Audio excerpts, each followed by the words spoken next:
everybody, it is your boy Liger Zero, and we're back to our local finally start the story after we catch up on our Pictomancer stuff, not Pictomancer, our Viper stuff, so let's get to it. 85 quests. Golos and Innocent Stark are trying to narrow down where it'll appear next, based on the reports, but so far they come up empty. I hear Golos is over at Fall Gorge Float, talking to witnesses.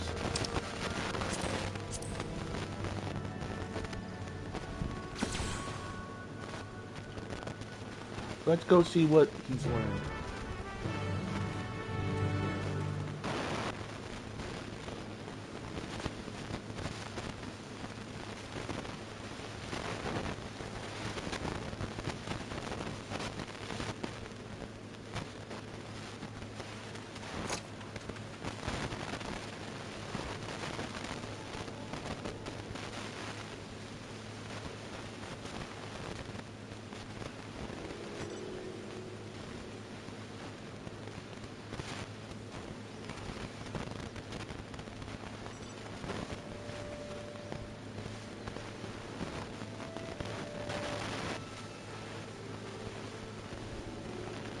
Alright.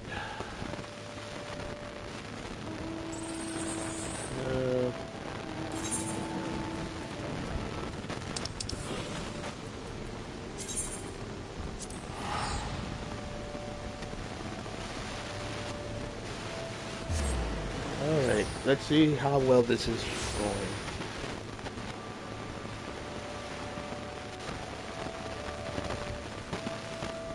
Alright, we're here.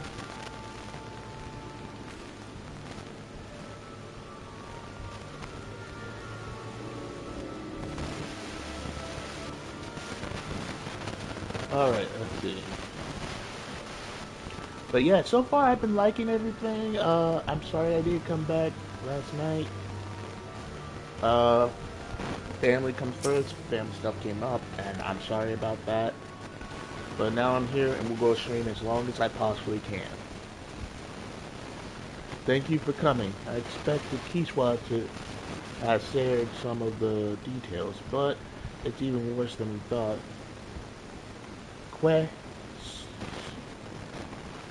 Q so ex Madja grows increasingly bold with deadly consequences.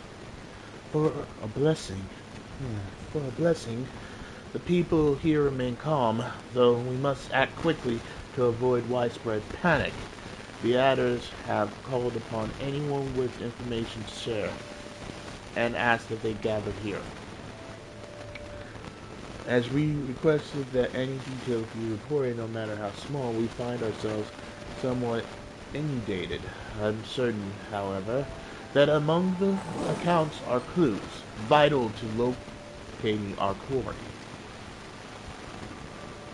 Yeah, we can help with that. All we gotta do is ask folks around here what they've seen, right? Ah, yes.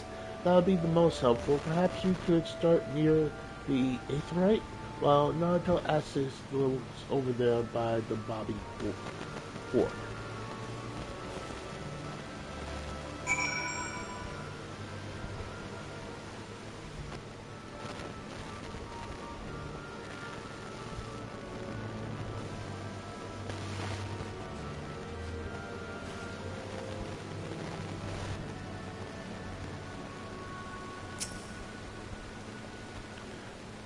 I was passing through the North Shroud when I saw a frightened creature with immense red wings. It was a little too far away to see clearly, but it seemed to be battling a group of smaller beasts, which it promptly slaughtered before flying away.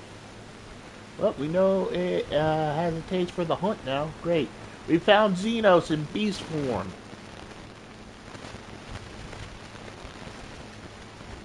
We found Xenos in beast form. That's just what we needed. While passing through, while passing through, I heard some fiend was on a rampage over in the East Shroud. I didn't think much of it at first, but when I saw all the people coming from that direction and looked at their faces, I decided to stay put. Good thing I did too, or I might have died.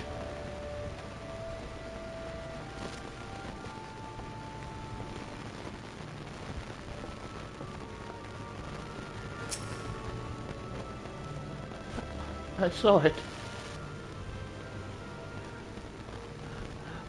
Flying over. Flying over the central shroud. With each flap of its massive wings came a powerful wind, bearing the scent of blood, so noxious and suffocating. It was all I could do not to vomit where I stood.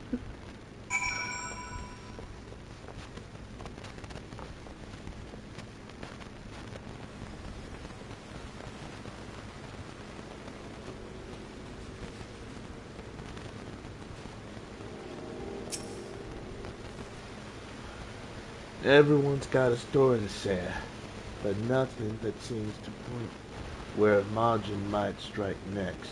You do any better? North, east, and central sound, huh? The folks I asked said it was in the south.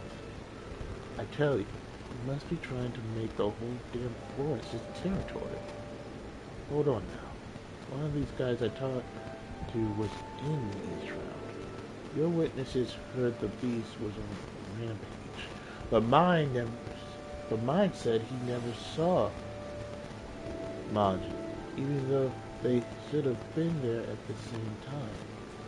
That's worth looking into, don't you think? You might be onto something.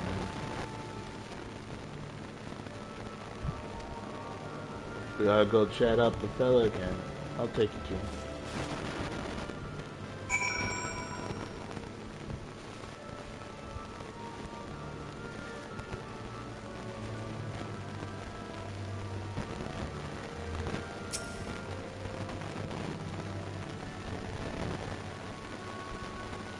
As I said before, I was traversing the East Shroud on an errand. When I heard the sound of the flapping of immense wings, a moment later I saw a wounded Elliot charging through the bush.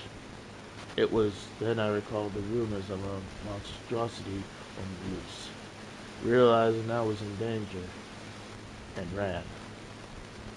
Though the critter was hurt, but still able to make an escape. But the only way it could have gotten away from my ex-Majin is if the bastard chose to let it go. Meanwhile, our friend here was close enough to hear wings flapping, yet lived to tell the tale. An adventurer traveling alone with an easy picket. So why did ex-Majin spare him?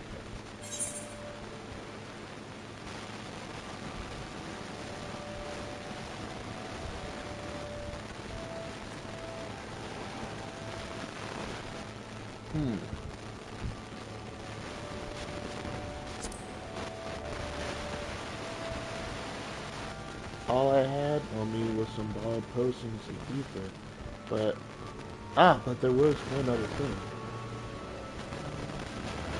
I carried a pot porphyry filled with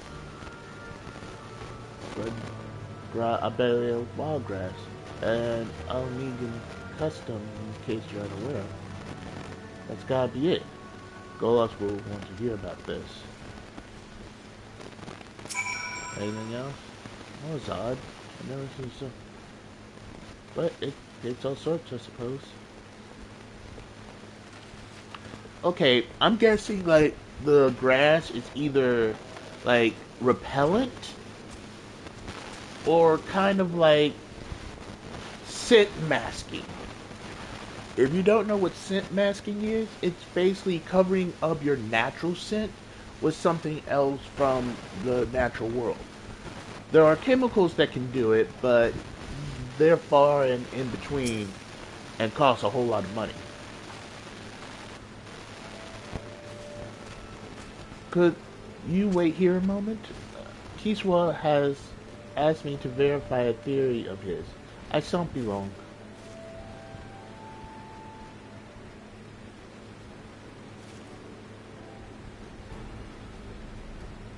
It's exactly as you surmise.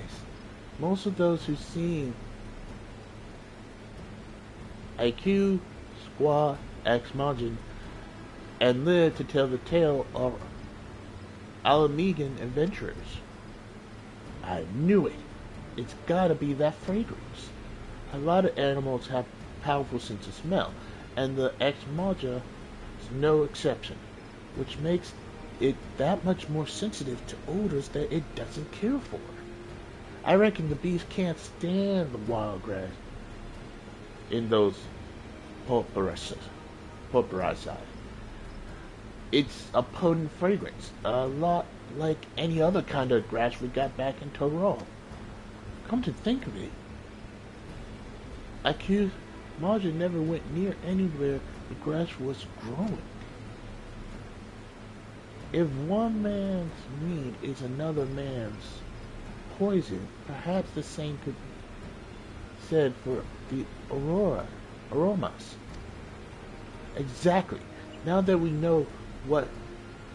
Okay, hold on. I need to find out how you say that, because that's annoying me. Like, how you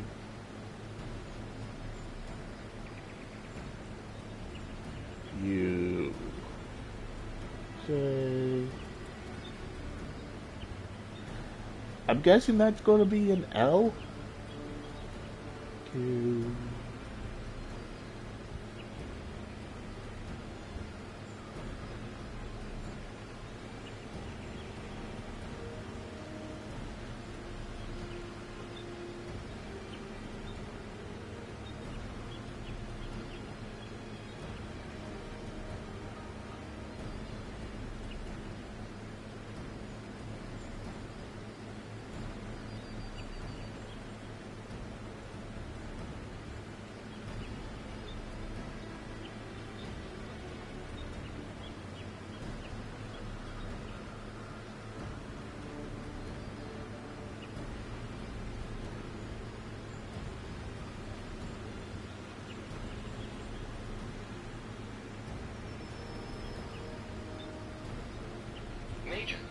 Majin. So we're just gonna call it Majin.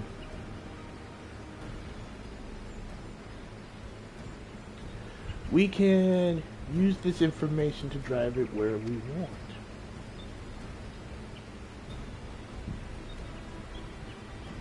Then it would behoove me to share our discovery with Innocent Stork. Given the information and contacts at her disposal, I dare say she'll help us find a way to utilize the fragrance to its maximum potential. I dare say you're right. In the meantime, we'll head over to Gabanya and pick us some wild grass. Yes, by all means. We must do everything in our power to avert further tragedy. I'm hoping Golos here is innocent, but he has the eyes of someone who's shifty. Someone who's like, I'm working both sides.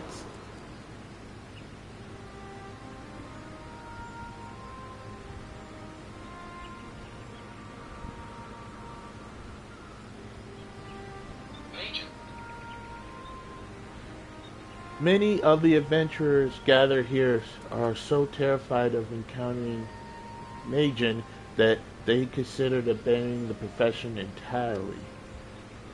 Several are yet fledglings. If they had to contend with a foe far beyond their reckoning, they'd die before gaining enough experience to even be considered adventurers.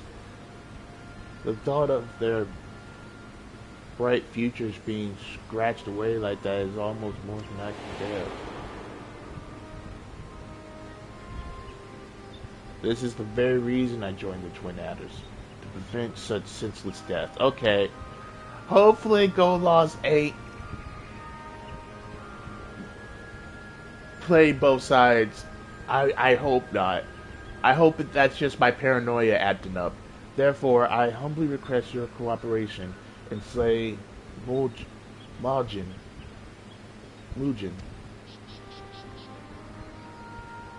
No need. I had every intention of putting that bastard in the dirt.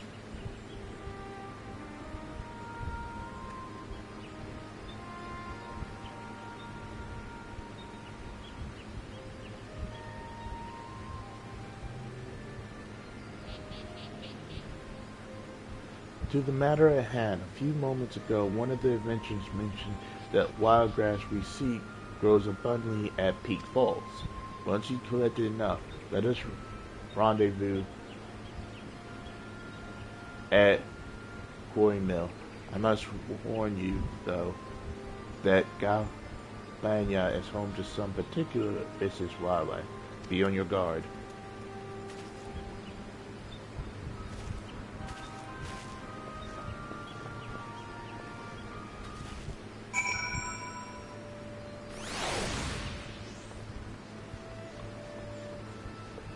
Have to go to Peak Falls.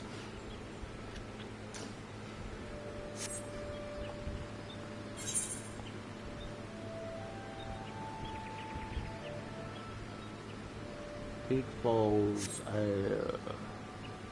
forget where that is.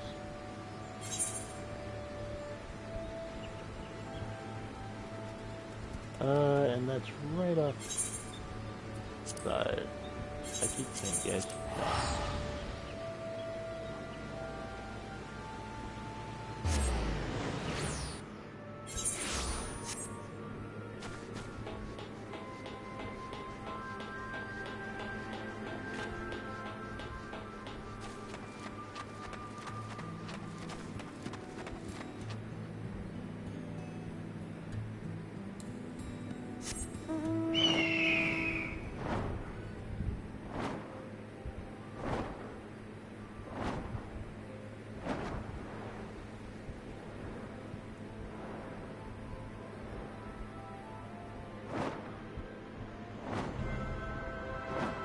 Oh, here we are.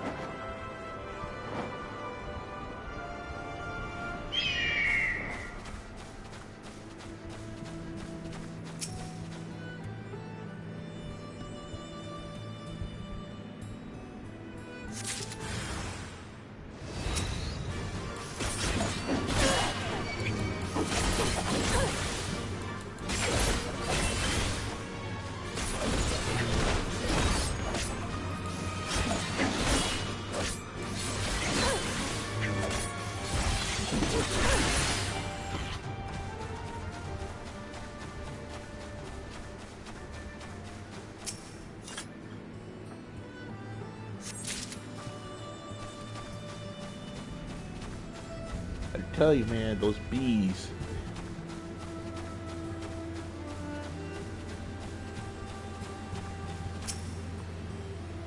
This brings back memories.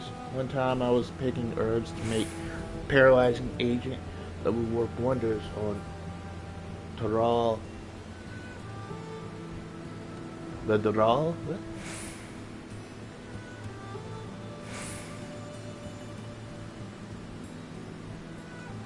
And only thing was, I forgot to wear gloves. I couldn't feel my hands for the next 3 days.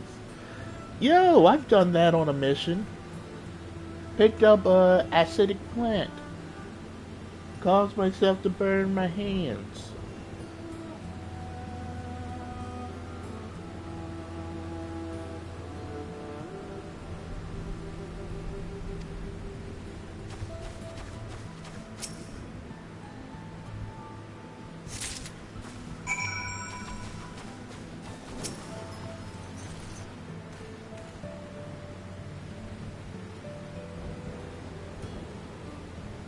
That ought to do it. As much as I love to stick around and study the wildlife, we ought to get back to Quarry Mill. Wrong thing.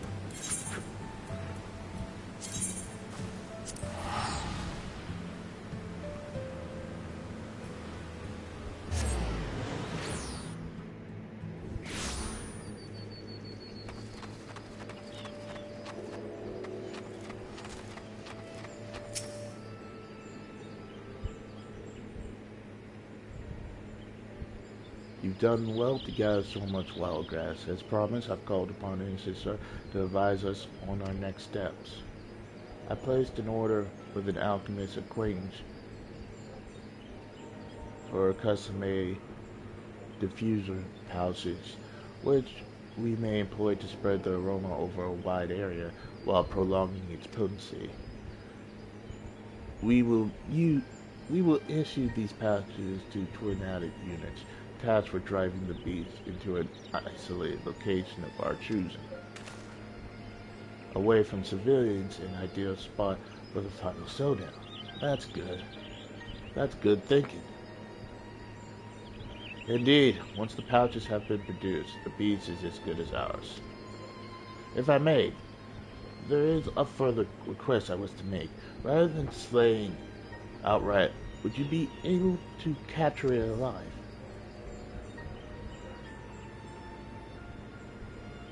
The better to understand its behavior. Such knowledge will provide invaluable to predators of a similar nature trouble us in the future.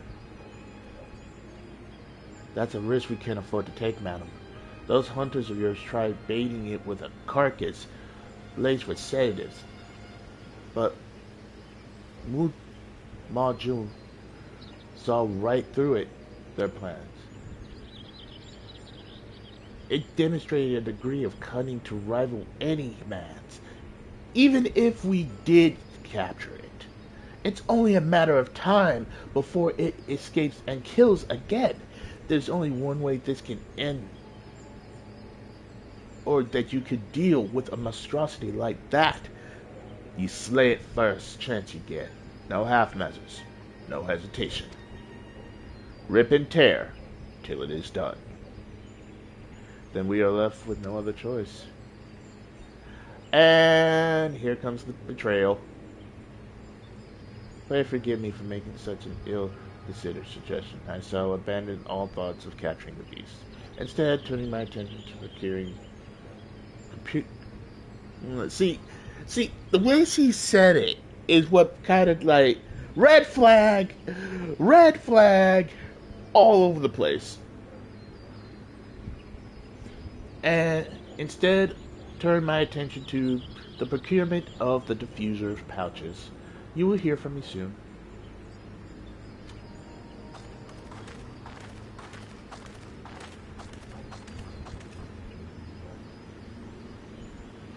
So you ought to know by now what we're up against. Why even ask?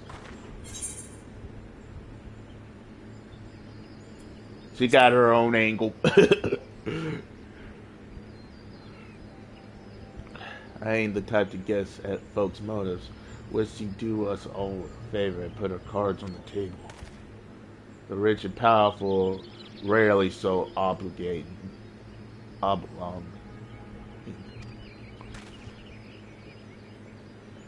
You got that right.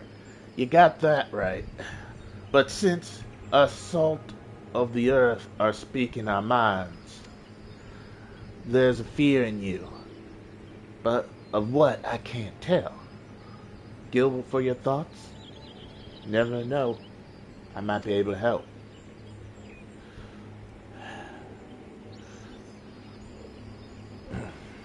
Well, after talking with those adventurers, I can't help but feel a little scared of Majin. That's all. Anyway, I should return to Gardenia to make my report. I mean, he got every right to be a little scared right now. I mean, folks always say one thing but meaning another. Just when I was starting to believe I'd gotten the hang of polite conversation. Ain't no forcing the issue, though. I know. If Golos has something to say, he'll say it when he's good and ready. So now we gotta wait on those pouches. And who knows how long that'll be. I'll keep an eye on things here. So I recommend you get ready to face the Mahjong.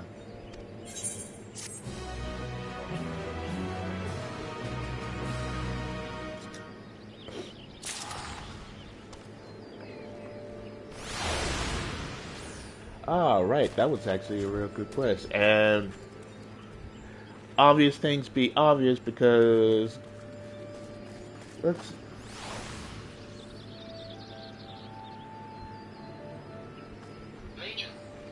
because the Magian is a dick.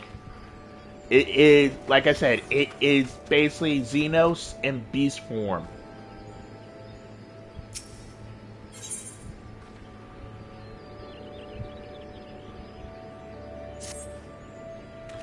Golos sent word that the diffuser pouches are ready. He's heading over now. Once he arrives, we can finally put this plan into action.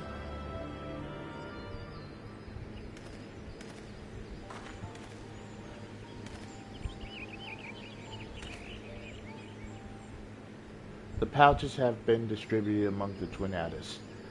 The pouches have been distributed among the Twin Adders, along with instructions on correct handling. You see, according to the alchemists who made them, the aroma of wild glass dulls the senses. For the average person, this would do little more than soothe the nerves. But to a creature with heightened sense of smell, the effect would be far more pronounced.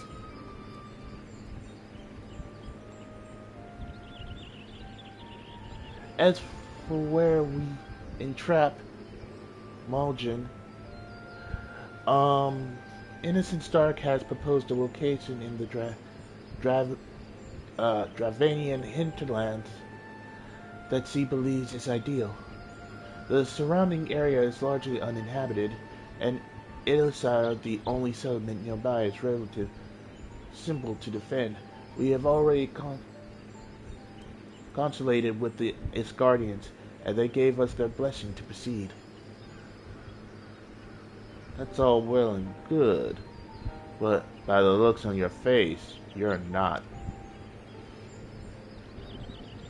I ain't gonna press, but I suggest that once we get to Dravania, you best hang back and leave the fighting to us.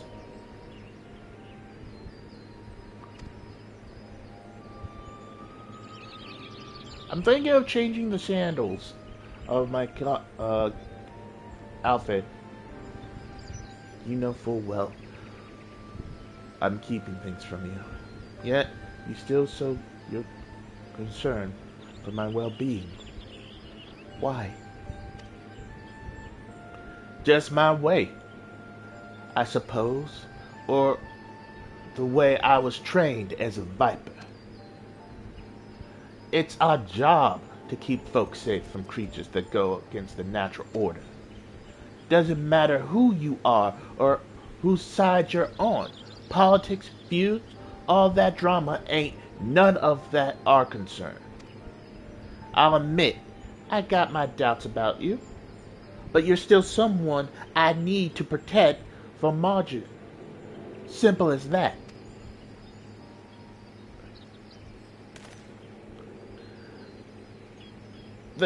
There's something you need to know. Out in Western Corthan is, well, as I thought. You've yet to depart from Quarry What's keeping you?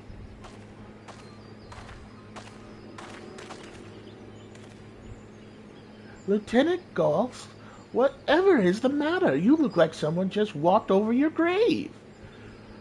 I knew it! My senses did not fail me. She has dirt on this boy. See, okay, I'm going to restructure my hypothesis.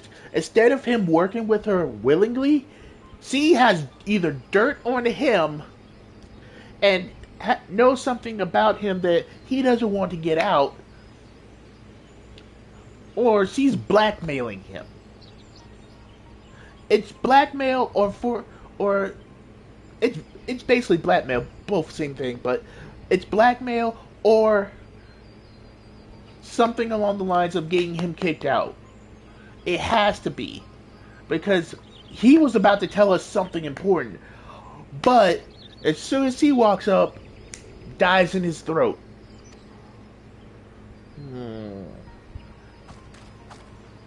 I'm glad to find you two in better spirits, though, seeing as our friend is somewhat under the weather. Perhaps it's best that he stay behind with me in Ittershire. No, no objections there, but Golos and I was having a heart-to-heart, if you don't mind. I do. We have a schedule to keep, and I must insist our dear Vipers get underway. While you are en route to the Dravian hinterlands, I would be happy to lend an ear to Golos and his troubles. I don't need the danger music to tell me something's not right here. You needn't worry yourselves. It's of no importance. I wish you both good luck. Good hunting as well.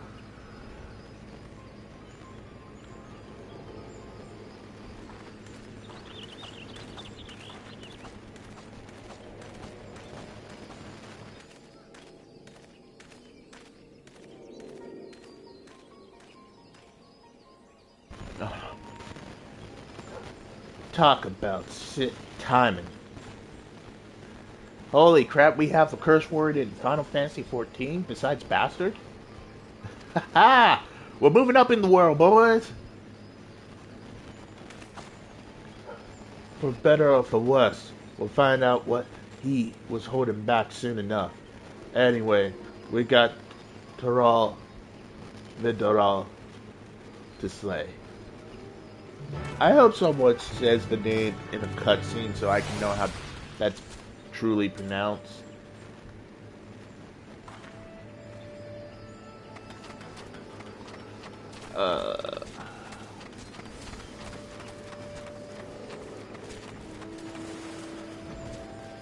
Okay, I need to change. I want to change the sandals because the sandals on this ain't working for me. And plus, I also need to go blow my nose because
okay.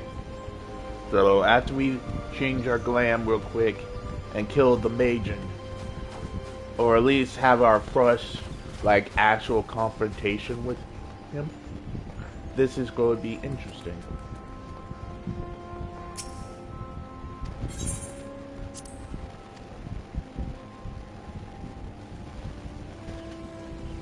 Also, I need to change a couple of grams while I'm here anyway, because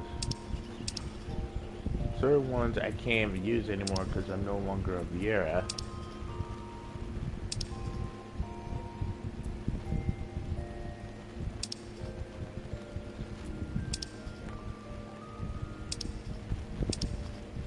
Like this gotta go, so we gotta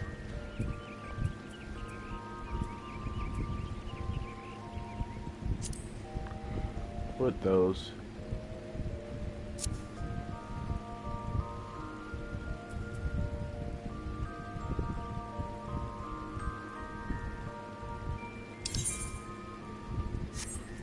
No apply changes.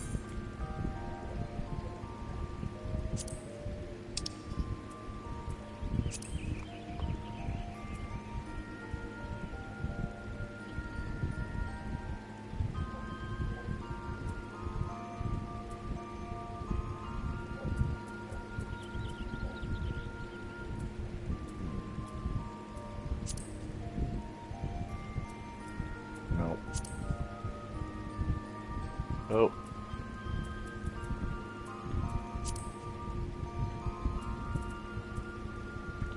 It will do for now.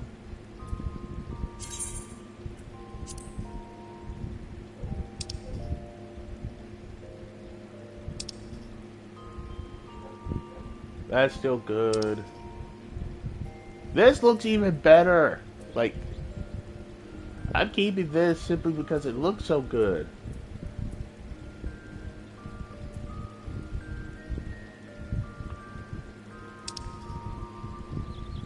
This one I might have to change a little bit.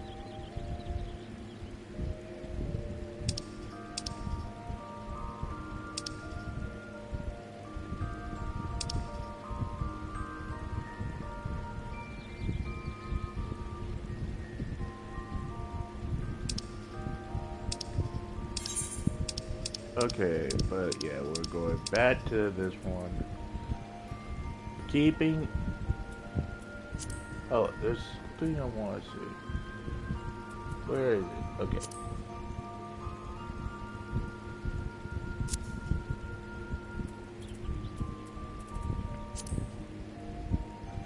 I mean, it doesn't look bad, but it is covering up like the markings on the shoulder. So let me remove the item for image plate. See, if they were a little lower, I would say yes. So for right now,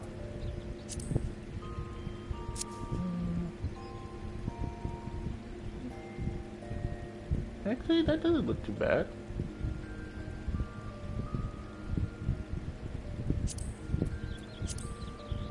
I like the claws a little bit more, so keep that. I try not to like put full sets together.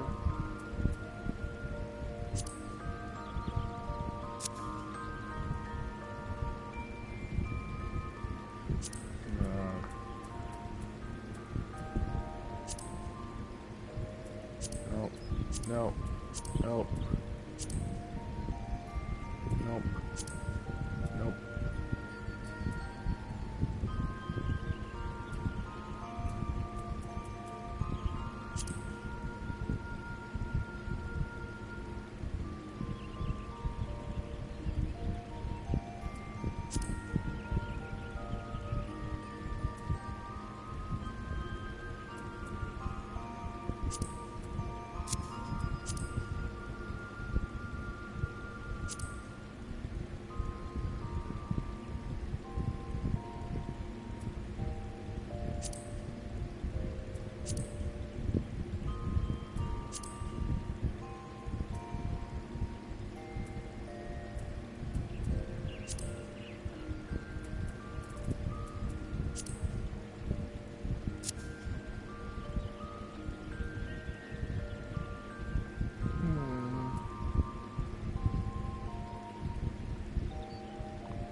And we'll go keep it as is.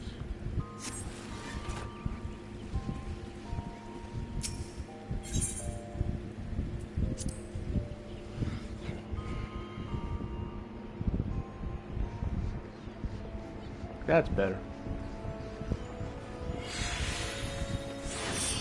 Alright.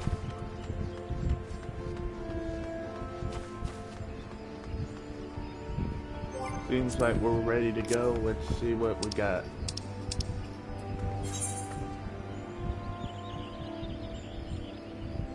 Oh, we're like going right outside the other side.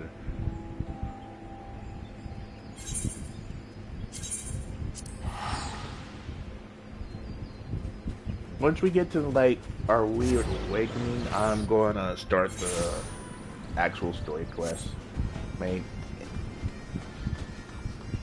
But so far, like I've been saying, like yesterday, I'm having fun with Viper. Now, I don't have an optimal rotation yet, but hey, all good things come in time. And now that we're actually geared on level,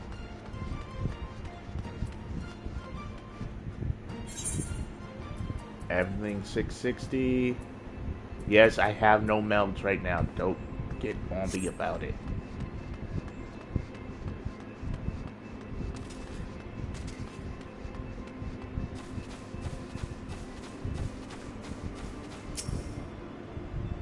No sign of motion, which gives us time to pick a good spot for an ambush. Let me know what you find. Well, we got 3 spots, boys. Let's go look.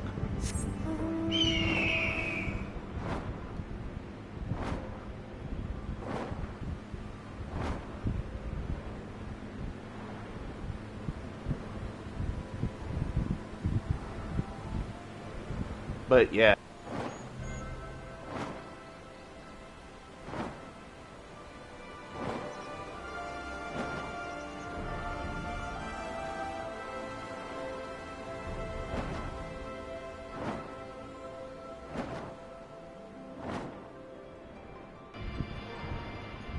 I mean, this is God, I flew past it.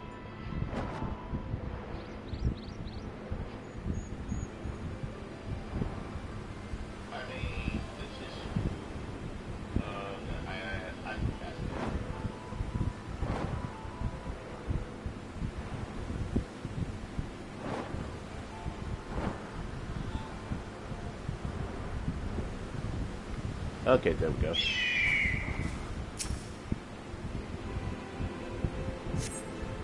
Those cramped conditions offer limited space being for combat, but doubtless prove difficult. Yeah, I could have told you that.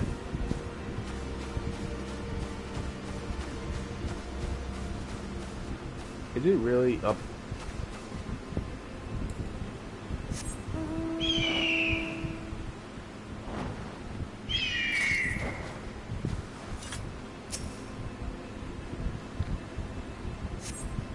While this location offers a commanding view of the area, it does not offer enough space to fight to your full potential.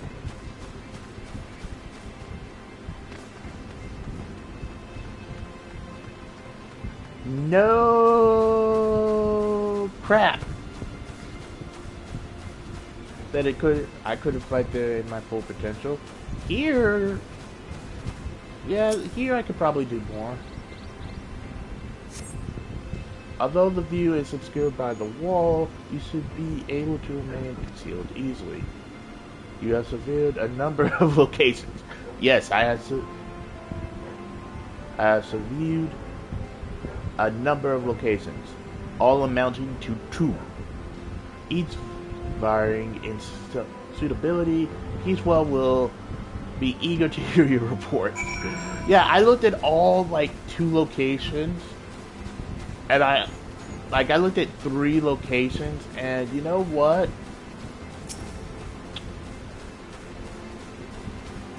I couldn't find any good ones.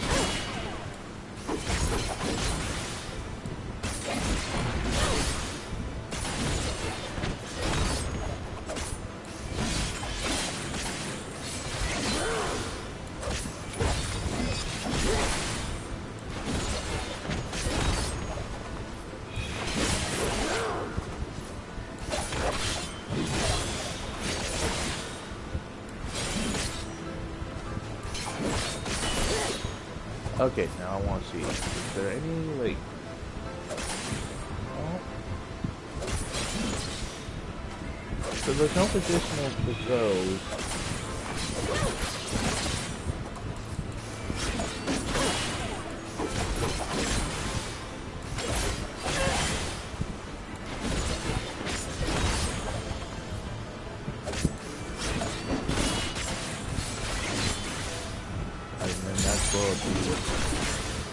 Oh, we can automatically?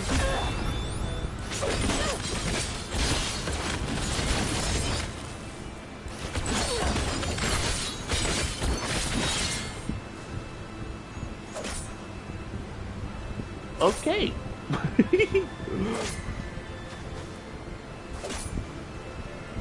Okay, I did not know I like had my auto. Well, that's good to know.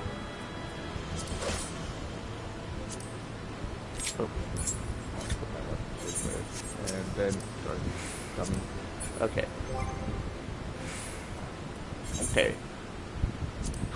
Now, do we have any positionals for the first generation?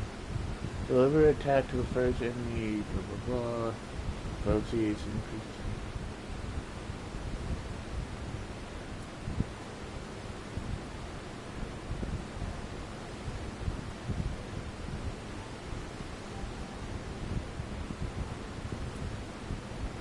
Okay, so first, okay, it looks like they don't have positionals.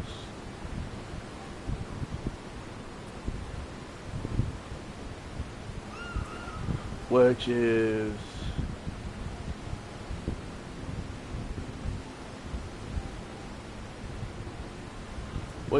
very good.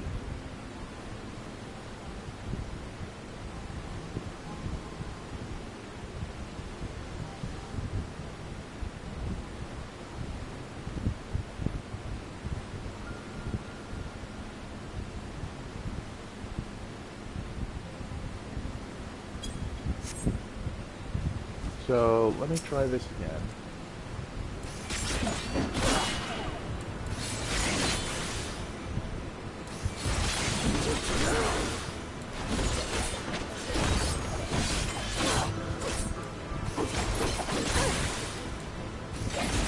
Get that going.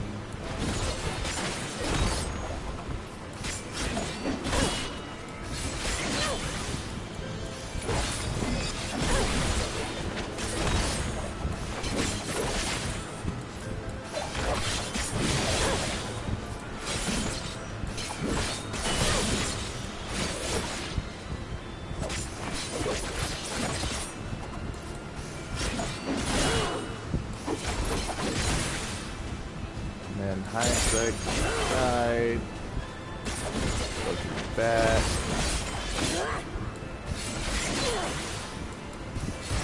hit that, and then you awaken, and I can just go like this,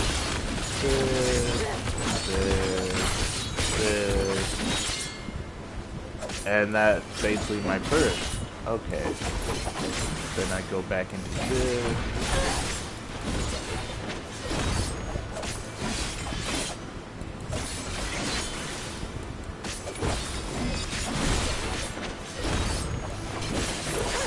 And you don't want to overtap on your resources, so you go want to.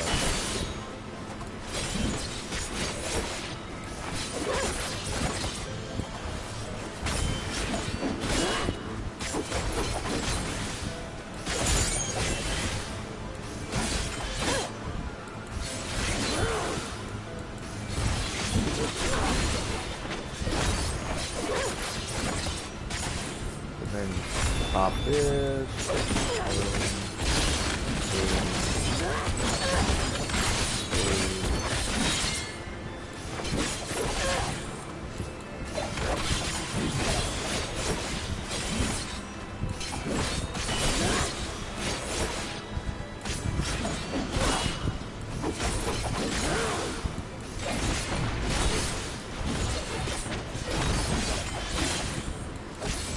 Keep moving.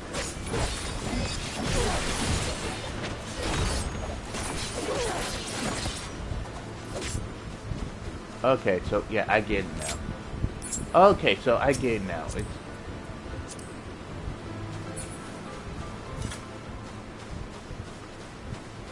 I just wanted to be sure I was like I had it right. With the bag of wild grass stinking up the place, there's no way Marvin could ever was ever gonna sell. Go off and Nancy start set us on a wild alpaca's chase. So where's our total if he ain't here?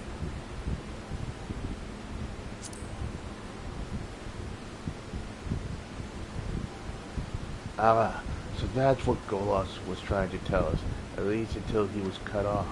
With any luck, the clue will lead us to Innocent's store. She's probably still plotting to capture Marjorie alive. That stubborn fool!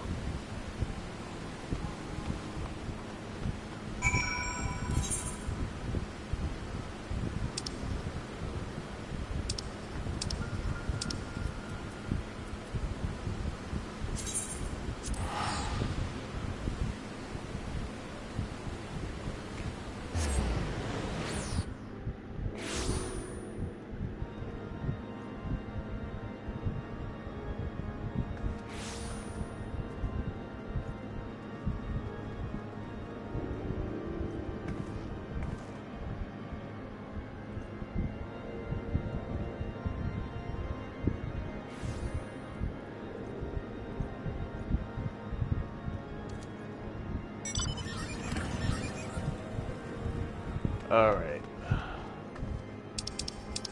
Did I go to the wrong location? Yes, I did. It's Falcon's Nest.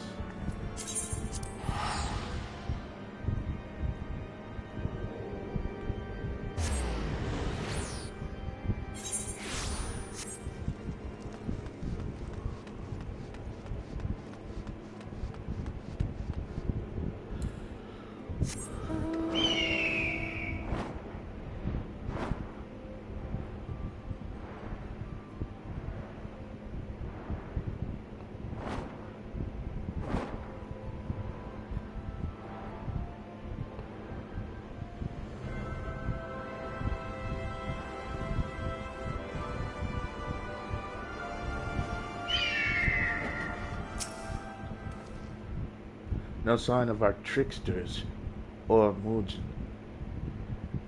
We best keep searching. And cutscene!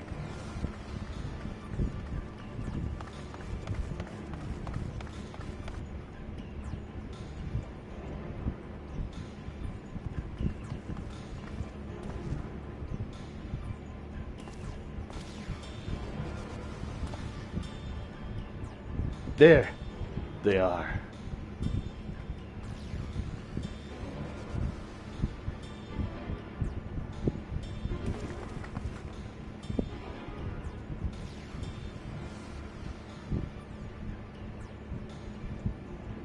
How many had to die to capture that thing, though? Well, if it isn't the extinct vipers, who, with all their supposed skill and intelligence, except they're capturing the nigh impossible, or perhaps you were simply afraid. As you can see, I proved equal to the task, and all it took was a little ingenuity. I understand cunning and cruelty better than anyone. There's no way you got in that cage without. Wait, where's your bodyguard?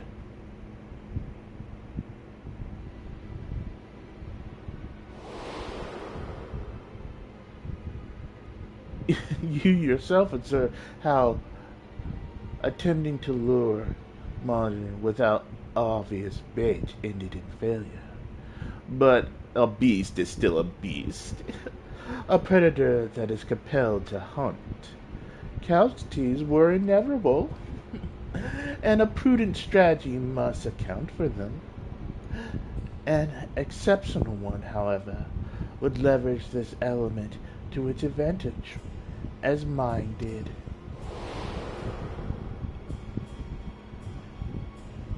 You ordered him to put sedatives in his pocket and face Majin alone?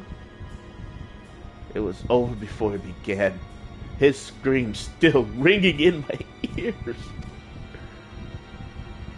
You sick, twisted.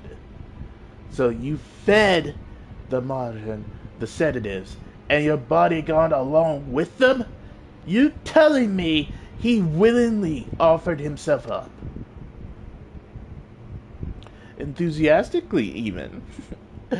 All to ensure his plague-stricken family received treatment, the duration of which would be determined by his performance.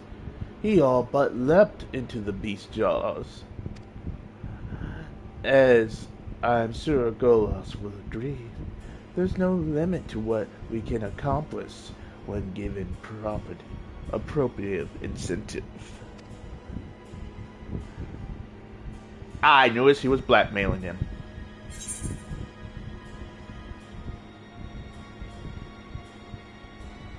Now, I have to... Why go to such lengths to capture it?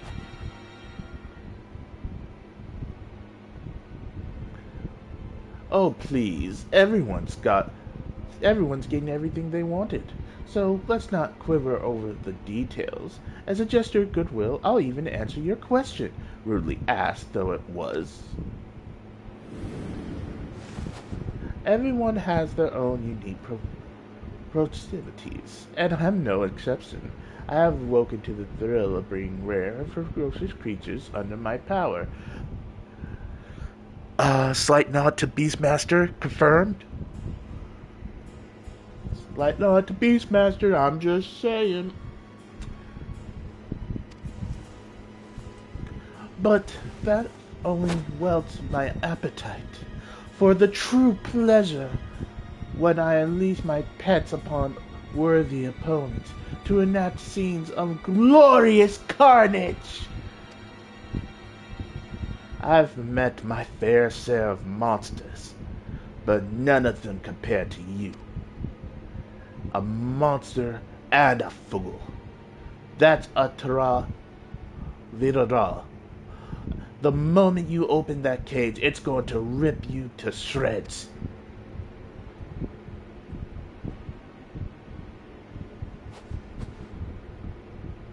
Indeed, it would, if it was so inclined.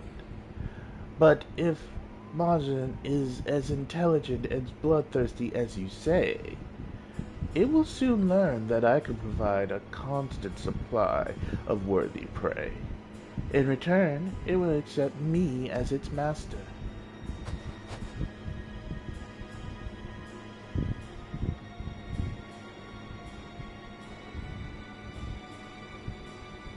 It's awake!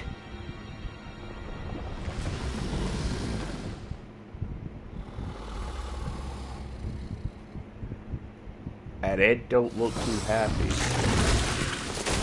Ah!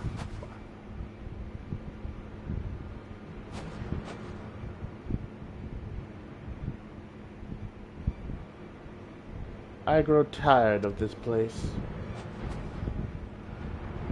One of my lesser pets would be more than adequate to dispose of you. After all, I am loath to release Morgan while it remains subdued, and although I may not be watching, do try to put on a good show regardless.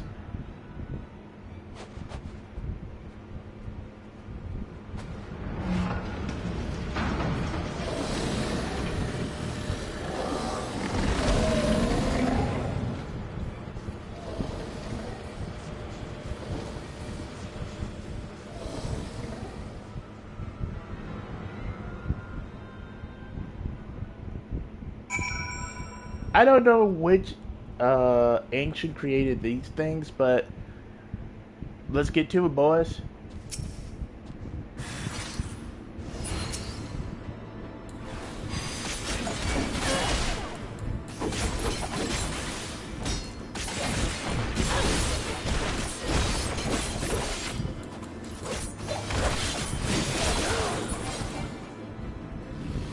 Well, that was...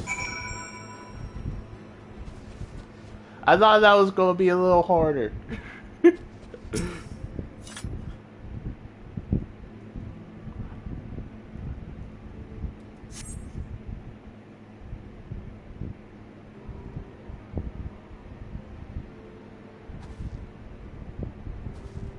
Thanks.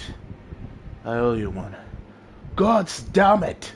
I can't believe anyone would be stupid enough to try taming a Turo Vadoral. Never mind Mojang itself. But what really sticks in my car is Golos has been dancing to innocent storks too. There I was thinking he needed our help.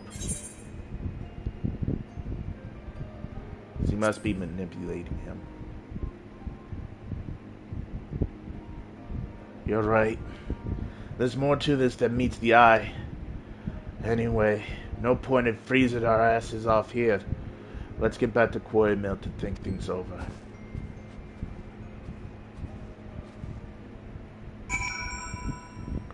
That fight was short. I thought I was about to be in for the fight of my life. And I'm just like, dead.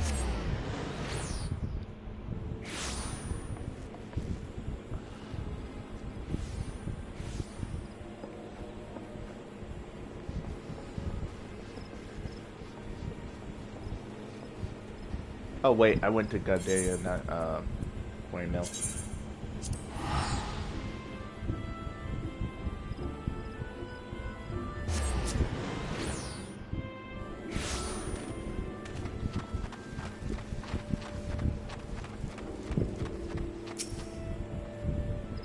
One thing I know for certain is that Mojang ain't gonna play the obedient pet for long.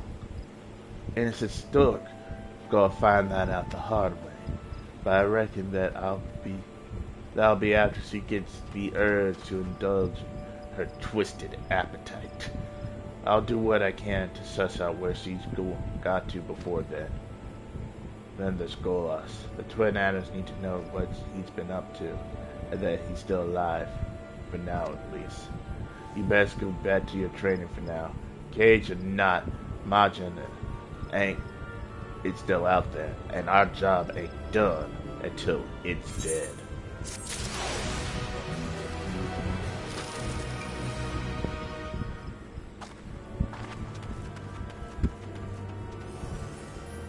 Not bad. Okay. Viper right there.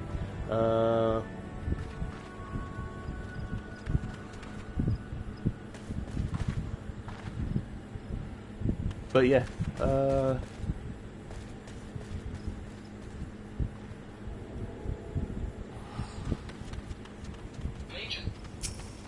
Majin is basically will be a pain in the butt for a good while. Since the last time we spoke, the twin adders have been looking for Golos, but they ain't found hide or hair of him. Meanwhile, there's been plenty of Majin sightings. Seems innocent Stork's eager to put her new pet to work. I expect that's why Golos' commanding officer asked for our help. Let's head to the Adder's Nest and hear what he has to say.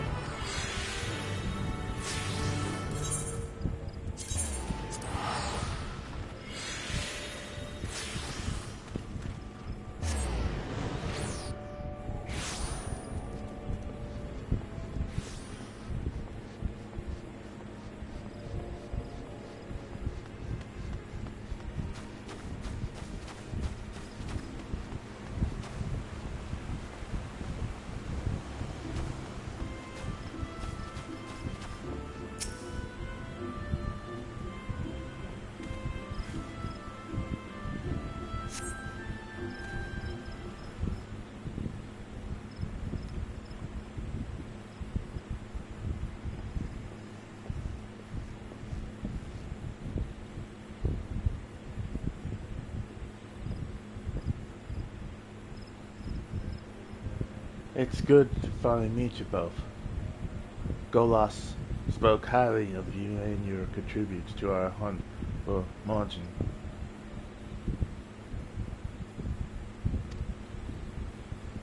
Speaking of which, you got information for us, right? We received multiple eyewitness reports of creature surpassing even the most elite marks. It dispatches its victims swiftly before flying away. At innocent Stork's direction, I wager. She's setting the margin loose to kill for her own amusement. Those slain were mostly roaming adventurers, but the circumstances of each attack suggest an escalation. The beast is striking in broad daylight and closer to more populated settlements. The risk of a massacre grows greater by the day. There is another matter I wish to discuss, which may shed light on the situation. We have received a letter from Golos.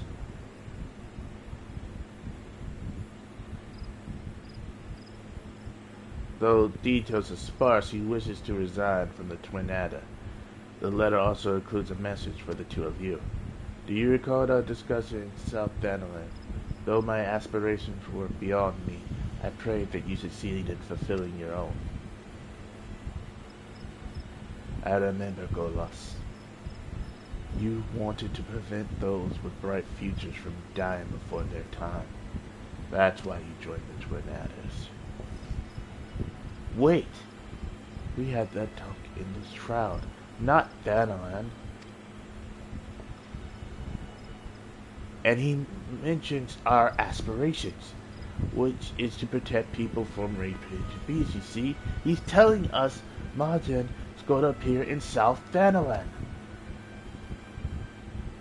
A hidden message, a bit not a particularly well hidden one. If any historic read this, she would surely divine his intent. I can only surmise that she knew and allowed the letter to be sent regardless. What better way to lure you into a confrontation with Marjan than by taking advantage of Golos' sincere plea for help? Trap or not, a confrontation suits me fine. If it's a so she wants, then we're happy to oblige. As for the where, she doubtless wishes to avoid attracting the attention of the Immortal Flames and the Emolja. The Sagal Desert, like as not, I will send word to Dar, but in the meantime I wish you every success.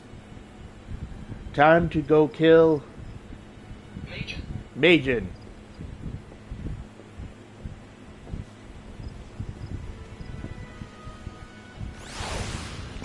I have probably said that word so many different ways, but I butchered it. Majin. Alright, time to go to the desert.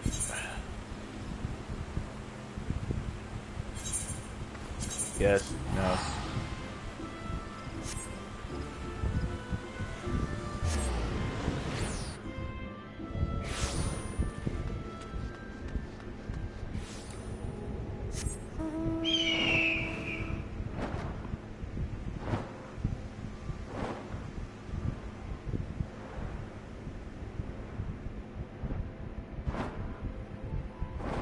Here we are.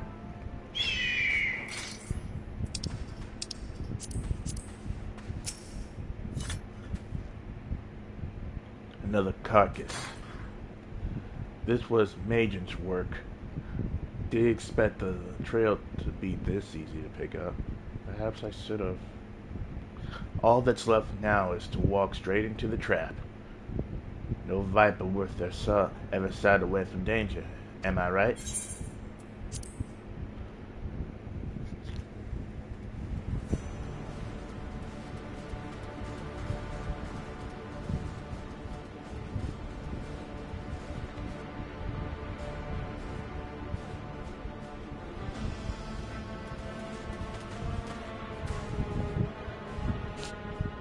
Ouch.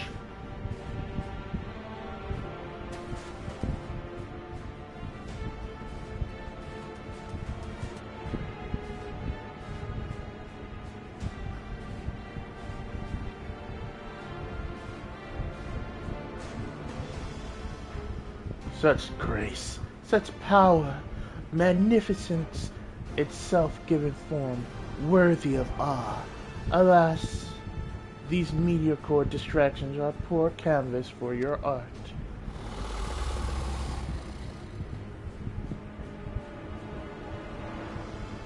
It's over, Innocent Stark.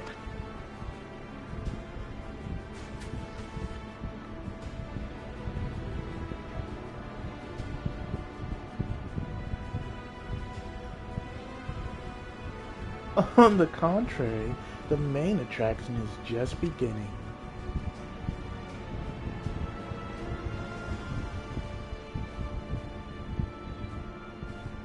Golos!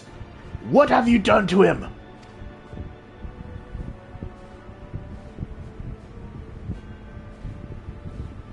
After his childish trick with that coded letter, I decided to let Majin punish him. An appetizer, if you will.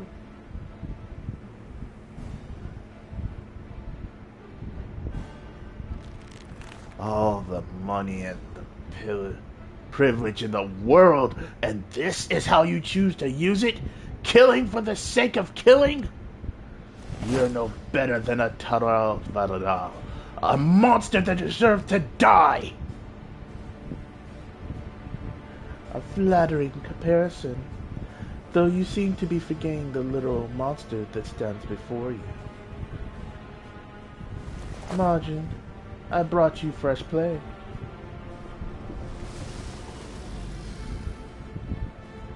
If this thing starts to speak, I'm going to be...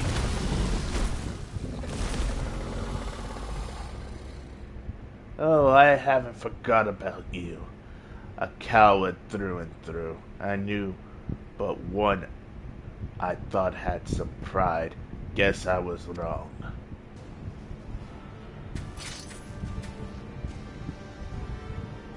It's time.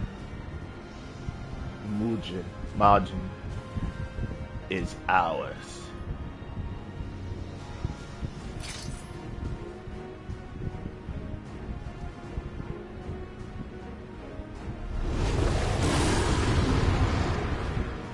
Do I have food? I just realized, do I have food to place this even more in my favor? Crit. Guess I'm using tank food. Alright, let's do this.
Your little beefy's not doing too hot there.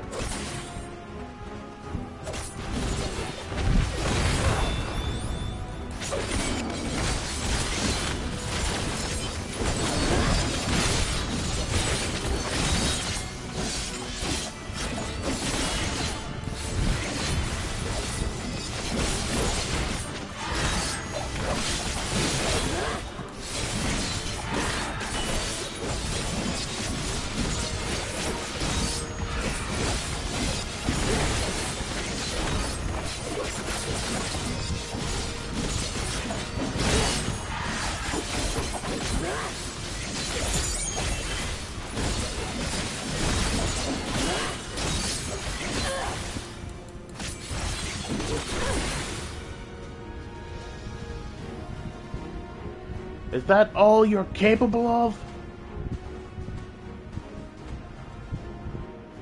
Are you not satisfied with your prey that I have provided? You'll have all that you want and more, but only if you obey. Kill them! Kill them now! I demand it! This ain't the Mugen I know, and I reckon Innocent Stark is the reason why. I can smell the wild grass on her. A less potent mixture than the one we doled out before. Just enough to keep Mugen at arm's length.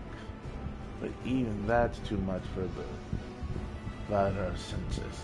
That's why it's addled and can't think straight. Even so, she made a fool's bet. Mugen only tolerated Innocent Stark and her shenanigans to state its own bloodlust. Two apex predators can't make nice forever. I'm not done with you yet. Golos, you stubborn worm! What? Please tell me she falls into the hole. Please tell me she falls into the hole. Yes! Oh, it's beautiful.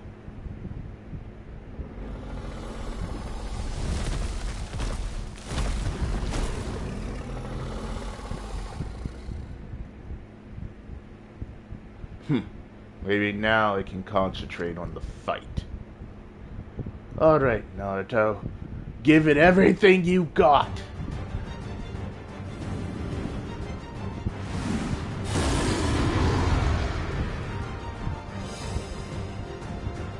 I was wondering, like, okay, this seems a little too easy.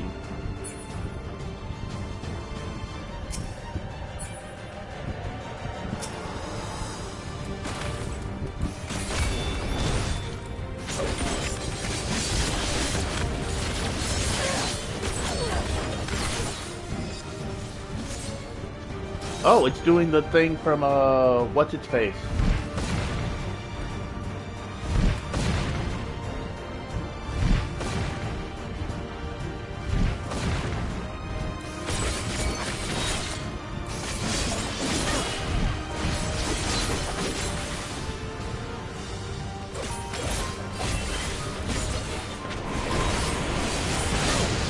Oh, wow, it immediately went into that.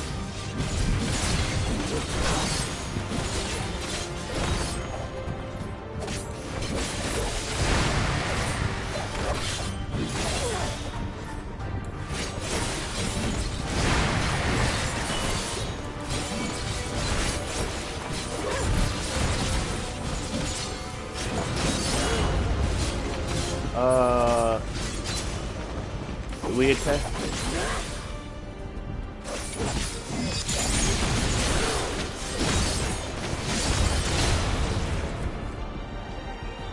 That packed a punch. Yeah, it dropped me to half health.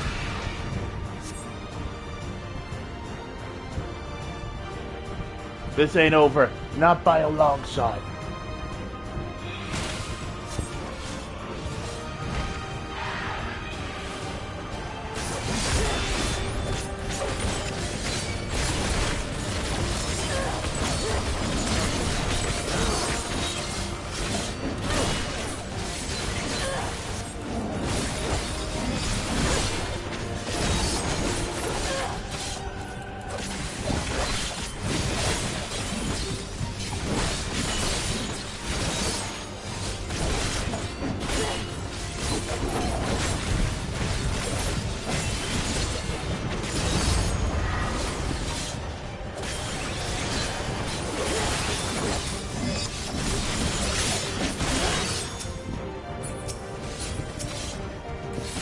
I probably should have saved my burst for this.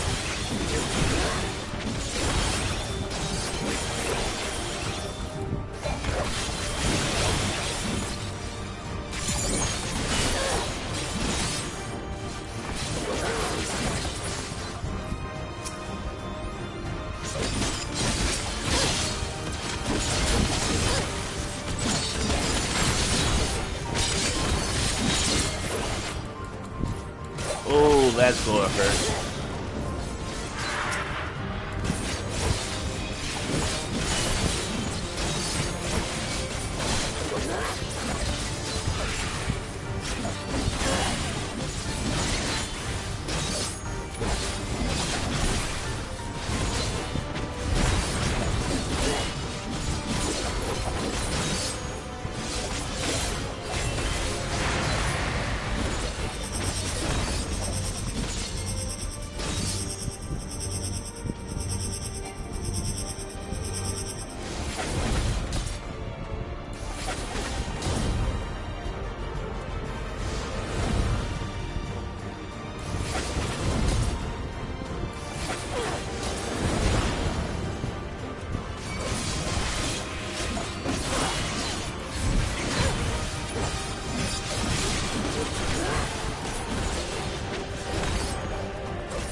Come on.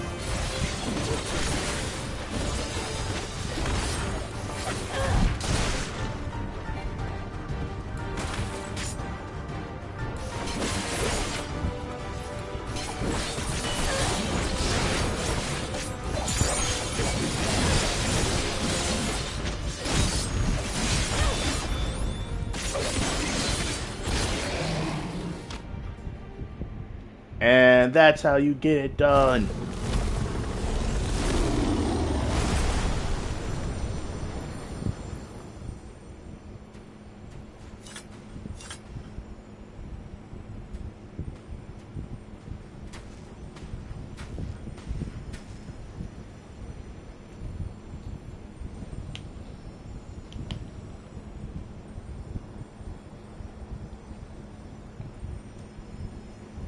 O restless beast, may you find peace in death. As the great serpent sheds its skin, relinquish this husk, that you may rise again to greet a new dawn.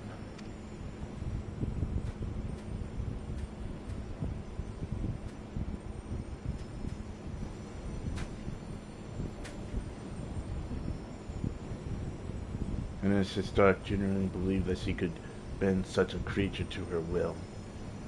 That arrogance cost her her life.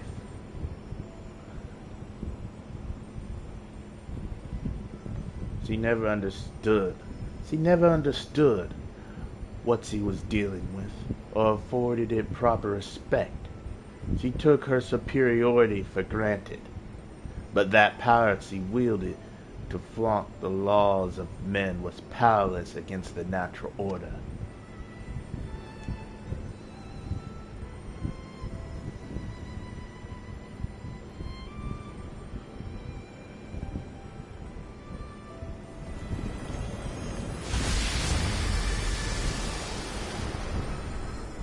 Golos, Naruto, thank you for everything. Was a damn sight harder than I reckoned it'd be. But I finally achieved my brother in arms, avenged my brother in arms, and fulfilled my duty.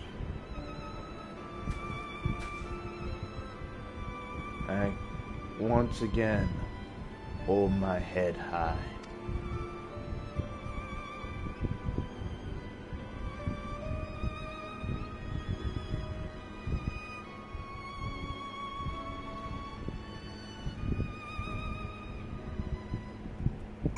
And that's the end of Major.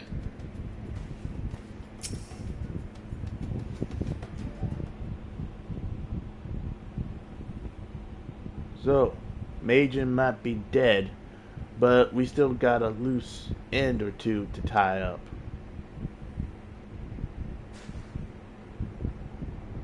You haven't told us why you led us on a merry chase for innocent store. May as well come clean now. Well, when I was a young child, my merchant parents were slain by a wild creature on their travels. I meant what I said at Fall Gorge when I told you. I swore to save others from a similar fate. That's why I joined the Twin Adders. A commendable motivation. And then I met Inner Historic, who explained with great enthusiasm that she shared my desire to protect others by bringing these beasts to heal. I thought I had found a kindred spirit, but I later realized she fed me nothing but lies. She used me to obtain information collected by the Twin Adders, all for the sake of identifying potential additions to her menagerie.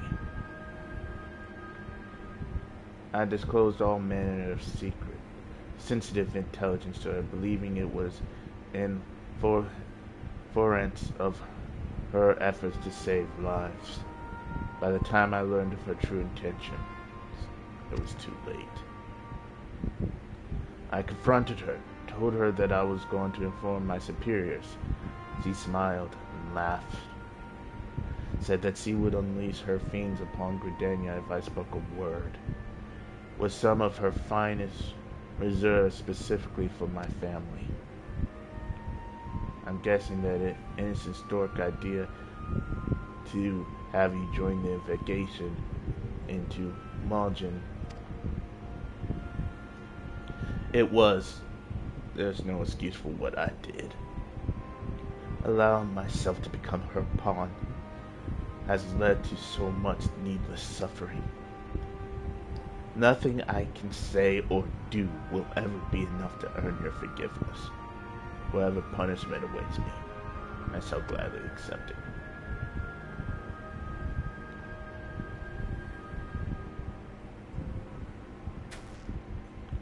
Well, Naruto, what do you think?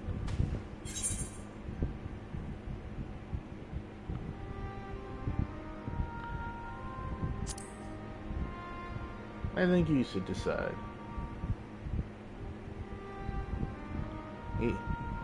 He's only done me wrong. If he only done me wrong, I'd be willing to look the other way. But his deception caused all kinds of trouble for the Twin Adders. They're the ones who need to stand in judgment. Quite right.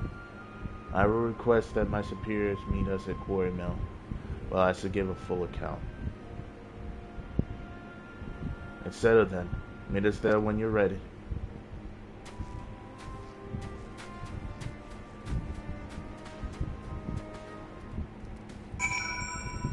To Quarry Mill!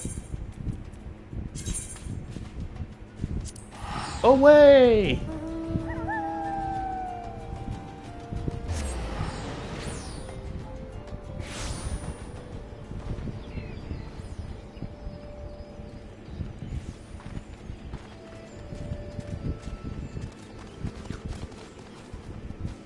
Oh, right here. And everybody disappear. I appreciate you coming to see justice is served. Oh my god, people are appearing again.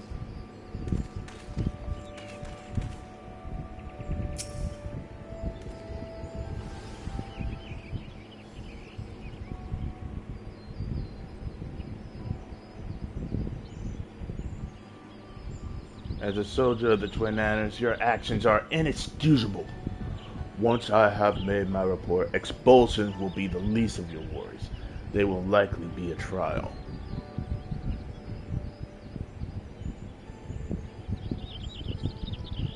Where I come from, we don't take kindly to lies neither.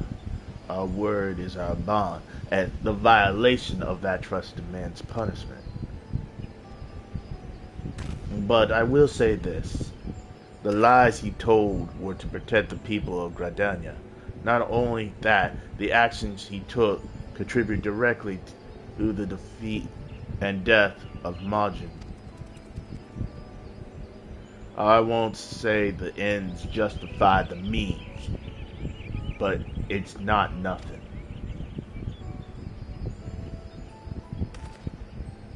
Duly noted. Though I trust you understand this consideration may not change the outcome. Yes, sir. Ain't my place to tell you folks how to handle your business. I'm just a simple man who's crossed the salt to kill a Vidal. But if Golos isn't stuck in a cell for the foreseeable future, I got something he can help me with. You see, now that my business here is concluded, it's high time I made my way home. Trouble is, passage is more than I can presently afford. I'm going to need to put in some work, and I reckon Golos could help me find clients in need of Viper skills. For a simple man who knows better than to tell us how to handle our business, he struck upon an intriguing solution. I have spent a fair bit of time in the company of a silver-tongued someone.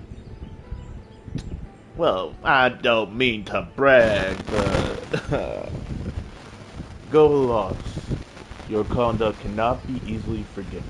Even so, it must be acknowledged that you played a vital role in slaying of Majin.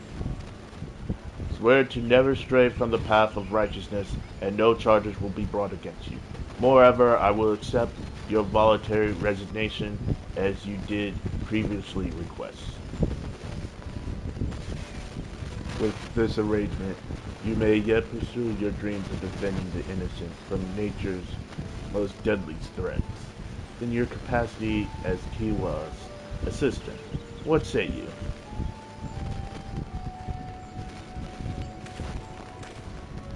So do as you ask, and you have my word. Though I will bear the same of my misdeeds as long as I live, I shall endeavor to redeem myself through service to the people. You can start by finding me some beasties to slay. Well, seems I'll be sticking around Eorzea a while longer. In the meantime, you're sure to find clients of your own. I reckon this continent's more than big enough for the both of us. Whenever there are folks in need of a Viper, that's where I'll be.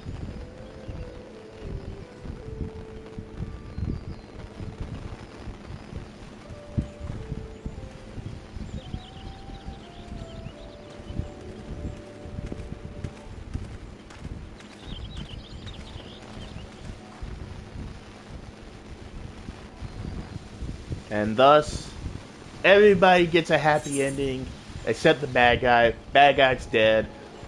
Now that's an ending I can live with. But they made a small nod to Beastmaster in there, and I like that. Alright, let's see. Now that I am no longer a adder, I had no choice but to hand in my uniform. With my new garb, I am ready to fend off forest dwellers beings alongside Kiswa. What you got to say, Kiswa? How's Gold Hunter? Hunt any challenging prey lately? How fare you of late? Just like back in Toral, I've been working as a Viper, putting down all kinds of beasties. Only difference now is that Golos is the one finding clients for me. We must be doing something right, because the guild's been rolling in. Still got ways to go till I earn enough for a ferry ride back home though. Golos actually suggested using some of my savings to pay for trips to Isgard and Sarlian so I can hunt marks further afield. I'm happy to go wherever I'm needed, even if getting there sets me back a few guilds. Alright. And that was the story quest for Viper. So, now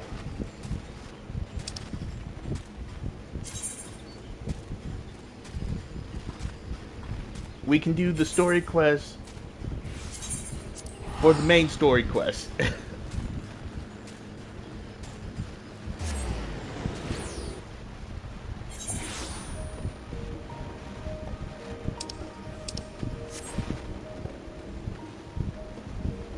God, it's foggy here.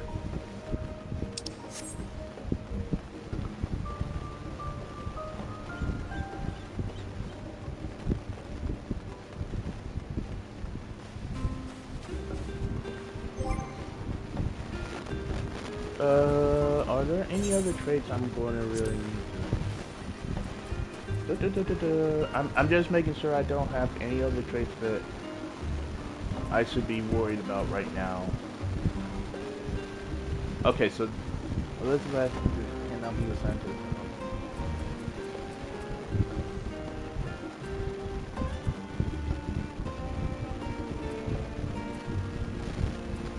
So we get these two when we get to 92. Okay.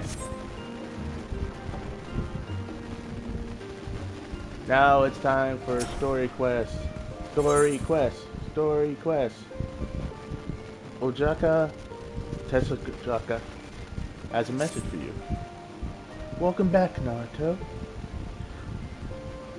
I've just word from Erenville. It seems he's managed to secure passage to Toral aboard a Gilsid vessel. Why don't you wait in the main hall while I go inform your travel companions? It'll only take a moment. Enter main hall.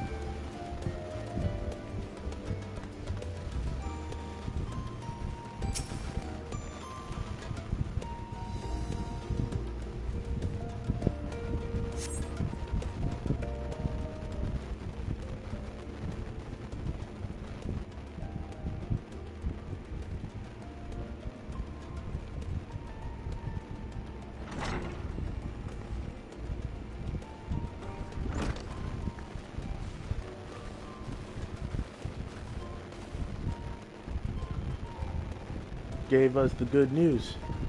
We made ready to set sail at a moment's notice. The only one yet to arrive is Erenville himself.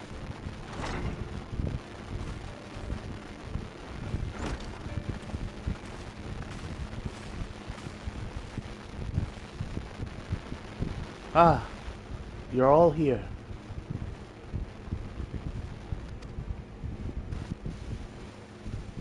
It took some persuasion, but the Gleaner's Guildship has granted us places aboard the vessel bound for Toral. There'll be other passengers, researchers, artisans, and the like, so we'll need to share deck space. That's fine, Erenville. I doubt anyone expected we'd have a ship all to ourselves.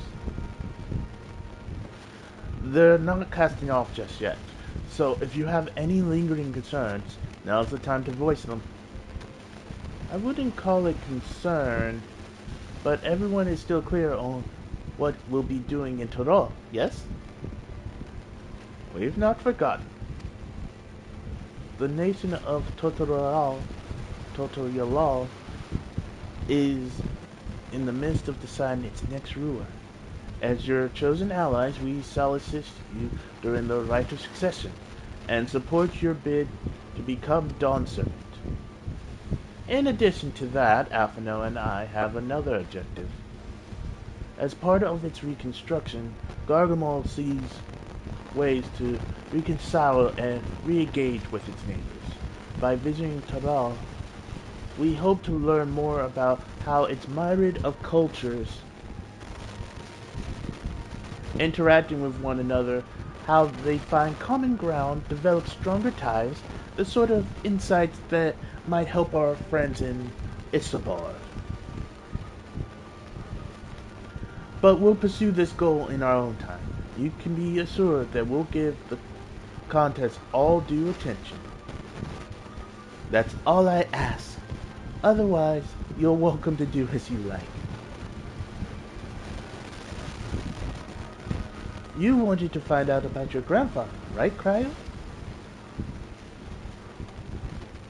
Yes, as far as we can determine from the old missive I found, he had been tasked with investigating the City of Gold by your father, the Dawn Servant. Yet, oddly enough, we have no records of that investigation in our archives. Nothing to explain the earring which accompanied the letter.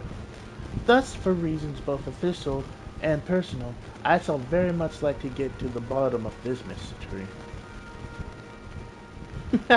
I'm sure there's be a chance to speak with Papa. You can get your answers right from the source. I look forward to meeting him. In any case, you're not the only one with an interest in the City of Gold. The City of Gold is a childish bedtime story. I am part of this expedition only because the Third Promise has commanded that I serve as guide. Still playing at the part of stoic servant, I see. And what of you? Don't you dare tell me you've changed your mind. Hoist sail! Let the wind take us as he pleases. We won't make it Dawn Servant by standing here and talking about it.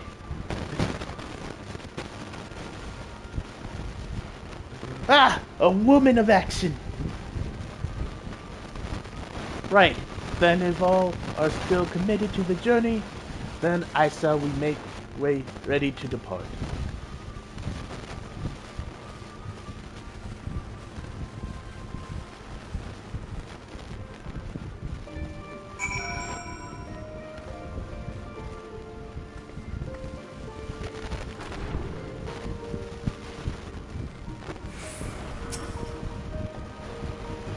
Eager as they are, the others have already left for the harbor. We're not in danger of missing the boarding call, but perhaps we should be on our way as well. Oh wait, is it going to actually just teleport me? Oh, cutscene!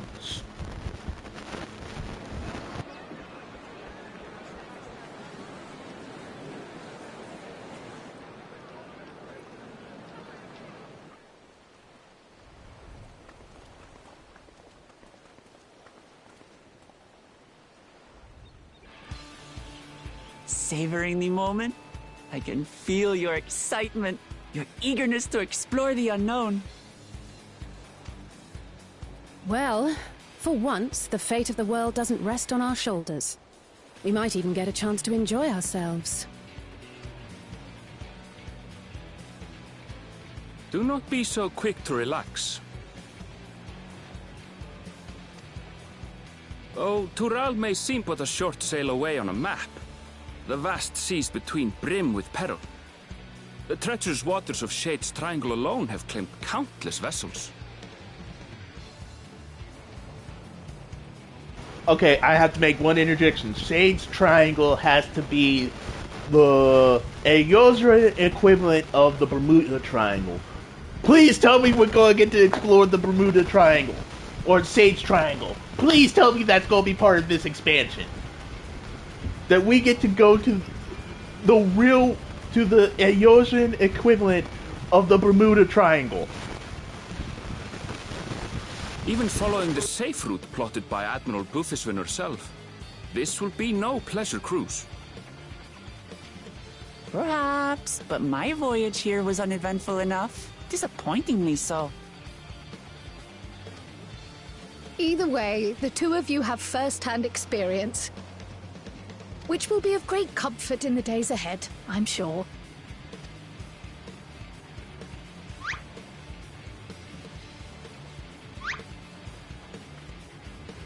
Aye, it's nothing new to us. Already bringing in the funny noises. I love it. This is summer vacation. It's supposed to be fun, jovial, and they're just going with it, and I love it. Thank you for that. All aboard! We're casting off! It's time. I trust you have everything you need? Everything is stored in my backpack of infinite. I'm ready to go.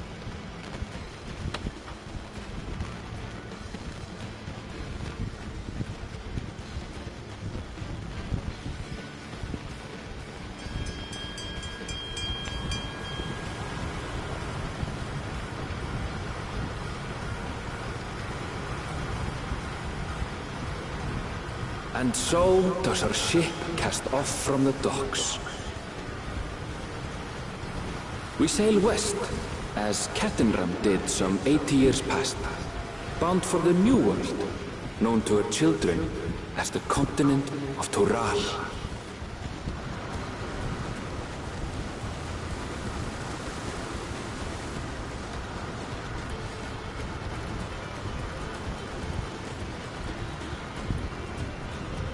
Just wait, Papa. When this contest is said and done, it'll be your daughter who sits the throne. Me, Waklamat.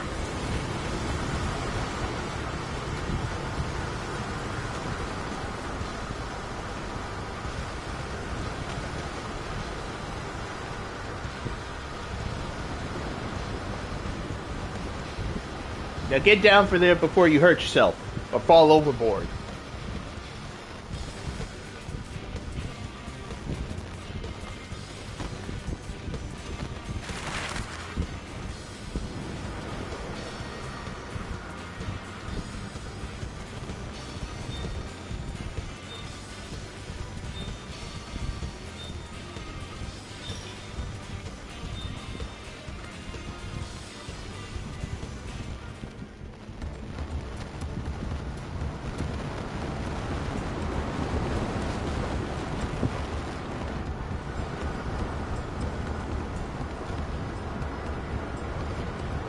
Brought some reading material. That's good.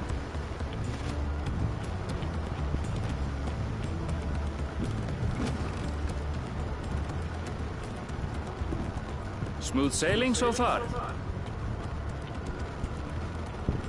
Aye, so far so good. But this sea, she's a fickle one. Calm one moment, blowing a gale the next. I pray to the navigator that we don't end up dead. Oh wait. That's another thing. Does prayer still work? I'll take my rest while I can then. Aaronville, why are you so sexy? Why are you so sexy, bun boy? But I know they created a device to like still answer prayers and kind of things like that. But I'm wondering, like, can we still technically play? That's a question I'm gonna have to get answers to for another day.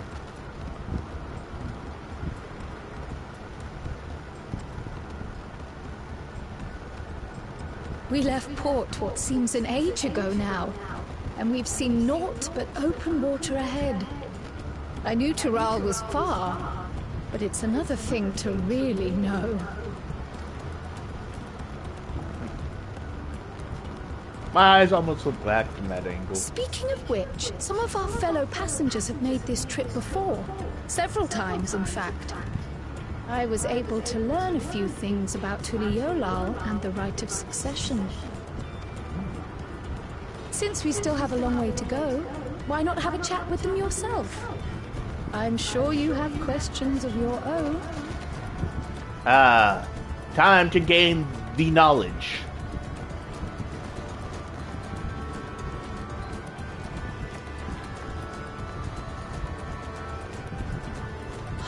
Did you look out across these same waters, Grandfather?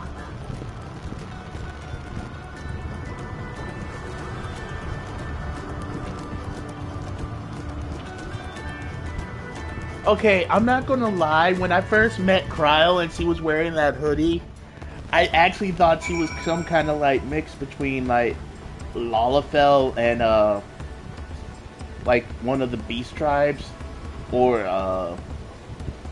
Makote. But we've seen hybrids before, but I really want to see like more hybrids between the races. Deep breaths. Deep breaths. Oh, nope, she got seasickness.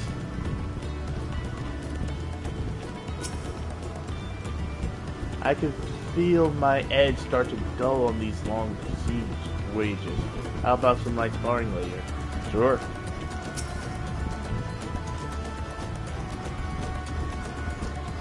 Oh. This will be my first time to visit Toral. Von Genetine's the name. I was working with Astamtime Aesthetics, in Aldal, you see, but my employment with them came to an end. That's why I visit Sarley, out in hopes of starting over. While I was attempting and failing to find a job, I seized the chance to board this vessel when I overheard room for another passenger had opened up. I'm told the Dawntral welcomes all, regardless of origin. So Totuyolal seems like the perfect place to begin anew. Hopefully things will be better this time. Oh, I think that might be one of the things that companies that I kind of brought down. Sorry. Have you spoken with our siblings? Toyo is still a good distance away, and it might be a pleasant way to pass the time. Are we even moving? It looks like we're moving, but I don't think we're actually moving.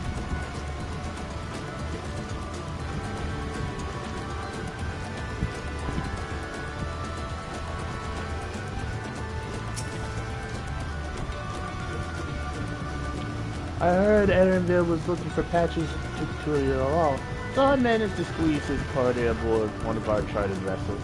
As fortune would have it, we had just scheduled an expedition to Toral. Oh. Passage to Old... Okay, so this is like, if we need to go back to Old Sarlium for something real quick, Alphino, what you got to say? I'm told this vessel has been equipped with a barrier generator to protect it from storms. A reassuring thought, though I nevertheless pray that there will be no need for it. Why'd you have... Alphino! We have been on so many adventures together, and you spoke into existence the very thing we didn't want to happen. Have you not learned?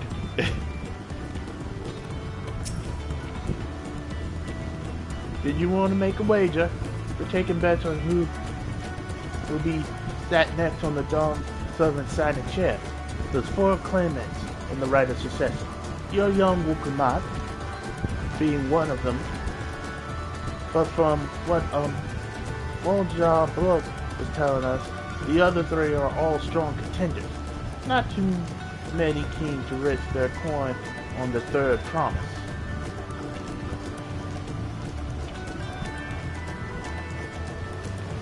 We're already close to the wall, folks. I mean, oh, treasure guy. Okay, hold on. An adventurer, I presume? I'm a merchant myself, based in Uda. Specialty imports and exports. Yosan, Toral, both. If this is your first crossing the salt, as they say, do remember that the social mores of Eosia are not necessarily the same as those over yonder. Consider this. It's not uncommon for various races to be referred to instead by certain names. Instead by the names of certain clans. For the Makote, the Hastaro, the Hathar, the Ebrara, Expadra, Not because every member of a given clan is of the same race, mind, but because many individuals of said race are associated with that clan. A fair assumption in certain cases, but take care not to give offense. So be careful, but not too careful. Gotcha. My story? Well, since you asked, I've wanted to retrace the historic journey of the great King Tarama. You know, the first Eosian to set foot on Tyrol almost 80 years ago. Mamal Jarlita is said to have welcomed King Tarama with open arms, sent him home with a bounty of silverware as a token of their friendship. But the real treasure was the crops he brought back. Potatoes, tomatoes, and corn, which spread across the Eosia like wildfire. His grand adventure led to a culinary revolution. The tales say Kinder Kamran returned to Tyrol several times after that, but his ship vanished during his last record voyage, and he's never heard from again. That's even a seasoned explorer like him can meet such an end. It's a testimony to the ocean's peril. Testimony to the ocean's peril? Or Bermuda Triangle, or Sage Triangle. Conspiracy theories. Okay, I'm coming up with a theory right now. I'm going to say he was traveling, got caught up in a storm, was brought to maybe either the City of Gold or Solution 9. Maybe they are one and the same. I don't know yet, but we'll go find out. I see you in Eosia before. You great and famous hero. God, I've had enough of playing the simpleton. There was a time when we took great pains to maintain the deception. But with more of you Eosians coming to Tyrol, it became impractical. Besides, my mercenary days are over. Too many of our war band have fallen, and so we head back home to lick our wounds.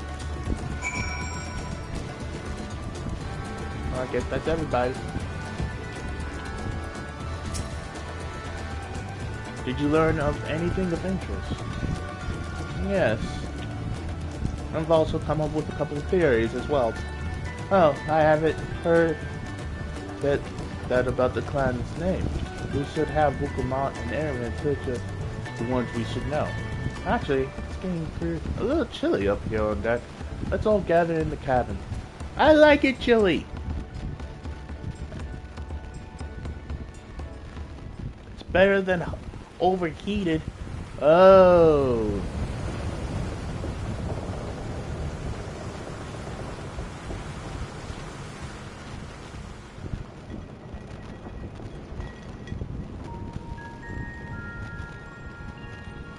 We're in for a proper storm, it seems.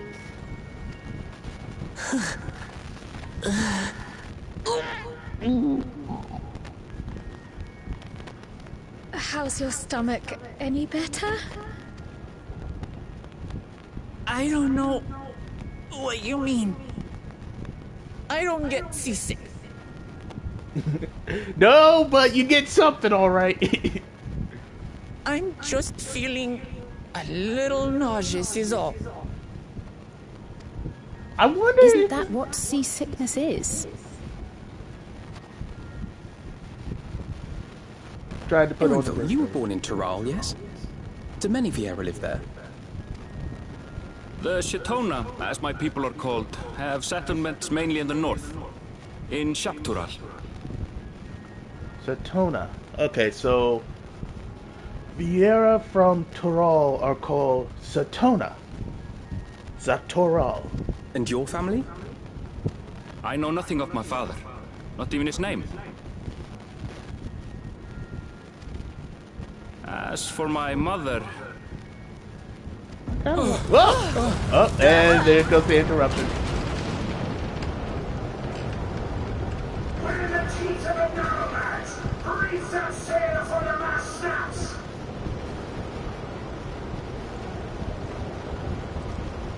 Lower the sail before the mast snaps. Oh dear. Great. Only elders have watch! This wind's too strong to take any sound! I'm falling off the mast! We need help! Get him below decks first! Quickly! Before he's washed overboard! Come, we should lend what aid we can.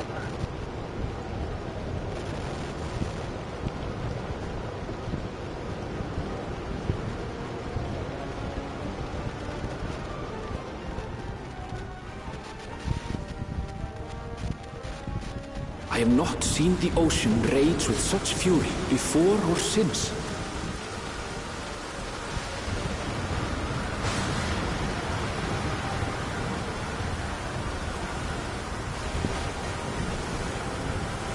The heaving waves tossed our ship about like a toy, sending sailors tumbling. The dauntless Alizé, quick to the rescue, was almost lost to the sea herself.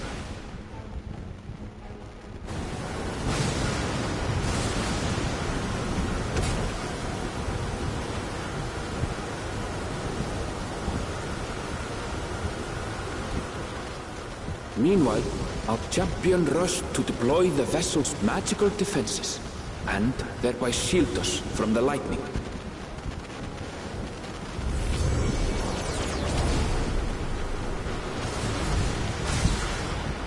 What an extraordinary life she must lead to be able to operate such a device with practiced ease.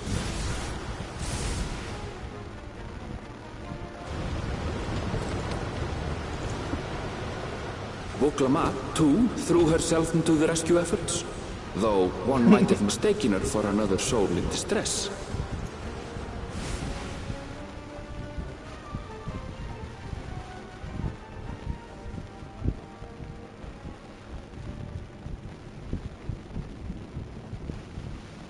By the time the unruly seas had calmed, our strength was all but spent, and we had yet to even glimpse the shores of Tural.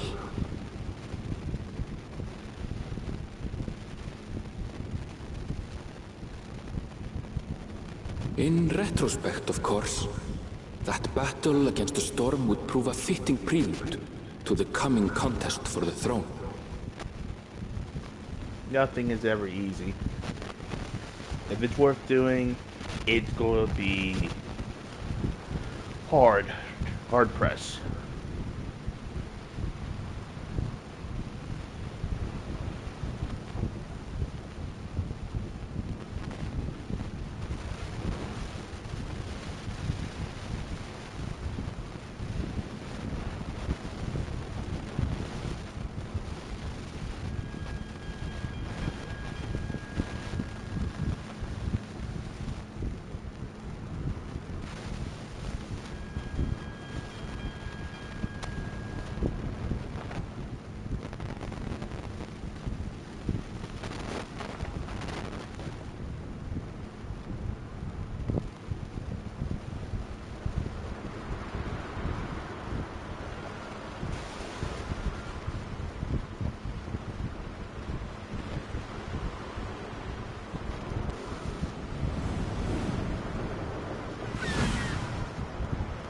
I'm surprised Kryle did make us an outfit for this expansion.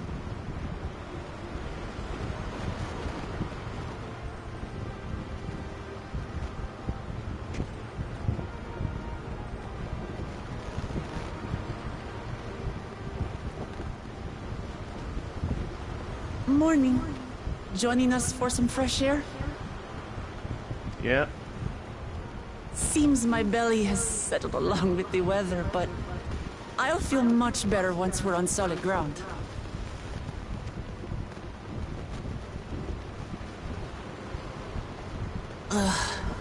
Can't be much farther now, can it?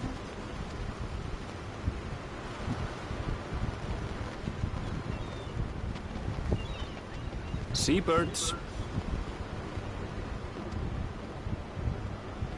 Land must be near. You need only hold out a while longer.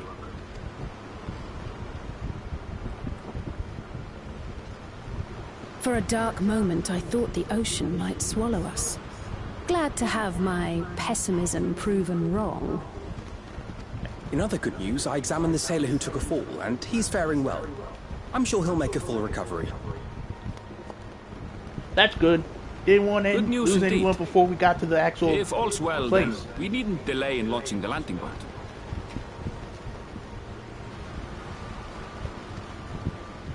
Ships have to lower anchors some way from shore. Too close, and they risk having their underbellies ripped open by the reefs that crowd Tuliola's coasts. Come.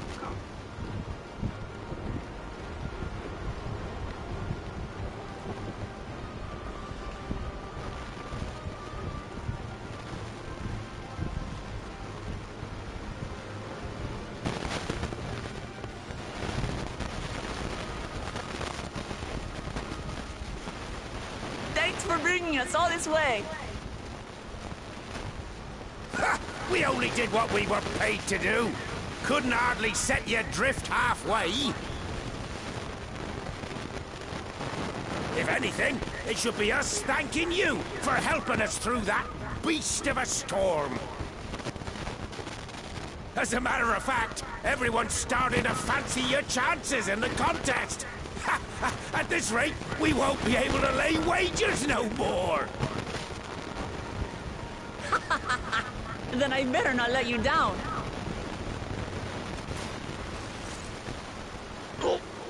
Easy, stomach. Easy. And the Ocean gets to work in. Ocean 2, We're the last to Wukamat board. 0. If there's nothing left to say, then let's shove off, shall we? Yes, before Wukamat throws up whatever she's eating.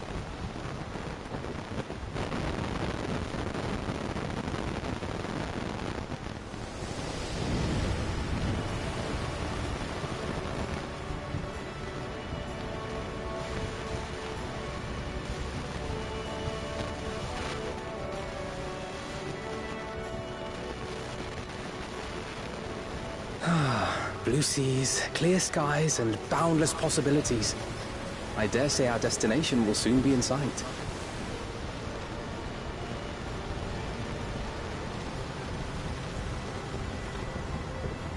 Enjoying yourself for a change?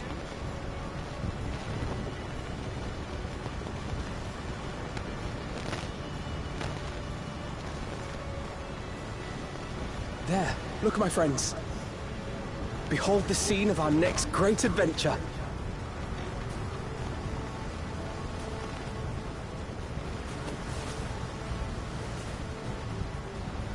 At last, we are come to the land you call the New World. To my home, Tural.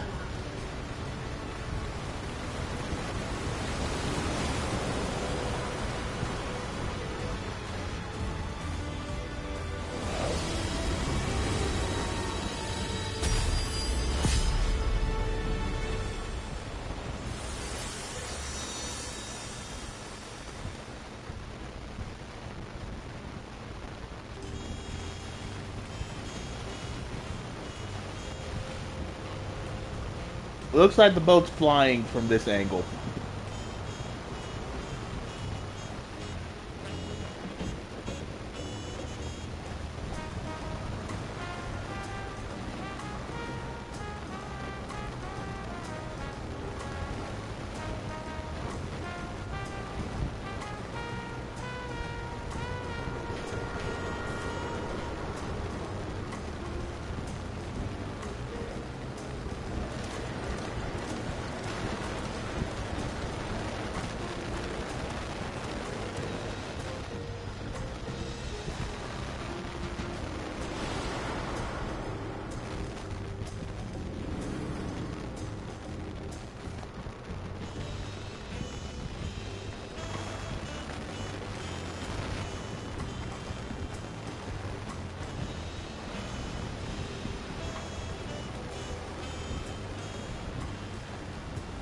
Gods, I've seen cities with an impressive mix of cultures, but this is something else. Is that a... No. I've never seen Vanu feathers in that color before. Me neither. You'll find much here you never knew existed. There may be a sea route now, but visitors to Tulihyolal are still few and far between. And as we don't build seafaring ships, only a handful of Turali ever venture abroad. Mamulja sellswords mostly. Those willing to play the fool sail with Lominsan merchants to secure employment in Eorzea. I suppose that makes us a rare sight in your country. Rare and currently undocumented. Were there some forms we should fill out, or...? Forms? Did you forget who you're traveling with?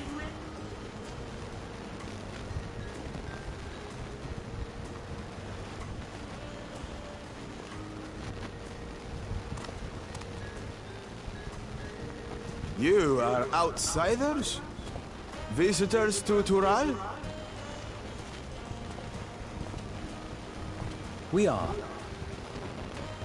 Our nation is soon to hold a right of succession to choose its next dawn servant. We will not abide interference from foreign agents seeking to foment trouble. What brings you to Tulihyolal? I can answer that. These fine people are allies in my succession bid.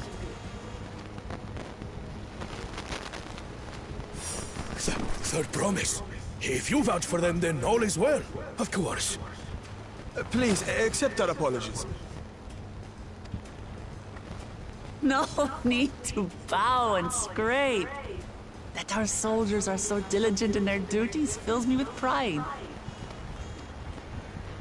Spoken like a true queen. We'll be continuing our patrol then.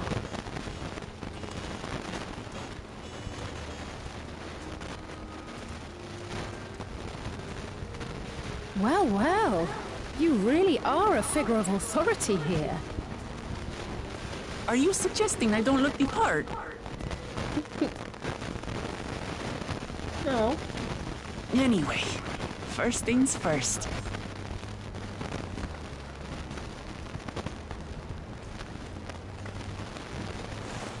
I bid you welcome to Tulihyolal. That's huge. It's huge. I do wonder if we're going to have a flashback with Ellen itself saying telling us about the City of Gold.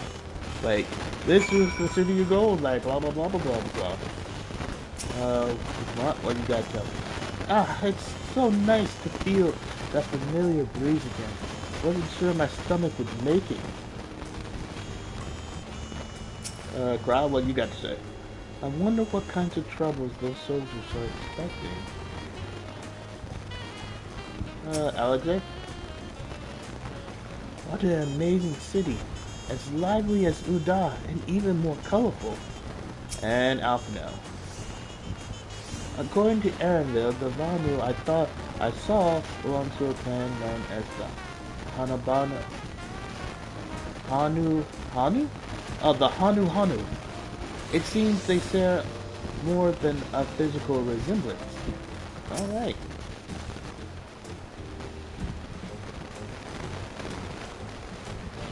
Well, despite the storm's efforts to the contrary, we're here. Safe and sound.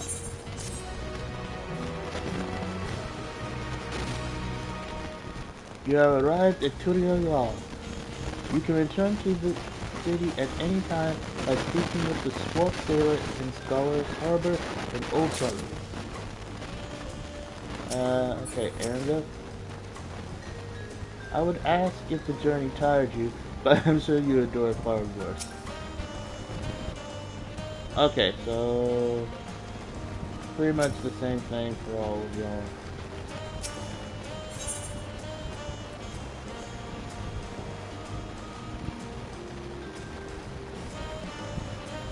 Okay, so this is basically for new people who are trying to play catch up, but that, depending on how the weapon looks, I might actually keep it. Right then, first things first. So, getting her still a bit queasy. No more boats for a while. Hey, we all have our weaknesses. I realize we just arrived, but we should get you familiar with the city before the rite of succession begins. No arguments here. I should very much like to explore. Then I'll guide you. Are you sure you're in any condition to do so?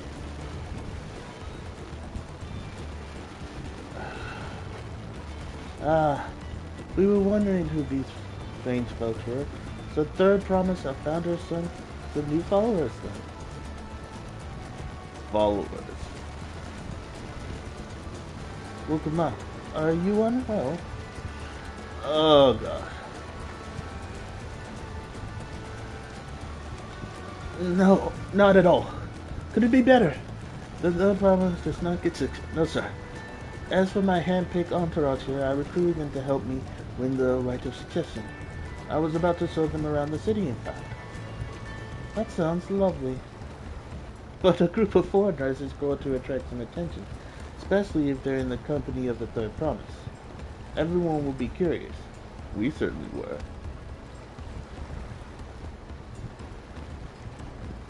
Your siblings have a tendency to command a respectful distance, but you're just so easy to approach.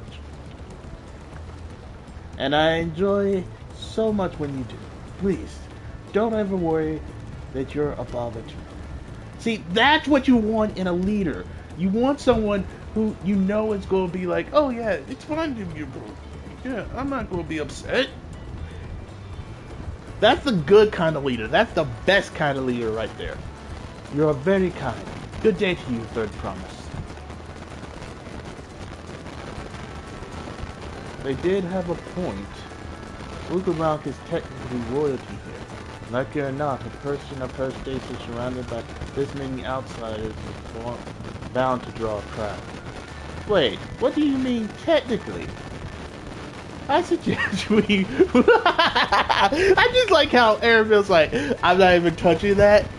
Like, I'm not even touching that. You're just going to deal with that on your own. I suggest we move in two groups so as to attract less attention. Just technically ignoring me, then. Naruto, you and Crowd can come with me. I'll take the twins then. We'll get in touch once we have a good look around. That voyage was hard on all of us, so take it slow and recuperate. We have time enough for that. Enjoy your wanderings.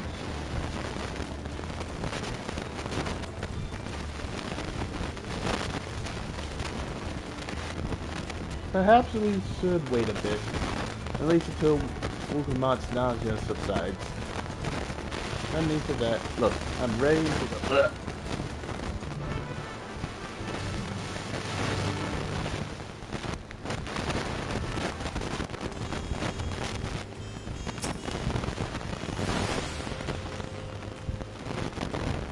Don't you always going anywhere? That gives you a little more time. Couldn't I just get her some medicine? I'm fine now. Really. Can't stand around all day feeling sorry for myself. What with the contest looming on home. Now then, seeing as we're already here, I might as well tell you about the harbor. Arabil already mentioned the reefs in our coastal waters, which explains why you don't see any big ships mooring at the docks. Only vessels with shallow drafts can navigate the bay, mostly fishing boats or barges ferrying cargo up and down the rivers from inland settlements. Much of the incoming traffic is from Yokotaro,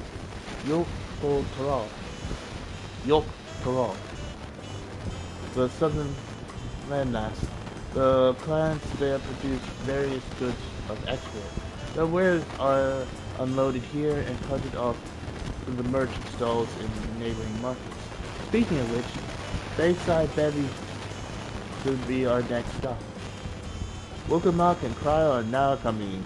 Keep them in your side in order to progress the quest. Blah blah blah blah blah blah. while your company may have conversation with. Along the way, which offer additional topics and these things.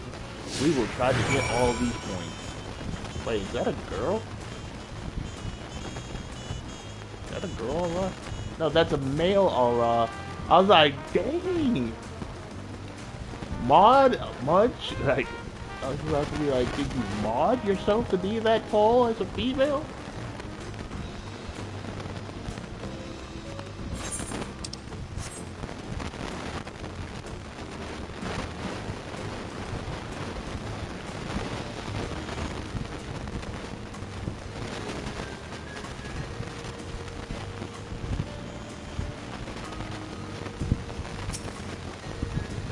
Welcome to Toriyama. You are an adventurer. Look recruited to her entourage, yes? If there's anything you wish to know, I am at your service. What do you do? Is it not obvious at a glance? Then again, perhaps Angelia will be unfamiliar with Maloja culture. I am of the Bunwa tribe. And like most of my kin, I specialize in matters of the arcane. As soon as I come of age, I left my hometown of Mammoth and journeyed all across the world to hone my skills. It gave me some much needed perspective on the world around me. I considered traveling to Aeolian next, but I took quite a liking to Trial. So I plan to remain to make use of my magic here. What manner of place is this? Toriyama is the beating heart of Tyrol. That the guard service was called home. It got its start about 80 years ago, when the newly crowned Dawn Service decided to build a town centered on Yule Temple ruins. By implementing a medley of techniques from all different cultures, the Toriyama style of architecture was born. Beautiful, isn't it? By the way, have you heard that the Gulal Jaja is stepping down as Dawn Service? I suppose he just wants to live out his final years in peace. In any case, I hope you're excited for the Ascension ceremony. It's ought to be quite the spectacle.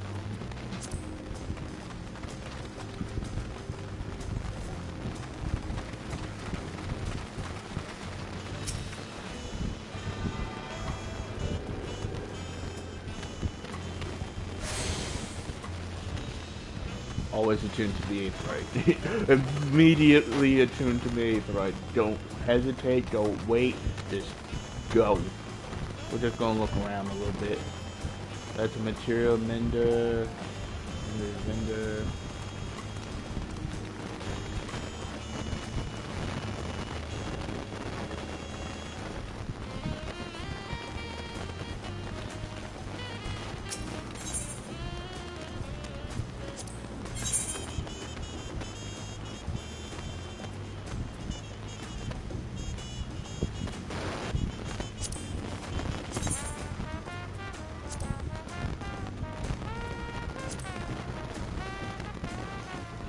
That doesn't look too bad.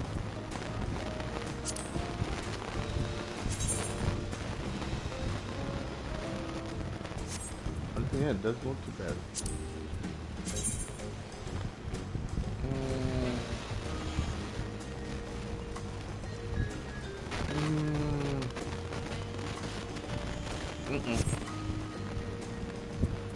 Not my cup of tea for those, but I would at least like to look. Wait, you also have battle armor.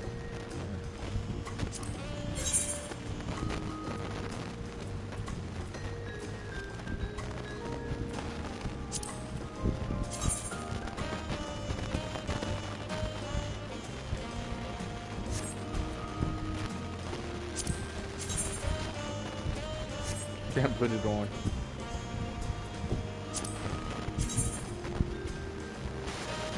Oops.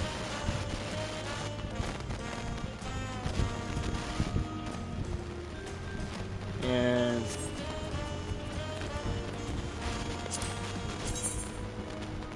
well, that's not not bad. That actually looks nice. That actually looks nice, and it's 2 die. Hold on. A little die preview. Okay, so that's the part that gets colored. Put that jet back.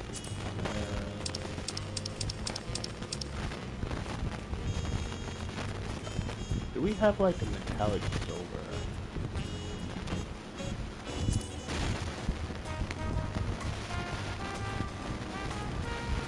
I need to see what that was. Oh my god, that actually looks good. Hold up, wait a minute. That actually looks good. Well, I know I found one of my first glamour pieces. Dang it! Yeah, I don't like the scouting. Not a big fan of scouting. Aiming. Okay, so I like the striking. Why isn't this the scouting? That's the maiming. What the heck? Scouting and aiming got screwed. Okay, a little bulk to them.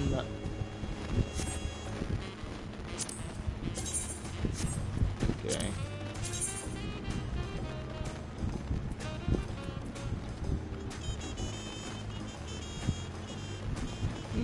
I don't mind them.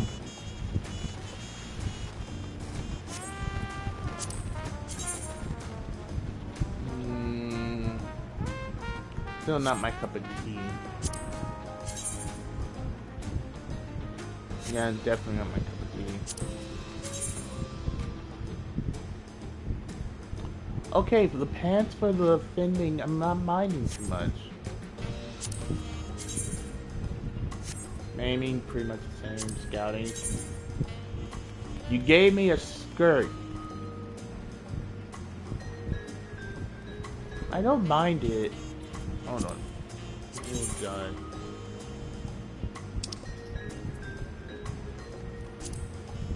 So, okay, so that part would be black. And you can make that white. Okay. Okay, I take it back. I'm liking it. I'm liking it. I can come up with some things for that. I'm already spending money. Like, oh my god. I don't care. Give me my glam. God dang it. I just got tutorial and I'm already spending money. It's just like, god dang it. And then this is aiming. That thigh window though. I like it. But at the same time, I'm more.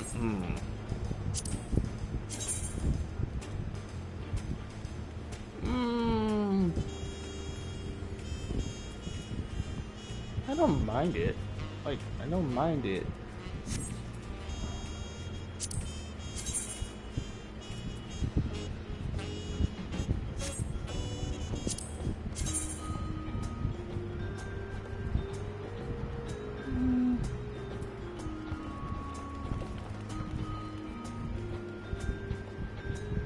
I don't mind. Maybe it's just the coloring that's turning me off. But yeah.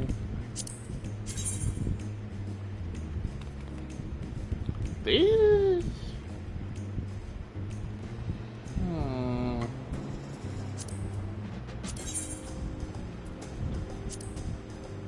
I must dye them in my colors. So that would be black. Then the second color would be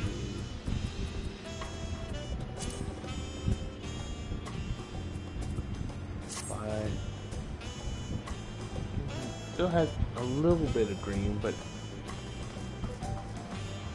I'm not minding them too much. Well, I know what I'm coming back for.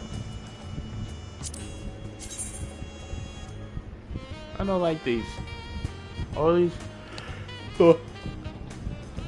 report. That's everything else seems fine, so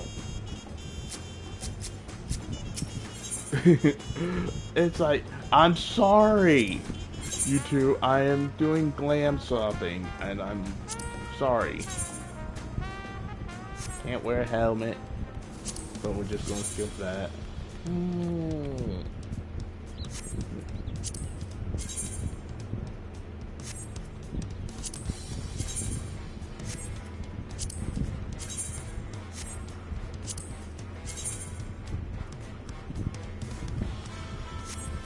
Against it.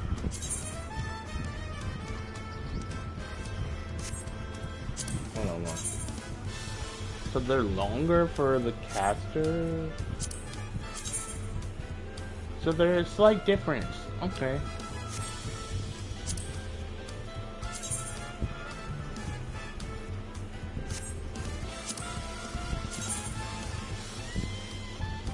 I don't mind these. These are the same.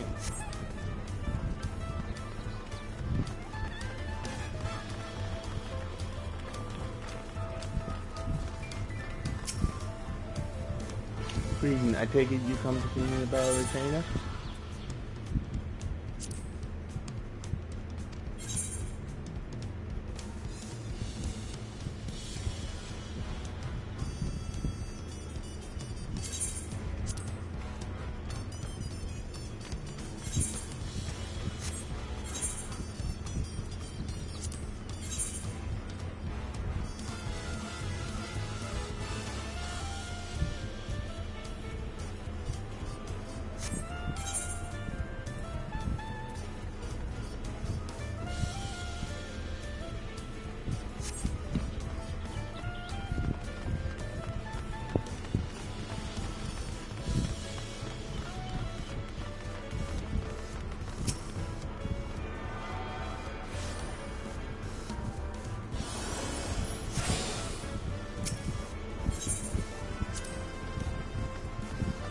So you all is like my own garden. I can lead you around with my eyes closed. If this tour was a sip, it'd be plain sailing all the way. The word sipping on this enough to curl my stomach.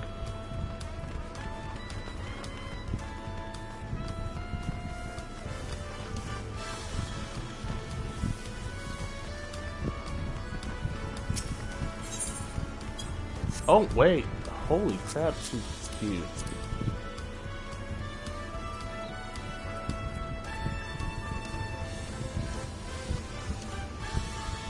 She's a cutie.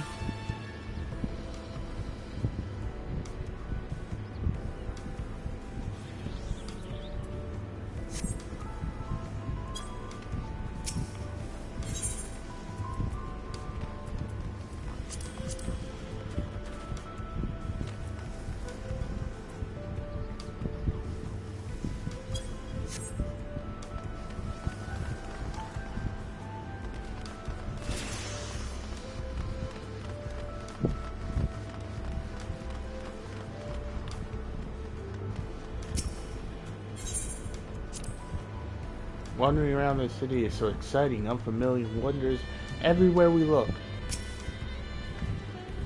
This is Bayside Beef, Tokyo-Law's largest marketplace. Being right on the harbor, everything from fresh fish to imported wares go directly to the sellers. Anything you want, they most likely have. Oh right, I should mention that here in Tokyo-Law, we buy things with pet. Currency the Pelu created. Don't worry, more and more trade is coming in from Eosia, so shops are happy to accept your gift. There's also the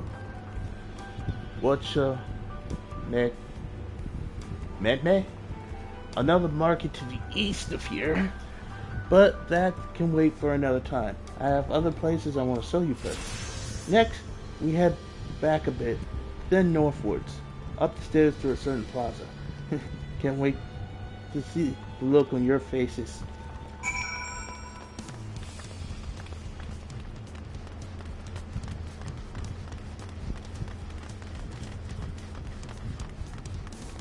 We're looking around first, like,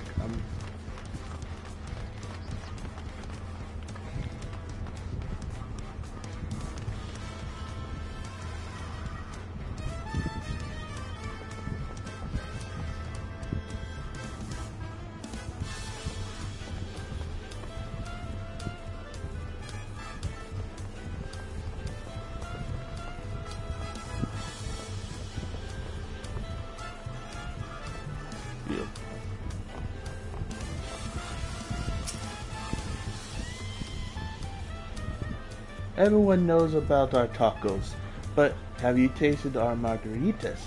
A fruity drink is perfect complement to a spicy meal. Grab a glass and have a good time. I'm liking tutorial already. Margaritas? Tacos? Heck yeah! That's a good time. I might be here for a long time. I'm here for a good time and a long time. Let's go. We're going to party.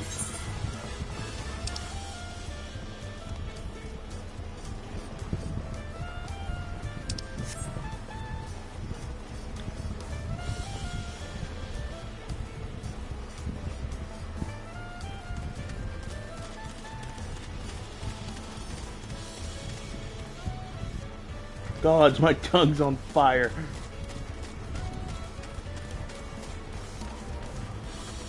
Why is everybody standing here? Oh. Well, I guess we found the script exchange.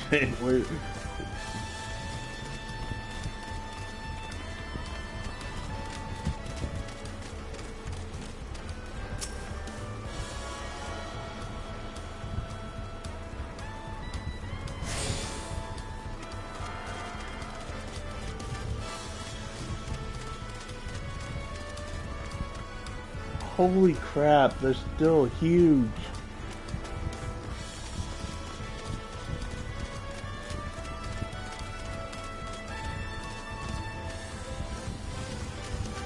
Can we jump over the wall? Nope.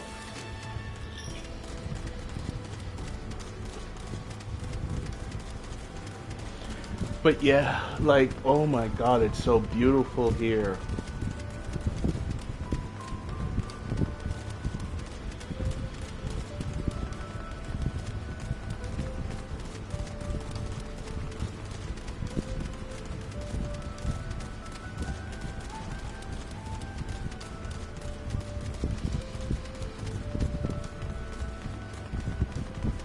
Like, I'm just wanting, like, Wukamat grew up here? Like, hold up, Wukamat. You want to trade lives? You get to be the adventurer, I get to be the princess?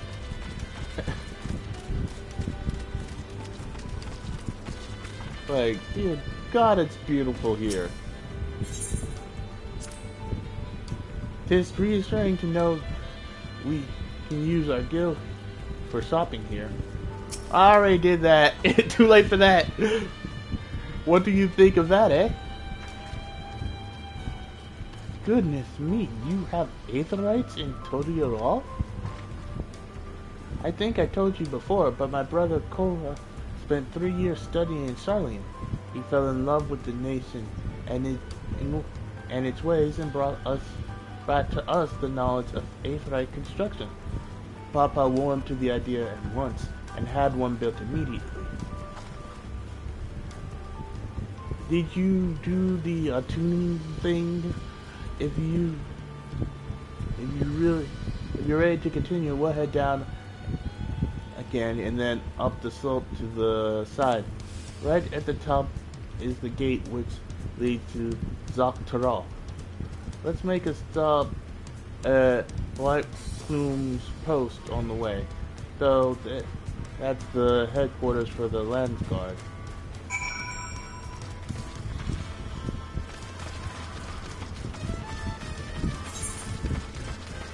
Oh my god, this place is huge.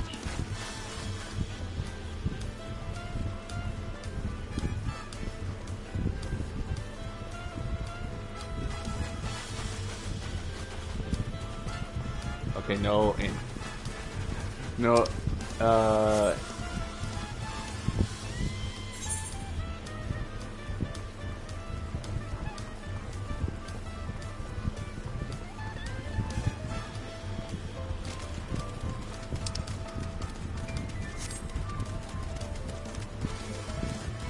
This place is so huge, and we can't even use mounts here. Oh my god.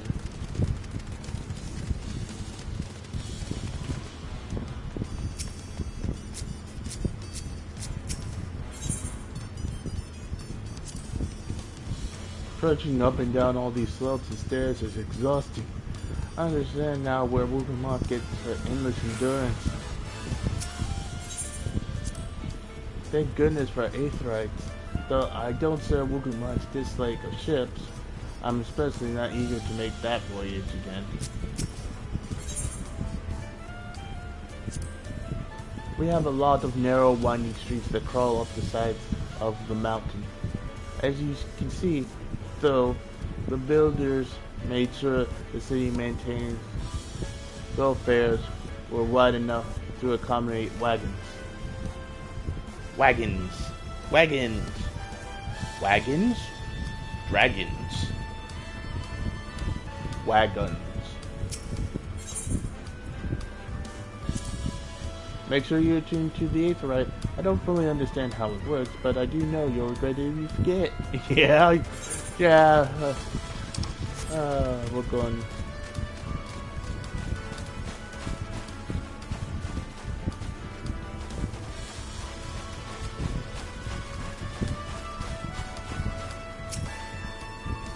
Beautiful, healthy plants, aren't they?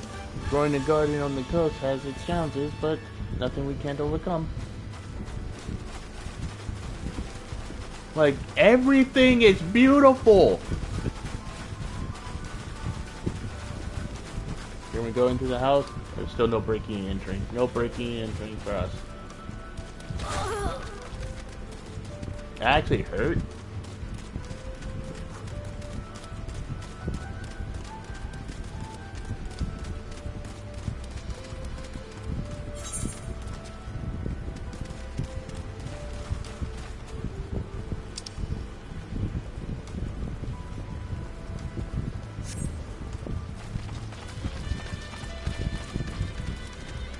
This guy's got an umbrella.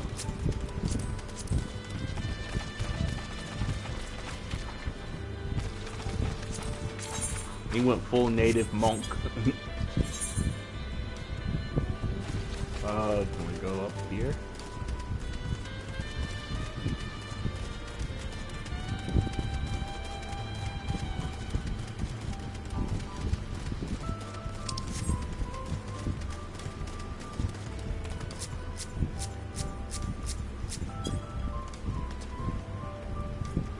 File.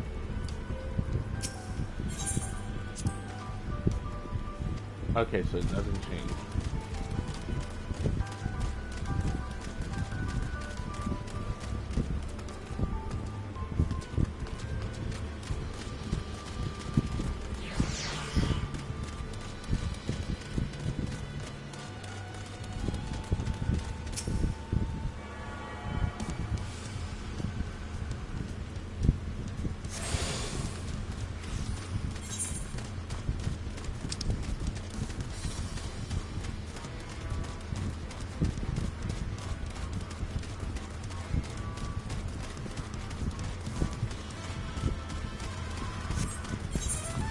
Look at this! This map is slightly huge!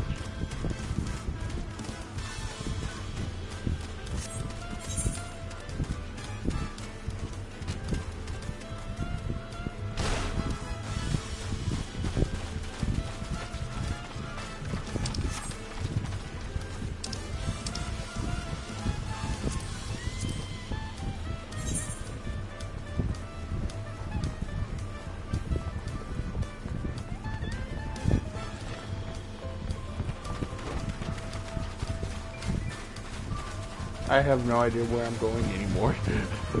I have completely lost the plot.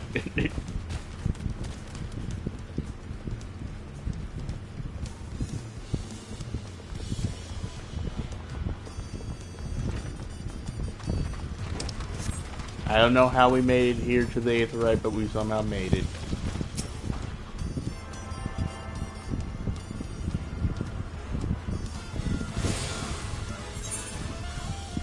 Might as well get the other one while we're over here.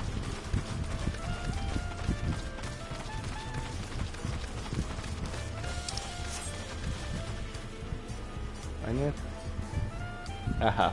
Waves do look scary at first.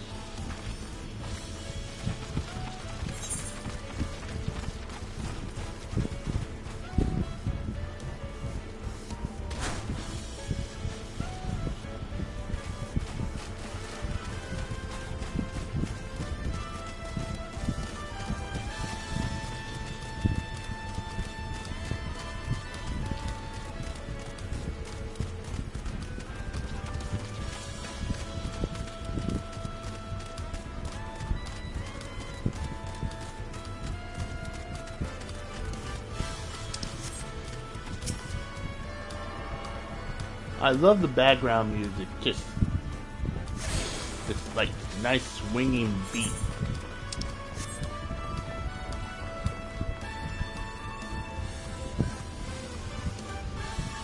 It's beautiful here. Okay, so wondering. Okay, so this is the place we are at. Don't have this one yet. Don't have this one.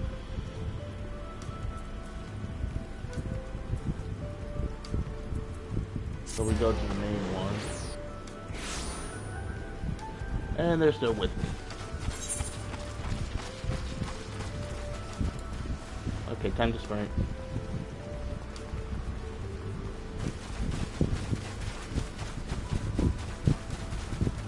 Hit.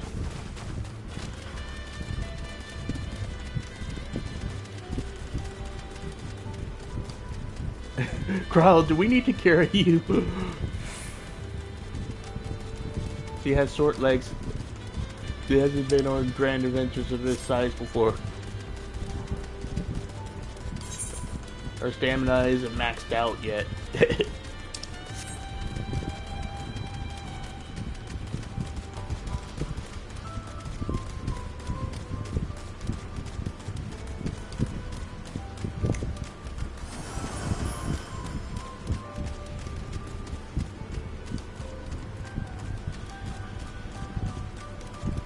Oh my god, it's so beautiful here. Oh my god. I know I keep saying it, but no matter how many times I say it, it's just like, oh my god, it's bloody gorgeous.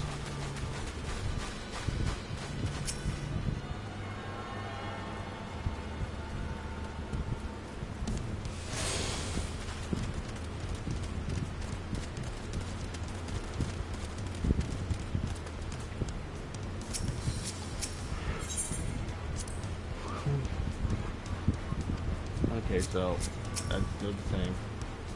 Here we are. Red Bloom's post. The soldiers stationed here are responsible for defending Toriel and preserving the peace. The Land Guard are led by our nation's strongest warrior, so naturally Papa has commanded them since the beginning.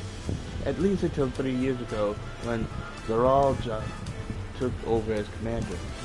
The title is no empty honor. It means the first promise is considerably equal to the Dawn Servant in martial strength.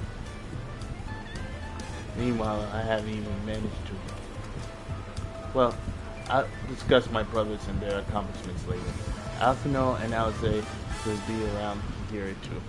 Come on, time to show you the Sky Gate. It's right at the northern end of Palamarch. Hold on, I want to see this. Put all your strength into the blow.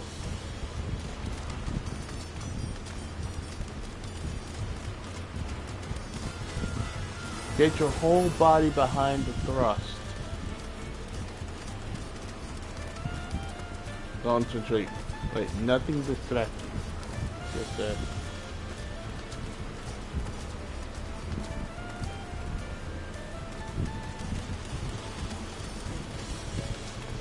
Weapon in fair shape. It'll hold.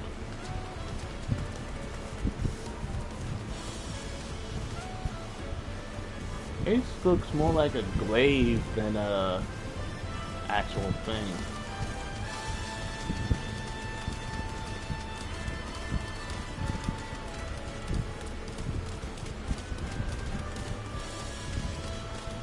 Oh wait, we gotta see if we can go inside the building. We can... Wait, does that say... La Farge?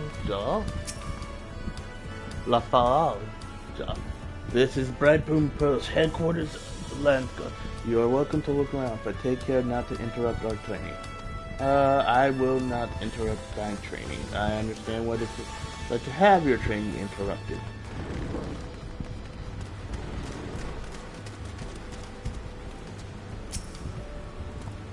Now that I completed my field training, I'll check out stock. Not just counting it, but making each item's condition. So, worst comes to worst, it means the difference between life and death.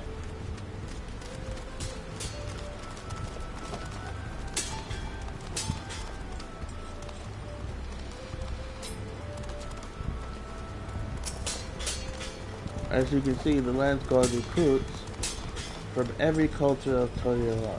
Personally, I find it fascinating to see how each of them use the unique attributes to their advantage in battle. Even their posture is different.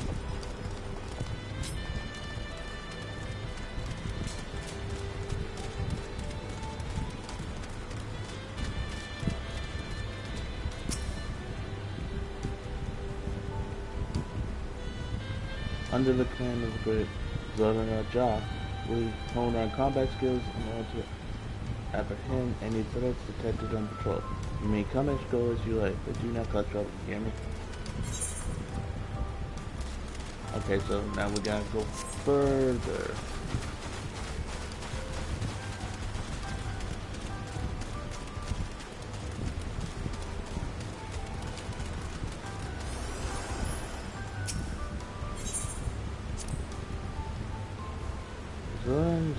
That's clearly among all now, or the last name.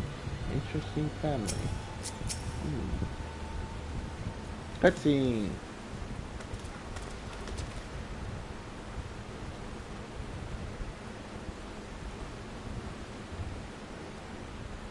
Massive, isn't it?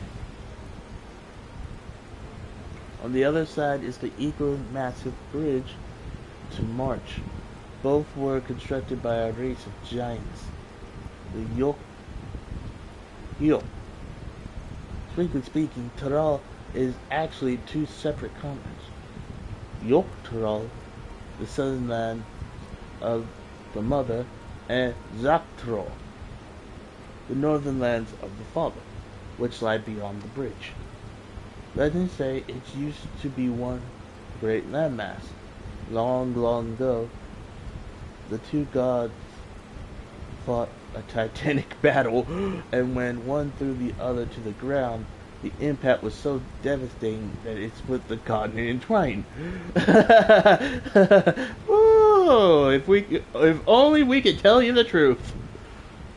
A familiar sounding tale. I am put in mind of the conflict between Hydaelyn and Zodiark.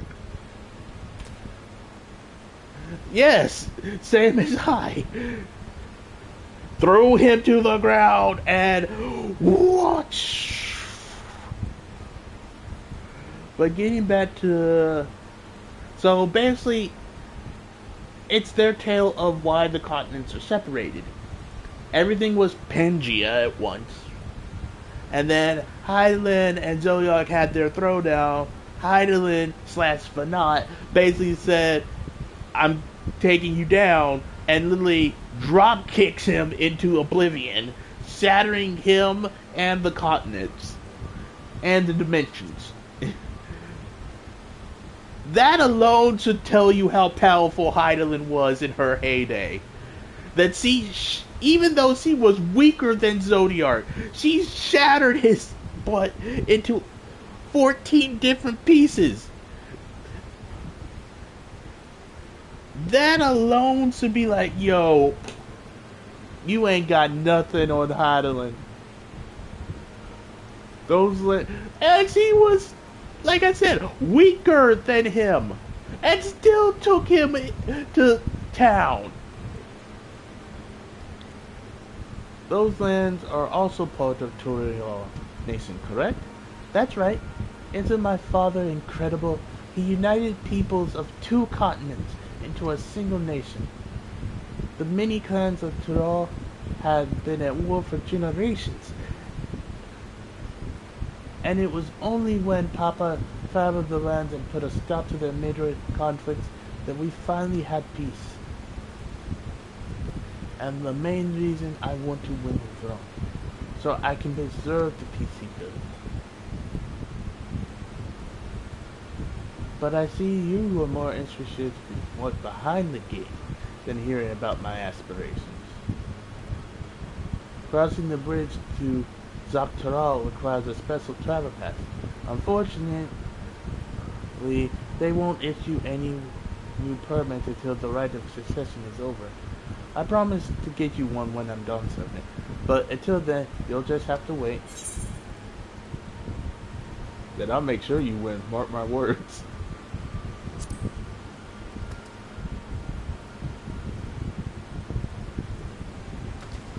You really mean that? Hey, whoa, to anyone who stands between you and adventure. Anyone who stands between me and adventure is getting the shotgun. And I ain't gonna hold back either.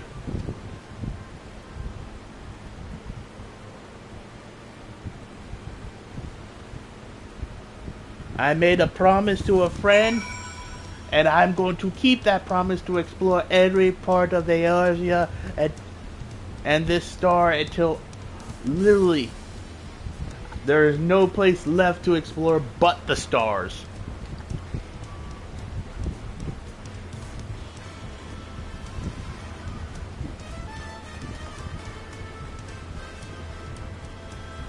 She looks cute. She's also a viper.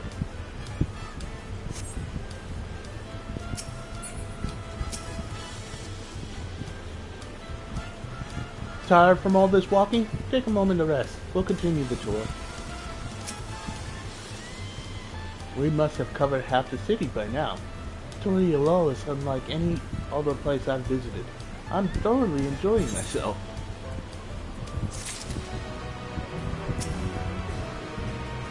Creation stories are often rooted in true events. Given the similarity, could it be that Toriel legend was inspired by Heidelin's clash with Zodiac?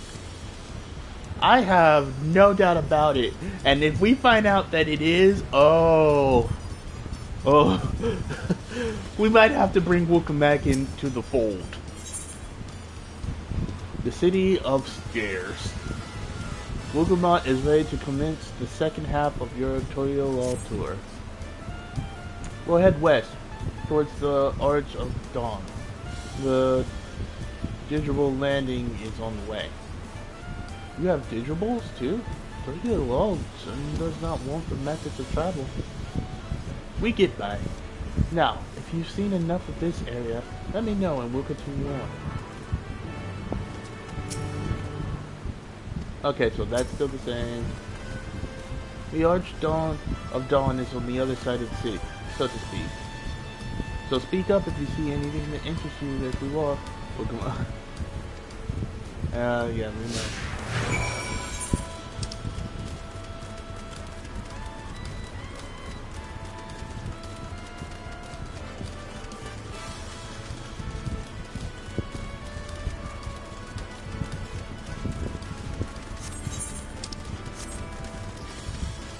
But yeah, so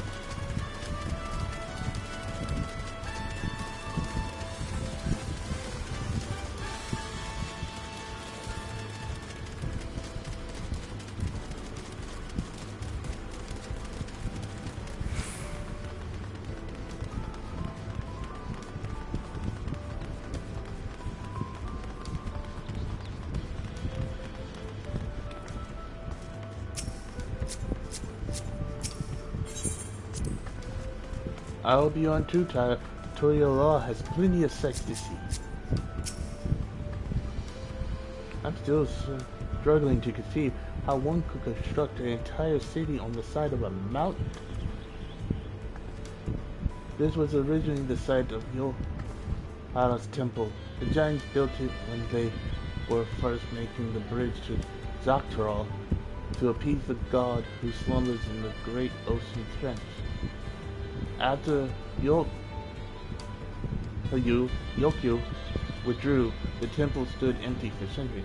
So when Papa was establishing his new nation, he saw a structure he could refurbish into a palace, sitting practically in the center of Tyrol. He gathered artisans to do the work, and the houses they built for themselves became the foundation of the city you see today. Speaking of houses, we are passing through the resident quarter, the biggest residential district in Toyola. We climbed these set of stairs here all the way up.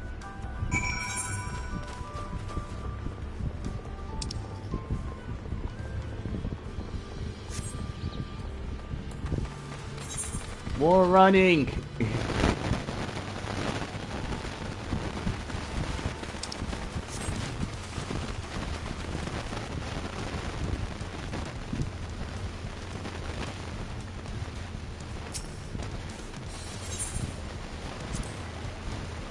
Papa's palace is called Bala Sazam, which originally roughly translates to invincible resilience. You probably want to take a closer look, but we'll come back here later. Let's move on for now. Brian, what you guys think about this? The sheer scale of the palace is incredible. I wonder what the carving at the top represents.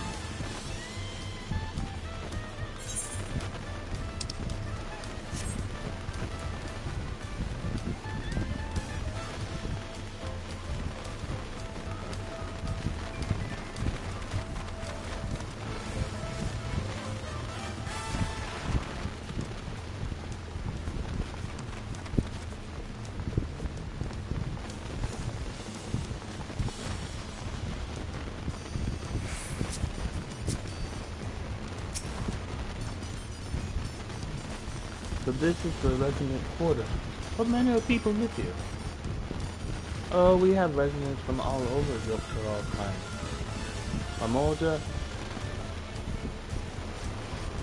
Mamola, Ja, Zabra, Allah, Pelu, Malbin, Hanu. We also have Tana Wata, Etcha Stuff, Zaro, Sintol, who moved south from their ancestral lands into DAWNTRAIL. In essence, it's a gathering of people from every culture of Tyrol. A true representation of Toyola's diverse character. The adornments of each building contribute to the eccentric culture aesthetic. All so beautiful. I'm glad you think so. Come, we continue down the stairs. See, it's truly a melting pot of cultures.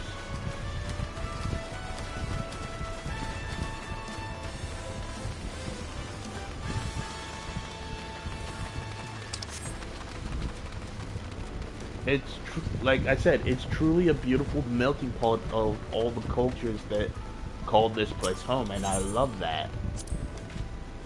I've never seen such enormous drums. What would one even use to beat such an instrument? That big drum there is called the DAWNTRAIL. They play it for formal occasions, like when honoring the land guard's return from a dangerous duty. I tried hitting it with my axe once, ripped the skin, earned me a proper scolding. Let me tell you, I think that was the time Papa held me down by my ankle. Why would you hit the drum with your axe? That's my question. What possessed you to hit the drum, the sacred drum, with your axe? That's what I want to know. Like, it's not even you hitting the drum that's like, what? No, it's you hitting the drum with your axe.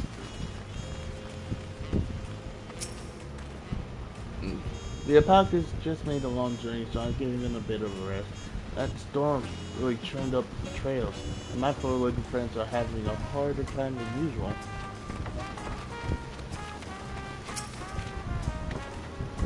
Welcome.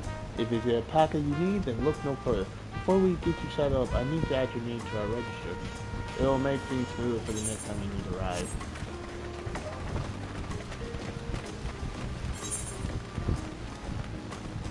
Like, part of me is still reeling from the fact that she used her axe to hit the drum. Like, it's... Like, if she used the flat of her axe, I can see it. But see, if it ripped, that would mean either she caught it on something or she used a sharp end.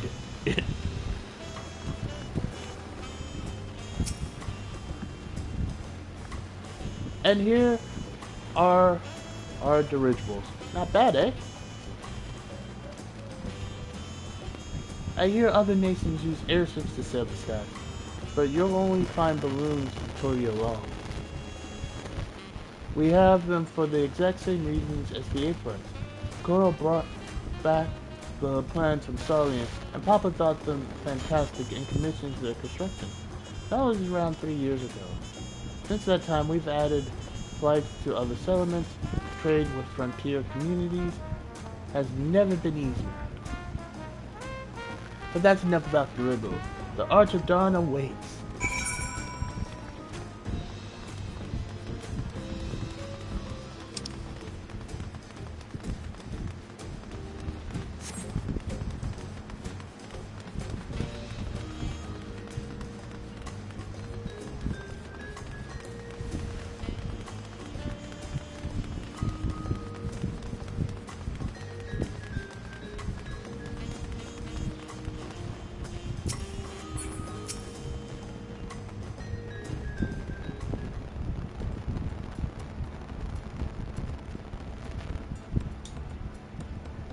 This is it, the Arch of Dawn. When the giants were still here, it was known as Yoltaral's Landgate. But when Papa founded Toriola, everybody began using its present name in honor of his great achievement. Though this gate is Kajama Okoa, the wetlands south of the city, dependent on what the Rite of Succession asks of us, we might end up going in that direction. Kazuma Oka? That name alone sounds intriguing. Speaking of which, what were those fluffy animals we passed earlier?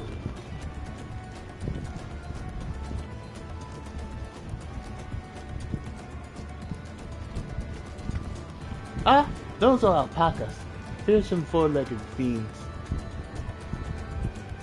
Fearsome? Isn't quite pleasant to me.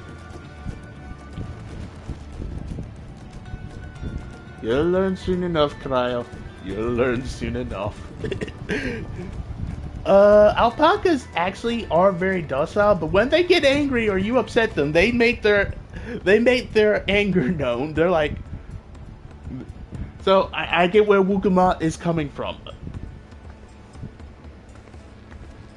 But forget the alpacas. I have something far more important to show you. Come along.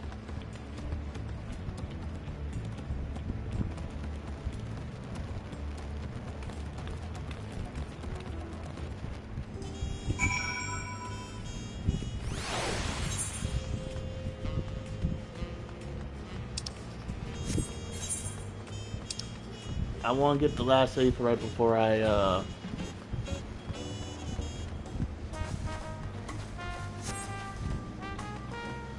just in case we have to come back here, so we don't have to run across the map. But this place is like just godforsaken beautiful, and why is everybody over here? My apologies, man, but we have no vacancies at present. Wait, what?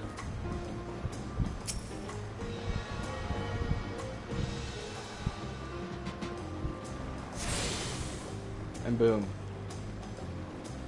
You have tuned yourself to all the 18 swords in Turio. Well, that makes things a lot easier on my part.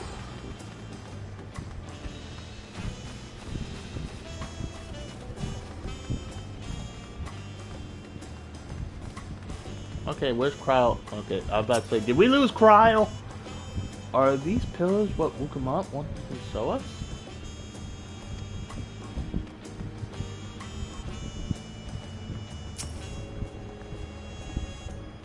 If you wish to learn the history of Turio, then look no for these stone pillars.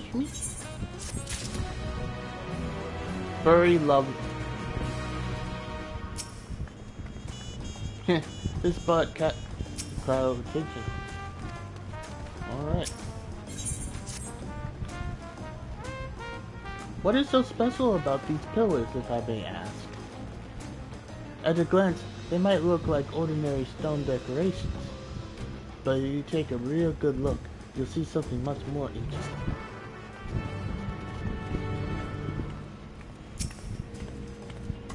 The following events cannot be skipped. You may wish to cancel any pretending duty finder registration.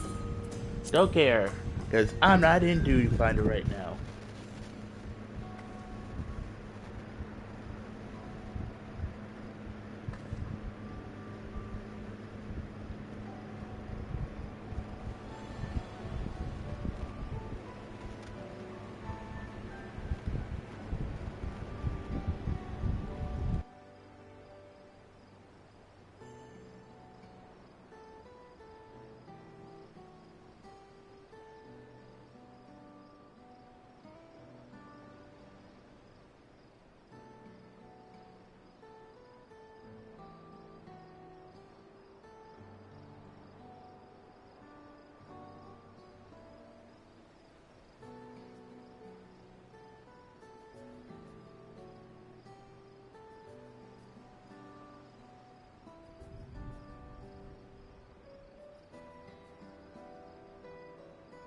Oh, so they're not voice. Pictures? Wait, no. These are glyphs. They seem to tell this series of stories. Many of them featuring a two-headed Mount Olja. Oh, then this must be... That's right. It follows the exploits of my father, Gulal Jaja, and his journey to unite our lands. We call it the Turio Saga. The deeds he performed and the bonds he forged, all memorialized in stone. There's no better way to learn how Turio came to be.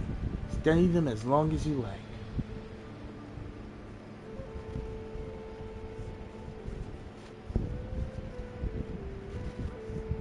The Lay of Brotherhood. I don't know if there's a certain order you're supposed to read these in. This pillar tells the Lay of the Brotherhood. It depicts the scene where Papa granted an audience to the foreign explorer Ket something. I can never remember the name. You mean Kentarama? Ah, that's the one. Kentarama's arrival in Turio is what promoted Papa to embark on his own journey. It is said the two grew to be close friends, brothers in spirit, if not in blood, but no one knows what became of the explorer in later years. Kentarama's disappearance is a mystery in the area as well. The records say he traveled between our lands and yours for a while, but then it's assumed he was lost at sea. Laying of the Reeds. Here we have the Lay of the Reeds. This is the story where Papa visited the Hanu in their village in Kozama Oka. Ah, the people Alphino almost mistook for Vanu Vanu. If not for the colorful plumage, he spent a fair bit of time among the Vanu in the Seat of Clouds, so it's no surprise he took an interest in your countrymen. I don't know how it is with your Vanu, but our Hanu are bright and cheerful sort. They hold this one festival every year. Very famous, lot of fun. Uh,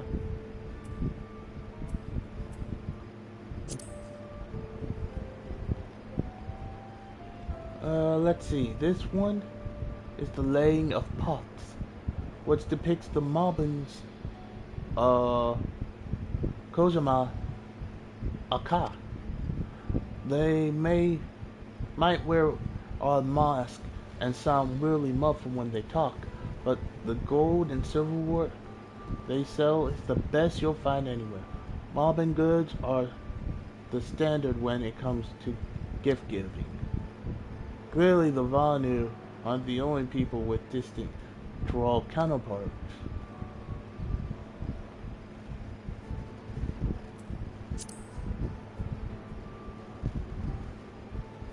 This one recounts the lay of repast.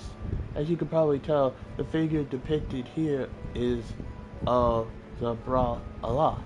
Like me, for decades Zabra Allah and the Mamoja were at war for control of the forest of Yaktel. The action Papa took in the conflict since has been hailed as the first steps in the founding of Toriolo. There is a clan of Hrothgar in Bulga known as Hellions. In their society, the women rule as queens, and the men serve as devoted subjects. Yet here in Toriol, Japan men and women appear to be of equal status. How dramatically culture can vary with location. If you're done with the first half, we can move on to the second. No. You're not ready to move on? That's fine. I don't mind. Okay, so we've done all three. Okay, so if you're done with the first half, we can move on to the second. Move on to the second.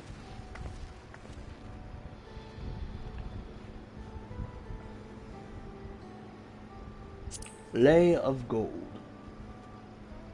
The Lay of Gold. This pillar shows one of the Pelopelu whose homeland is in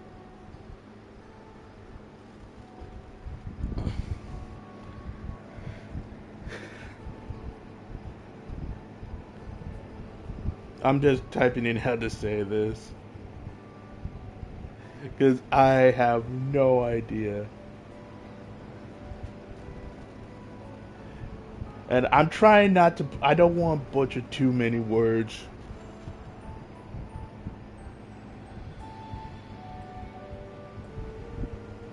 Q O P A C H A.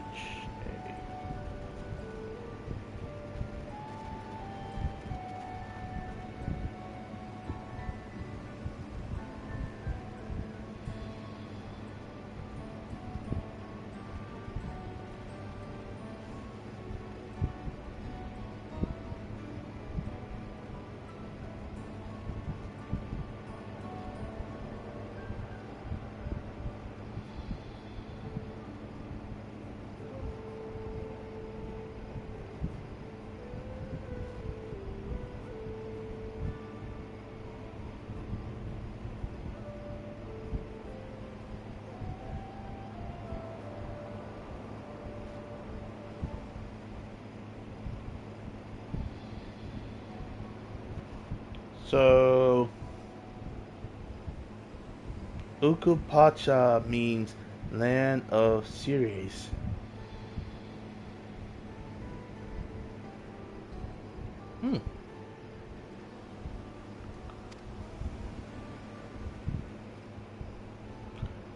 Having created our currency, the Pelu are rightfully known as the Merchant Clan. They oversee Toriola's markets, and the traveling peddlers are a common sight no matter where you go in Toriola. Don't let their size fool you. They might be mistaken as children, but beneath those beaked masks, they are clever and calculating traders.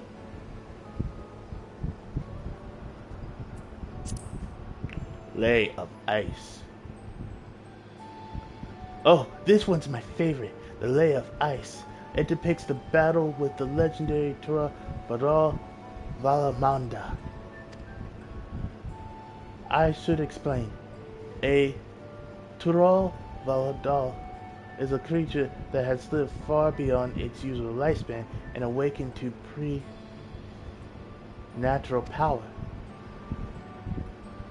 The Taru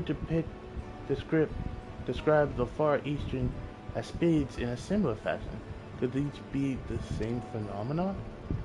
Valamanda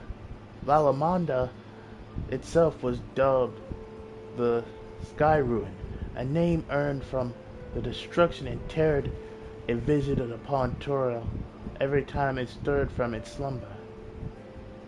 But 80 years or so ago, its ruinous reign was brought to an end. After a great struggle, Papa and his comrades managed to overcome the raging Vidral and seal it away in the Aquacha Mountains. Despite its reputation, however, Valgamanda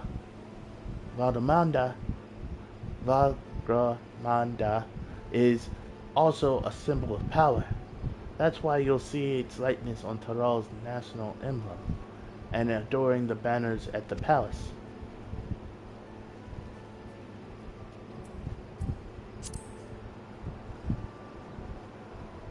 This one is unmarked. Papa said he's left it blank for the next chapter of Taral's history, wherever that might be.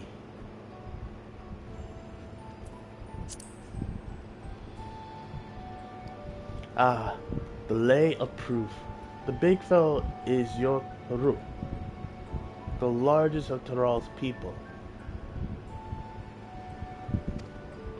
These giants once used their great size and strength to establish a dominion encompassing all of York-Taral.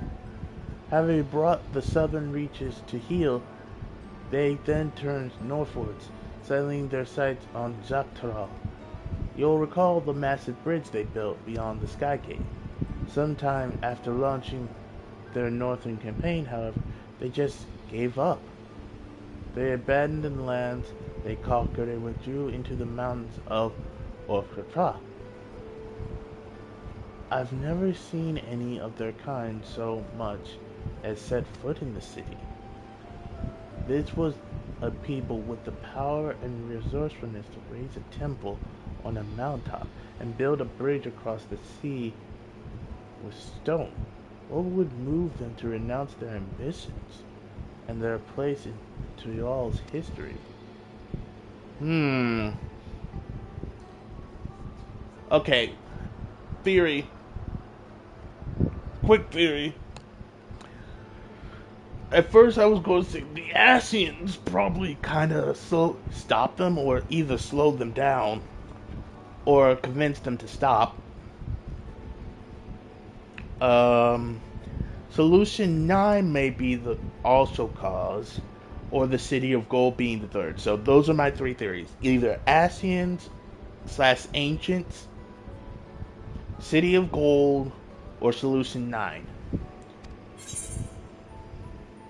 Yes, thank you.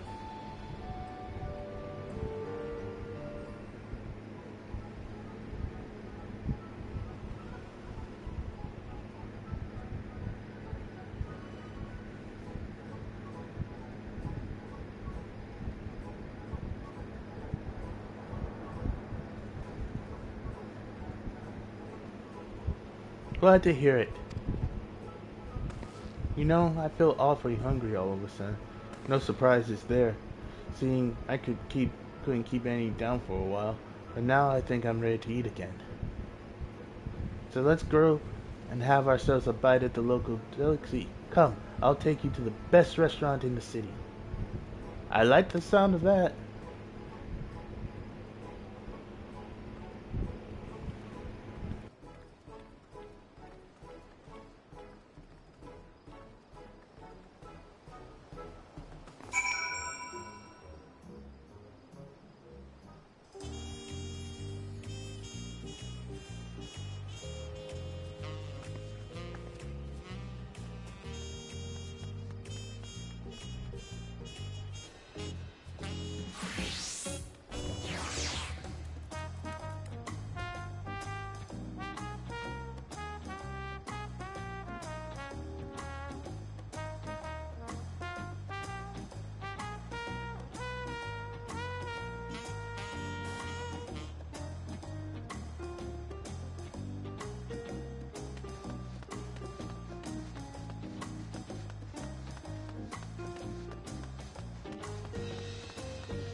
I am butchering names, and I am so sorry for it. I'm glad y'all did not have to hear me butcher all that.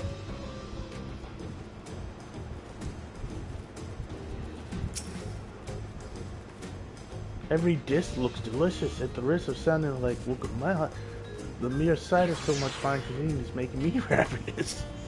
No, I'm right there with you. This is Boda Aduruk. Rook Ivu, the owner. Don't let his unassuming appearance fool you. When it comes to making tacos, he's the greatest artisan in all of Taral.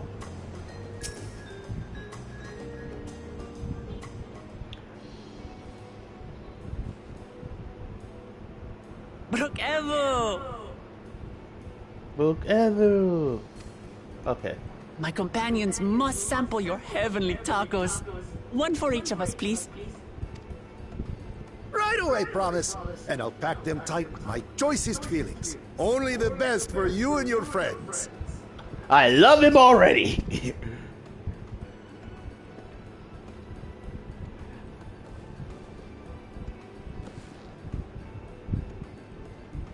Did you hear the silver scales are back?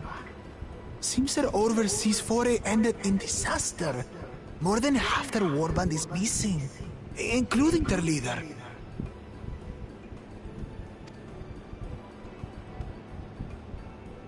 Aye.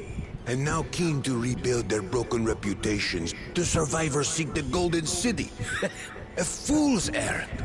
How many hopefuls have disappeared in search of that fable? They should count their lucky stars they came home alive at all.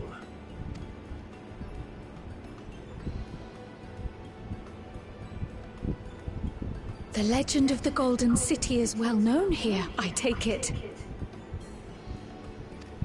It is, but as no one's ever seen it, many question if there is any truth to the tale. Like our skeptical Erinville. I can't imagine the Dawn Servant would request a formal survey for a place that doesn't exist.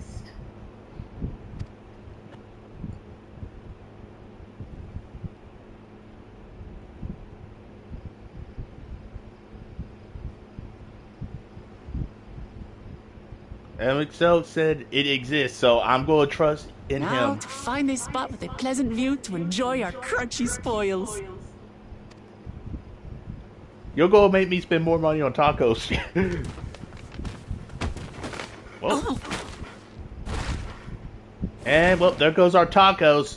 Oh. Oh, great. Dick 1 and Dick 2. If it isn't the third promise. Oh, no.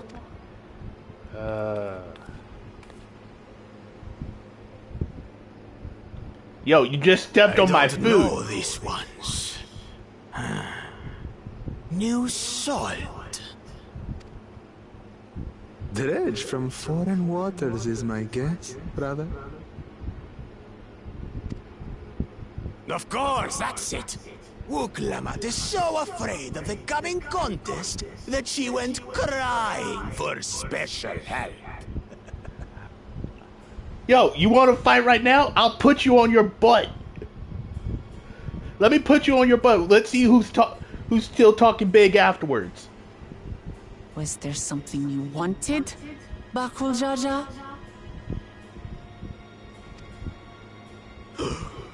The third promise remembers us. Such an honor. I want to slap his scales off him and then beat him with the scales and put them back on him. Glory on your name, brother.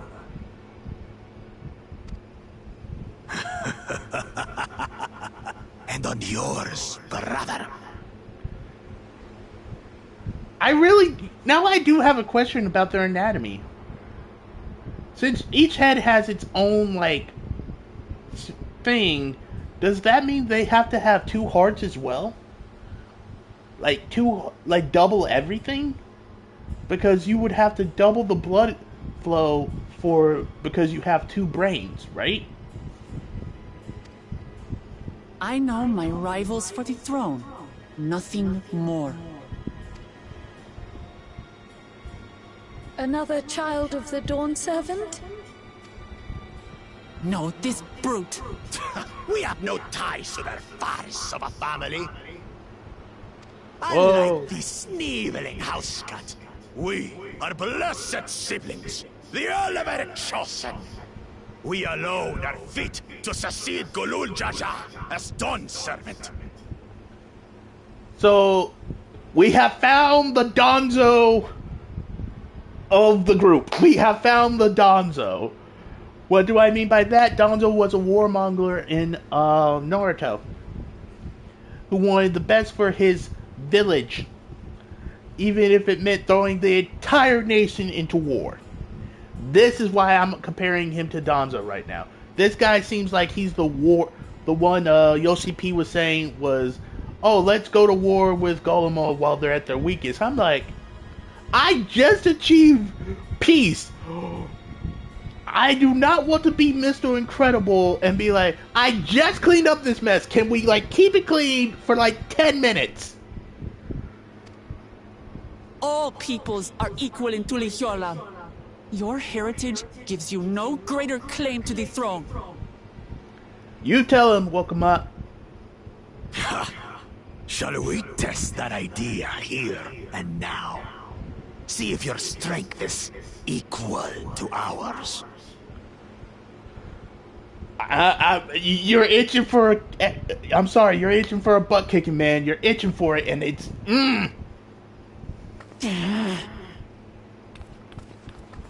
No. None of this has any bearing on the right of succession, correct? Best not waste your energies on pointless scuffles.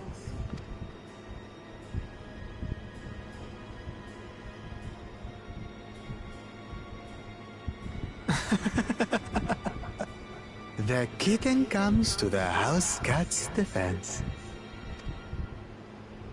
Pathetic. Since when was our nation overrun by mewling weaklings? I want to put this man on his ass. I'm about to whoop somebody's ass. Oh, I want to whoop this guy's ass. Listen to me, you. Now, we don't want...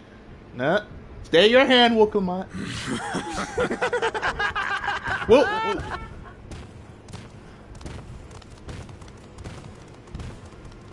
His time will come. A two-headed mamulja. I knew of them, but that's the first I've seen in the flesh. Not for me. I've seen another one in the flesh. Some get it into their twin heads that they're destined to follow in my father's footsteps. So they travel to distant lands to hone their battlecraft. Those are likely the ones you've heard about. Are there other two-headed claimants? No, just Bakul Jaja. Even in Tural, his kind are far from common. The Mamulja people largely belong to one of three clans. The Hubigo,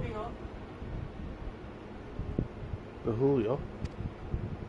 the Bunewa, Bunawa. and the Dopro. Dopro. Every once in a great while, a two-headed offspring is born from a union between the brown-scaled Hubiko and the blue-scaled Bunewa. The child grows to possess immense strength, both physical and magical.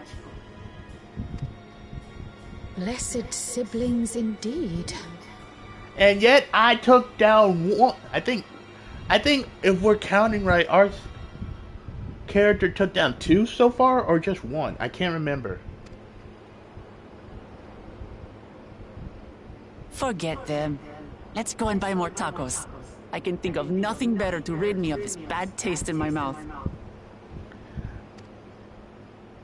I still want to clap his cheeks.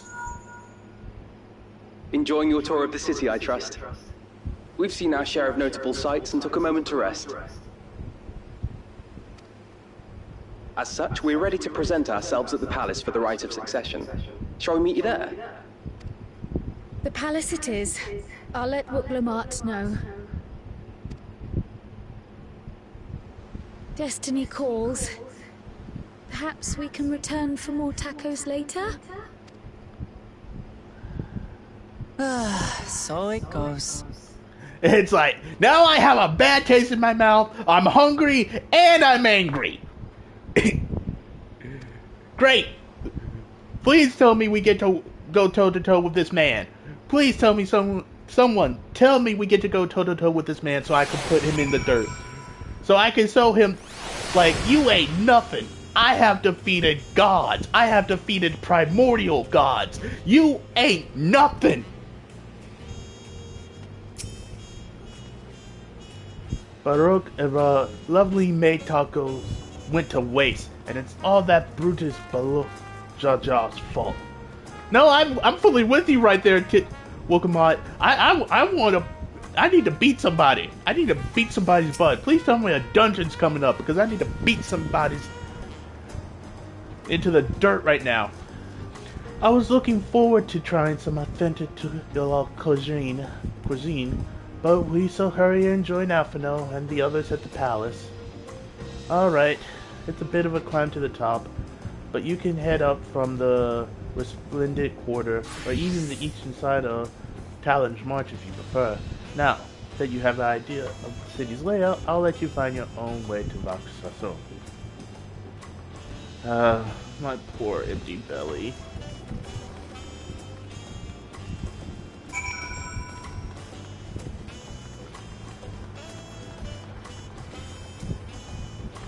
I want tacos. Hold on. Can we buy food from him? Like, can we actually buy food from him? Hold on. I need to see if I can actually buy food from this man. If I can actually buy food from him, I will be happy. Hold on. Please tell me I can buy food from you.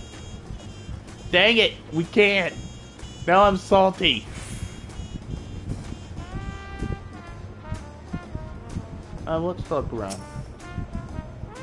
I wonder what Tebek sees when she looks up into the sky.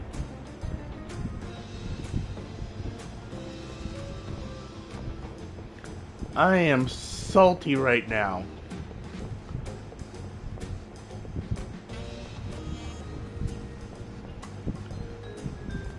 We will go and have tacos and they get interrupted by that douche.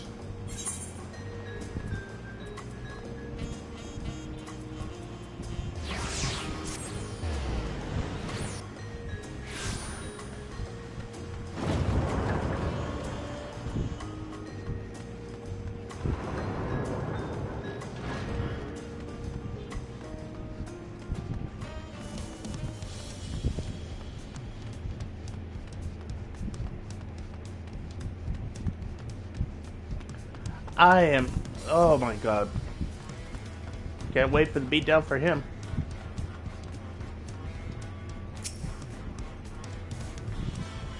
We saw two-headed jaw on our way here. Another claimant a right of succession according to Airville. Yeah, and also an ass. The food is amazing. A passing Mamoja let us try a fruit called cherry moya. It was just sublime. Well, at least you two got to eat. There are so many narrow winding streets, but even if you get lost, all you have to do is keep heading up, and you'll arrive at the palace eventually. Alright, time to get rid of all you people. Good, you made it. Then we're all here. I'm still hungry enough to eat a whole roasted calabron, but the contest won't wait for us forever. Oh, I could ask Nolan to cook me something afterwards. Thinking to Everbell's several cutscenes will play in sequence. It's recommended that you set a different time to view these cutscenes in their entirety. Okay, hold on. Alphino, anything else to say? So, nope, their dialogue's the same, so now we go in.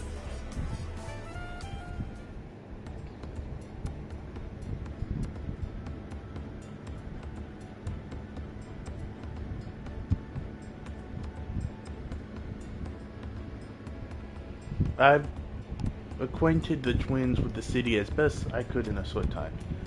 Their unbridled enthusiasm made it rather difficult. Fearing something would catch their eyes, spurring them to run down an alley to investigate. This was like herding a bunch of unruly curs.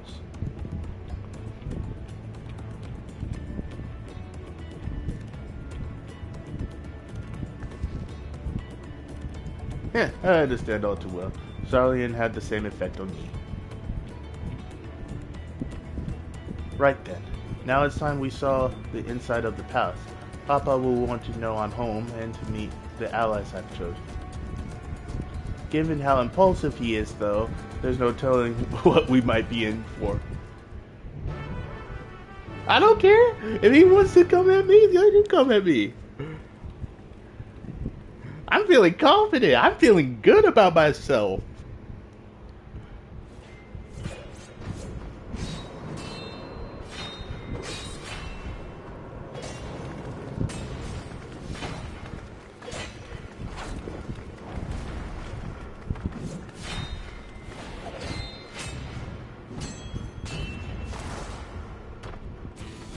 Estinian.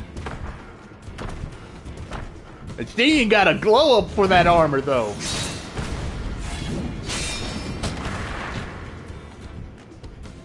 Estinian? When did he get here? Oh, he's been here for almost 6 months, my friend. What's the point? Why is he here? Oh, you know this man? Whenever my father spots a promising opponent, he invites them for Sunpurge to duel. Pressing duties or no, he can't resist a good fight. So the one Estinian is crossing blades with.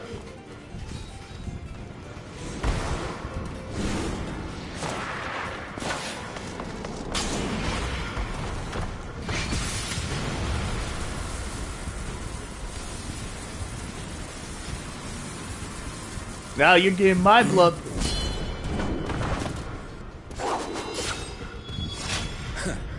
That will do, Spearman. I will receive my darling daughter.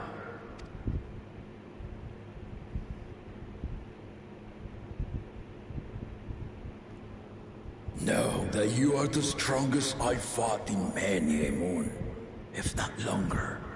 It is the privilege of a life long lived to face such a formidable soul. Oh, you ain't seen nothing yet, my friend.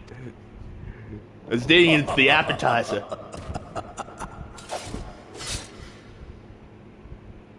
If it's formidable you want, then look no further than that woman there.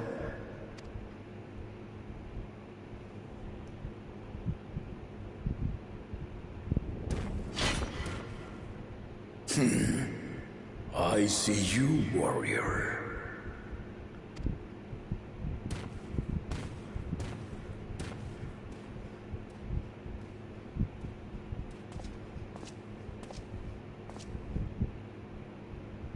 We had no idea you meant to visit Tural.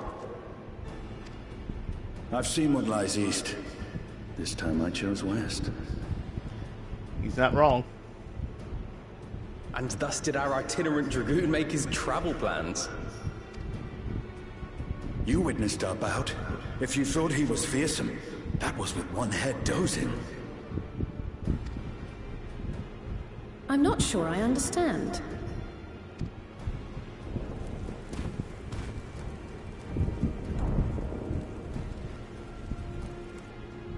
The old man has been feeling his years.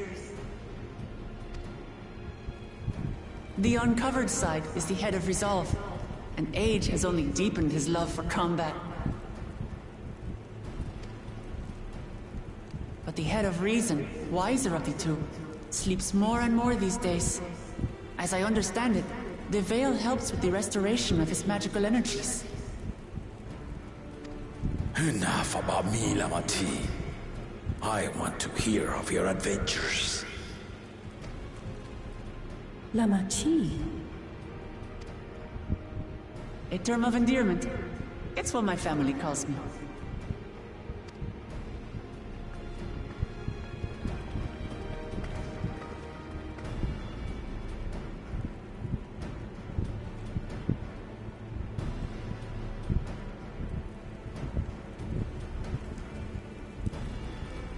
Oh. When last did we see you in the palace? Greetings, LIONESS. It's Erenville now, Dawn Servant. LIONESS. Well, hold up! Wait a minute! I took the name while abroad, and have since grown accustomed to it. Erenville, then. LIONESS. I'm keeping that in mind. And these others, I assume, are Lamati's recruited allies.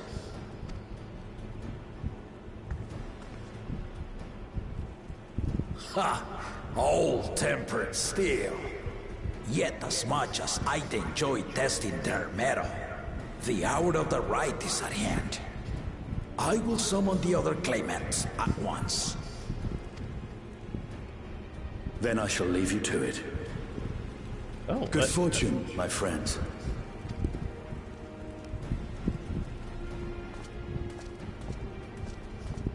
Well, at least we don't have to be like, decide, draw the line in the sand for each side.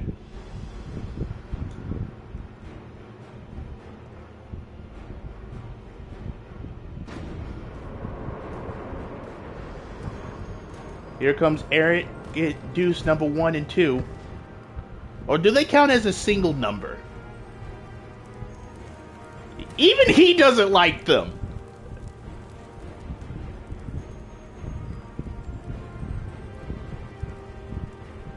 Okay, so far the ones I'm liking are one of the guy in like the claimants are assembled. The first promise, Zorolja. Zorolja. He looks like someone who's understanding. I like him. He looks like someone I'd be willing to let have the throne, if not Wolfmon. The second promise, Kona. Kona.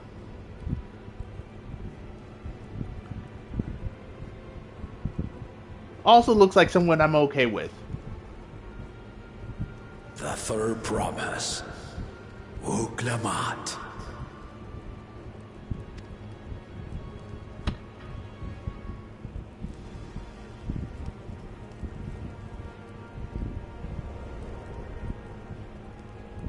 And lastly, the chosen of Mamuk, Bakul Jaja. Bakul Jaja.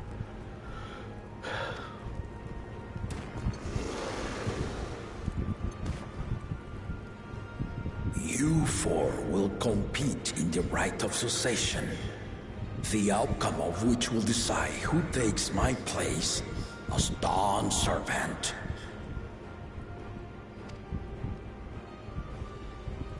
I am not the man I once was. My wiser half sleeps the days away, and it is time I yield my position. But mine is a torch that has never been passed. Tuliyollal is young, and so I look to thee always for inspiration. The rite of succession, the means by which the autarch of Mamuk was chosen. The autarch of Manuk was chosen. Okay, so that's how you pronounce that. Only the two-headed were deemed fit for this contest. But the Tuliyollal I built is a nation of many peoples. Our leader needn't have two heads, nor be a Mamuja at all. There we go.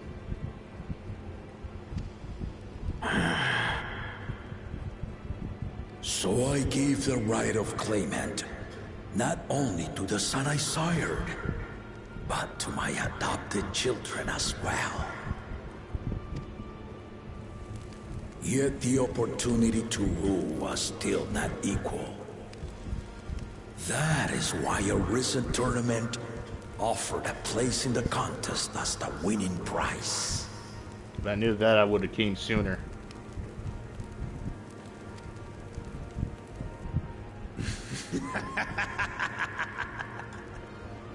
Now you have us to compete against.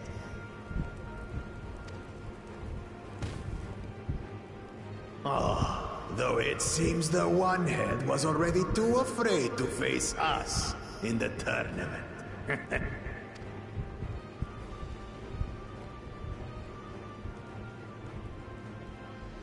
Our brother was in Shok Tural leading the Landsguard on a campaign to eradicate a Tural Vidral. Tural Vidal. Okay, so I have been closely saying Anyone with sense would know he was too busy for games. Exactly. But then again, this one ain't wise. Now for the part you've been waiting to hear. The nature of the contest itself. To triumph in the rite of succession, and thereby claim our nation's throne, you must travel the lands of Yoktural. Yoktural. And find the City of Gold.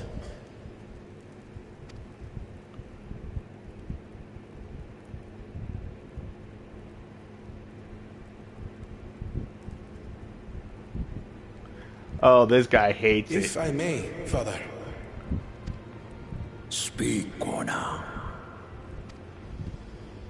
The Golden City is an ancient Turali legend, but after so many failed attempts to find it, the story has become more fairy tale than fact. If you would charge us with such a quest, are we then to assume you have proof of the city's existence? I offer as proof my unbroken word, for I have seen it with my own four eyes.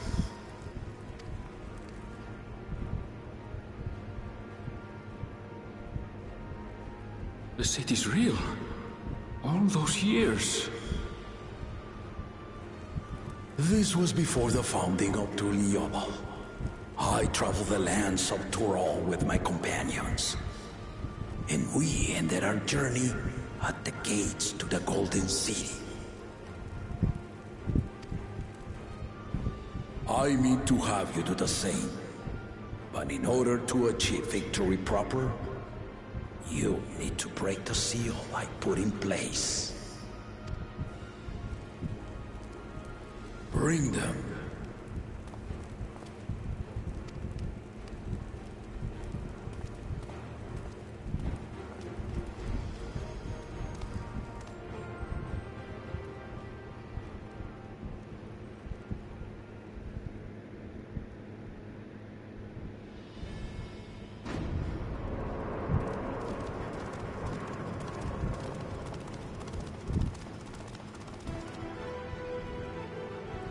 Oh, adventure music starting, boys.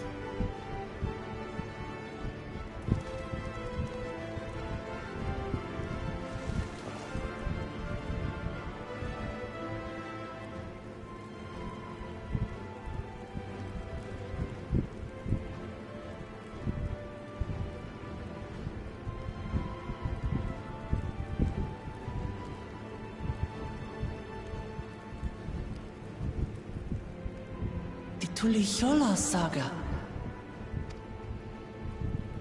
You will retrace the path I walked to unite our peoples, step by step. Along the way, 7 chosen electors will be waiting to measure your worth. Earn their keystones by performing the feats they ask of you.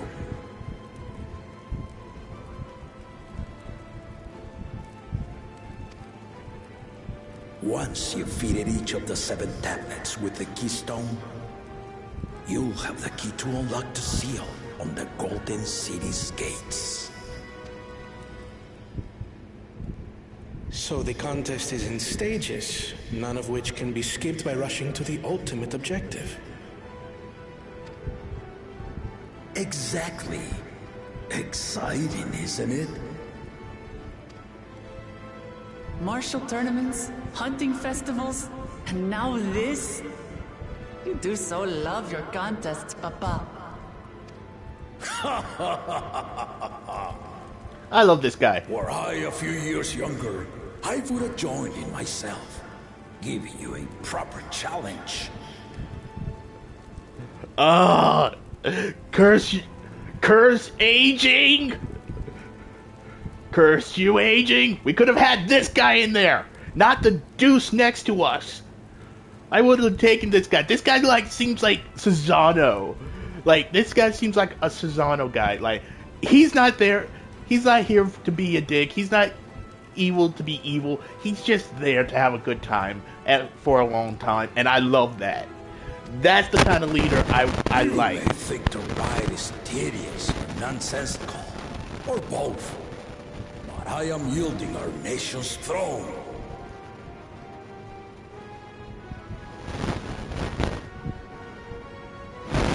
As long as Mr. Warmonger doesn't get it, I'm okay. A waste of time. Just name Bakunja just successor and be done with it. Such air. Oh, you push some buttons. The rite of cessation begins now. I'll be watching your progress with great interest. And Clemens, remember to collect your tablets before you leave.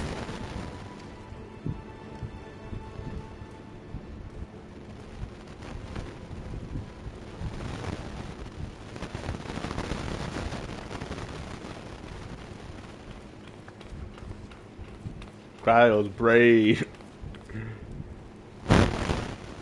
You are one of Lamachi's allies. Speak freely. I am Cryo Baldessian, representative of the students of Baldessian. My name is perhaps familiar to you? Ah.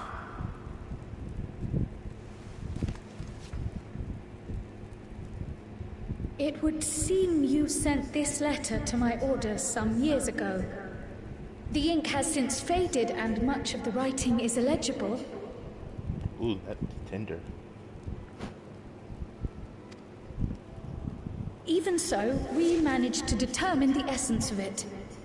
A request to investigate the Golden City, addressed to my grandfather, Galuf.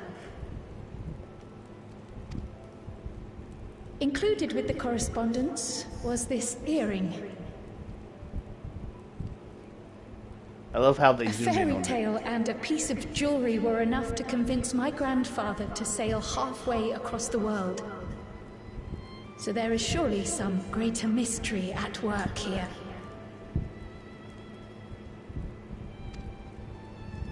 On behalf of the students, I've come to seek clarification on the matter.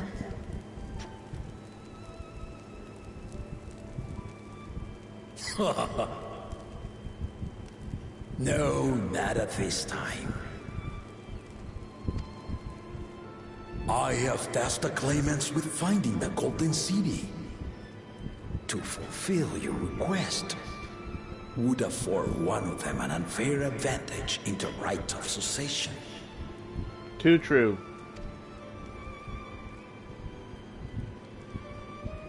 But once the contest is decided, I plan to entrust the entire truth to my successor.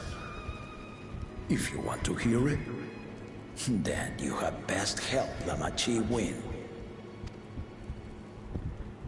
Very well, Dawn Servant.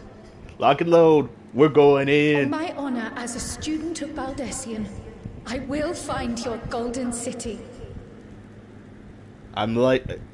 This is why we love Cryle. And this is why I'm so glad he's now part of the team officially. Thank you for hearing my petition. And this is another reason why he's a good leader. He could have turned Cryle away easily, but instead he explained the situation to her. Like, I would love to help you. Heck, I'm willing to tell you everything. But the thing is, that would give an unfair advantage. I love that about this guy. Great leader, 10 out of 10. Vote for him again.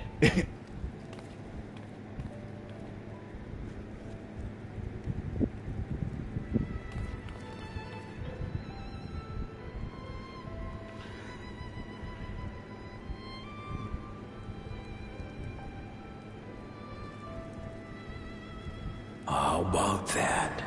She's grown into a remarkable young woman. You should be proud, Galov.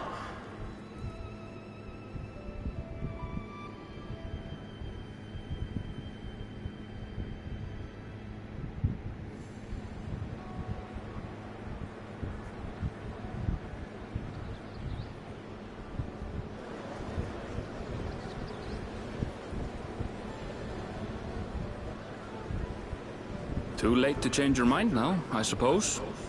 But are you sure you wish to be part of this?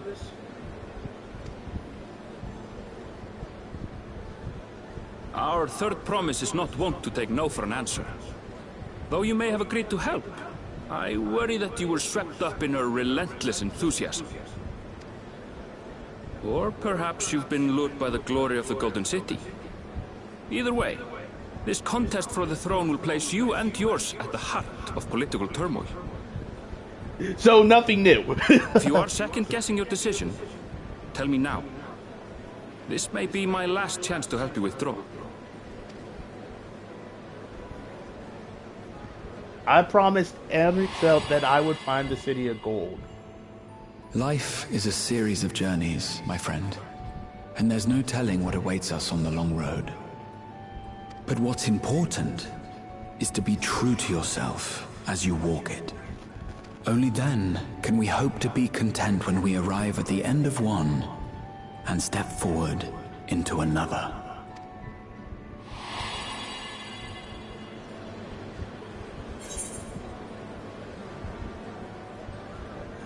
I want to see where this journey leads.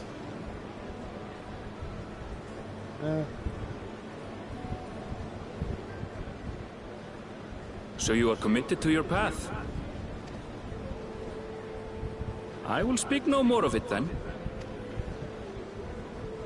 As for my own involvement, I can no longer conduct myself as a mere guide, I think. Not after the Dawn Servant's revelation.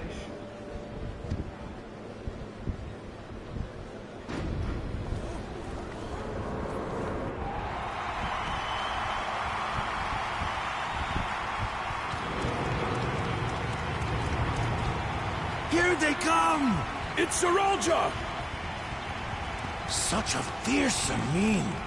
Make no mistake, there goes Tuliola's mightiest warrior. First promise, our village needs aid. The cold weather stunts our crops, and the children of our village go hungry. Once you ascend the throne, I beg of you, grant my people new lands, please! Serelja.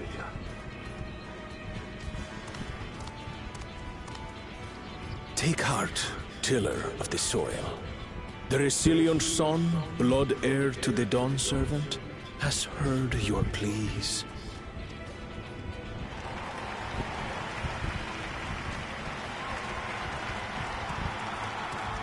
I like this. I like the son. First son, I'm loving. The first promise and commander of the landscape. Serelja, the Palaceer. As he was so careful to remind the crowd, Soralja is indeed the natural child of Gulul Jaja. And Resilient Son. Is that another title, like the first promise? After a fashion. Common knowledge has it that two-headed Mamulja cannot sire children.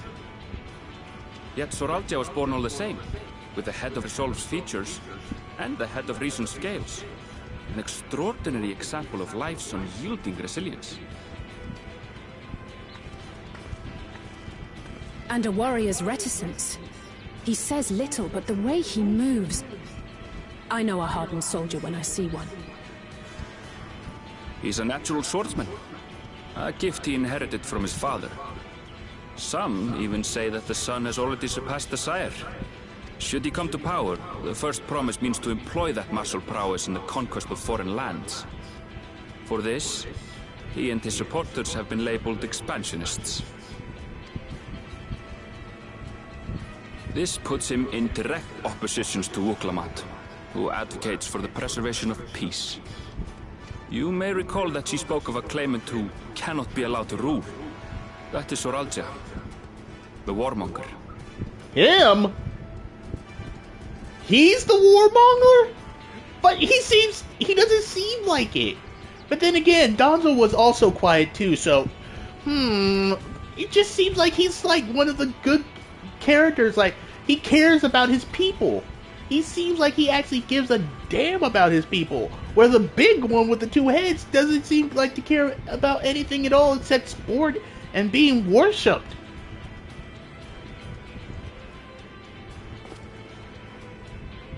Cryle, are you alright? The echo. It gave me a glimpse into Zoralja's ambitions. Oh, you got a glimpse, but I didn't?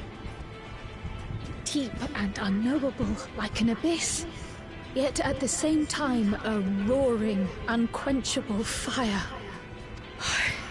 It was a trifle terrifying, to be frank.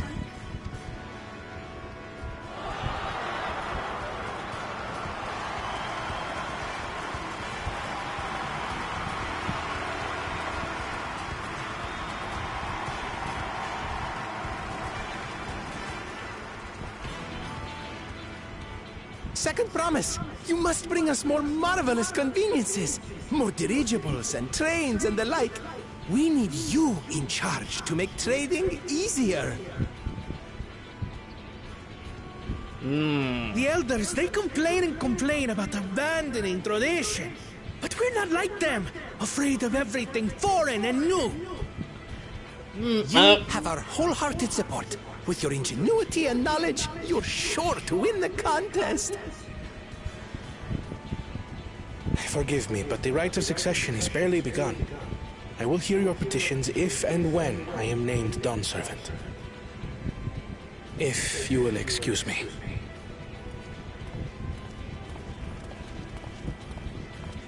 Plain spoken, as always. That's Arcona. Practical to a fault.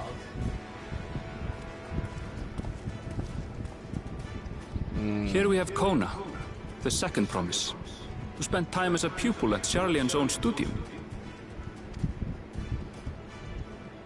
Now that you mention it, I think I did see him in the halls once or twice.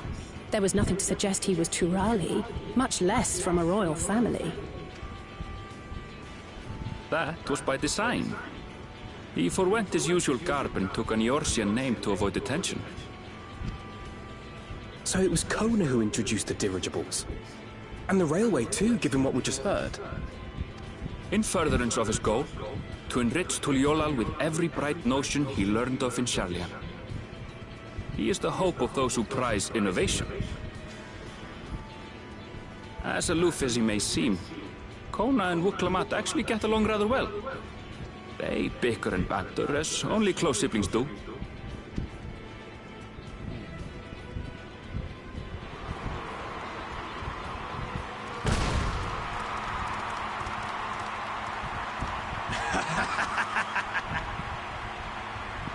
How gracious of you all to cheer the lesser claimants.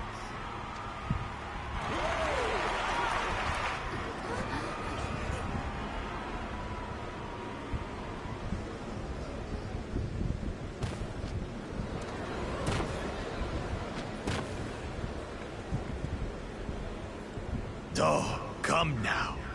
What are you afraid of? I'm no different from your Dawn servant. No, you're just more violent, arrogant, foolhardy. Need I go on? Because the list is probably long, and we don't have that kind of time. That my kind should reign is Mamulja tradition, and has been so since before there was a Tuliyola.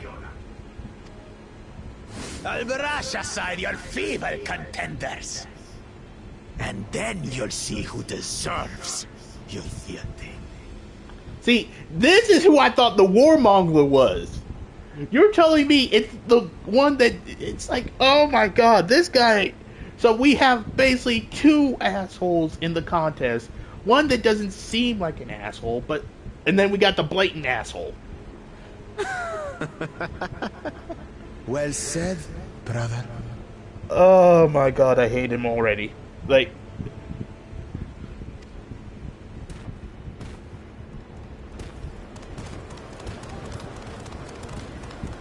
the Mamulja have finally found peace in Tuliolal. I pity those fanatics are intent on keeping that tradition alive. The chosen of Mamuk, Bakul Jaja, winner of the recent martial tournament, and the only claimant not of the Dawn's promise. His strength is undeniable, but you see how he is. A few devoted Mamulja are his only supporters. What would he do with the throne should he win it? I don't even want to know. His policies and so forth? I doubt he's thought much beyond winning the contest itself. But one thing seems certain. If he does become Dawn servant, he will see the Mamulja exalted as the ruling class, and all others forced into subservience. Sounds like another that cannot be allowed to rule. I'd rather take the warmonger over him. Why is everybody... Whoa.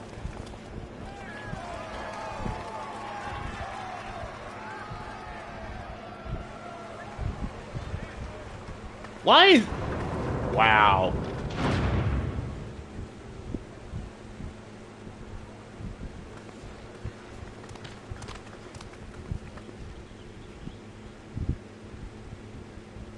We wish for one thing and one thing only, Third Promise. To abide together in harmony with our neighbors whom we love in this land we share. It is our way, the Turoli way. Galul Jaja built for us this peaceful nation, and we beg you to preserve it. You have my word. I won't let your pleas go unanswered. Until Tuliolal was founded some 80 years ago, this continent was ravaged by war. The eldest among us remember that dark era, and they are Wuklamat's most ardent supporters. Apologies, it's hard to get away. This is Namika, my childhood nursemaid. She's been like a mother to me my whole life. I told her it wasn't necessary, but she insisted on seeing us off.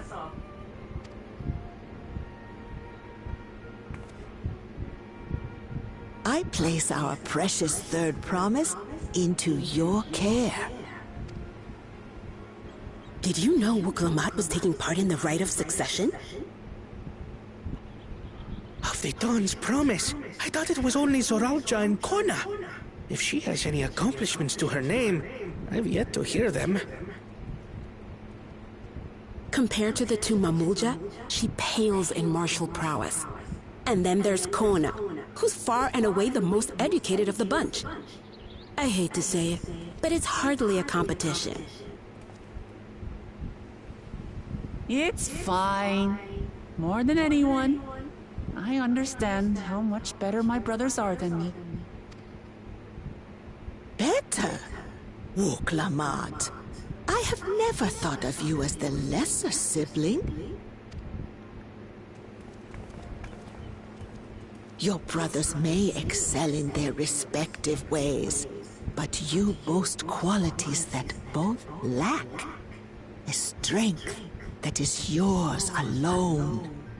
Having cared for you for so long, I should know. Thank you, Namika. Mom/grandma. She's there. It's just like, I'm like, you're talking behind her back about the one who is actually trying to keep your peace, but yet you're supportive of the warmonger and the one who's trying to get rid of most of the original traditions of your people. Now, I'm not saying they're both wrong in wanting the ones that have accomplishments to their name, but to just write her off like that, it's like, oh my god. But then again, I understand, it's a political situation. Who would you want to lead? Well, we ought to be on our way. It's the thing of who would you want to lead? Someone with a certain amount of accomplishments, or this person that has no accomplishments to their name?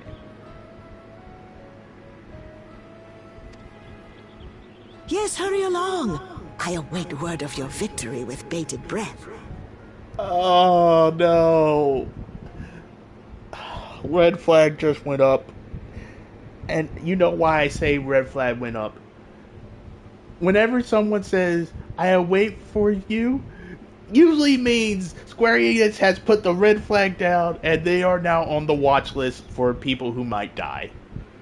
Or horribly injured.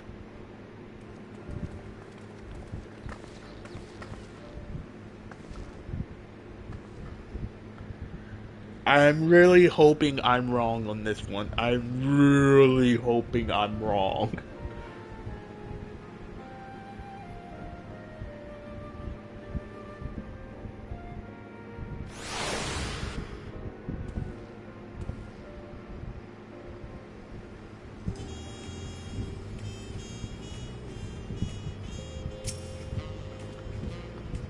So Kona, the second promise is intent on developing his country by means of Solian innovation. Given his background, I suppose it could come as no surprise. See, here's the problem with that. Too much innovation will destroy the original culture. I'm not saying innovation is bad. No, far from it. But you have to find a balance between the two. So I understand why the old generation is like afraid that all the old traditions are going to be gone. You have to find a balance between the old traditions and the new way to do things, or people are going to be upset. The two-headed Clement, Baluk Jaja, treats everyone around him as lesser beings. No doubt he'll try to elevate the Marulja above other races should he become Dancer, not unlike how the Garlean Empire afforded special status to pure-blood Garleans. As you just witnessed, Wuklamat has no great army of supporters. Not yet, at least. I know what now drives Zoralja, but it engulfs him like an inferno.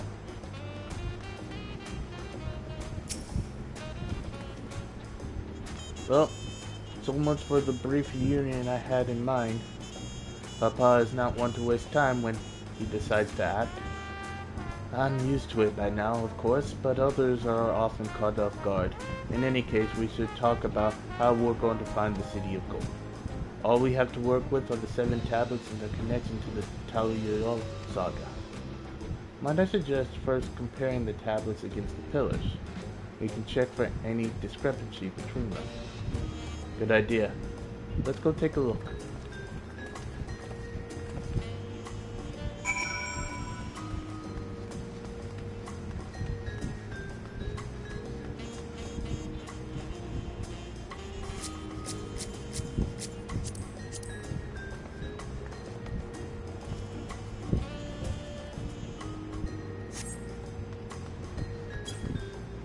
Yeah,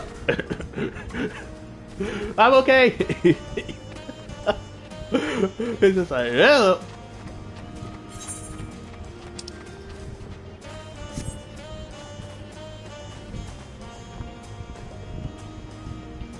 Yeah, why not?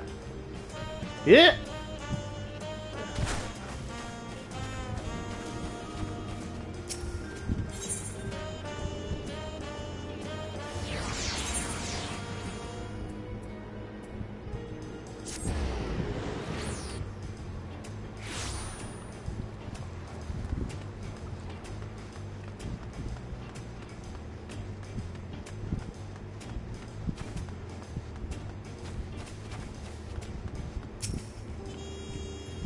I won't give up until we find the City of Gold, for Wukamant as well as myself. I wasn't expecting events to progress that quickly, but I won't complain. The contest is the main reason we're here after all.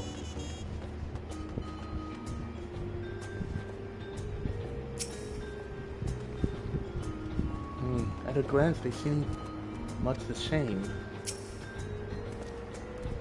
The preparation of intrinsically card tablets for every Klamat must have taken considerable effort and forethought, so we consider them weighty reminders that this contest is no louder matter.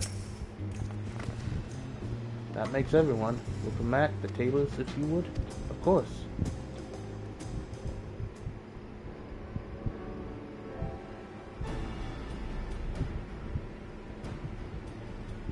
Everyone has a tablet. Then let us compare them to their respective pillars. Keep an eye out for even the smallest differences.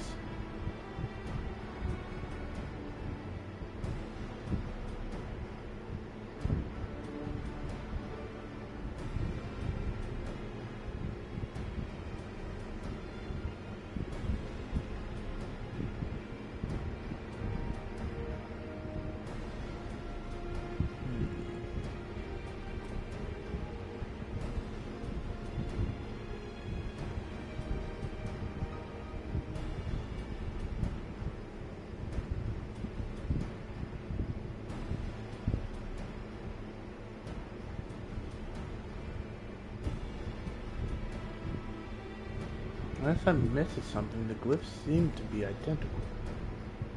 The only difference being the tablets have hollow where the keystones are to be fitted. So now that we established the scenes are the same, where do we go from here? The Dawn server said we were to retrace the path he walked uniting Tyrell's people, and that we would encounter several electors along the way. Then we have the answer here in front of us. Papa's path is laid out in the Twilight saga.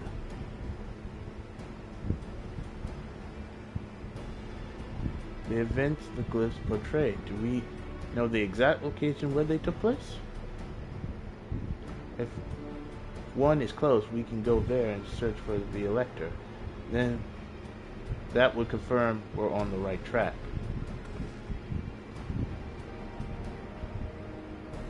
Other thing, the Lay of Reeds was in the nearby Hanu settlement.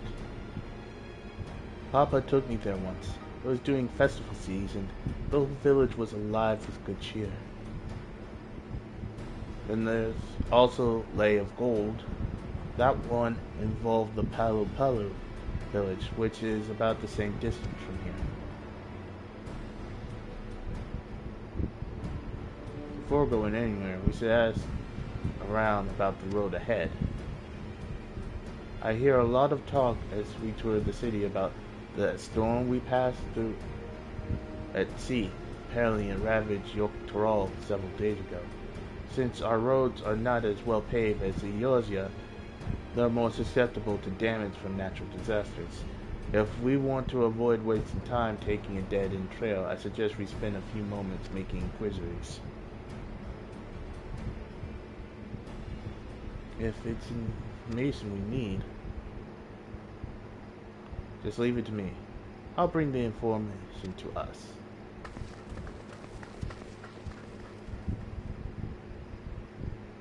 Well, at least he's not... It would be prudent to ensure we prepare for the journey. I'll guide you to the accommodations I've arranged.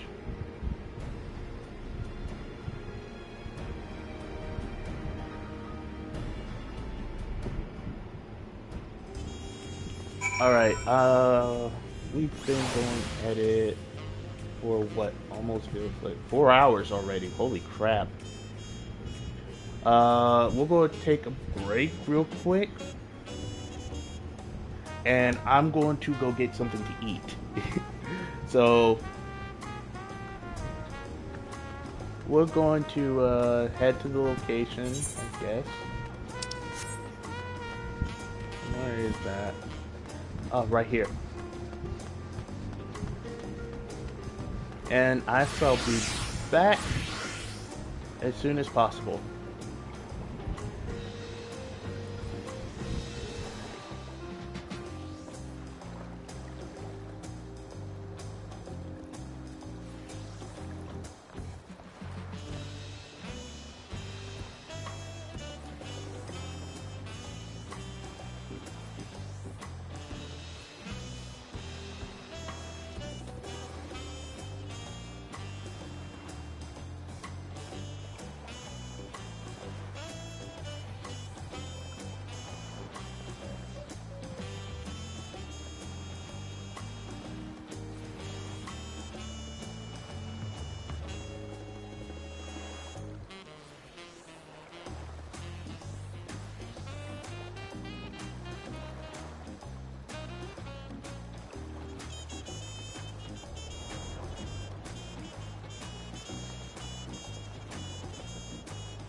And we are back. Let's get to it. Fryle, what you gotta tell us? Oh, such lovely little cottages. And they're on the water. What a comfort to have our lodgings stored in advance. Wokamat said she would bring the information to us. I wonder what he meant by that. Wait, there's some people here that I know.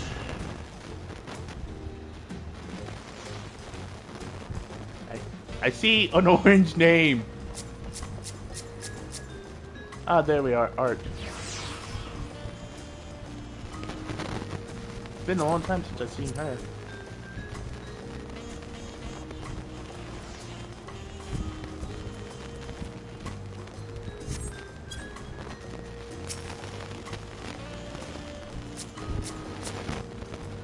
And boom.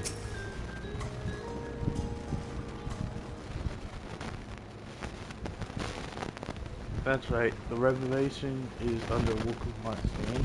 If you don't mind, I'll leave my things. Clearly, sir. I'll go track down the third promise. Once you finish organizing your gear, you can meet us outside. The TV? God, I'm gonna be butchering these names. Greetings, visitors of Toriel, and welcome to the Hora Cabins. Whenever you are ready, I shall show you to your rooms.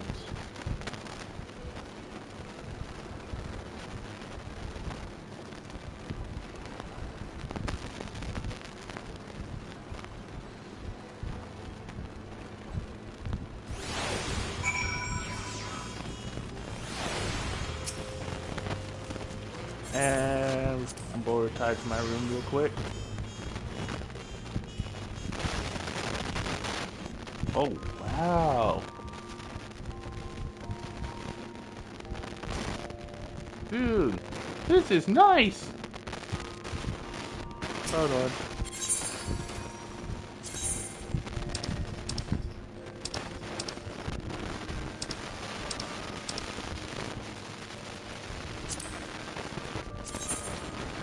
Okay, so even these have two diagonals.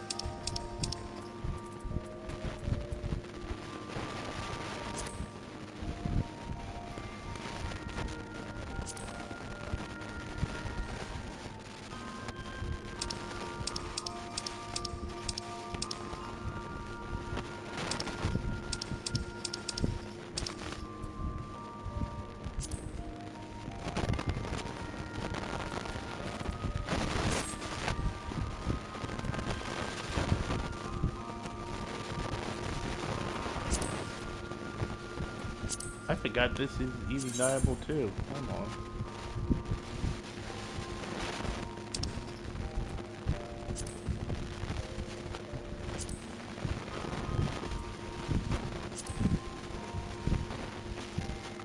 Oh, so okay, so we could dye the white. The second dye would be the white part. So, okay, black that, and then no, we want that black.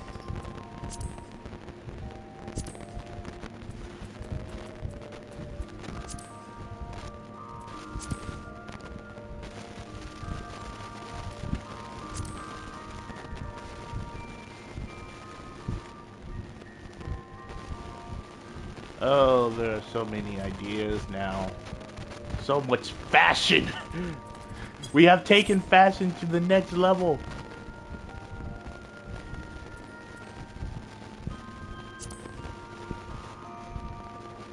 I'm still upset that the Olympian gear it's like it's still not like yes, discard all changes for now. This one we can change. What? What is this one? This one is my monk samurai.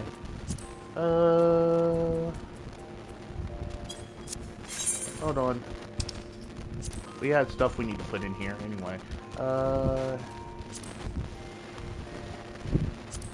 Nope.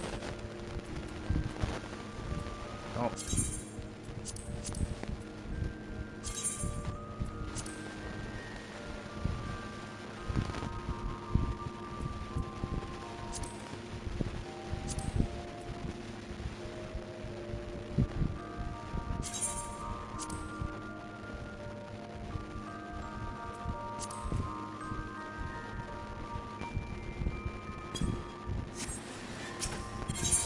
Now we can actually go about making something. Yeah, this is will be another Viper one for now.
If the boots were dyeable, I would love this.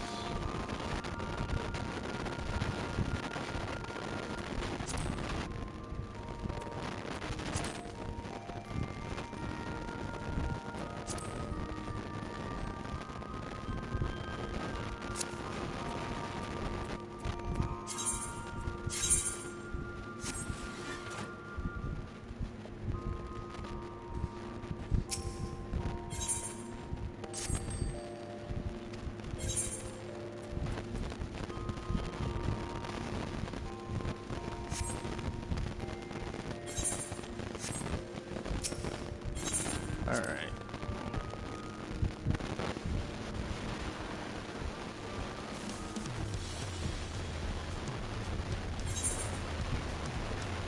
You know, save myself the trouble.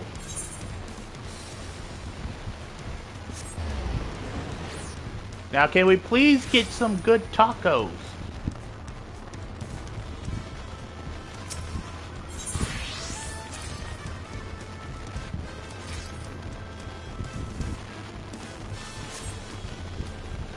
I'm seeing some good dual blades right now.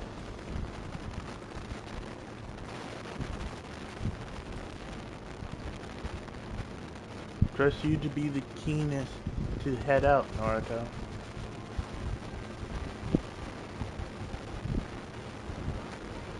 Oh, where's Arenville and Wokomon, I wonder?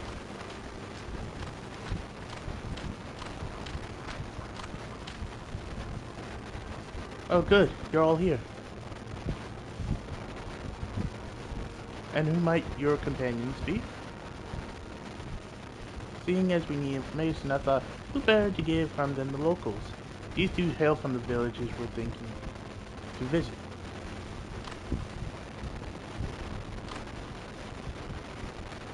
I give you credit for taking initiative at least.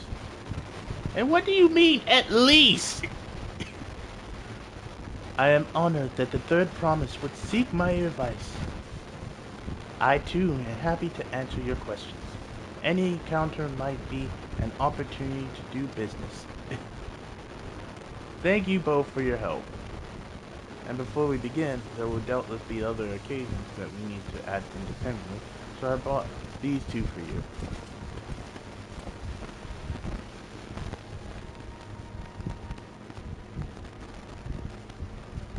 What's this? It's called the Link Pearl, a gemstone harvested from a special cell. When linked together, they allow people to communicate across great distances. Is that so? What a handy thing to have.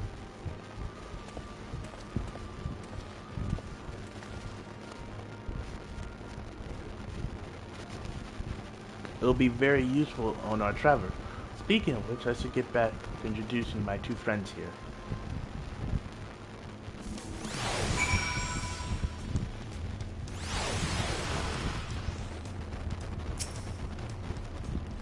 Even up close, the Hanu are remarkably similar to the Vanu, aside from those brilliantly feathers of colors. Words. Is there a reason the Palu all wear those masks? Who do you think we should speak to first, do you think? I would say the Hanu. Let's find out more about you. Please, ask anything. I will gladly tell you what I know. What a stroke of luck to forge this connection to the palace. May it be the beginning of a fruitful friendship, partnership. Oh my god. Have we found the corpus? We might have found the corpus in Final Fantasy XIV. It's all about profit. Oh god. Oh, hi. Hi. Do I have a way? I'll just hug you.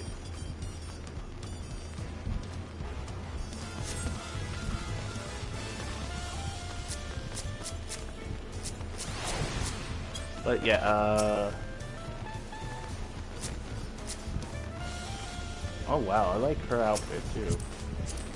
I'm just seeing a lot of outfits I'm liking today. Holy crap. She's a red mage.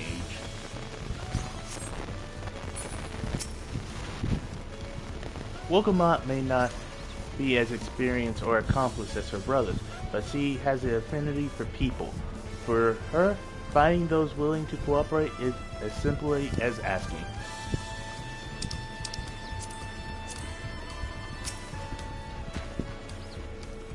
The Toyola saga features a number of Toa clans. Two of those, the Hanu and Pelu, have settlements relatively close to the city, so I brought a representative of each. As I mentioned before, the Hanu are cheerful people who love their festivals. They make their appearance in the Lay of Reed, and their home village, Okuhanu, is located in Kozama Uke.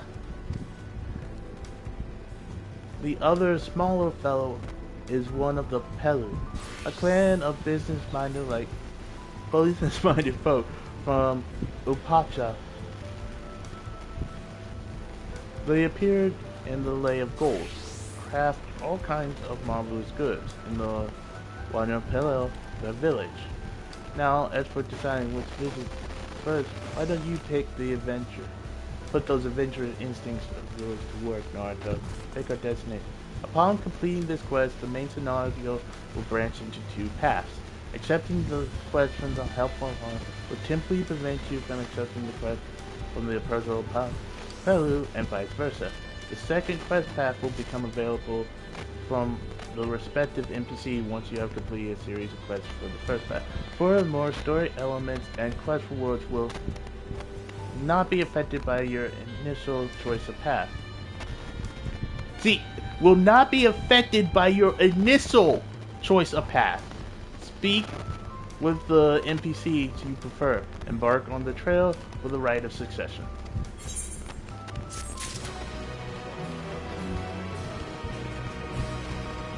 You know what? I haven't had to deal with the Lanu in a while, so I want to deal with them.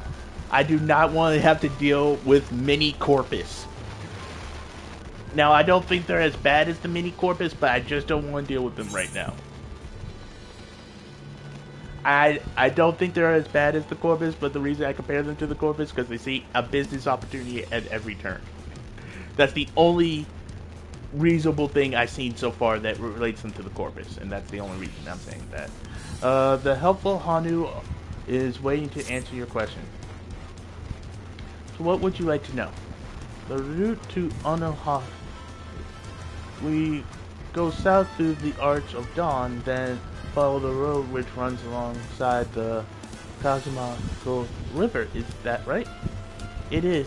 But be warned, however, my brother is telling me the recent storm has rendered the path ever muddier than usual. The footing is quite poor in some parts. Far worse was the destruction visited upon our home. Though houses were torn apart, several people injured, if not killed. Even our beloved festival is in danger of being called off this year. If you still plan on going, I must urge you to proceed with caution. We'll be sure to watch out for you. Thank you.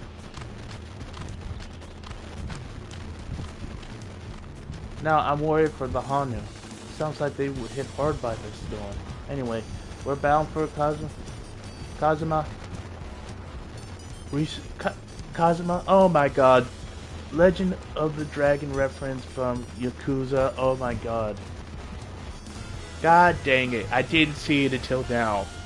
I know it might not be pronounced the same way, but it feels like it's a reference to Yakuza, the Yakuza games. We should head over to the Arch. We'll be back to talk to you in good time, Master Merchant. Meanwhile, you can eat and drink your fill. It's all been arranged.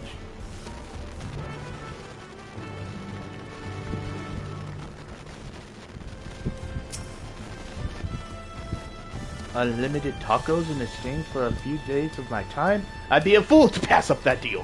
Heck yeah, you'd be a fool. Hey, just save me a couple of tacos, will you?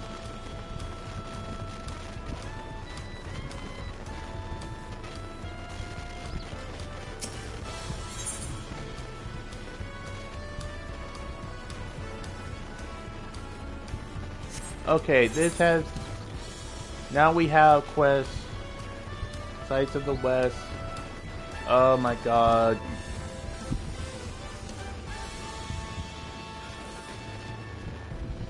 Okay, so we'll do these we'll do these later. For now we'll go focus on story. Oh my god.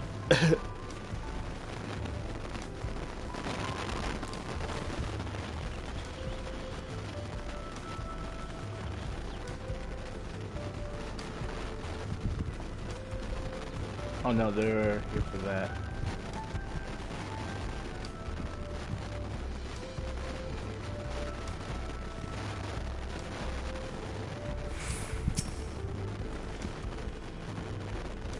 Are you all ready to leave?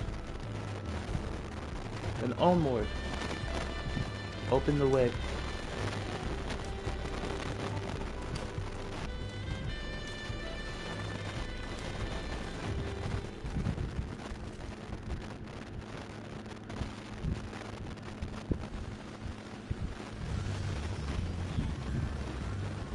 Kosamauka, the land of rainbow terraces. Kosamauka. It commands the gaze of all who visit without fail. The many-colored marvel. An endless torrent of water cascades over sheer cliffs to shape the wetlands below. To its relentless flow, all life must yield. Together with Wuklamat, we proceeded along the marshy trail, a road upon which the Dawn Servant and his comrades once traveled.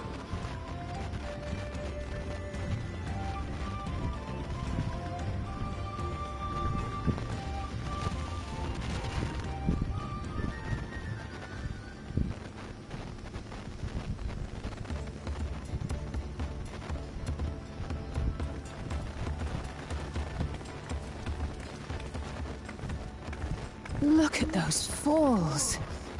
Even from this distance, you can feel the weight of that water.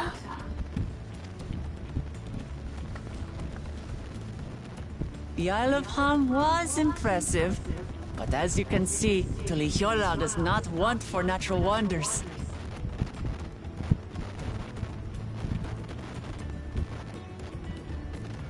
The ground is swampy, so watch your step. You wouldn't want to fall into a bog. I won't. I told you I've been here before. Yeah, but not after it's rained Come probably on. like a hurricane. Okanu isn't much farther. How much you want to bet he falls into a bog?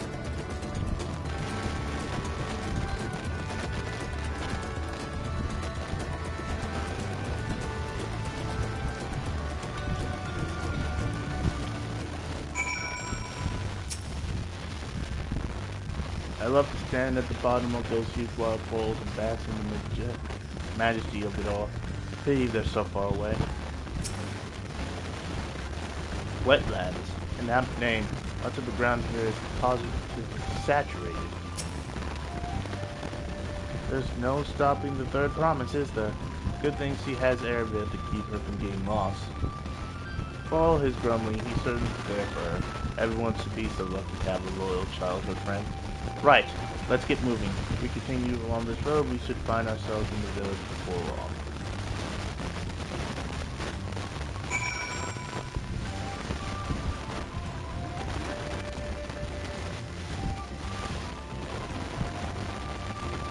Oh, I won't fight something. I need to fight something, I'm sorry.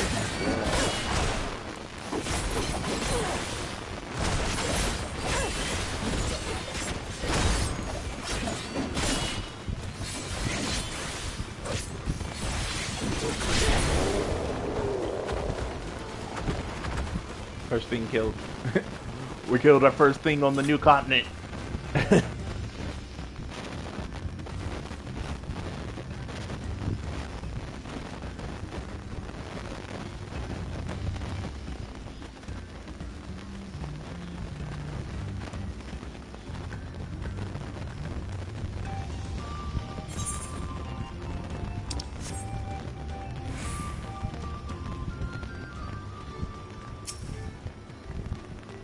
The water from the falls must flood the wetlands and flow into all these streams and rivers. Yep. So the Hanu village, one can tell at a glance how very different their culture is with the Vanu. Very different, but yet at the same time you can see hints to like similarities.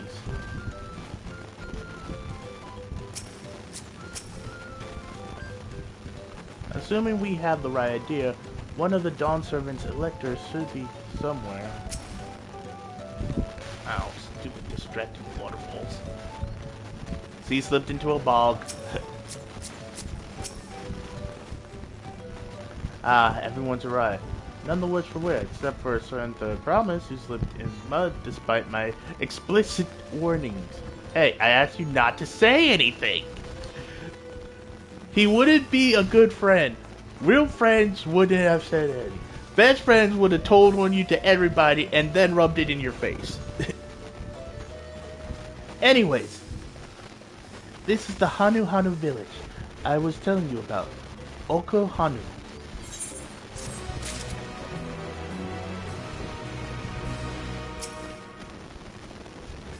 I agreed to serve as a guide, not a nursemaid. And these haven't changed at all.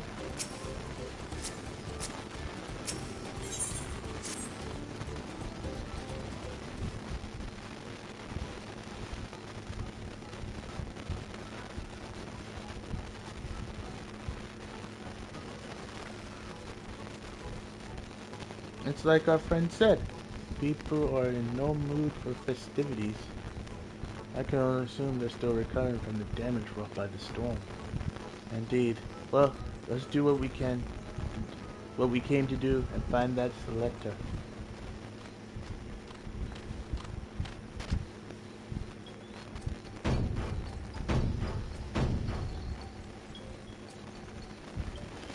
Okay. Oh, what now? It means hello. I knew that before you even did. And I'm not even from DAWNTRAIL. It's a Hanu greeting. Surely you heard it the last time you were here. Well, I was busy enjoying the festival. Greetings to the third promise and her entourage. I, Zanuhal Ali, Zanhalai, welcome you to Oka Hanu.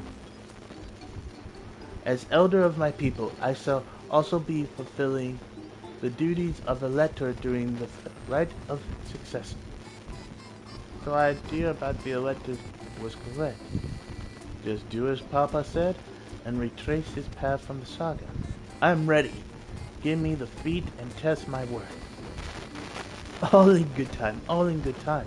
In fact, I came to let you know that we are not quite ready to begin. For the moment, please enjoy the hospitality of our village. And thus walks away.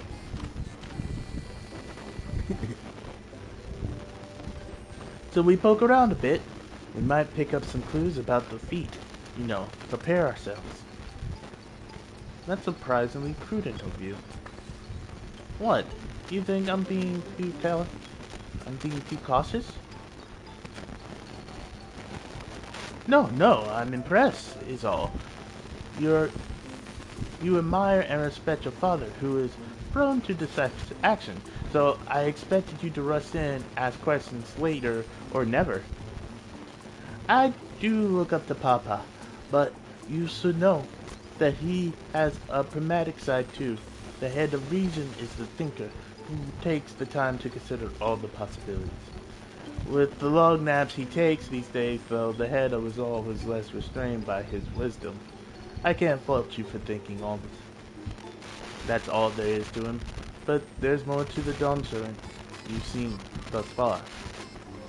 I'd still like to speak with the head of reason one day. Well, I'll show you'll catch him awake soon enough. To return to the subject at hand, you wish to take a look around Hanu, then do some groundwork before the feat begins?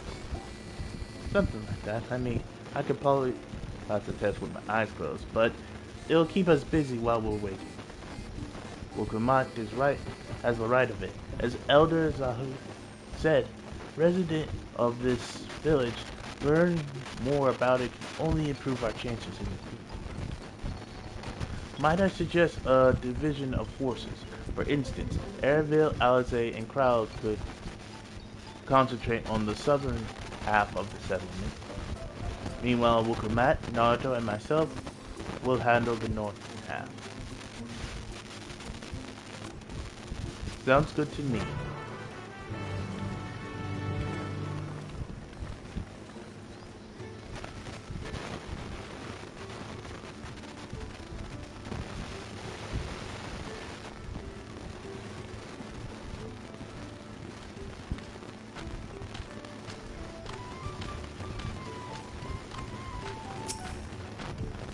Welcome. I am glad to say that the damage from the storm has been repaired. Our stores are open for business. If you have any bi-colored ginseng to trade, I'd love to take a look.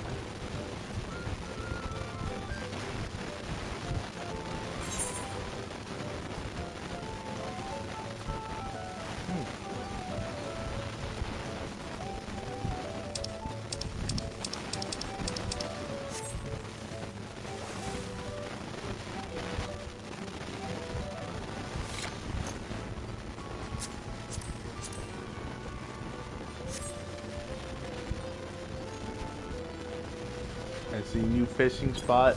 Lord Lee's probably gonna love it here. A visitor here.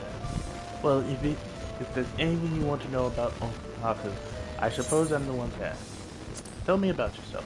My role here is to look after the buildings and take note of any interesting happenings I hear about. The human air is a danger to our wooden structure, so vigilance is essential. If I notice anything concerning, I tell my husband, and he fixes it as soon as he can. It's a joy to see him work. To watch him reminds me why I fell in love with him in the first place. What kind of place is this? Okahanu means our village. In the Hanu tongue, a simple but fitting name. The larger region, Okahanu, lies within, is called Yuruyaba,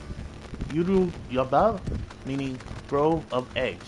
As you might have guessed, we Hanu hatch from eggs, and the moment we emerge from our shells, we are as one with nature. Alright. A little cultural lore right there.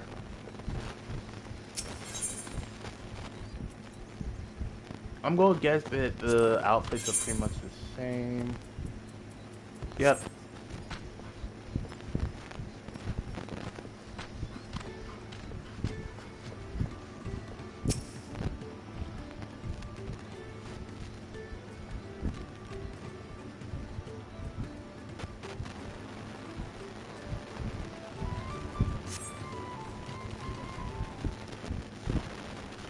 Did I just pick the right spot on the first try?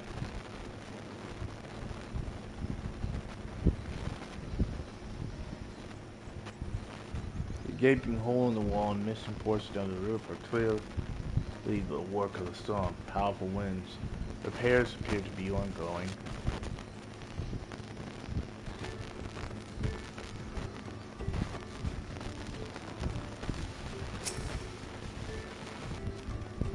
This is even worse than I expected. It's much worse than I expected. But yet, at the same time, it's much better than I expected. I expect the whole place to be on death's doorstep. Watch your head, friend. The storm went at our factoring like a coral in a alpaca stable. Basically a bull in a china shop. Okay. Until we get it relayed, the slightest breeze is wont to summon a rain of reeds.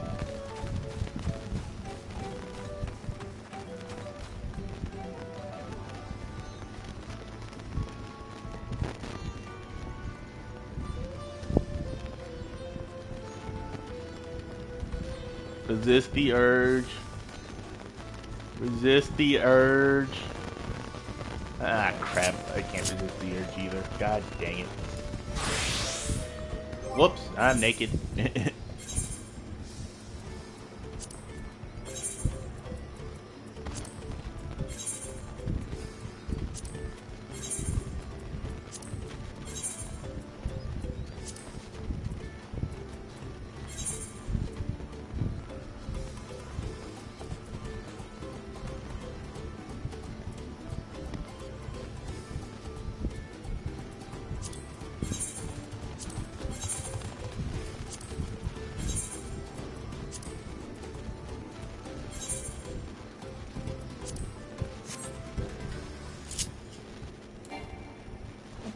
Alright, it's all in my,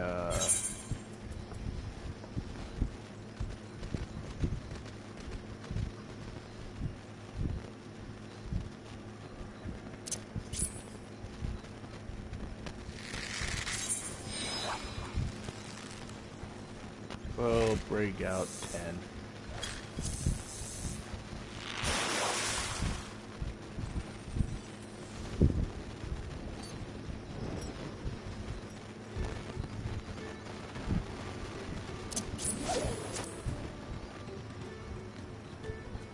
I'm going to say this is fresh water.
trying to...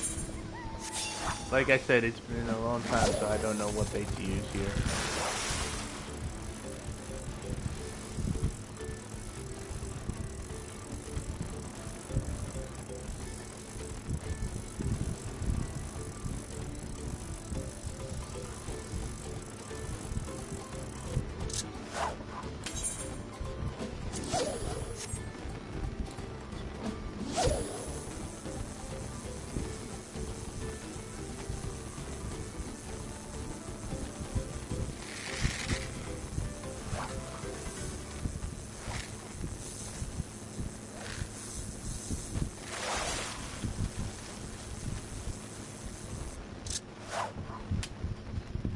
Nope.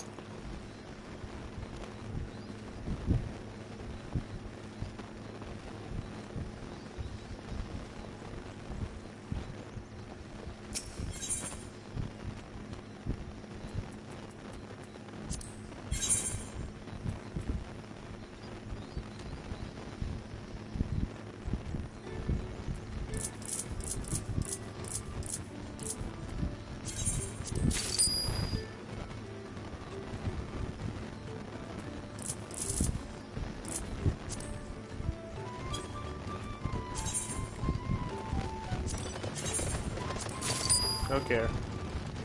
Also, we should be good for now.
Alright, we did our fishing for now. Back to Viper.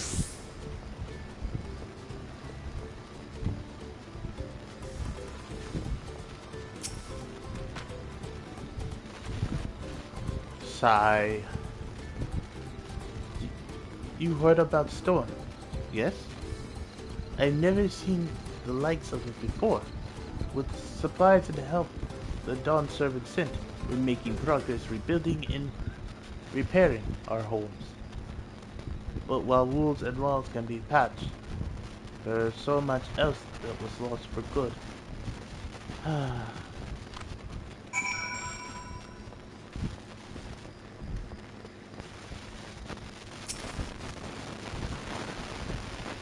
lot of houses are still damaged, and the Hanu I've spoken to are not their usually cheerful selves. The storm burnt more than wood needs. There's something I can do to help. I'm going to look around a bit more. She's learning!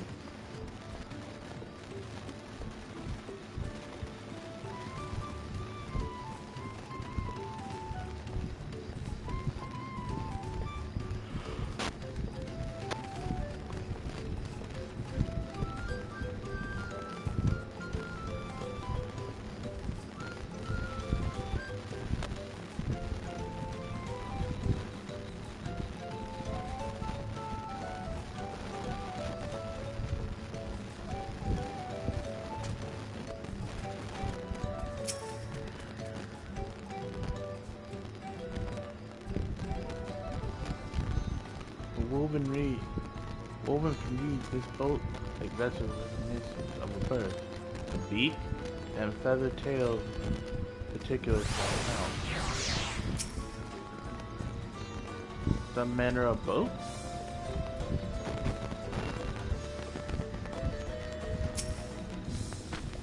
The storm came through like band of Bagans, seeking to browbeat us into submission.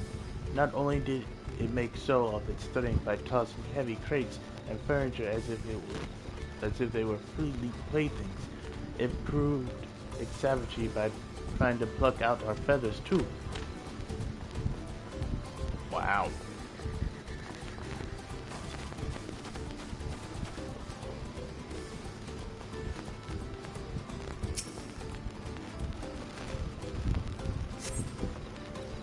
Dry and sunken bundles suggest the reeds were harvested some time ago.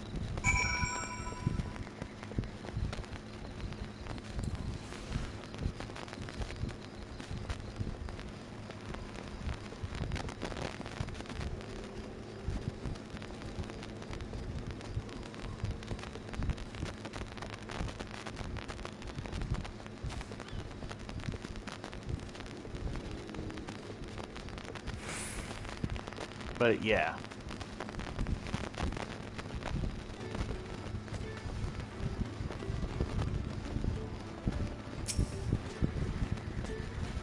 This boat must be woven from the same reeds. I've seen gathered into bundles here and there. The plants hold both practical and cultural significance to the Hanu then. Hello? Can you hear me? I'm told they're ready to receive us now. Come to the large building in the south of the village. On my way. We've got to hurry over there too.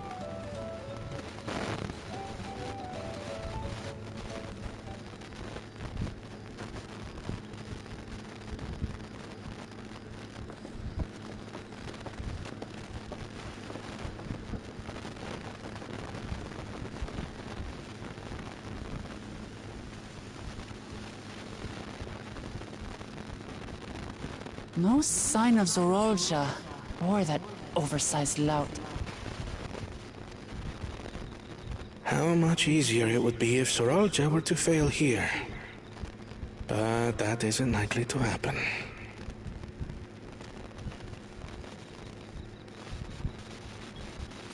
Honored guests, I am Zanuhali, Elder of the Hanu. Then, Hani? Zanuhali. I am also an elector, charged with judging which among you is worthy of ascending the throne. Without further ado, let us talk of the feat. Not so fast. Surely you couldn't begin without us. Oh, great. You made it after all.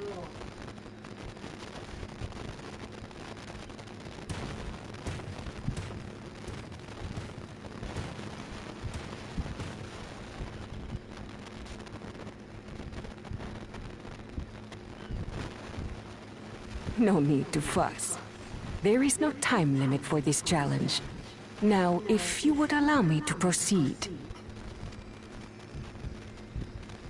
It is here, in Okanu, where my people forged a bond with the Dawn Servant during our own chapter of the Tuli-Yolal saga. In homage to those events, I have prepared for you the Feat of Reeds. Reeds seem to be of great importance to the Hanu. I wonder what this feat entails.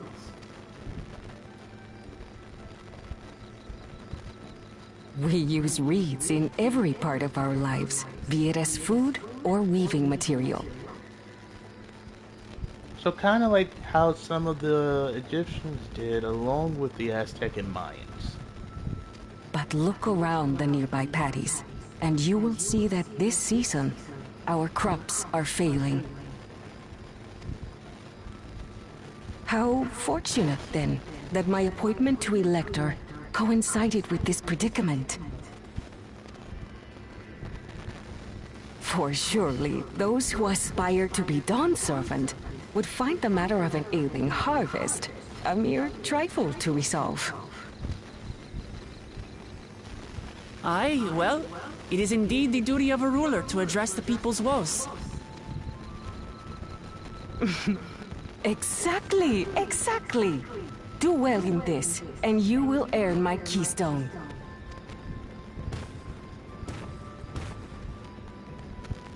Why bother mucking about in the mud when we can take the stone by force? What? Where's your head of wisdom? Me. You are a hot-headed fellow, Bakul Jaja.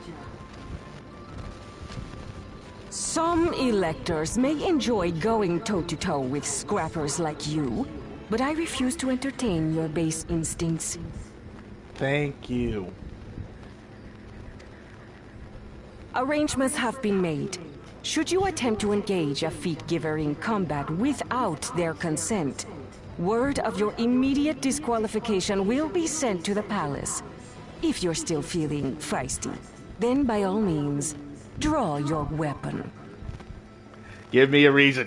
Give me a reason to pull out these swords and go ham on you.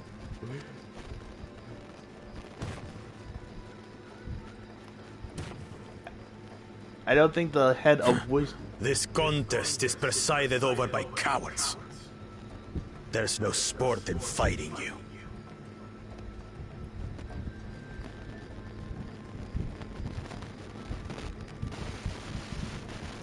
I think we found another Xenos. Except this one doesn't have a single brain cell in his head. Or should I say heads? Then we can return to the business of earning my keystone. The Feat of Reeds is begun. Claimants, I wish you the best of luck.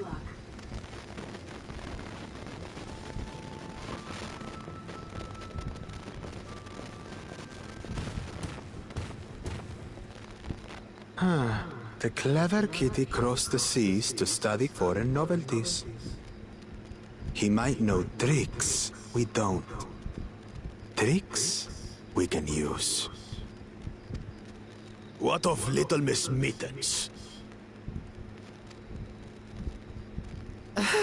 You know the answer to that. Compared to the first and second promise, she's a distant third. Not even in the running. Then we see eye to eye on this, brother. being Bakul Jaja so long with me has rubbed off on you.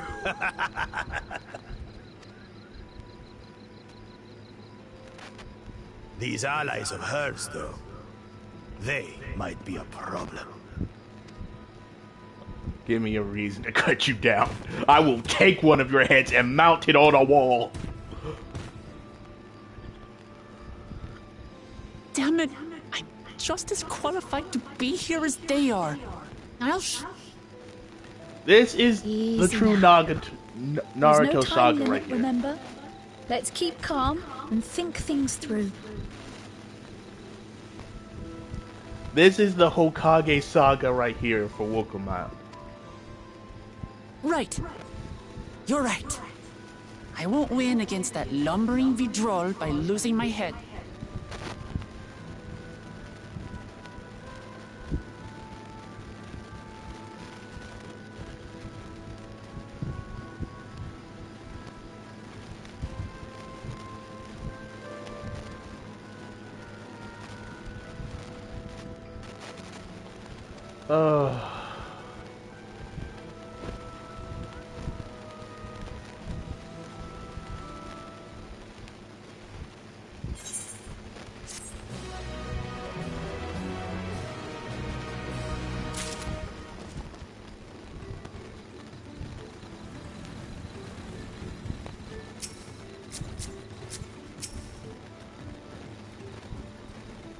I understand not wanting to fall behind, but rushing ahead risks playing into our opponent's hands. Let's not do anything reckless and think matters through. Not that I tend to gratify him with a response, but the Jaja provocations are hard to ignore. Oh no, like I'm itching to fight him. I'm itching to put him in the dirt. We face the end of days, and this random thinks he has the balls to face us? Let me add him. I'll show him his place. I'll show him what it means to fear God.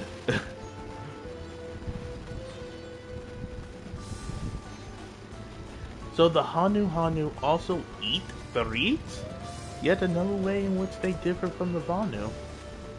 And Eric Bill.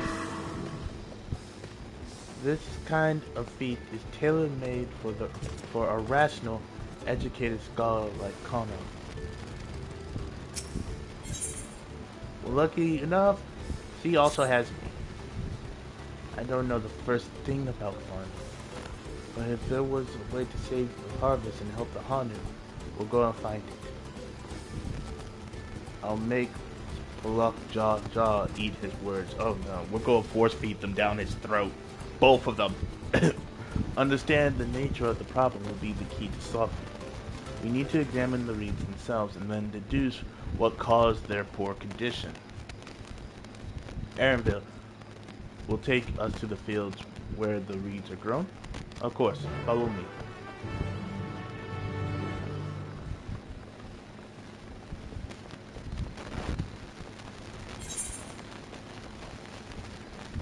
Oh my god, there's so much to explore. I'm going to hit 91 before our first dungeon.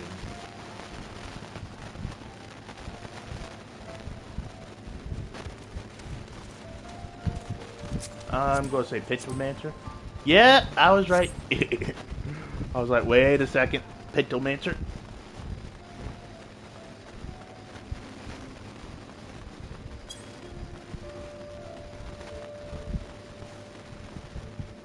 If I had to say anything, reeds usually grow in good like water sources, but if the water is muddy or has not enough fertilization, I think the reeds can also kind of die as well. But I need to know the full problem before I can start going on to agricultural feats.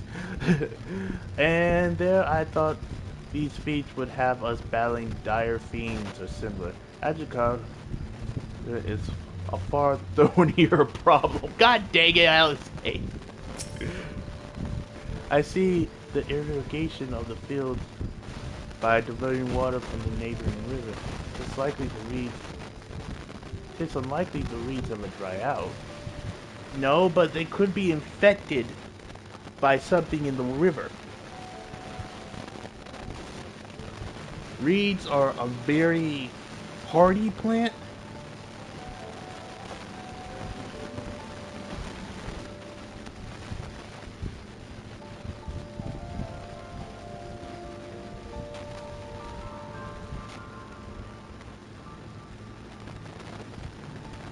But at the same time,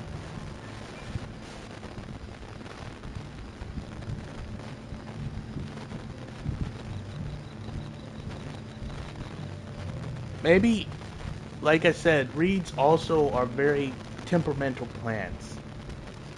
They can grow. Did y'all know that reeds can grow up into 6 feet of deep water? They can also grow in somewhat dry sites. They can be found along pretty much almost anywhere there's some source of water. Roadsides, ditches, open wetlands, riverbanks, lake shores, dredging areas, and some disturbed and undisturbed plant communities.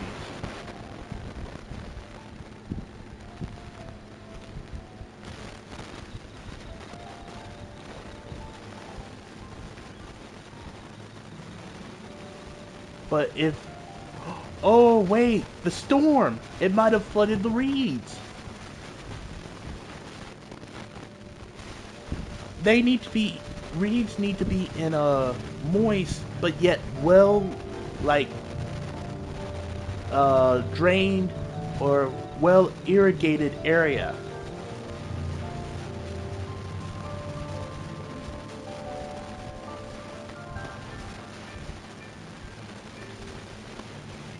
So that might be the problem. What do you... I know she wants to do her best, but she should be careful not to make promises she can't keep. Look at these fields. Why? Why, this could be a painting. You can also... I'll get to the bottom of the problem in no time. Give me strength. Let us all scour the fields and help our bold leader identify anything unusual.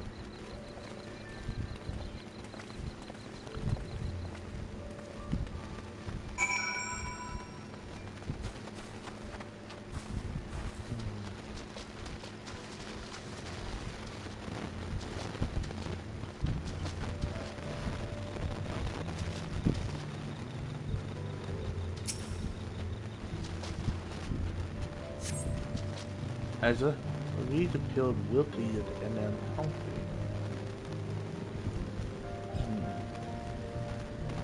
Wilted and unhealthy can mean they're getting too... Something's draining the water or something's constricting the roots.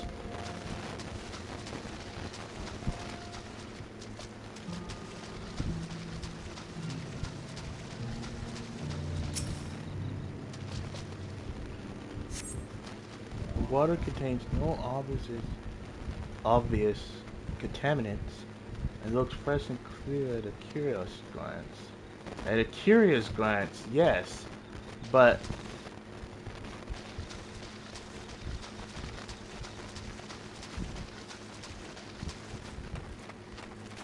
it might be something. The soil in the paddies is as one would expect, rich in color, suitable, mostly dry. Suitably moist, not dry, more flaky.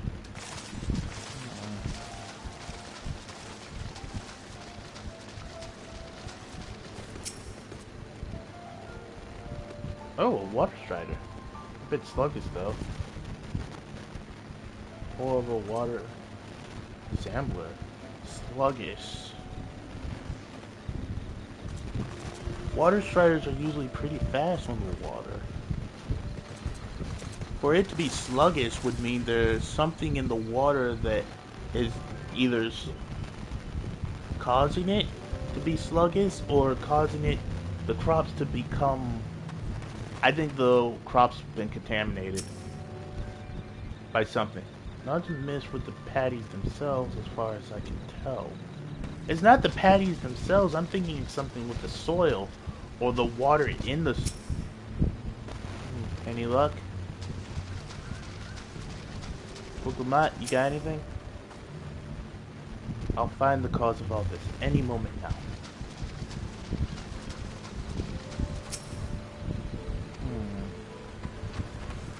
It has to be some kind of contamination with the water, then.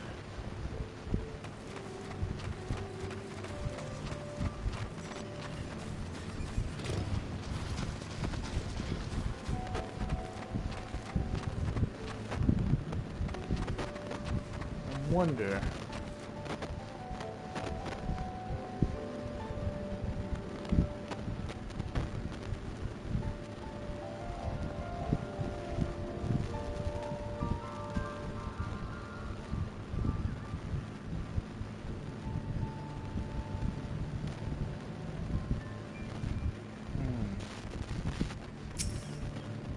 Lethargic frog. A small frog creature catches your eye. Strangely lackadaisical, doesn't even bother to hop when it eventually scurries prey.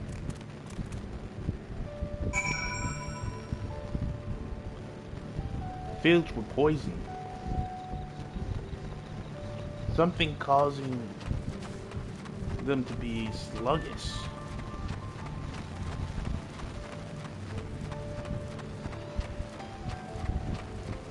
I think we figured it out.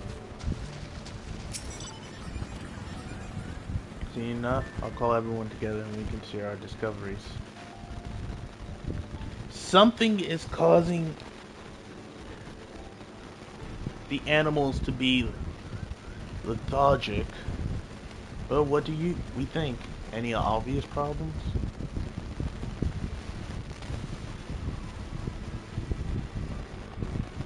I agree, the water looks to be good quality, as does the mud in which the reeds have been planted. The frog's insects are unusually torpid. This suggests there's a problem that affects not only the reeds, but also creatures living among them. Is something visible to the naked eye be polluting the water? We would need an alchemist to know for certain. Well, what do you know? Have that fully leveled and fully geared. I'm ready to go. Please mention that I am an alchemist. I don't have much to add about the fields, but something else occurs to me. When we were describing how the creatures seemed lifeless, I couldn't help but be reminded of all the listless villagers. Yeah, they suffered terrible tragedy, I know, but there is another reason for their flagging spirits, I believe. Go on.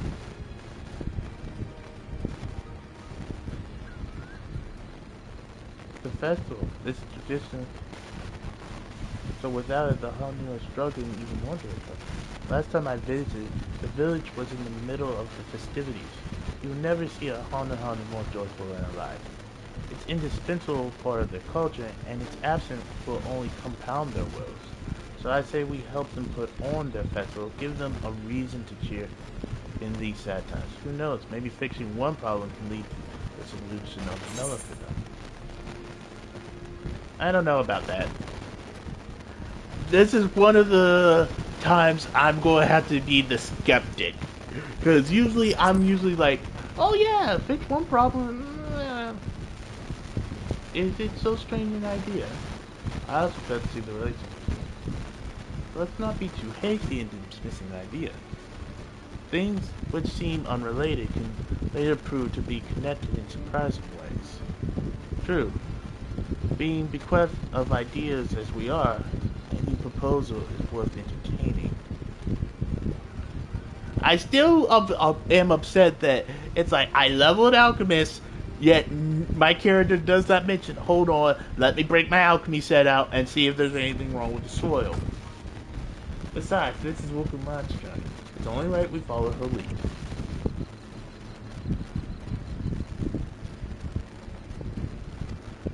By the way, does anyone know where the festival boat is? It's like a boat woven from me that looks like a bird.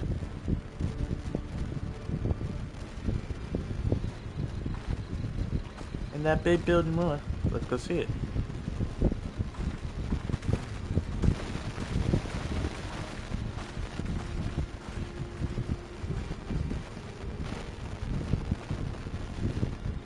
There's much less debate when I'm traveling the world.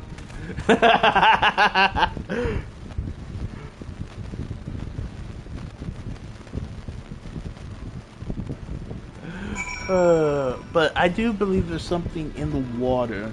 The water has to be contaminated with something.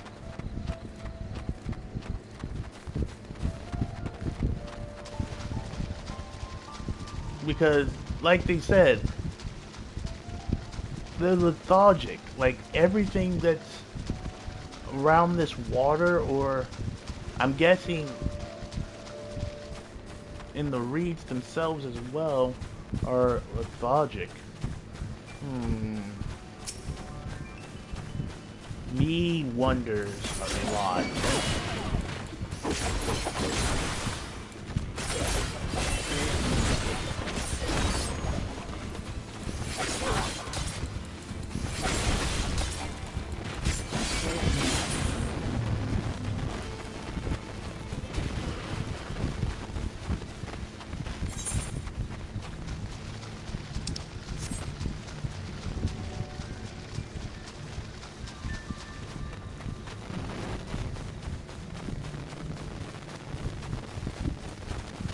But yeah, so I'm wondering I've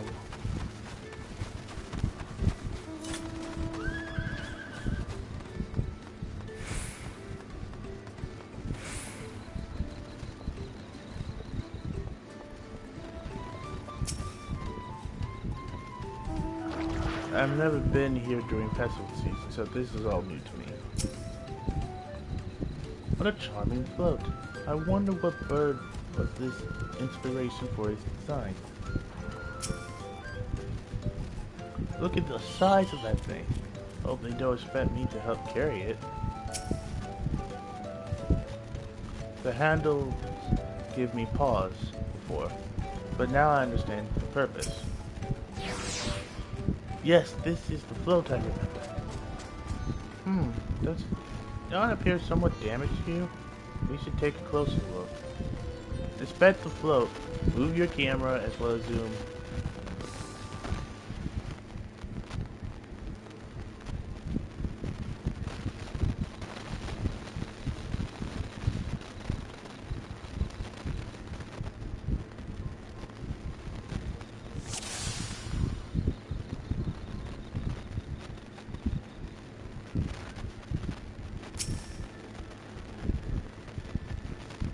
One of the bird's eyes seems to be missing a gemstone.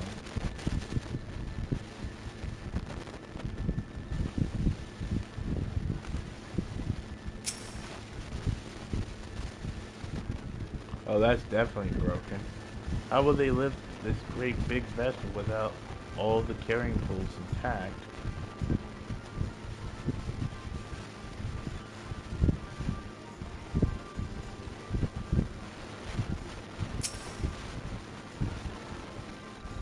Tail feathers seem better there. I swear the colors were a lot brighter the last time I saw them.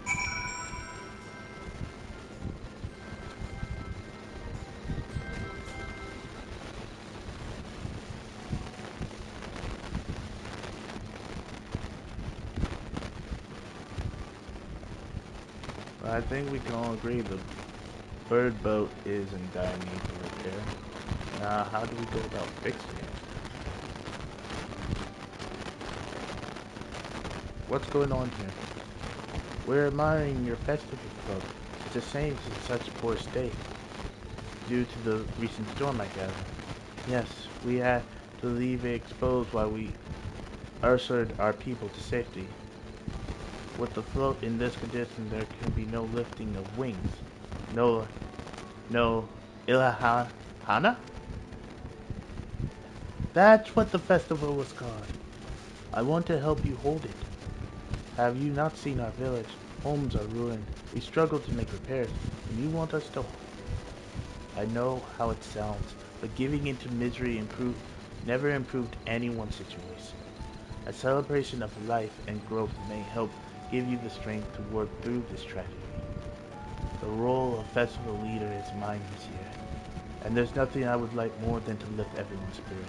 But we don't even have enough materials to repair the float. We need ambraxia for the mixing eye, Yopilka wood for the poles, and feathers from the wind chosen to adorn the tail. 2 of these I know. Ambraxia is a type of precious stone used in arcane equipment, and Yopilka wood is essential for crafting ceremonial instruments. These chosen feathers, however, the wind chosen is the victor of a competition in which the contestants see who can blow a feather the furthest using wind magics. And that's something of a problem right now.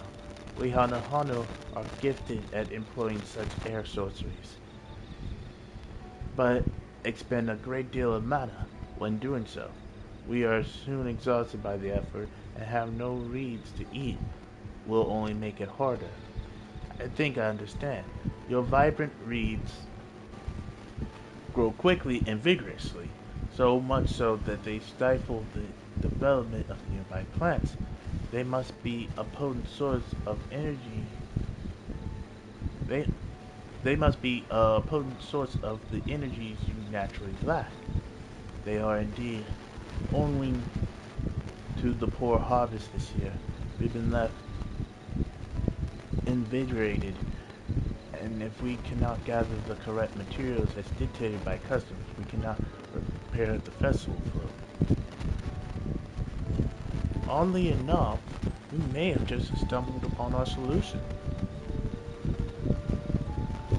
When chosen would, by necessity, have a natural gift for manipulating magical energies, which means any feather taken from the victor should be high in aetheric conductivity.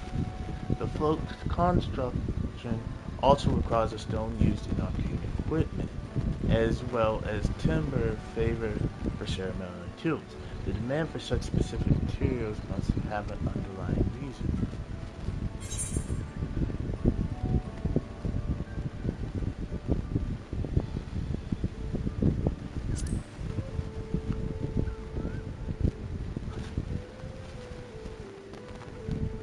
Precisely what I was thinking. This boat of reeds is in fact an arcane focus of some kind.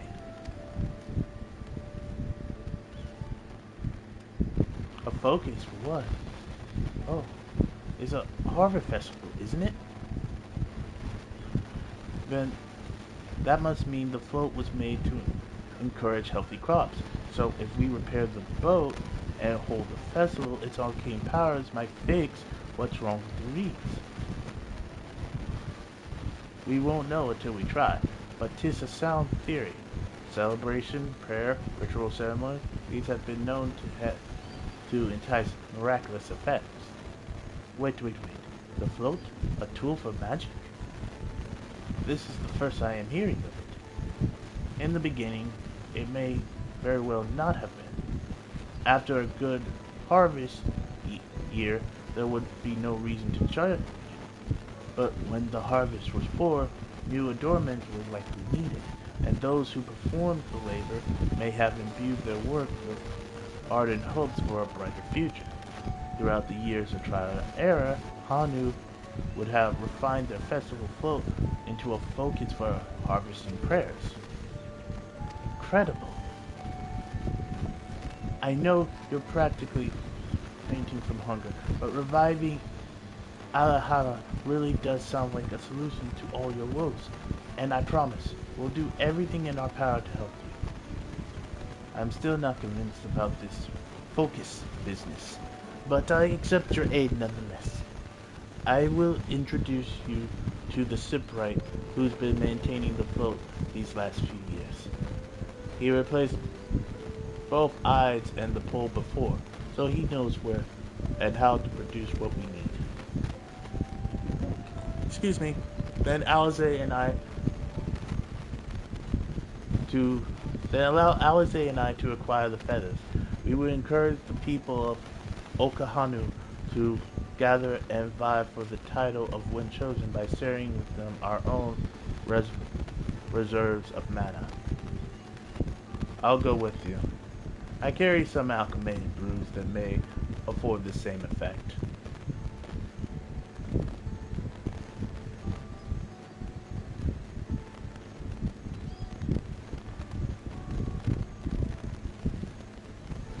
The three of us will visit the shipwreck then. Not without me. I've worked hard to fix the float as best I can, and the responsibility is mine after all. I have not introduced myself, have I? My name is Lenal Hanu. Lenal Halu. Nice to meet you, Hanu. And certainly, let us all go together. She is a people's person, and I love her for it. Lamont, we're making progress now. The solution to Okinahanu's woes is as good as found. Or at least part of it. Thanks to Wukamant, we found ourselves a promising way forward. Experience and knowledge are valuable assets, but there is something to be said to follow one's own instincts.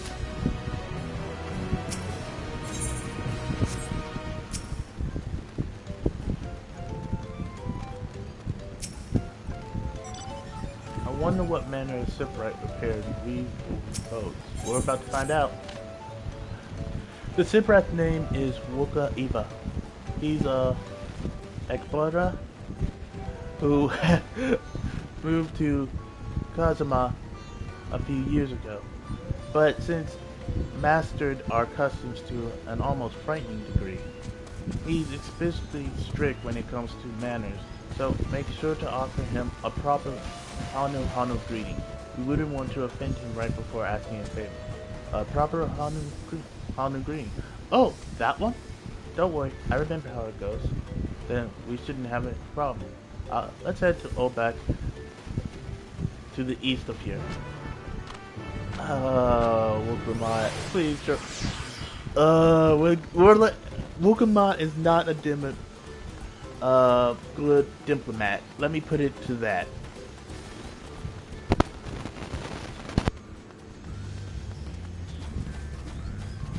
But besides that, see, her heart's in the right place. I can say that much. Her heart's in the right place, and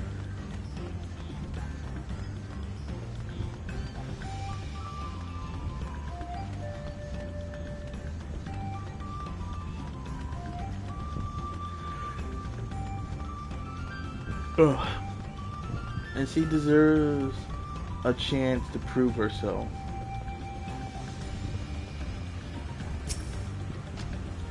Everyone's attention is focused on their building, but that does not mean we've forgotten our sense of hospitality. So if you have any questions about this place, I'll gladly ask. What is this place? I do use to show visitors and merchants everything Okabeka has to offer.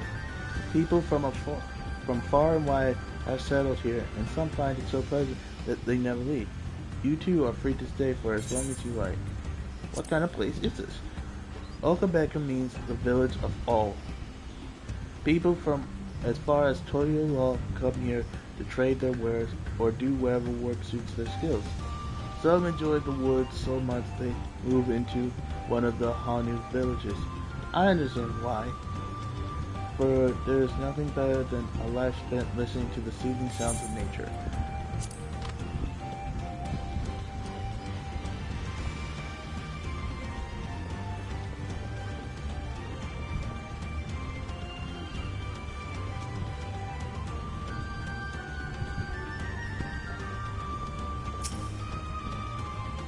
Oh, it seems they have a place here where visitors are safe. It's cozy.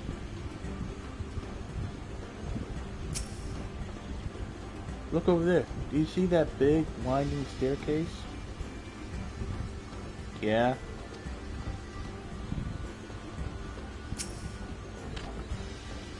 This is okay, Becca B. Becca B? the village of all. I'm just gonna call it the village of all from now on. Those who drift into Kazuma from Toyolal elsewhere are welcome to live here alongside the Hanu.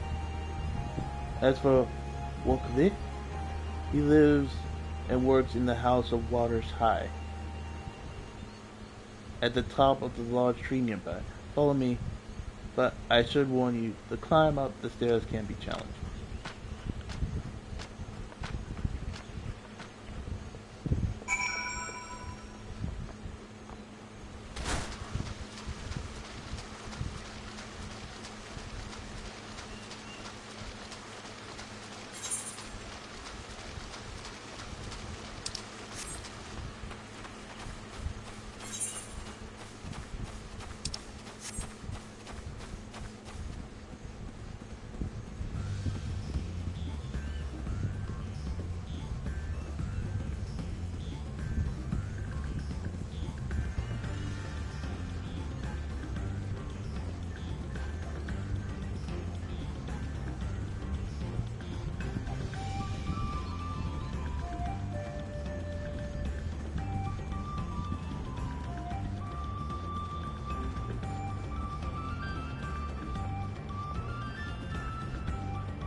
This one looks nice.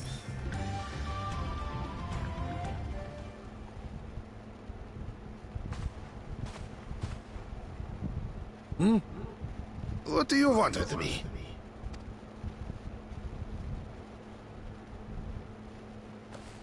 Right. Agreed.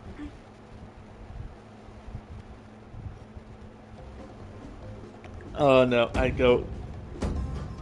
OHH Kali! Did she do it? Oh, I don't know if she did it right. Oh, she did it right. Thank God. Oh, Kali! Oh, I thought she messed it up for a second. Oh. Now. Can we move on? Okay. Good. You brought your manners with you.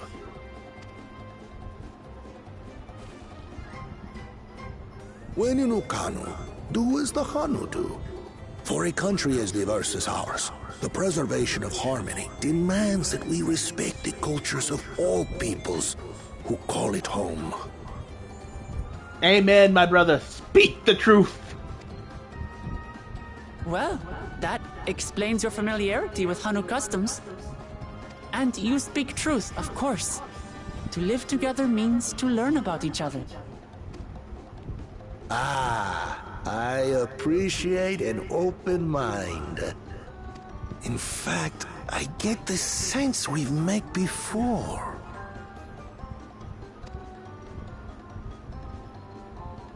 Are we going to get to see young you?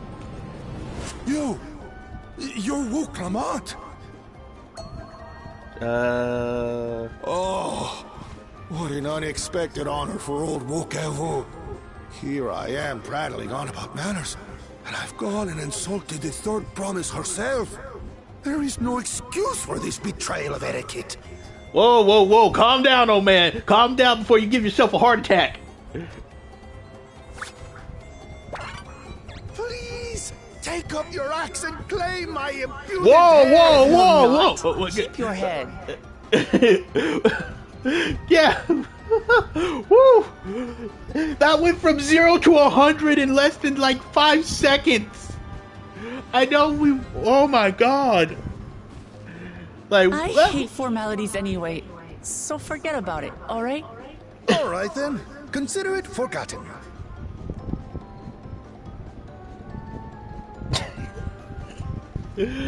Oh God. This is going to be basically the expansion where it's going to be like Hildebrand on less. It's going to be more. It's going to have its serious moments, but it's going to also have the Hildebrand, what I like to call Hildebrand moments, where it's just like, how? Oh my God. Prompt. Even Cryo's like, what the just happened here? Cryle is confused, like, what did I just watch?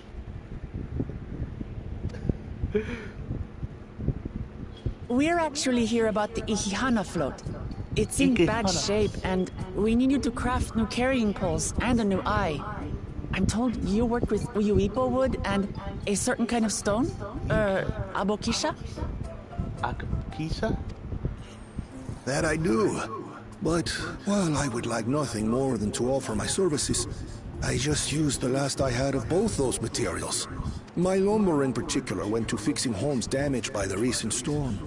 I'll need 10 days or so to restock. Not with me here. I'll do it in Can't wait that long. If you tell me where to go, I'll gather them myself. What? Send the third promise out on an errand like some common lackey? That's utterly unconscionable. A gross violation of social protocol. Oh, God. This is gonna be one. I told you not to worry about such things. All right, then. I shan't worry a whit.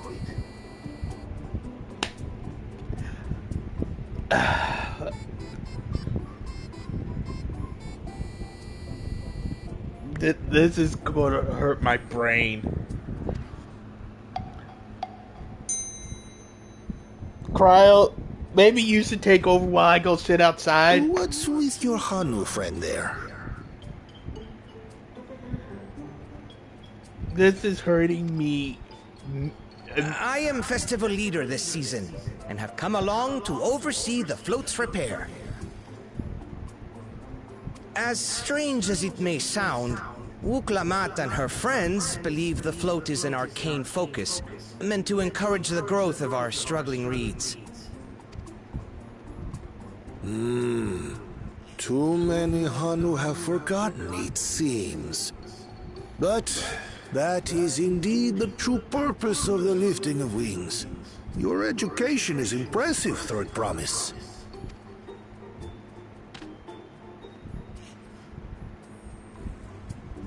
Well, maybe a little. Allow me to show you where to procure Uyuipo. We can leave the Abokisha to your friends, I presume? Take yourself to Cave Kikitola, or thereabouts, and you should find the stones you need.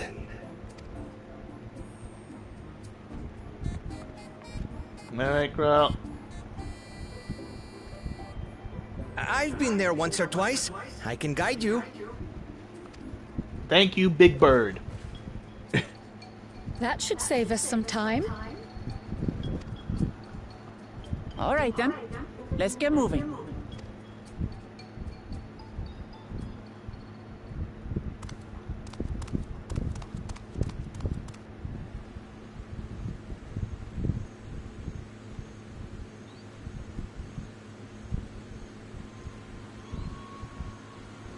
Of course, he couldn't do anything himself, so he had to get someone to spy and do it for him.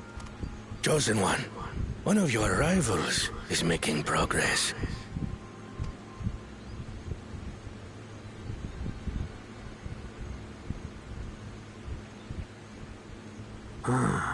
Ihihana, you say? Should our first choice fail to deliver, it might be wise to let this play out.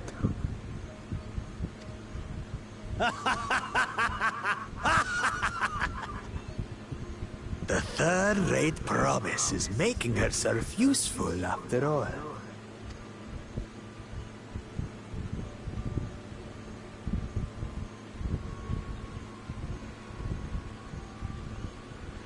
Basically, the guy can't do anything himself that requires intelligence. He's the Ares from the Percy Jackson series. Can't do anything that requires intelligence. Good in a fight, but not much else. A rather eccentric fellow, but I feel his heart's in the right place. Yeah, we can agree about that. Cave Kikitola is southwest of Onoharu. We can return to the village first, then head out there on foot. Oh my god, just let's head out there now.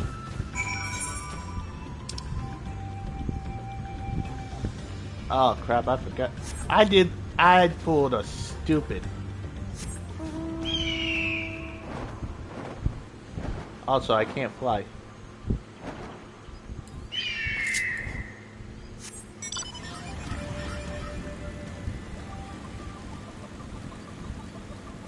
Oh wait, no, we don't want this. Hold on.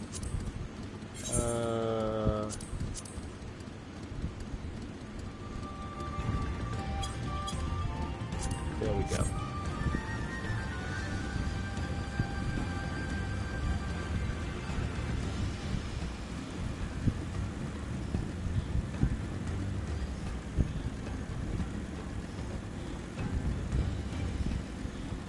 The first one you yet have.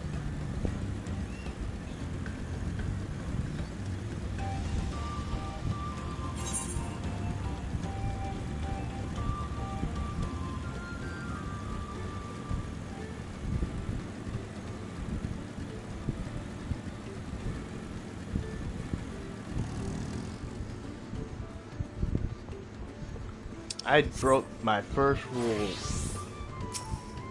Always attuned to the Aetheryte, because you never know when an ad might get lucky and just literally clap your cheeks.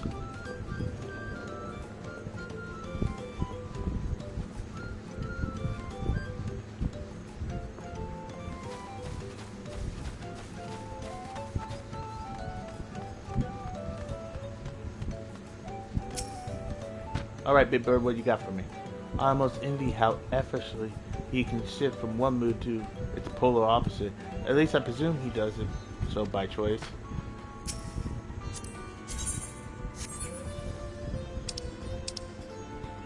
Get rid of my map. Southwest. Was it? Then let's be on our way.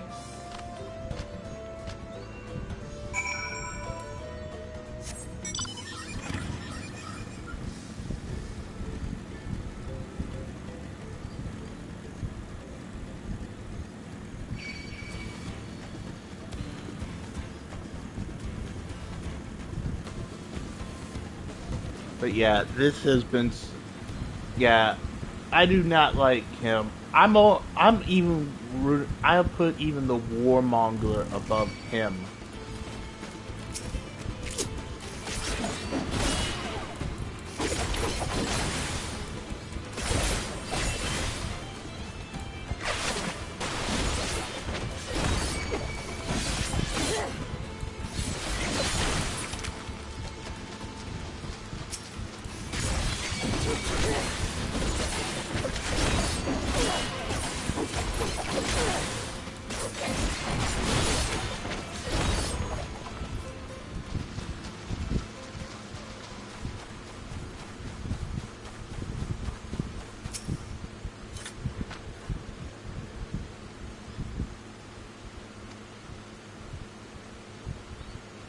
You can spot raw Aporxia by its green hue glimmer. Bring anything matching that description to me. I still help scour the inside of the cave. Then you take the west half, I'll take the east.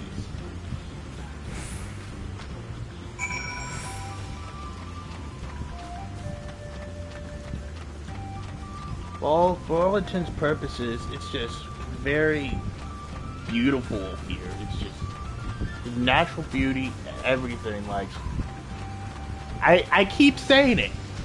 How do you keep going up? You set a bar and you think, oh, you can't go any higher than this bar, and then, like, YoCP, Square Enix just be like, yo, we see that bar, and that bar means nothing to us.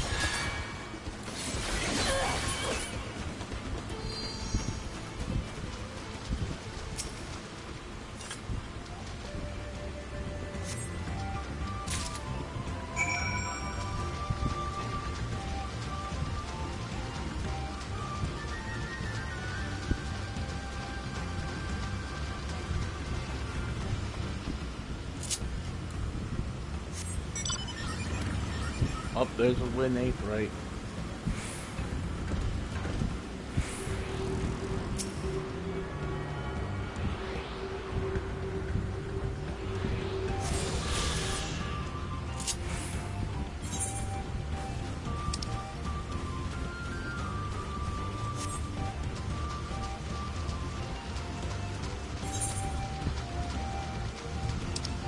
Okay, part of me wants to go do a fate real quick.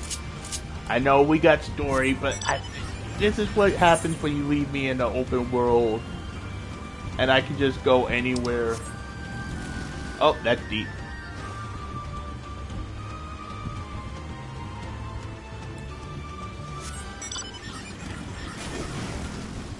Oh, that's really deep. I couldn't even jump that.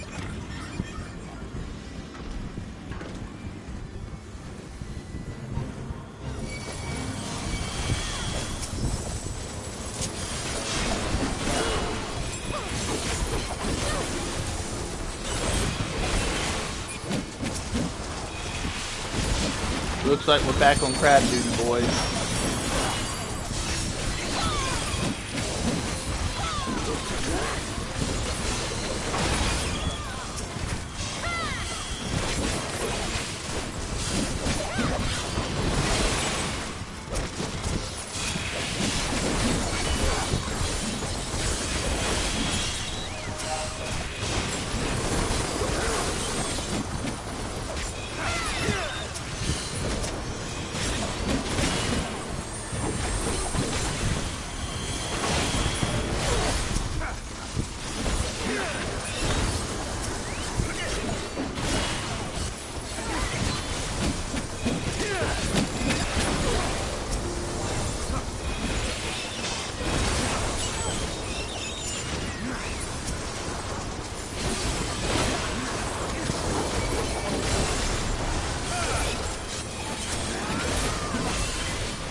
This so far has been a really good expansion, and it keeps getting better, and we're only at the beginning. Like, we're only 40%.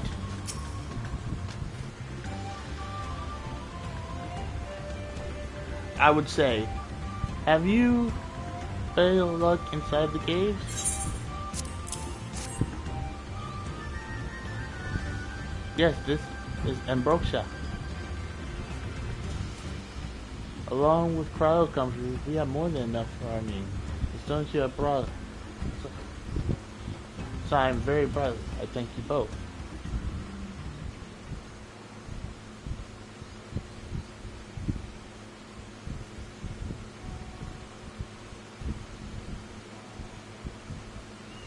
You would have been happy to know we were putting things right. Truth be told, a good friend of mine was meant to be festival leader this year at Hana, but when the big storm hit, he did not survive. It fell to me to carry on in his stead. That's why you agreed to Wukamon's request, despite your initial reluctance. Yes, it hurt to hear, but she was right. Though I must mourn, I cannot let my grief consume me. Her words made me realize that the path to my recovery, our recovery, is already outlaid before me, and I will walk it for myself and for my friend.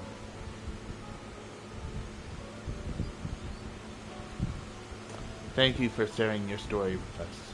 Please, rest assured that we have taken your plight to heart. I am certain our companions are procuring the other materials as we speak. Everything will come together, and the Hanu shall host a splendid, uplifting festival. That we shall. Then, with that, let us return and deliver the Agrosa to Wok-Eva waiting hands.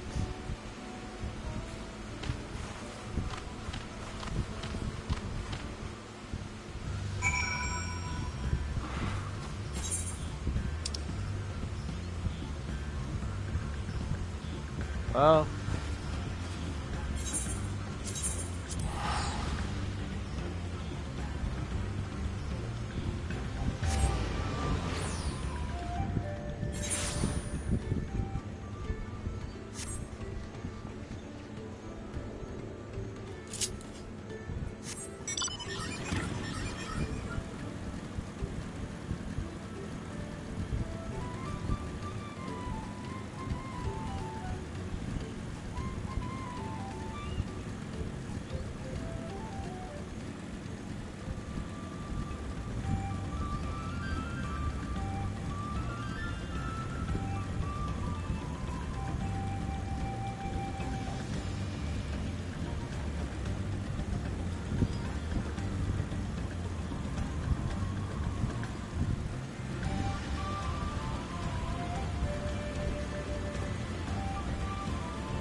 all right.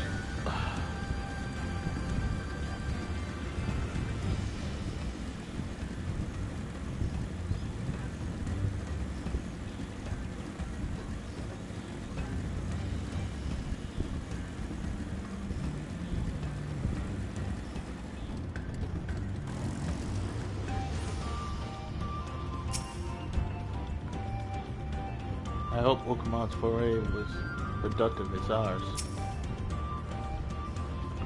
We just got back ourselves. Did you find the stones we need?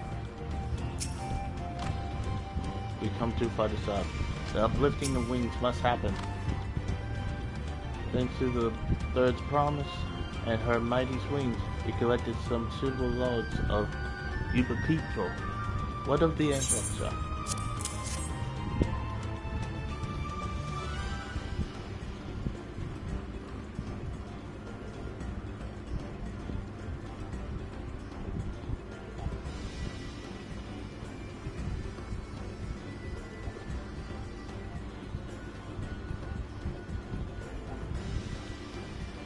These are excellent symbols.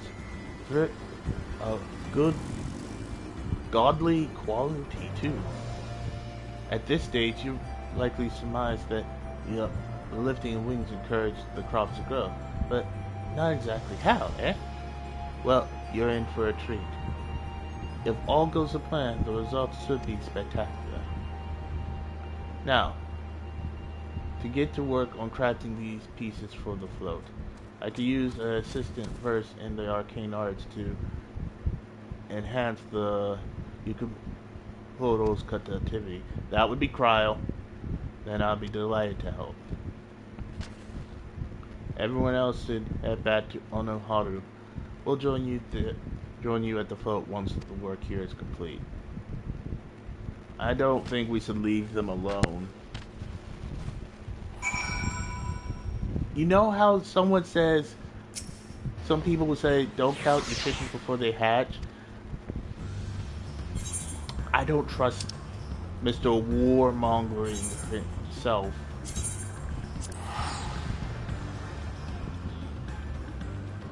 Now, I know a lot of people are going to probably say, Well, he probably won't do anything to ruin his chances. It's not his chances he would be ruining. It's the Wuklamat.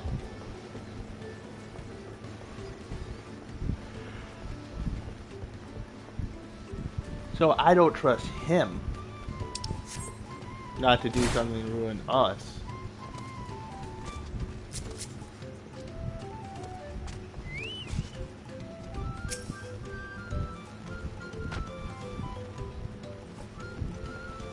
God in the youth was a trial in and of itself. At first, Wilbur criticized everything I did. Then he suddenly yelled, "I've spoken ill of the third promise and must punish myself," and proceeded to slam his head into a... I told him not to worry about it again, and it was like putting out a candle. He's an odd one for sure. I wonder if he's related to Hildebrand with how fast he can switch emotions. At least we've seen to the poles and the new eye. Now we just have to wait for the feathers from the twins.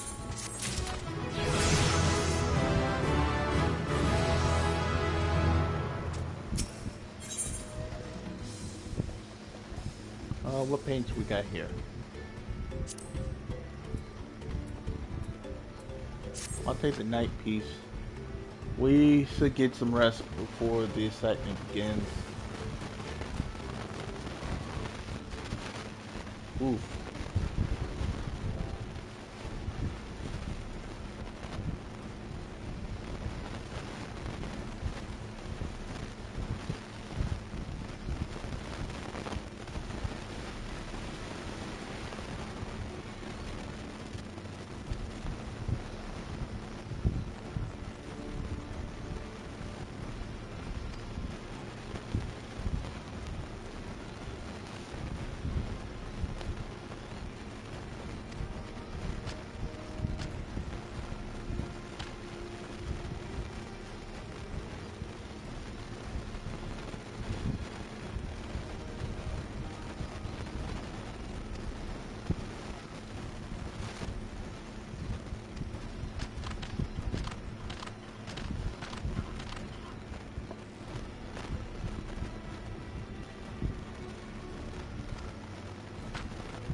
As soon as the others get back, our long-awaited festival can begin. Ow. It took some doing, but we managed to gather competitors for the title of Wind Chosen. The winner was only too happy to donate his feathers. You should have seen it. He called forth an incredible gust that sent his feathers sailing from Mars. We had returned ourselves, but it's more difficult than it looks. We're twirled in the air for a moment before landing on his foot. I'm a gleaner. Magic is not part of our training.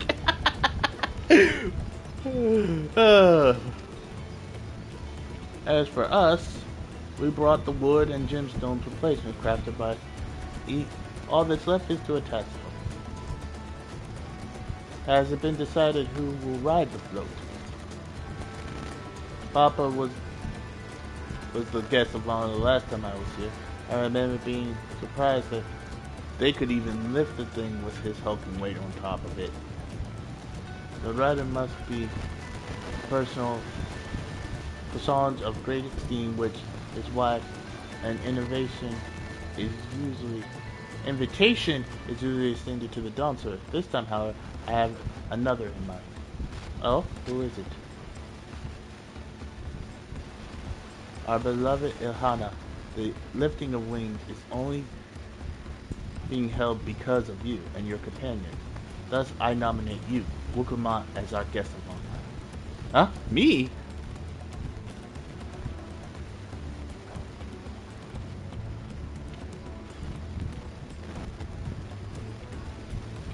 This belt won't make me seasick, will it?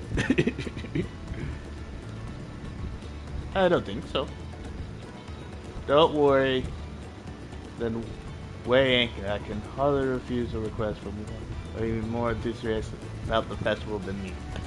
I would be delighted to ride your boat.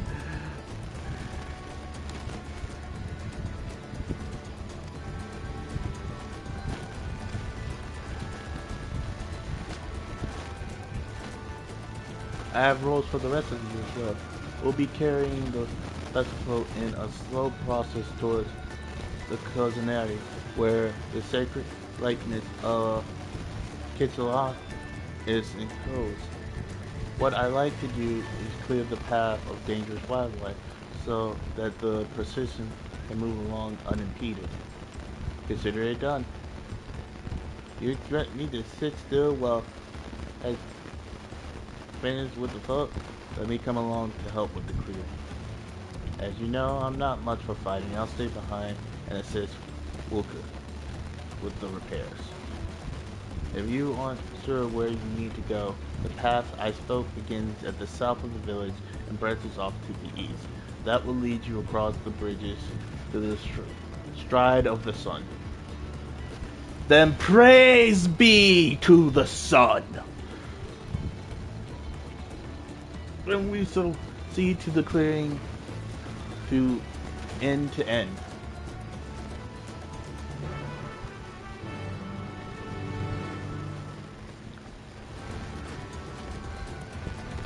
First dungeon, first dungeon, first dungeon, first dungeon, first dungeon, first dungeon, first dungeon.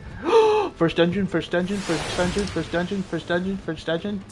Is it my first dungeon? Please! Be the first dungeon. Because I think I'm running low on food. Yeah, I'm running low on food.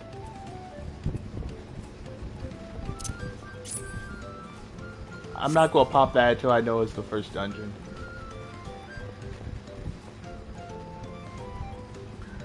But come on, let it be the first dungeon! I want the first dungeon! First dungeon! But talk to everybody. Weapons at the ready, we'll make short work of this task. If the float functions as I think it does, I would not be surprised if it were attracting the creatures. The concentration of ether would be irresistible lure. The degree to which pursues his interest is remarkably apparent in apparently his studies of Kazuma region was so invigorating that he decided to move here and immerse himself in its culture. Wukamat, please tell me it's time. As Lahana said, Kazakura should be down this way. Then it's off to the east when the path branches. Then something about bridges and stride of the sun? Anyway, let's split up and get to work. Once you cull all the threads you can find, we'll meet up in front of...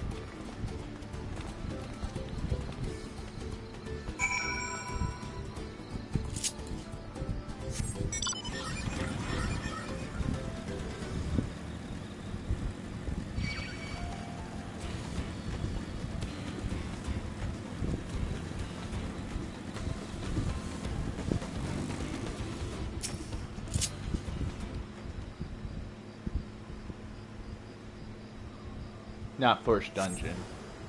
Now I'm slightly sad.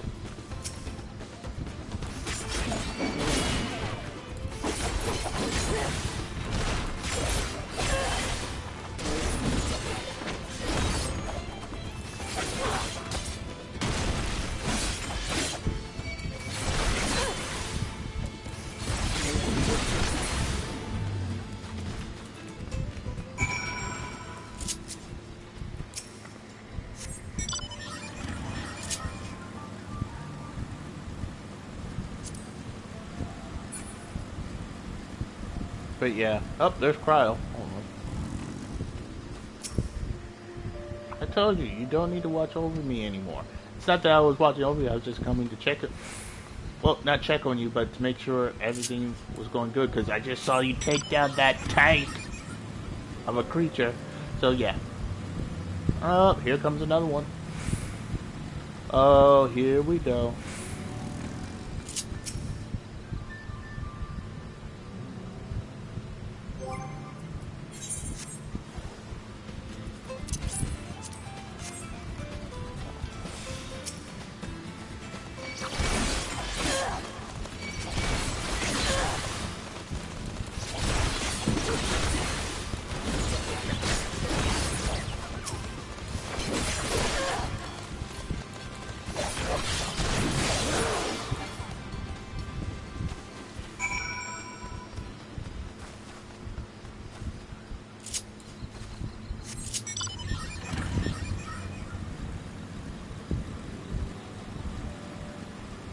But it's just so beautiful. This place is just so bloody beautiful.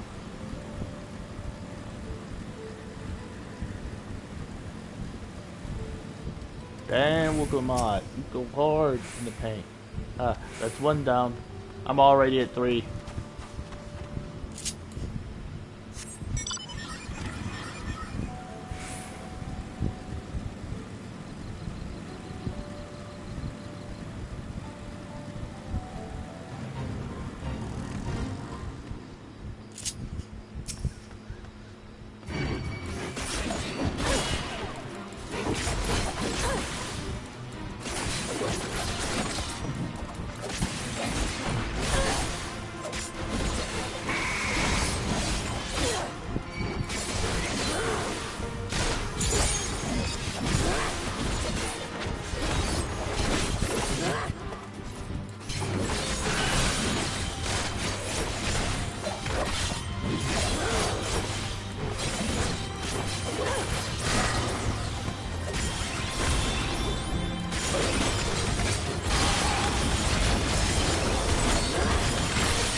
Go. At this rate, we'll soon have the route secure.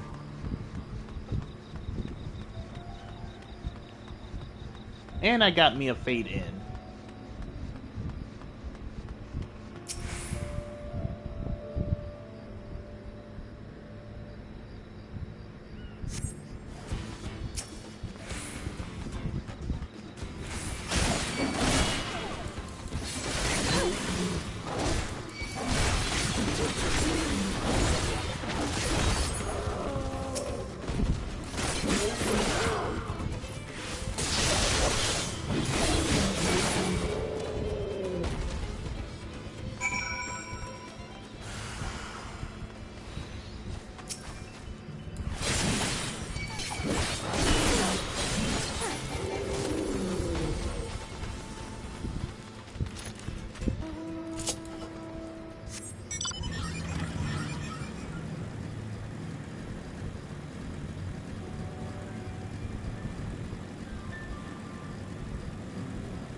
Ah, you were a step ahead of us.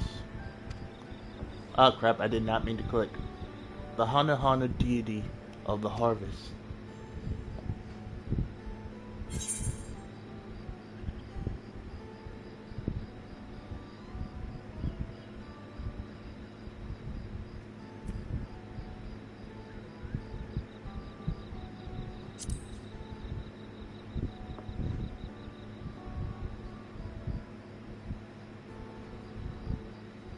One of the ancients' creations? Tis a possibility a vintage memory of that time endured, a subconscious recollection from the inherent soul providing the basis for an entirely new religion. I have no idea what that means. As far as I know, was worshipped on another continent. This ancient faith was then brought to Toriel by the first Hanu. The Hanu migrated here from another continent? The two do share a common ancestor. This is all very fascinating, but shouldn't we be getting back to Hanu? He'll want to know that the path for the procession is clear. Right, I need to ride on that float. I'll run ahead and let him know we're done here.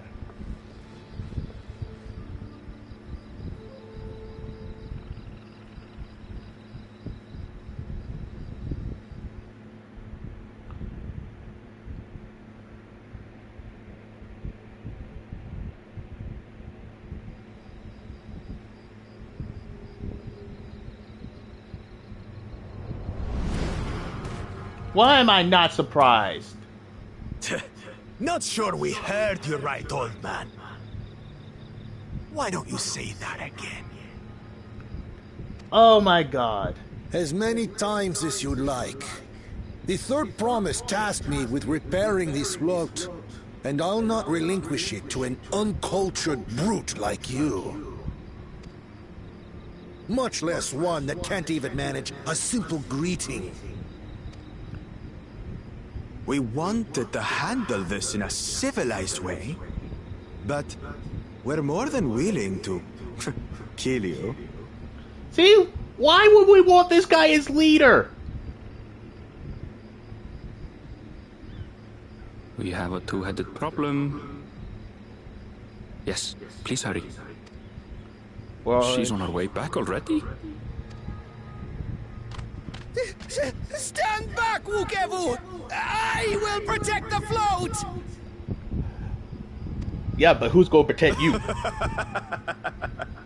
Are you trying to be brave, little bird?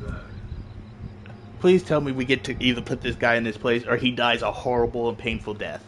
Normally I don't wish death on anybody. Could never have repaired the float alone. Not properly.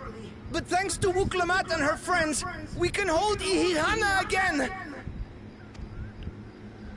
This is a priceless treasure! And as festival leader, I would die to protect it! Bravo! Bravo! This guy deserves... This guy is like another good leader. Very well. If that's what you want. This guy is so mentally unstable. He makes Sasuke and Chia look mentally sound.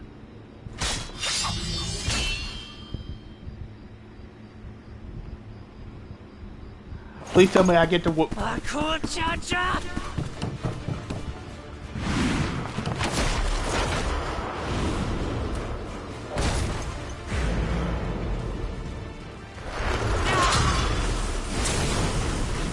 Please tell me I get to come.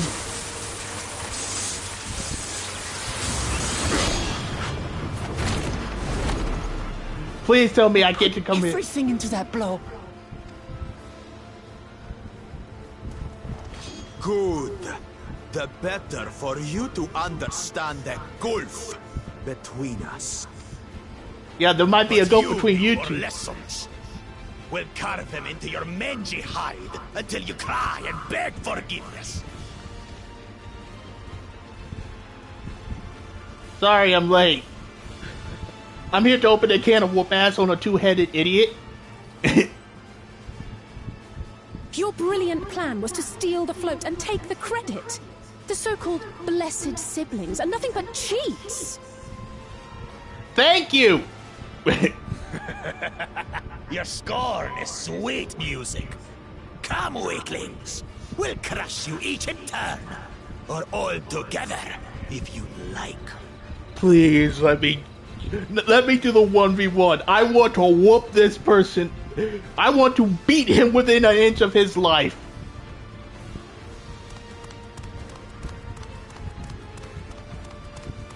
Calm yourself, Chosen One. If you fight in earnest, this will end in a massacre. Oh no, yeah, it will end in a massacre for him. We have word that our other prospect is on the verge of success.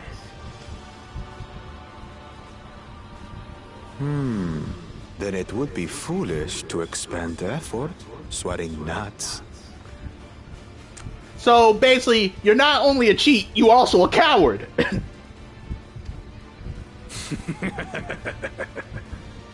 Lucky for you. So you're not only a cheat, you're a coward, and you have no brains. Why are you even getting a chance to be put as leader? Ugh, 2 heads. I see Mamuk still clings to that loathsome hope.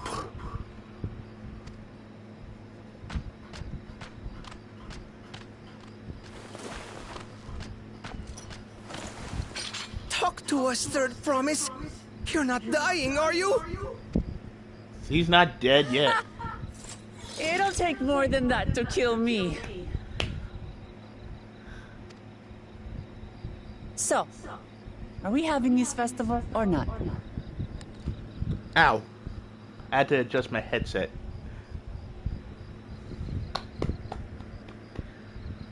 Yes! Yes, we are! When are we getting to the first dungeon, though? I'm all for having festivals and things, but I still want to... We were this close to getting to put that fool in its place. But I do want to ask him, like, what's this whole thing about him holding on to hope of... What...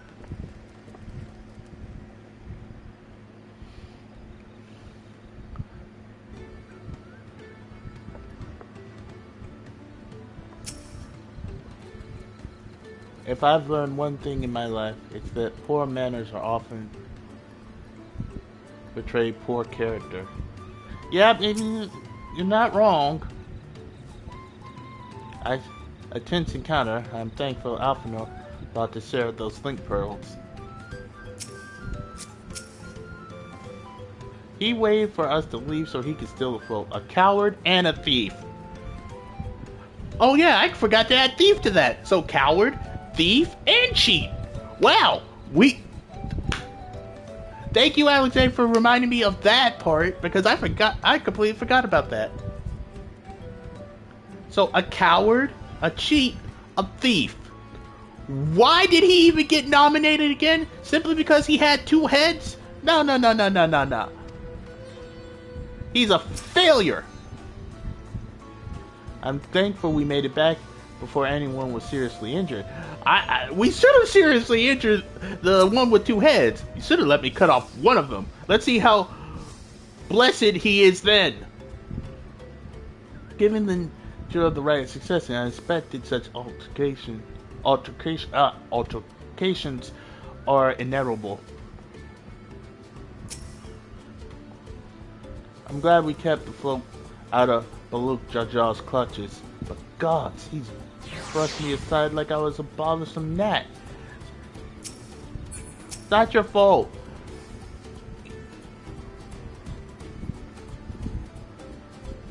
Not your fault, Wukamat. It's basically outside your weight class 1, so you can't fight him head on, strength to strength. You have to be tricky. You have to be clever. I tried to protect the float, but against that 2-headed, I may as well not have been there at all. Nonsense. You stood your ground and brought us time we needed to make it back. You were incredibly brave. Okay, so we don't need any guy. Night World Silver Piece.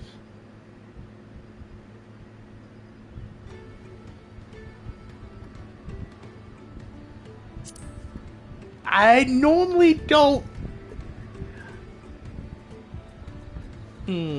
Part of me is thinking first.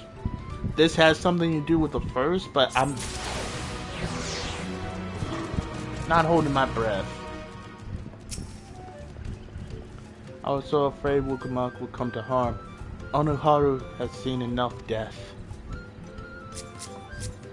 Let's go back to talking to the crazy grandpa. With this exciting interlude over, you'll be pleased to know that my repairs are finished as well. Before we commence the festival, however, it would be customary to inform the villagers that Anohana will be held after all. Go forth, but do not forget your greetings. At this stage, I should hope the reminder is unnecessary. Okay, Anna. See? I remember.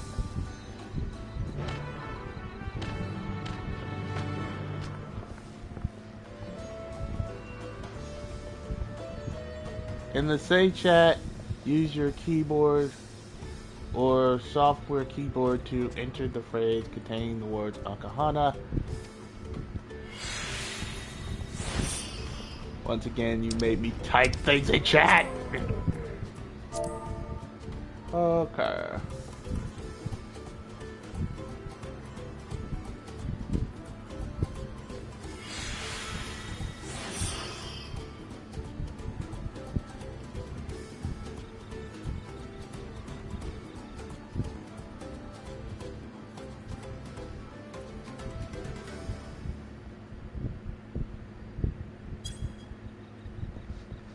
Alright, there we go. It's in chat.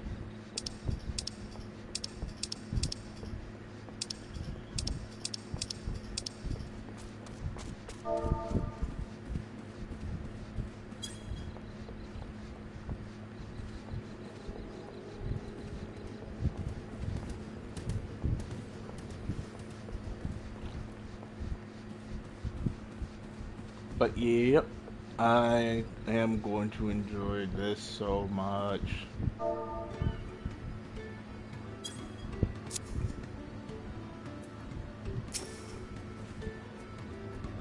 What's up? I feel.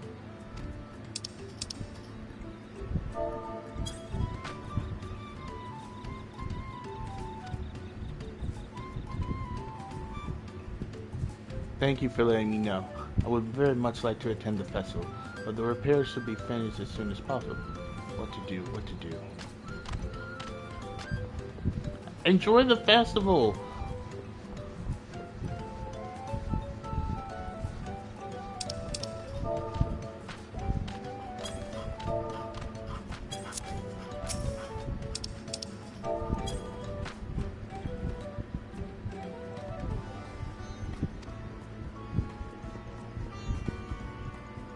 The festival is about to begin? What do you expect me to say? Besides, of course, I'll be there. Cleaning up the storm aftermath may have been hard on all of us, but the uplifting of wings is traditional, and a joyous one at that. I won't sit here brooding my days away. Give me a moment to get ready.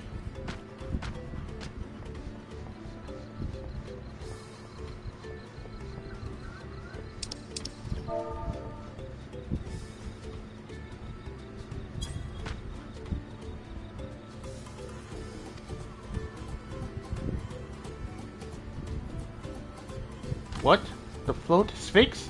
Our fallen friends would be glad to know that Ikahana will soon be underway. They would have wanted us to honor them with celebration, not their loss deter from us from it. I must go and enjoy the festival for those who no longer can. And I must get this alpaca while I am here.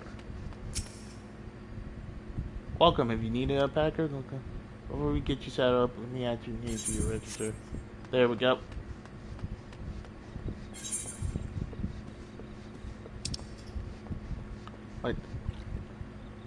I don't even know we can get over there right now. Like, there's two whole other places we have to, like, go. And it's just like, oh my god. Exploration is going to be a thing, and I'm loving it. But right now, we'll go focus on the story.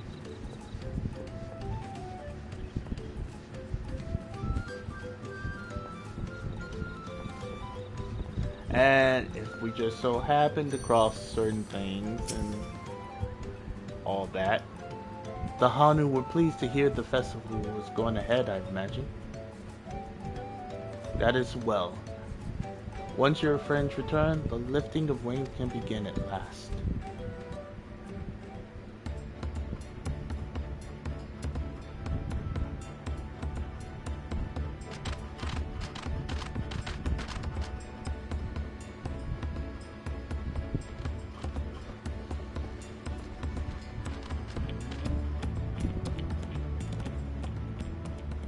So few have come. Patience. Once Ihihana gets underway, no Hanu will be able to resist joining in. Just so. Ukewu knows well the heart of the Hanu. Have faith, Third Promise, and climb aboard the float. It is time for the lifting of wings. Right. Off we go!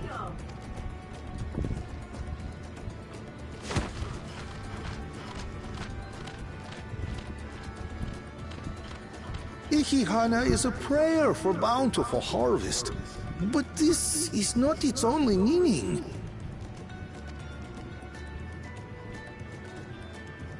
It is also an exchange of pledges between rider and bearers, a commitment to a long and fruitful friendship. Listen well, friends! The personage we bear today is Wuklamat, the savior of our beloved festival! Let your shoulders burn, or your feathers fall out, but do not even think of dropping her!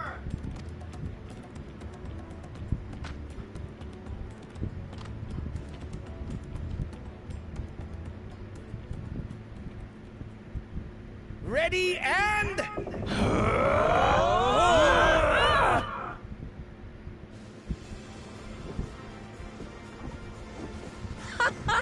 I could get used to this.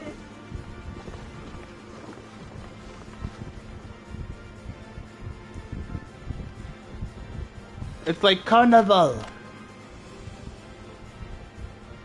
It's like carnival, Mardi Gras, all mixed into one. Will empty bellies stop you from joining in the fun? Come and help us carry the float!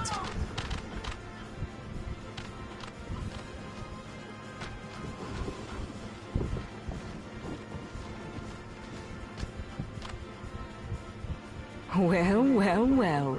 To see the day that Dawn's promise would ride our boat again.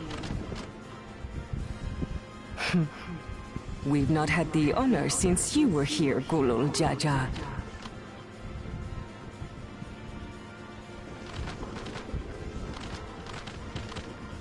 Right, we've enough bearers now. Onwards to Kozaduaki! Kozaduaki!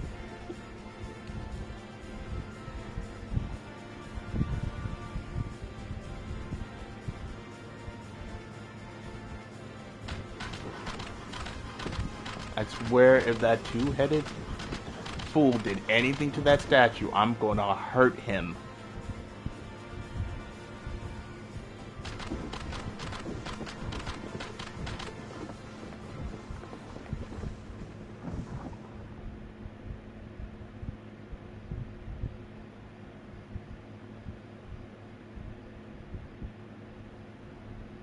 Watch well, for you are about to bear witness to the true glory of Ihihana.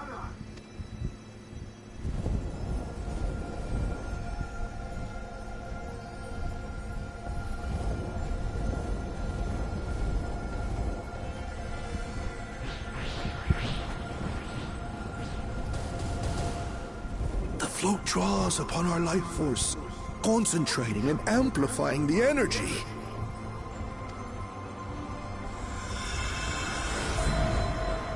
Keshaihi then receives that energy and expels it in a great burst, where it showers down upon the land to replenish its vital currents.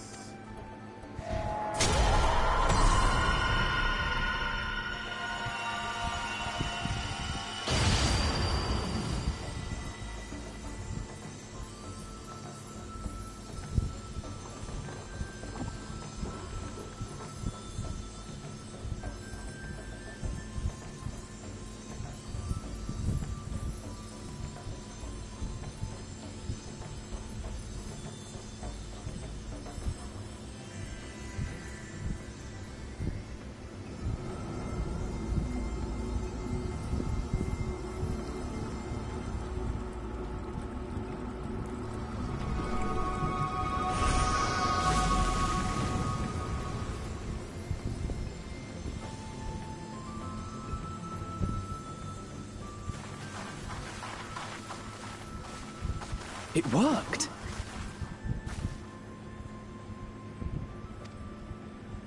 Like a literal charm. The float really was helping the reeds.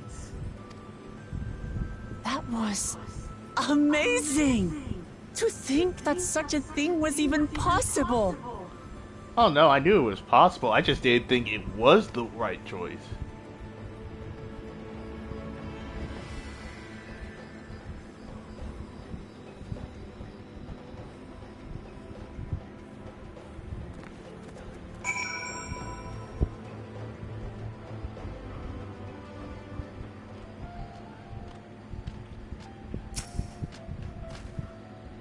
Told you, didn't I? Spectacular.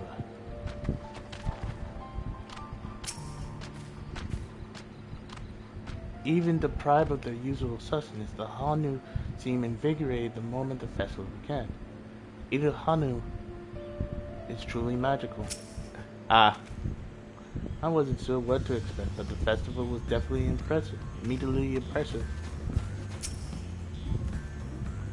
With their fields rejuvenated, the Hanu too might finally replenish their flesh and restores of ether. I feel like to take a turn riding the float. What? It looks like fun. Don't pretend the thought didn't cross your mind. I'm not even gonna lie, I want to ride the float too. I'm not even going to front, Alan, say, I want to ride the float too. But this ain't about us, this is about Wukumat's journey to Hokage, I mean Dawn Servant.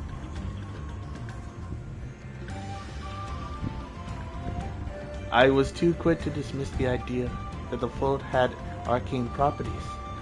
I think I wanted to believe that no one knew more about Ehahana than me. As it turns out, there are many things I have yet to learn. When we can admit our mistakes and learn from them, that's the best kind of thing.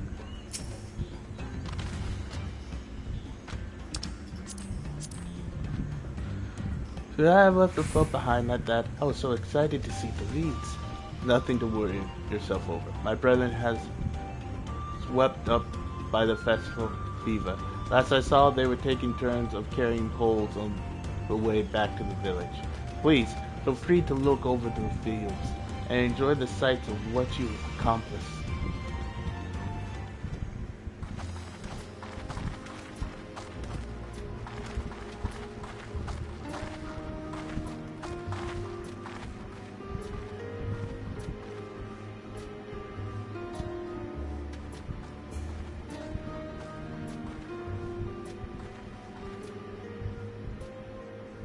Some of them still look a bit sickly. I imagine even the harvest magic has its limits. If the Hanu continue their festival tradition year after year, though, the entire field should eventually recover. Where does that leave us with the feet, then? You've got nothing to fear on that account. Our situation could never have resolved itself. The revival of even a single reed would have served to demonstrate your commitment to the task. That you recognized the nature of the float and found a near-perfect solution in Ihihana proves your dedication. What's more, I don't think I've seen the festival produce such impressive results since I was a mere chirper. We have been lax in maintaining the float, diluting its magic and reducing Ihihana to hollow theater.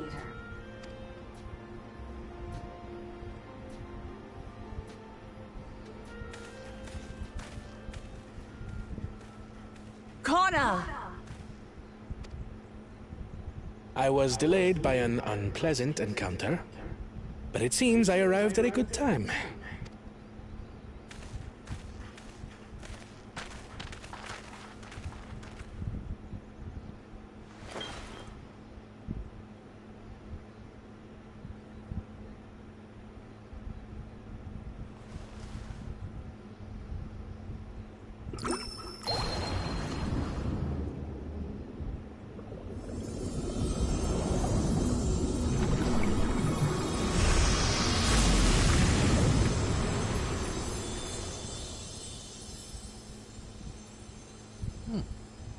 Oh, isn't that wonderful? What? You just pour in some mystery liquid and problem solved? Stagnant ether was to blame for the reed's poor condition. I assumed that was an alchemical concoction which enhances ethereal conductivity. It utilized the flowing water as an ethereal current, thereby promoting the transfer of life energies. A method I could not have devised without the education I received at the studium and the cooperation of my Archon allies.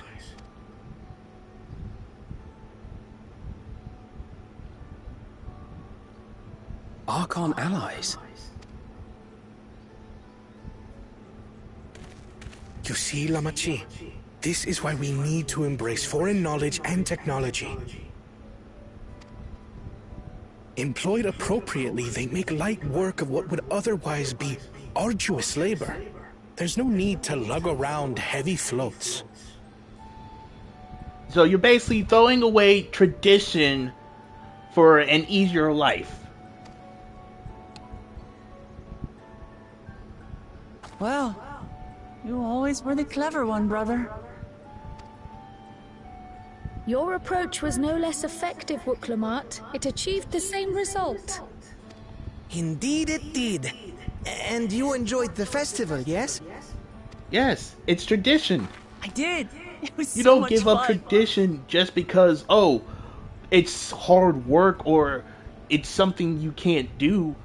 It's tedious. No, you keep your Having visited your tradition. village before, I thought I knew everything about it. As it turns out, I knew very little. About the reeds, about Ihihana. Ihihana? With all I've learned this time, I feel as though I've really come to know the Hanu. I like you even more now than I did before. And that's what makes her a good person. The feeling is mutual. And it's not just you who had a lot to learn either. I'll never look at our float the same way again. Yeah, just because you can use technology to fix a problem doesn't mean it's always the best way to go about it. The two of you have exceeded expectations. Come forth and claim your stones.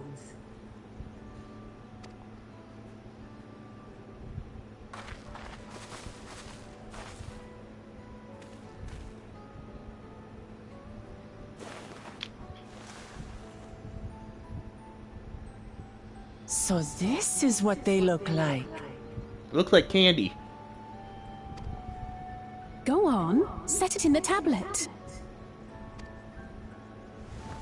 Make sure it's the right tablet. We don't want any problems.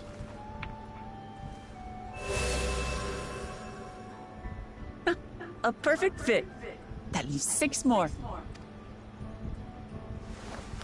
And on to the next.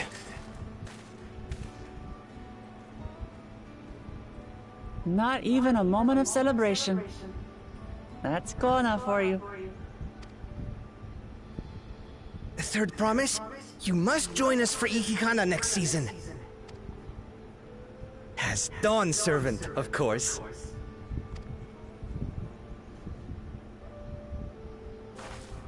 Right. It's back to Torihiola for now. Thank you for having us. I look forward to seeing you all again.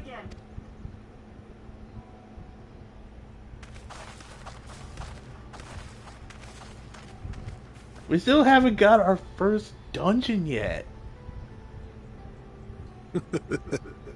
These are interesting times indeed.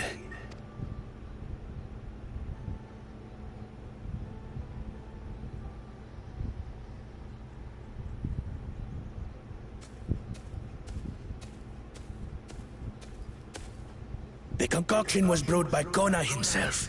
It's a test vial, but it should contain the same reagents. Of course.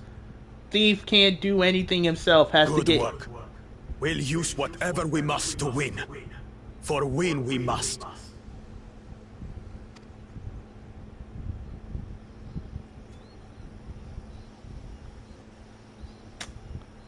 Like I said, coward, thief,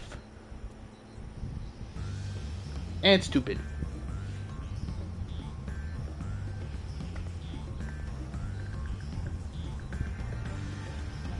Didn't want to fight us when we had the upper hand. Where has Bulu Jaja gone? And what did his followers mean by other prospects? I'm curious to those who these archons the second promise mentioned could possibly be. I have an idea.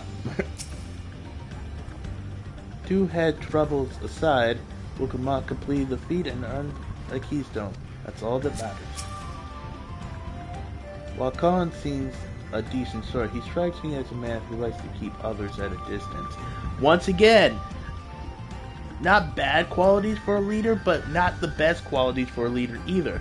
Heck, if we're going by anime rules, it's why Madara didn't get elected to the position of Hokage. He kept everyone at arm's length. Even his clan members he kept at arm's length. Which is in itself partly the reason why he did not succeed in becoming the Hokage, because he couldn't let people in. And I feel Kanan is going to be the same way. My journey has just started, and already I've met so many wonderful people. Wokru, for one, he's a bit eccentric, but everyone can stand to be as respectful of other cultures as he is. And Lang Hanu, it warms my heart to see him honor his departed friend through Inohana, and to help others do the same. I can't help but feel excited, thinking who else I might meet over the course of this contest. Come on, let's head back to Akshantara.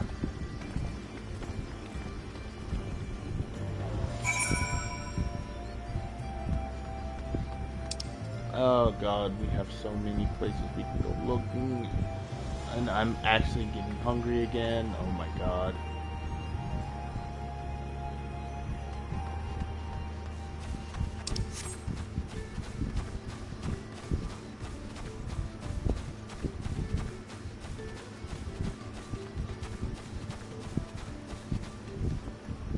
I think this is an air current, isn't it?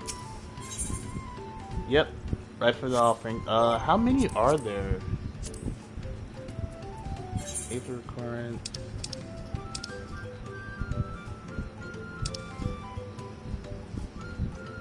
So there are 1, 2, 3, 4, 5 quest ones. So we could probably do like, I see 2 quest ones right here.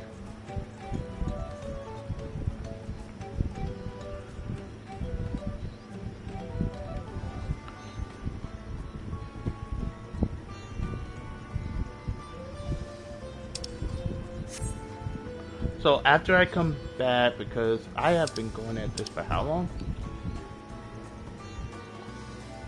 7 hours.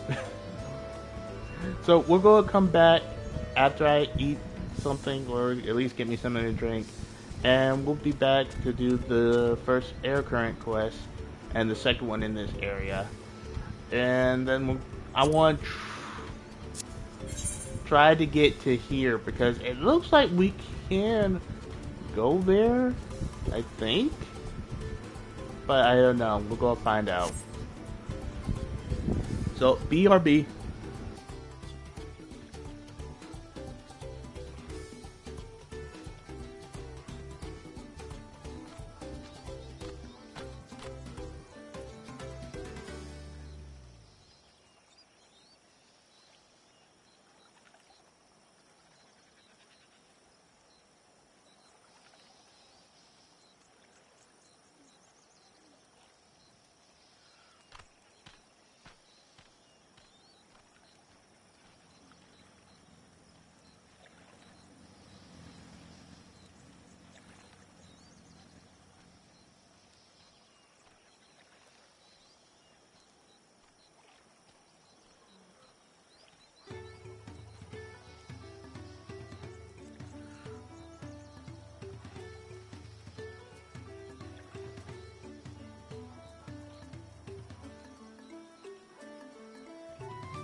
And we have returned. Let's get started with this quest.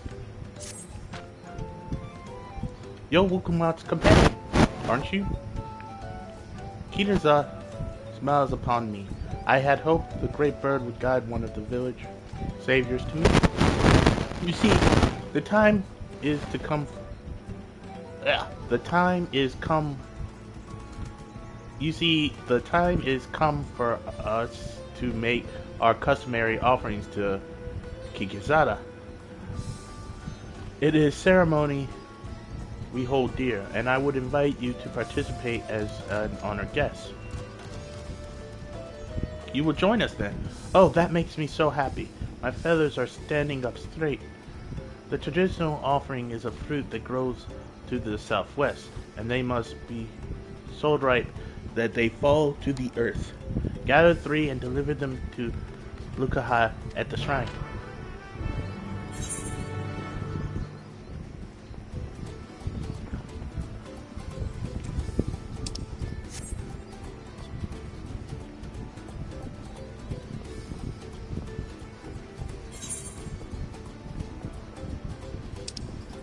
We're just going to do both the quests here and now.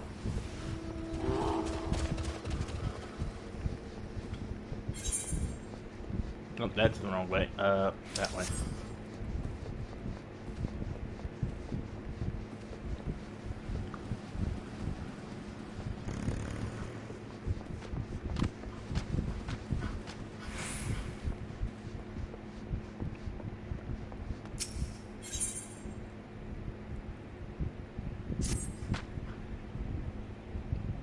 Okahara, Naruto, and of course I know your name. Who isn't familiar with Wukumat's companion? Not to mention, your friends can't seem to go a moment without mentioning you. Ha! I am Lana Hanu, and I have the honor of being the wind's chosen. It is my feathers which adore the festival folk. I feel the wind has guided you to me for a reason. As a visitor to our village, who has fast become an honored friend, I would offer you a chance to strengthen our bonds. So be it. Perhaps you are familiar with the Land Guard? It is customary among the Wind Chosen to save their molted feathers and present them to these brave protectors as gifts every few years. At this very moment, one of their number is making their way to Okahanu to receive our offering, but there's much more to it than just a simple delivery. I think you'd be interested in taking part. It would deepen your understanding of our ways, and perhaps you and this member of the Landsguard will become fast friends. I would start with a small task, if you're willing. Nahasai is the name of our guest, and he was due to arrive some time ago. I fear he may be lost. Could you search the road for him? I'll stay behind in case he arrives here after all. Alright.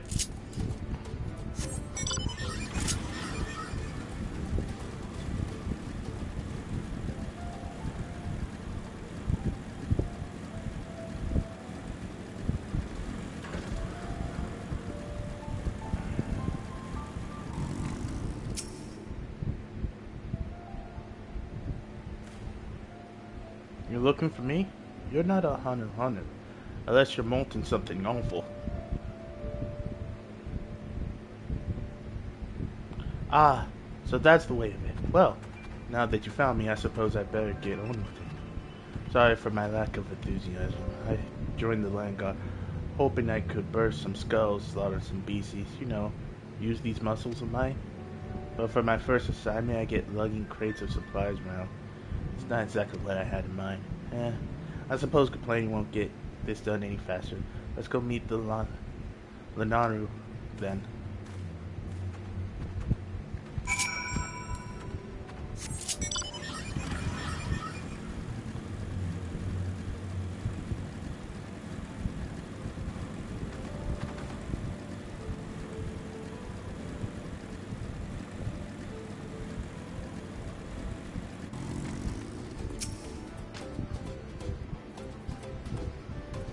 You found him.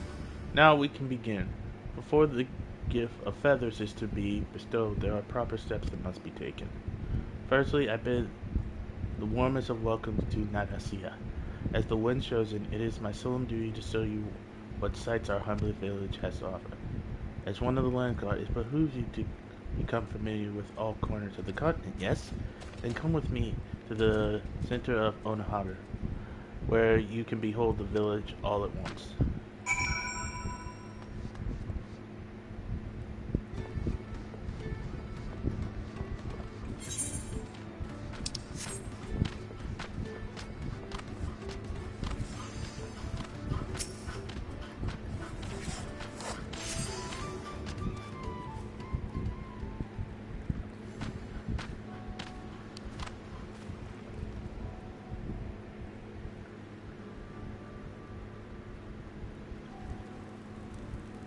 Take it all in. This is Okahanu. As you can see, our homes are made from wood and reeds, both of which the forest blessed us with in abundance. But nature's blessings are to be treated with care, for dried reeds can only catch flame, and if they do, we risk setting our entire village alight. Building waterways throughout Okahanu is a way to protect us from such incidents, but aquatic beasts can travel them as well. When these beasts become too great in number, we beseech the land guard to cull them. Do you now? I always thought hunting duty was just a way to keep us sharp. While I'm here, I'll make sure nothing troubles your home. All of Okahanu would thank you. And now for the reason you came. The feathers of winds chosen. They're used to adorn the equipment worn by the lands guard. These designs evoke the image of Kanhai, the great bird revered by all Hanu. The feathers give it a touch of authenticity that makes the soldiers appear all the fiercer.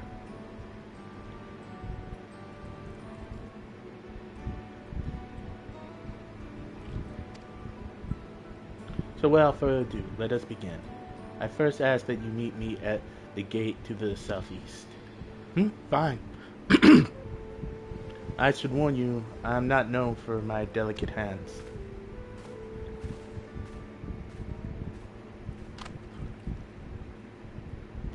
That went about as well as you expected. Could you stay behind a moment, Naruto? I'd like to hear your opinion of Nasi.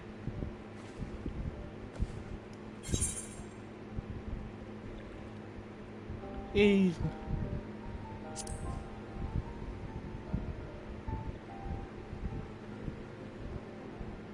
I have the same impression. Truth be told, his attitude is the same as every Landsguard troop who comes to receive this gift.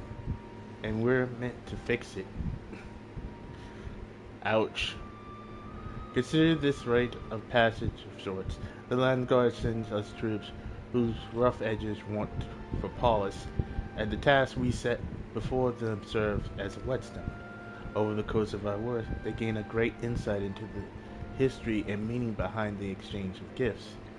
Soldiers with a tangible bond to their charge will protect it all the more staunchly. In recent days, however, even our treasure trove of knowledge hasn't been enough to rouse the spirits of some. But working alongside someone as capable as you, Nasi might find the extra motivation he needs. Now then, let us proceed to the southwest gate. While this goes without saying, keep this little conversation between us a secret.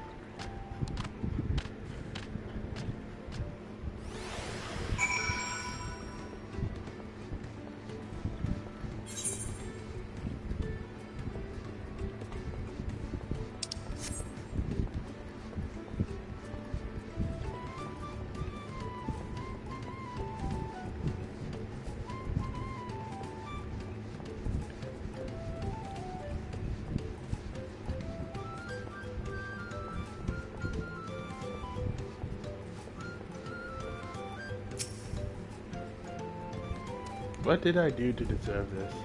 Now I know why my superiors were snickering behind my back as I departed. The Hanu might think this bird god is worth all of this trouble, but I just want to get this over with.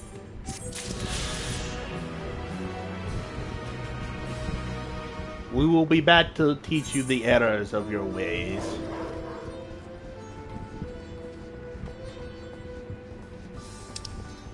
And plus, we still need to clear that part of the map.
Alrighty then.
Now we continue onwards.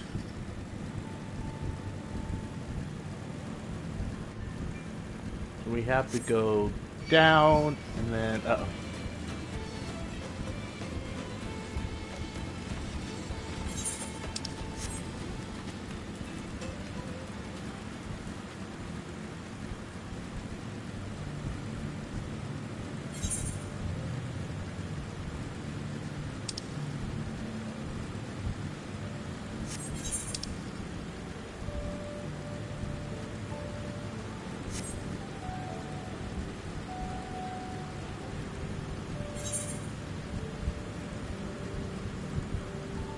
Hello, excuse me, pardon me coming through.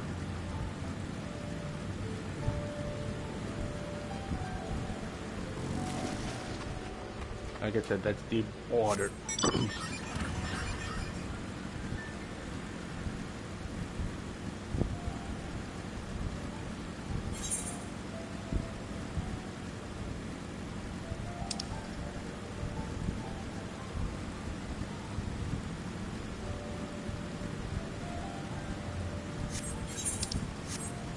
Hold on, I really want to see how far we can go.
Guess you can't go that way.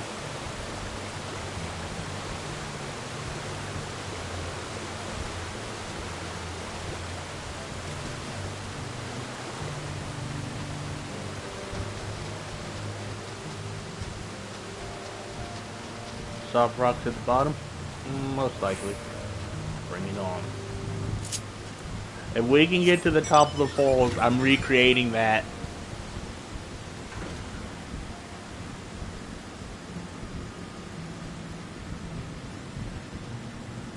Don't tell me. We're about to go over a huge waterfall. Yep. Soft rocks at the bottom? Yeah, most likely. Bring it on.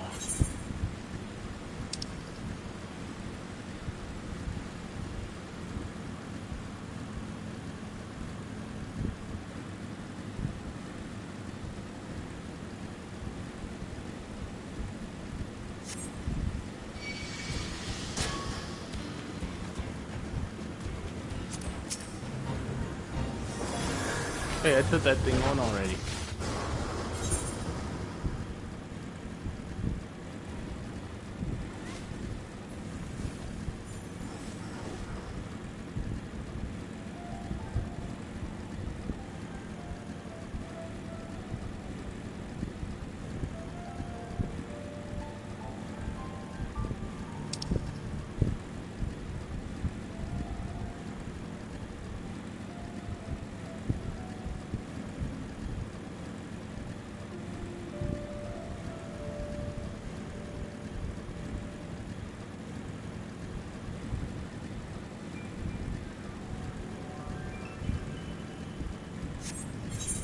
Yeah, so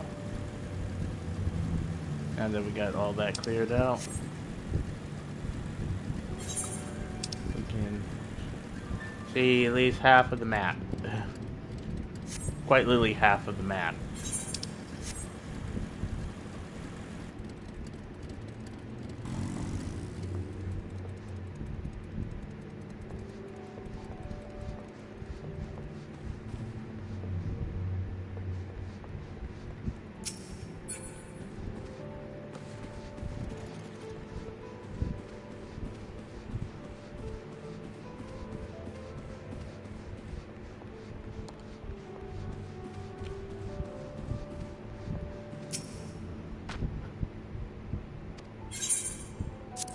There you go.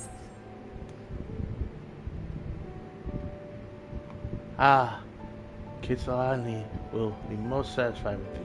Today you are more than an honored guest.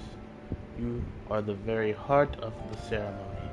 After your efforts to bring Ikahana back to us, Kitsalana is doubtless overjoyed to see you in this role.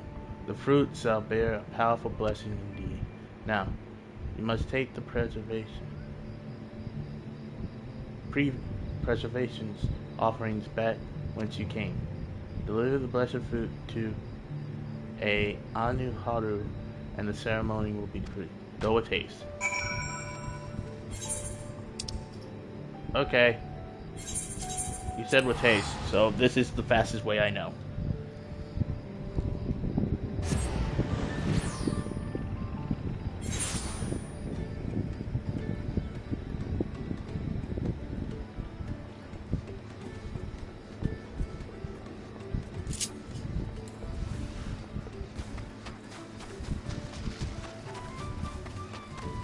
Oh crap, you're on the balcony.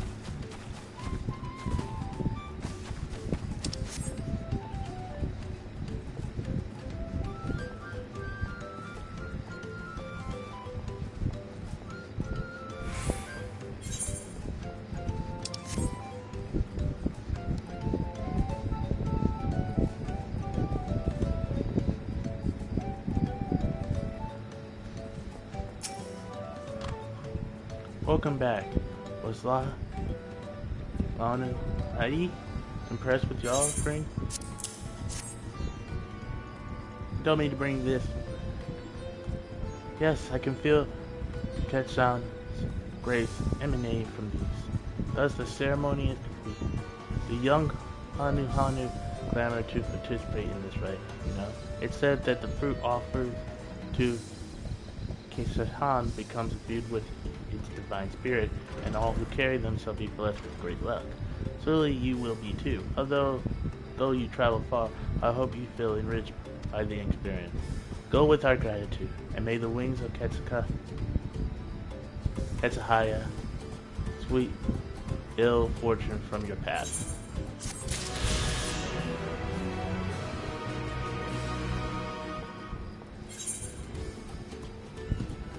A tutorial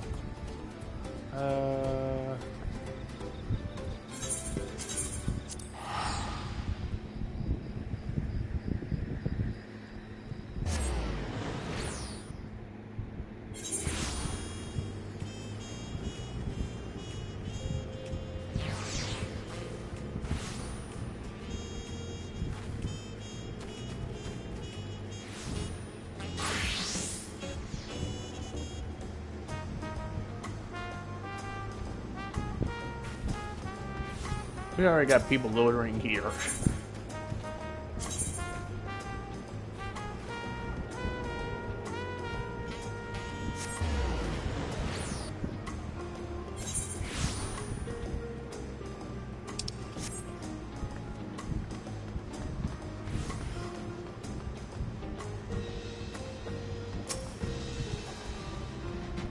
The Hanu festival must be as central to the tradition as the sun drop dance is to the Vanu.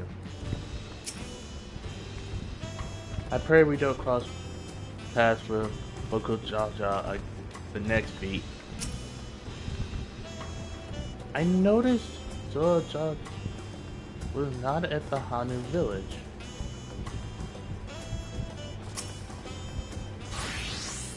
Oh, my belly. Long has it been since I feasted so well. It's like, long has it been since I feasted so well.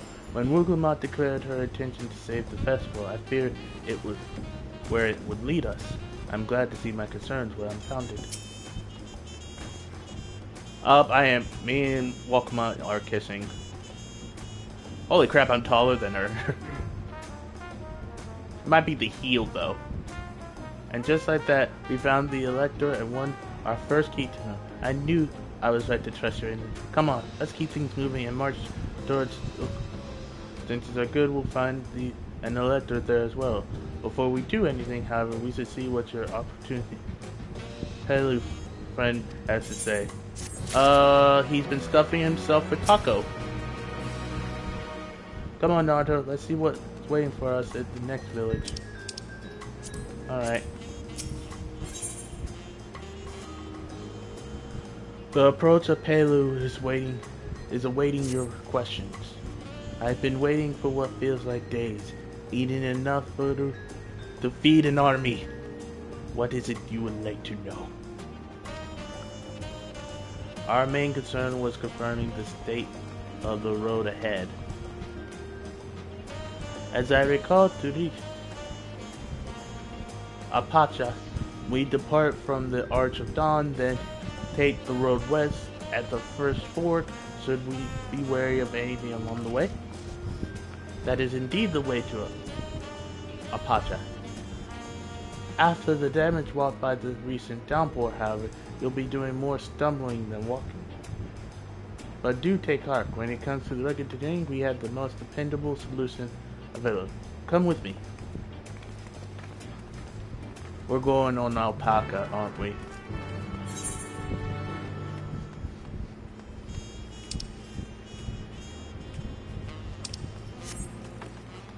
We are going on alpacas.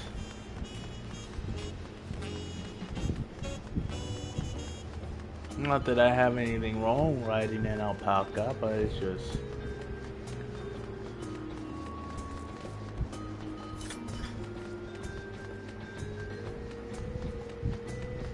They can be evil little things when they want to be.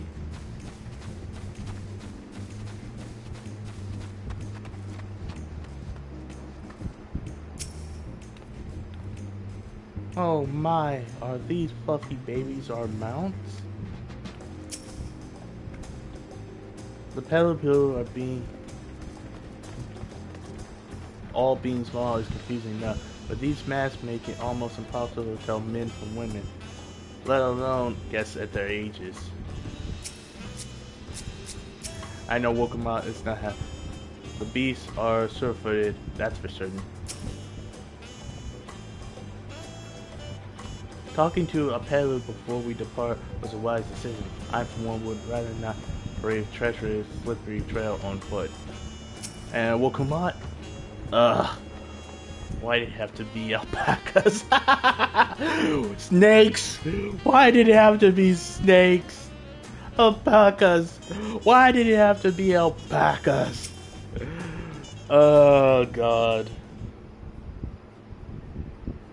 God, I love that. The references being made here are just tickling my fancy in all the right ways. May I introduce to you our most dependable companion, the alpaca.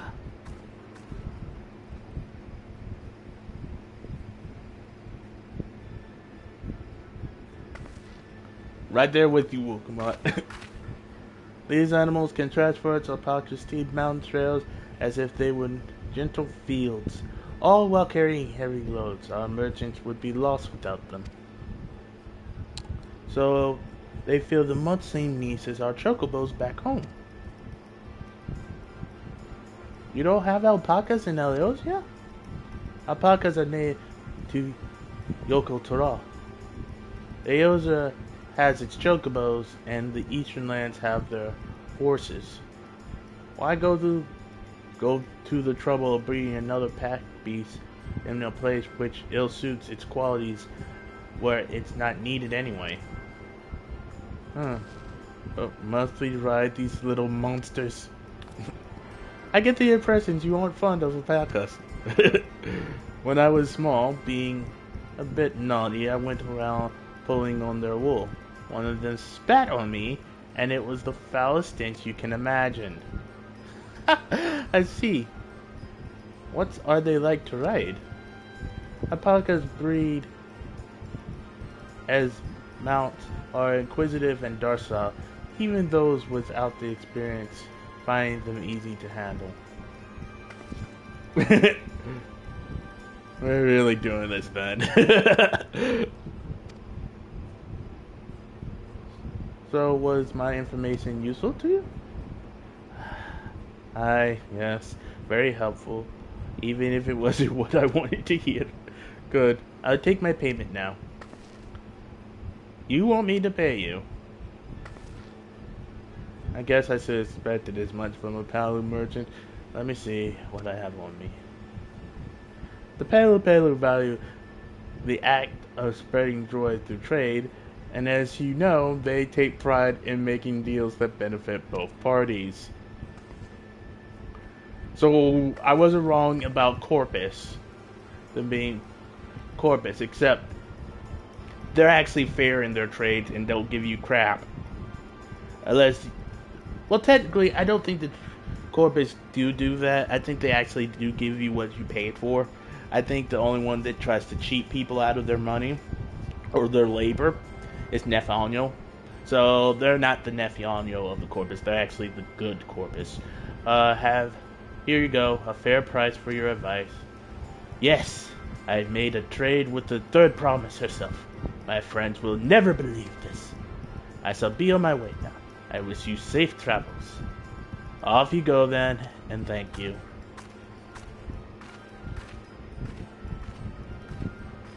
I better not get spat on again.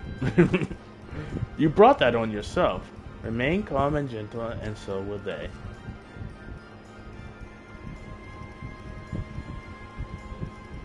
Still not happy about this, but if we need to ride alpacas to reach Apacha, then that's what we'll do.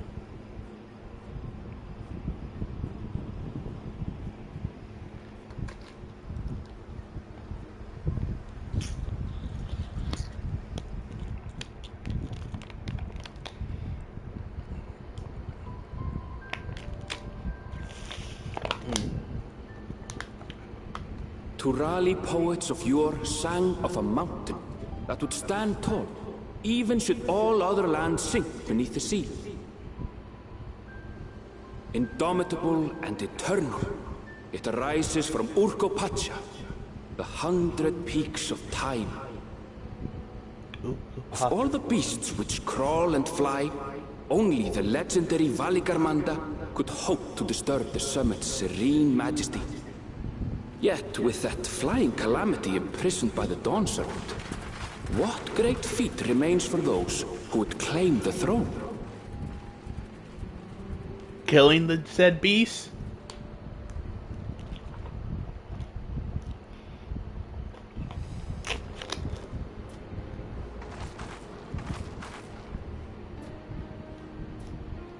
So this is Urkopacha.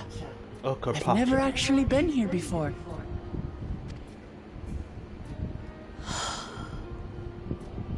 The air is so crisp and clear. Mountains everywhere you look.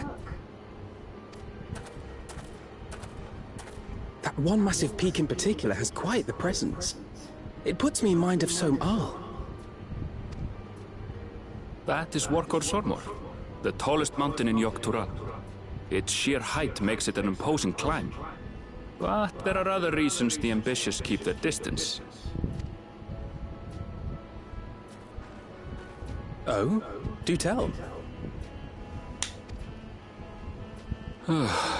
Where to begin? Excuse me, but you're Wuk Lamat, are you not? I hadn't thought to encounter one of the Dawn's promise here of all places.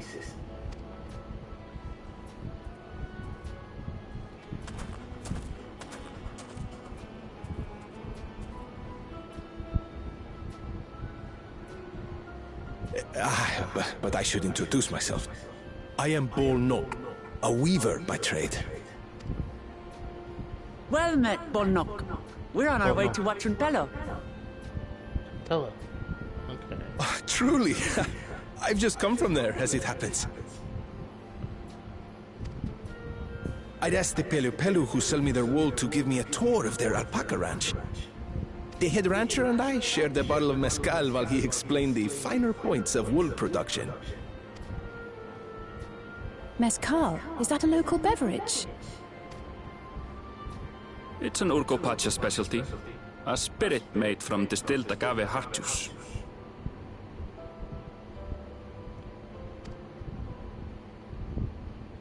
Yes, and it must have done wonders for my mood, for I tripled my usual order of alpaca wool. They did offer me a discount, though, so it wasn't a bad deal in the end. But listen to me, boring you with my tedious stories.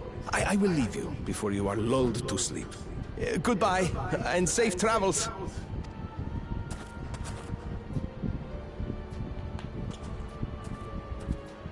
Oh, silly me. I almost forgot to say the thing I actually wanted to say. I know that's happened to me Peace before. for Tural. I agree with your vision, Third Promise. You have my support in your bid for the throne.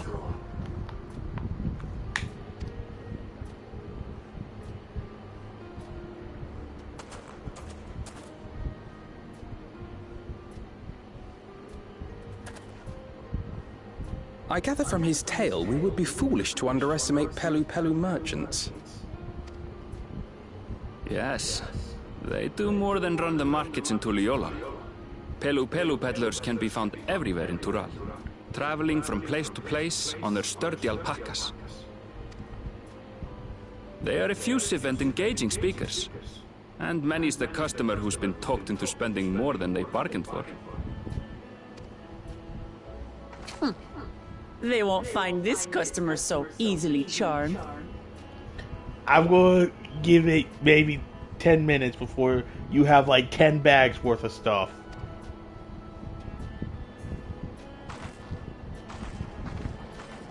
I'll screw this. Watching Pello's down the path! Off the main road! Don't get lost! It's right there! It's right there!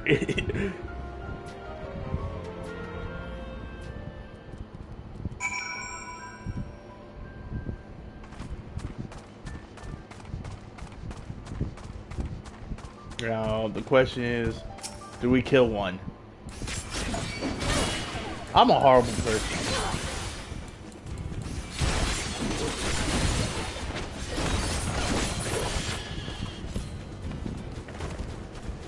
I might as well kill another.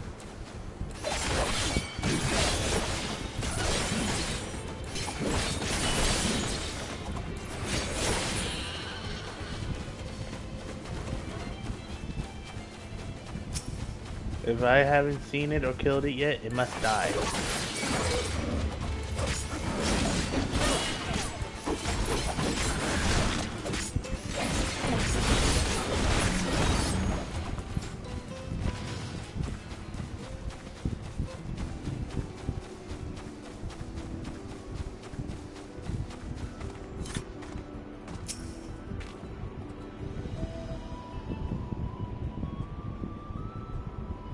This is Wakapello, home of the Pelo Pelo.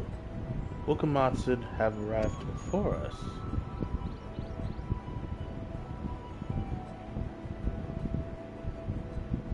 That's not good. You come all this way for the right of succession. Oh, so that means I'm exchanging word with the future Dawn servant. Please, that'll come on from the side. But it is a possibility. How fortunate, then.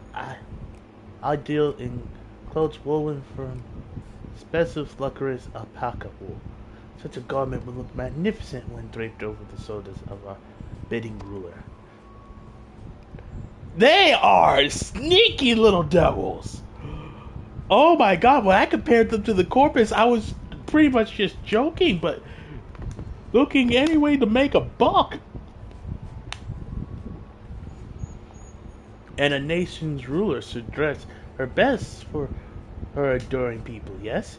Finery for our finest ladies, that's right. Come, third promise. My well-stocked cells are but a few steps away. Oh, sorry. Finest lady, eh? Yeah, I like the sound of that. I suppose it wouldn't. A quick look wouldn't hurt. What did we just talk about? Ervil, when did you? I knew it. He was the first to get charmed. Ah, Santoro from far off Exotola? Northern winters are bitter cold affairs, I am told. I cannot imagine how you survive them with a lovely warm cloak of quality alpaca wool. No, thank you. Just flat out like put a stop to that before we even get the chance to go off on a tangent. I'm not in need of new clothes at the moment, and neither is the third promise. Perhaps another time. Of course. My shop door is always open.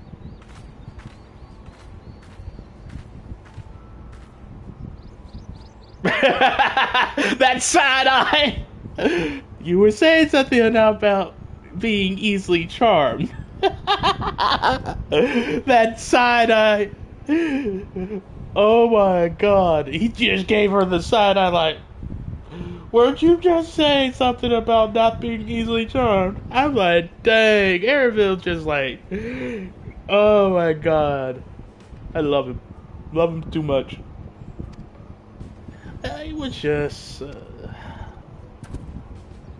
as I mentioned previously, the Pelo people live for bringing happiness through trade.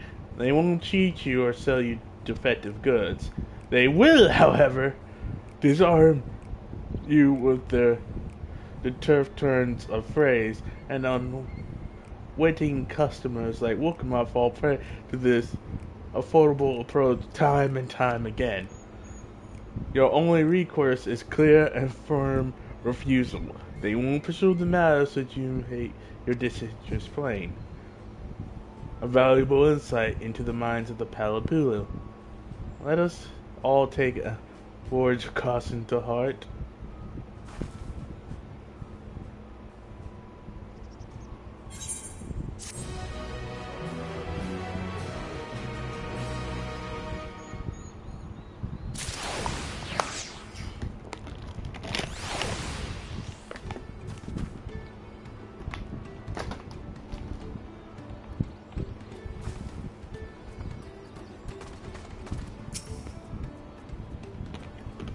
all these houses and buildings made to Pelu side.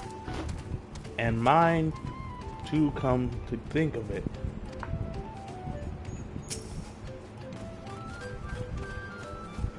Just we're seeing the Pelu are parcel to coffee. Wilcomark is lucky to have Aaronville. Everyone's royalty especially needs a friend unafraid to chide them when the need arises. I swear, I let her out of my sight for one moment.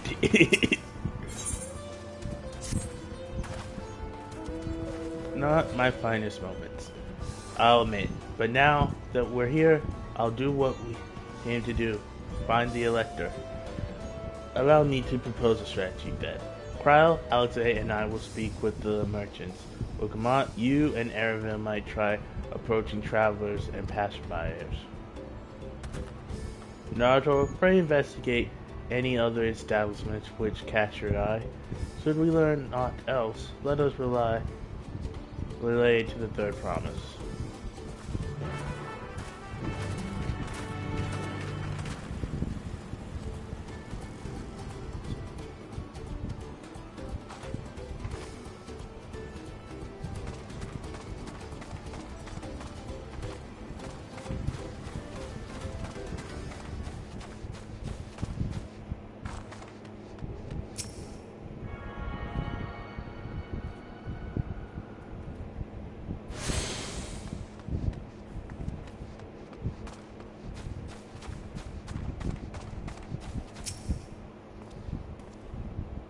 Dawn Servant Elect?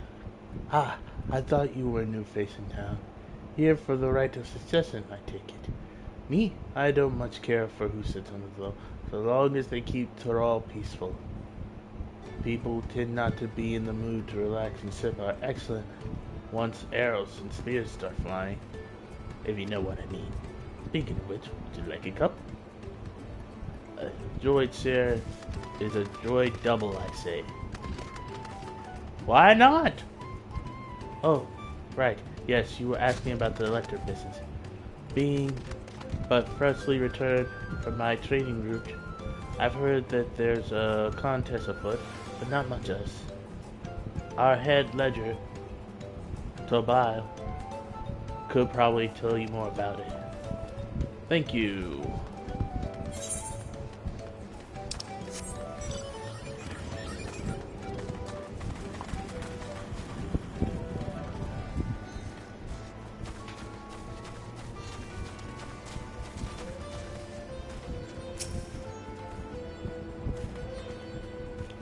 Electors. Oh yes, I've heard all about the right of succession. They're looking to put a new ruler on the throne. Personally, I'm rooting for Zora Jaw. Is the first promise wins. He'll look to expand our sphere of influence. That means access to more resources and more customers. In the 1,000 column. Potentially. So many new trading opportunities to spread happiness far and wide. Others have been coming around to my way of thinking, so I've begun crafting goods, inspired by the resilient sun. Would you care to purchase something? Please just answer. Please just answer my question. Very well. You said you wanted to know about the Elector. I could help you, but I won't. I can tell you're no supporter of his policies. God dang it!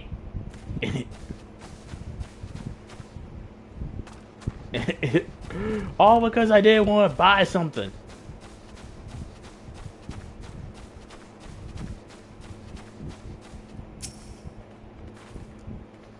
Hello there. I am Malibu. Do you have a question for me? Sorry, I don't know about any electors. You should take a moment to see our price alpacas before you leave, though. Oh, and be sure to admire them a respectable distance. Get too close, and our nervous darlings may be tempted to spit on you, and that stuff stinks. It happened to a vigilant buyer not so long ago. Tobai. That's the head rancher. Was so mad at me for not giving a proper warning. No one makes a mistake without Tobal noticing. He notices everything that happens on this ranch. Oh, now we know. At least have a good guess to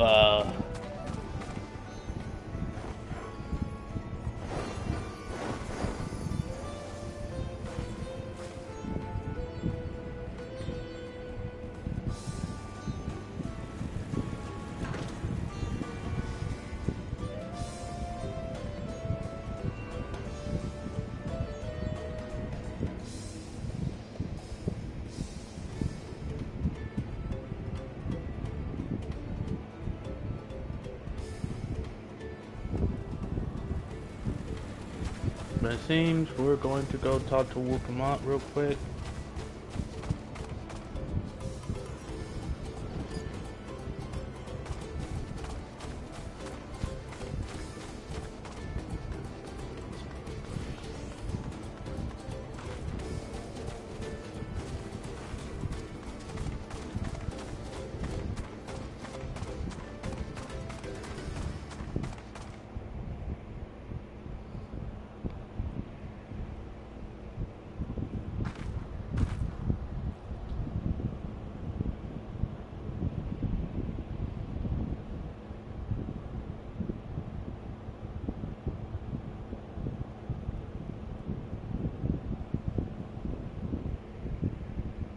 Alrighty then.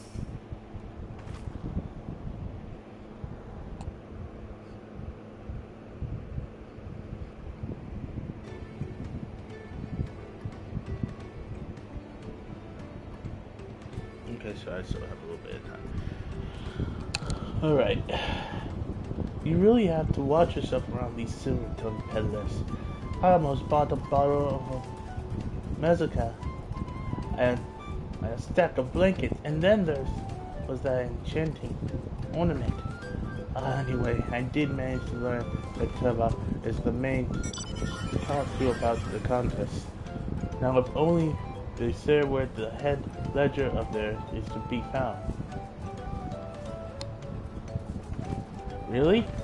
So he's also the head rancher? Well, the Alpaca Ranch is not far from here. I say we pay it a visit before others return.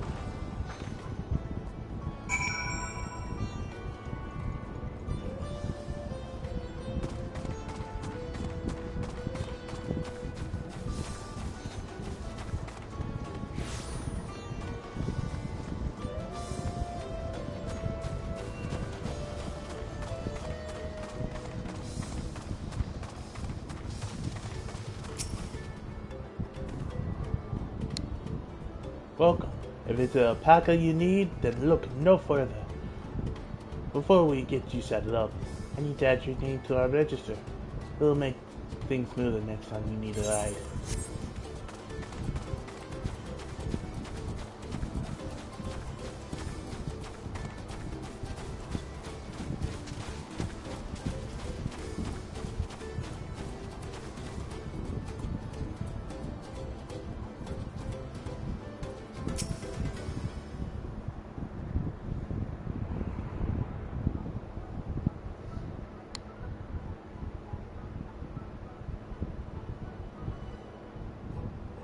That's a lot of alpacas. Still, we know the head ledger could be here somewhere. I can't let fear deter me. Not to say that I'm scared, of course.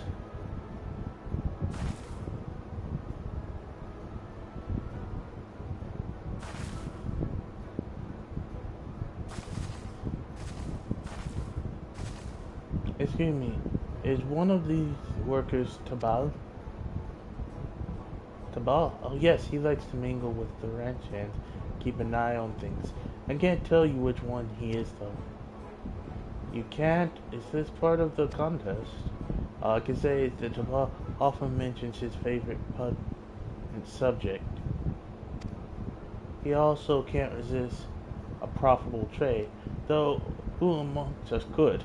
Am I right? Still, if you bring him a very good deal, he might let his identity slip.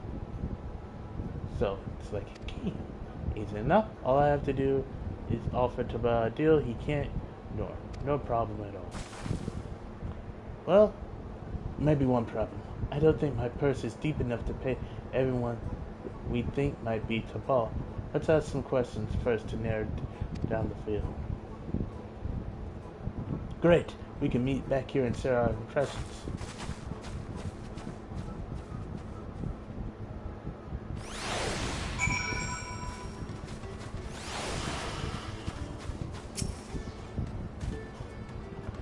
Visitor across the salt, if I'm not mistaken. Be warned, the alpacas will spit if you stall them. I suggest you keep your movements slow and deliberate. Okay.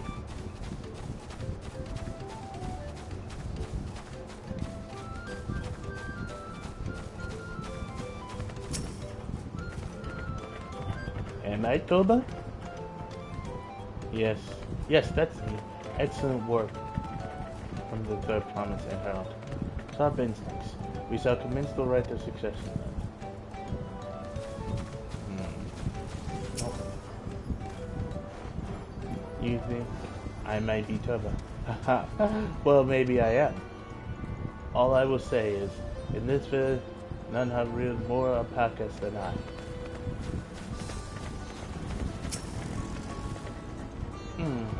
Well, obviously, I'm not Toba. I mean... Oops. I shouldn't have said it. You're meant to find out for yourself who Toba is. Or if an elector is even in the village at all. Good luck.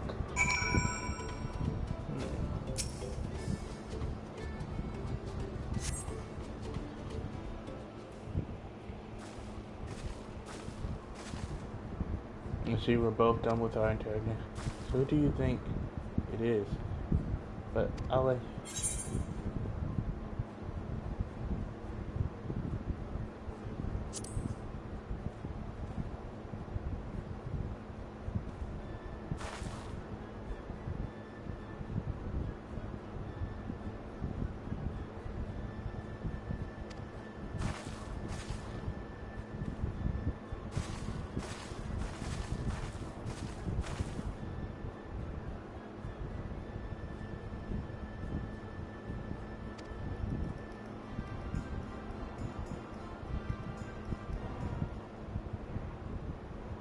An offer I glad, as you have correct.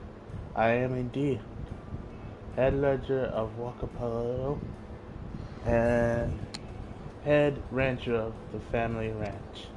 I'm also one of Gujarat's chosen electors. In a place featured in Toyola's saga, just as we thought. I was right to trust your instincts. Our Ranger, this won't be the last time.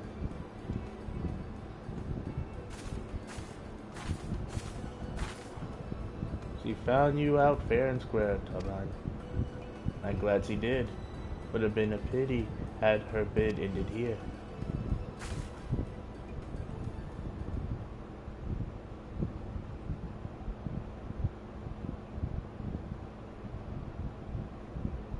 Deducing the Dunservant's elector was the first step of the feat. Too simple a task for this aspiring ruler, eh? Right. Not hard at all.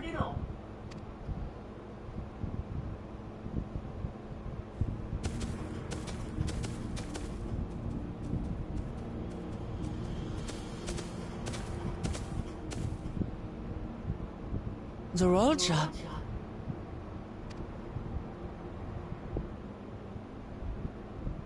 I am told the head ledger, Tobli, is to be found here. You have to guess which one of us is Tobli. That's part of the test.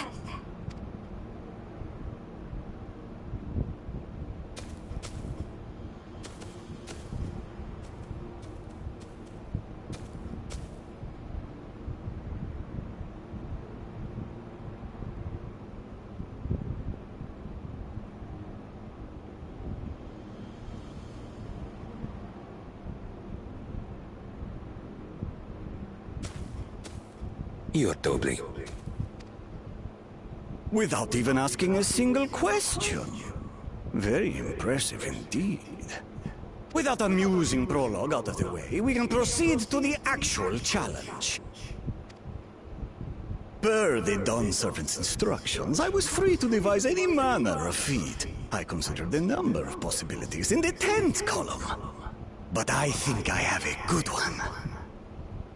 Whoever did his voice, I love it. I love it so much.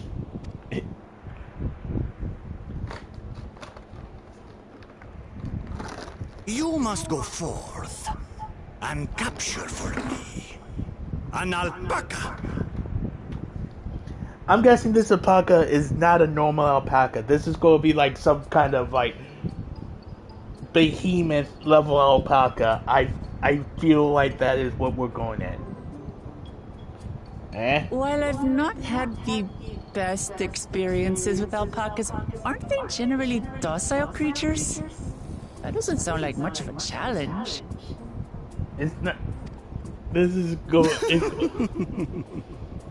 Bring out the example! Why do I feel like this is about to be like hell on earth? Okay. Yeah.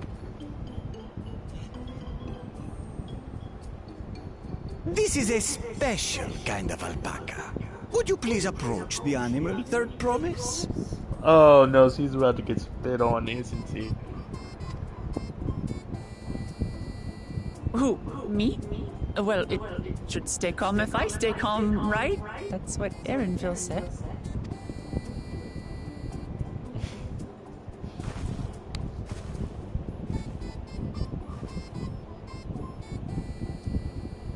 It senses fear. Ah! The little monster spat on me! Oh, that stinks. I can't.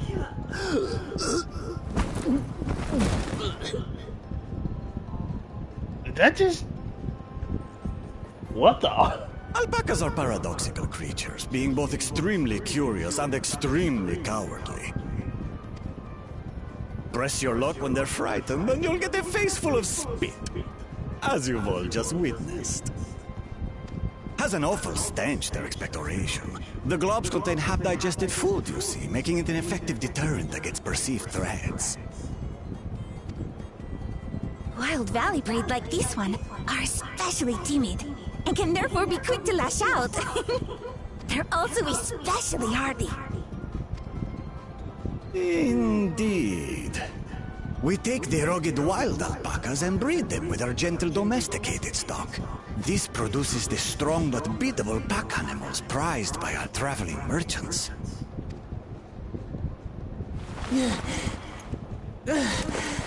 Oh god, that has to suck. That's all well and good, but did I need to bathe an alpaca spit for you to make your point? Exactly. It's like I should cut some trade because of that. So, the task is to catch a wild alpaca. That is correct. But be warned that it is a feat easier said than done. I suggest you prepare well before you enter the valley where the creatures dwell.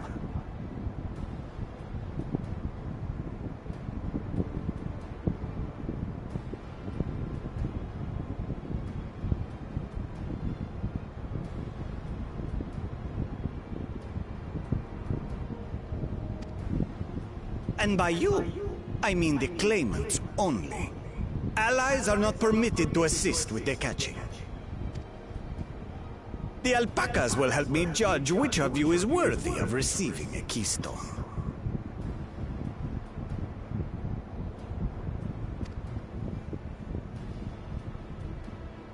So I'm to chase down a fluffy, spitting demon, and that somehow proves I'm fit to rule?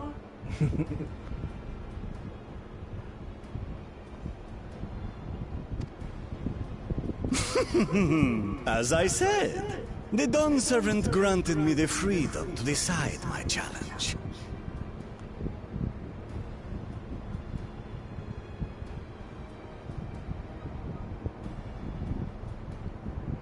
And when you reach the end of the ride, I dare say you will understand why I chose what I chose. Right now, all I see is someone who took advantage of the situation.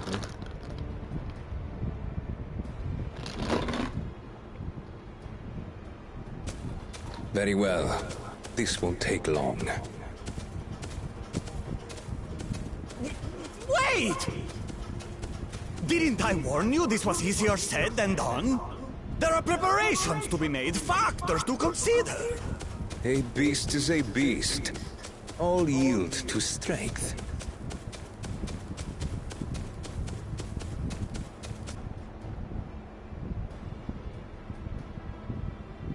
So far, this experience has done absolutely nothing to improve my opinion of alpacas. Nope, neither they did do mine.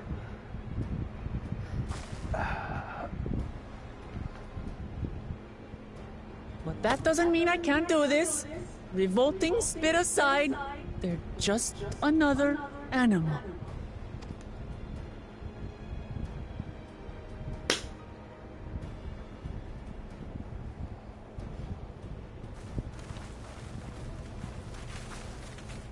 Are you all right, Orclamat?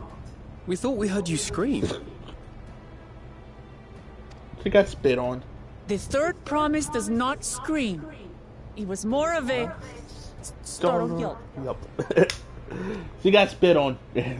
Scream, in other words. No, startled yelp.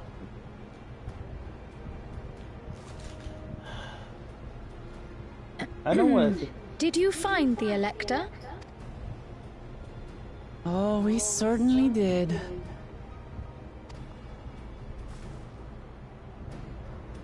Recap time for the others.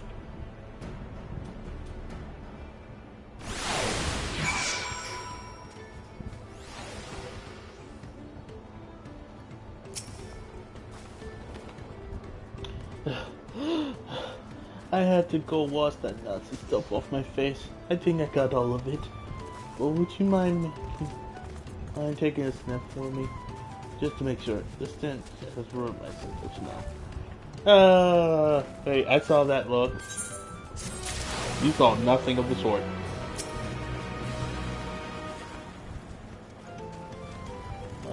So, can you smell it? Be honest.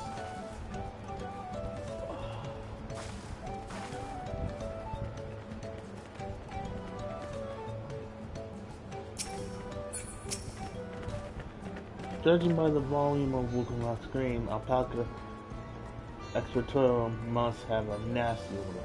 Indeed, I'm content to remain ignorant of the smell. No, we're going to get you covered too. The law put me in mind of Golemon's own exultant son.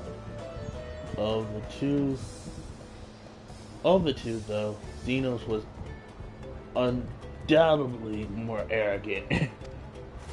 Yeah, but that arrogance wasn't his place. He was like at his pinnacle.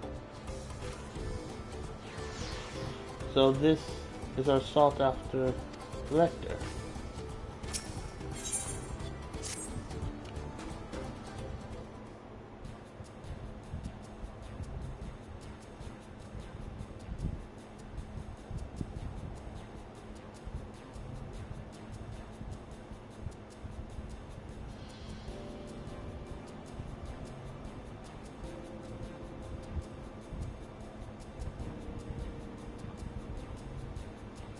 As Wukalat helped demonstrate, the Valley Alpaca are wary of people. Getting close enough to catch one will not be an easy task. You might have warned me about that earlier. I've had enough trouble with tamed alpacas. How do you expect me to wrangle a wild one? With the proper saddle, we infuse the latter with a relaxed scent that soothes the speeding beast. Wonderful. Give me one of those then. Have you perhaps forgotten we are a clan of merchants? You want a taming shadow. then you need to find a settler and make them an offer. They do come cheap, of course. Crafting a saddle will cost you the equivalent of 10 pel in the 1,000 coal. You mean 10,000 pel? I don't have that kind of coin. Converting to gil, that comes to around 1 million or so. Maybe we all pitched in? No, this is my feature account. I wouldn't feel right about having others pay the cost. I'll find the money somehow.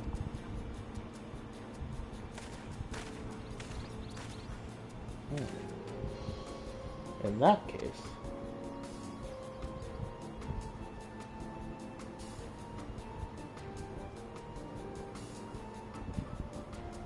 that basket of wool is worth the sum you paid me earlier. 1 pel in the 100 column. Beginning with the wool, you can trade for even more valuable goods until you have something suitable to bargain with a saddle. That's a nice gesture, but you think I can turn 100 pel into 1 million? That's 10,000 times more. We need 10,000 pel, not 1 million. So we're looking at 100 times more.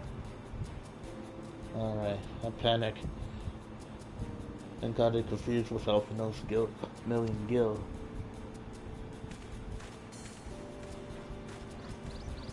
I mean, it's still, I'm not sure about this trading idea. You were almost talking to buying a cloak you did need moments after you arrived.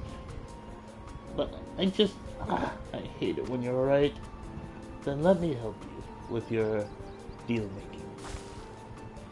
Oh, hello again, Malibu. I work here as an merchant, but I've also learned a lot about peddler's profession. It's alright if I aid them now, yes? I guide the garments towards the first steps of the feet, like you asked. As long as Wukuman goes alone to capture her alpaca, she is free to accept assistance from whoever she likes. By the way, now let's see about getting you that saddle.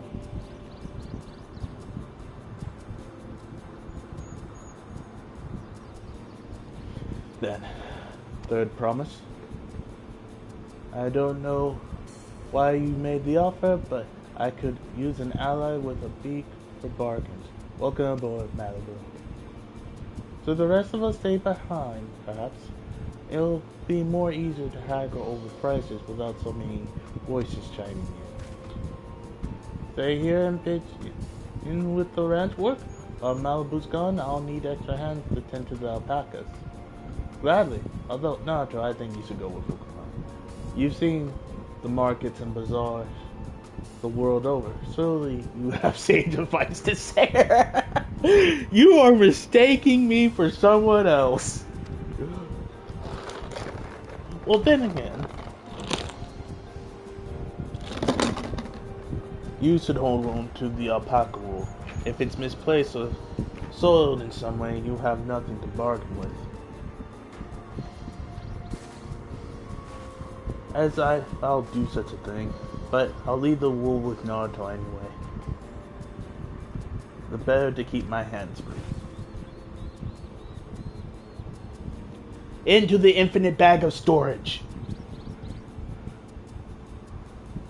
To begin, I suggest we try trading the wool to Havla, the saddler. He won't agree to the deal, of course, but he'll give us an idea of how much he'll accept for his wares.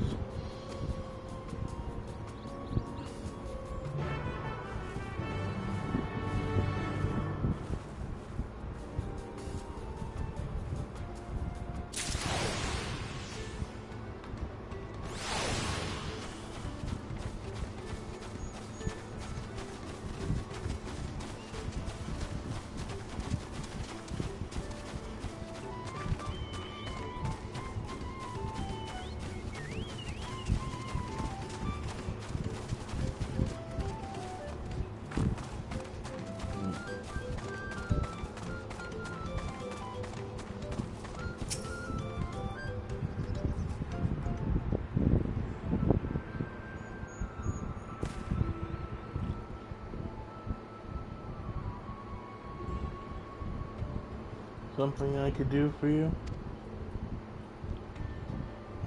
We've come to bargain. We've come to bargain. Oh god. I mean, one of your special taming saddles to catch a wild alpaca. A saddle, is it? And how will you be paying for it? In exposure. Nah, with this basket of fine alpaca wool.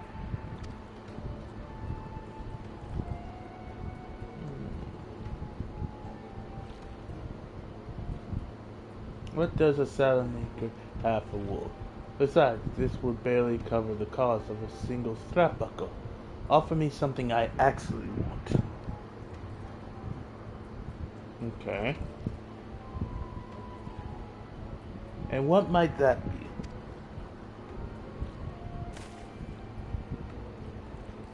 MSQ. I like to nurse a cat at Days Inn while I inspect my fine finished work. Bring me a jug of quality stuff and you got yourself a deal. That bodes well for us, third promise.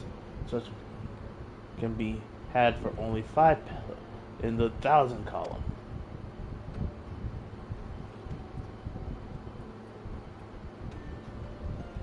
Hold on. Did you say third promise? Then my offer has changed. The saddle is going to cost you a jug of premium. Aged 3 years at least. 3 years? That stuff is valued at 10,000 pel or more. Why have you doubled the price? Because I must support the man of ambition who will see my business prosper. Jarrah will go to war, and his cavalry will need saddles. Lots of saddles. It's nothing personal, third promise, but I won't sell you my craft for anything less than my asking price. You just changed your asking price!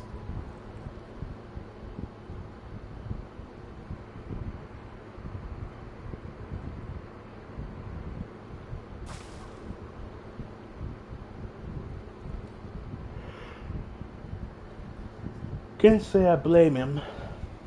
I'm known for championing peace, and peace is unlikely to bring him more customers. Those of our grandparents' generation remember the dark days when the clans were at war. Many of these Palu pray for your victory, Wookmont.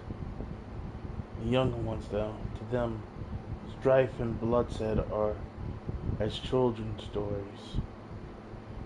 They think themselves safe from the horrors and take the peace we enjoy now for granted.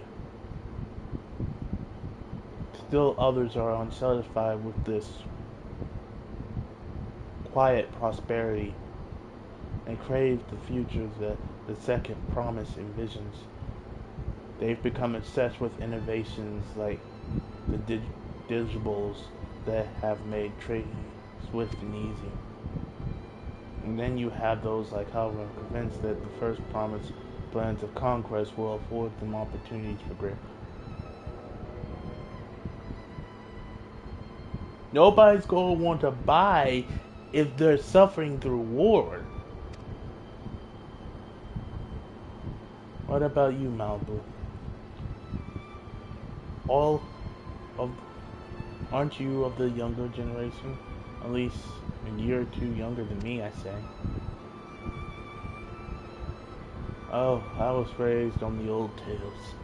I memorized the accounts of what it was like when Yok ruled our village. That's why I offered to help. I want you to become a Dawn Servant and keep our nation from going back to the way it was. Well, then I guess I better make sure I win the contest. But the type of missile that Saddle wants is so very expensive.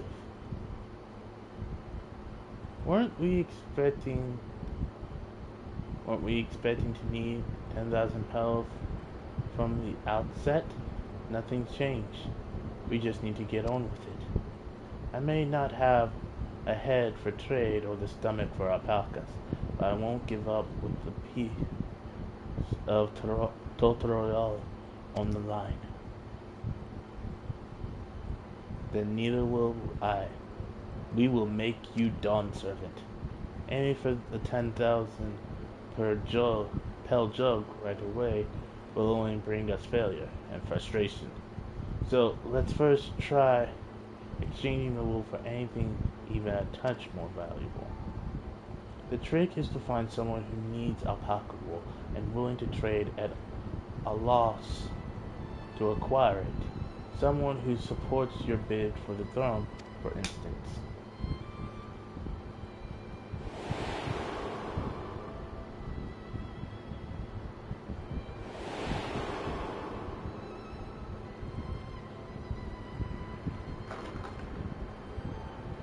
Of course, the Weaver. Oh no, was his name, I believe. He went out of his way to say he agreed with my vision, and he was here to buy wool. I think I remembered the direction he was going, but for now, let's head back to the road where we first met him.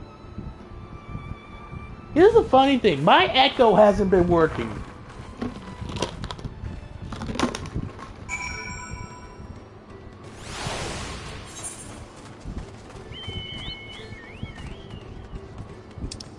I have a question. Did my echo, did someone forget to pay my echo bill or something?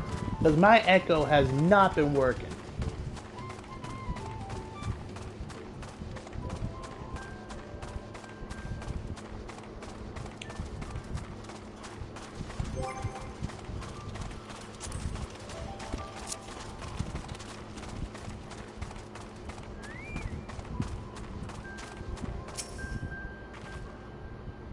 This is the spot. After Tata, he's walked off to the south. Then he's probably going to Alcovil's Inn.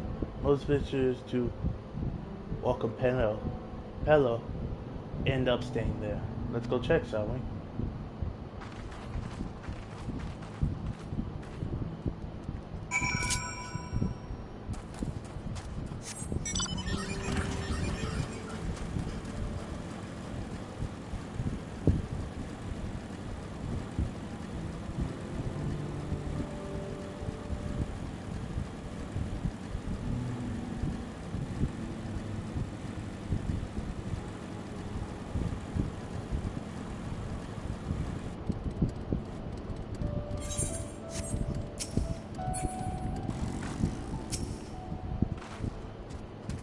Down the bathroom. Sorry.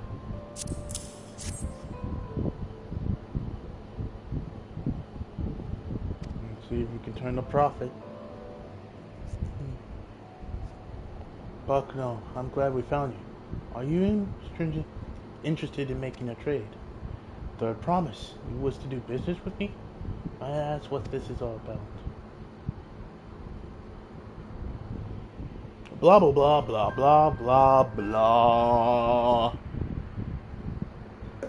This was brought to you by Blah.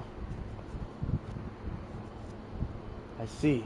So the goal is to turn the basket of wool into a jug of 3-year-old premium mezcal that allowed me to invest in your efforts.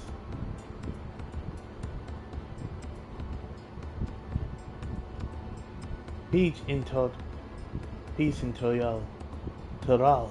is what allows me to cross freely into the lands of my suppliers. Naturally, I would prefer that one pledge to preserve that peace within the throne. Pledge to preserve that peace within the throne.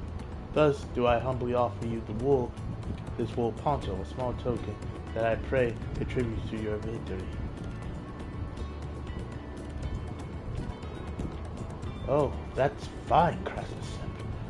A garment like that would easily fetch 5 Pel in the 100 column. So 500. Okay, if I'm getting this right, 10,000 Pel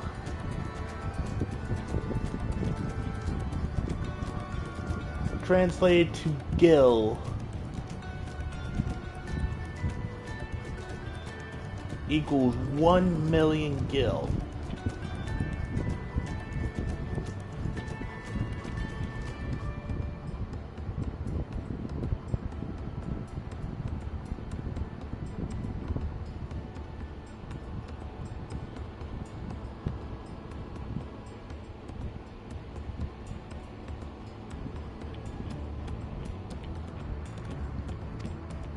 I'm gonna have to go back and look at the VOD for that one, because that one's throwing me for a loop on the conversion rate between these two.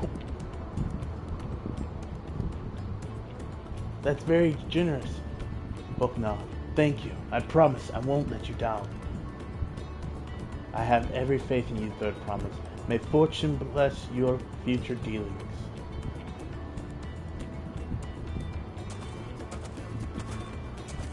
Lion people coming through this expansion. I can't believe it. I can't believe you just quadrupled your investment on your first deal. We're off to a spectacular start. Only because Naruto remembered our Reaver friends. All I did was hand over the wool. That's not true. The connections you build with people are vital. This is one of the most fundamental precepts of trading. One which you instinctively mastered. You think so? I know so. Now, let's take our 500 pel poncho and trade it for something even more valuable. Here, Naruto, take the poncho.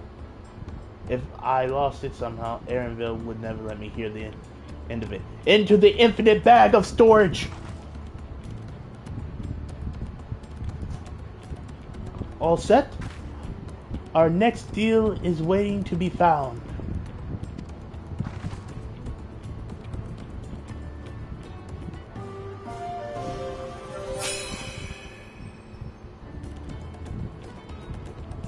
Success. You traded 100 pel basket of alpaca wool for 500.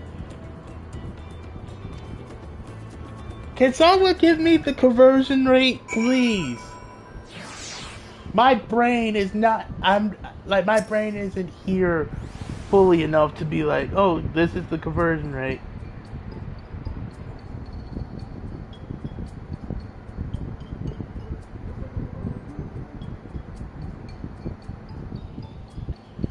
Leverage connection is a sound strategy, but we need to also consider supply and demand. An individual in urgent need of a good poncho will offer more than a merchant simply looking to stock his sales. That makes sense, but how do we find someone needs a poncho?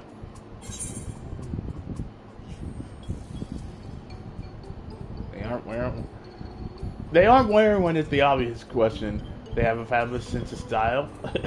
Either one of these are good. They aren't wearing one. That's the obvious answer, isn't it? Look for a person without a poncho and hope they're eager to buy us. Yes, there we go. We find the demand for our supply. So where should we... There are a number of places, but we could do worse than starting right here at the end. There might be interesting travelers.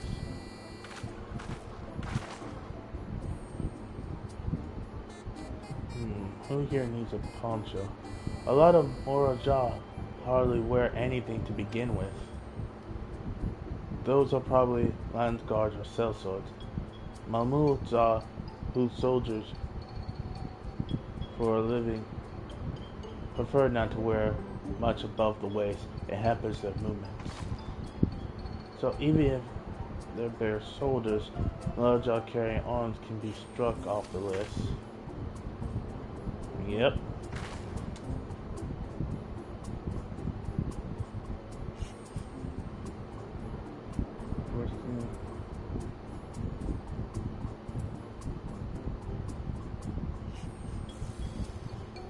I wish you can like zoom in on them.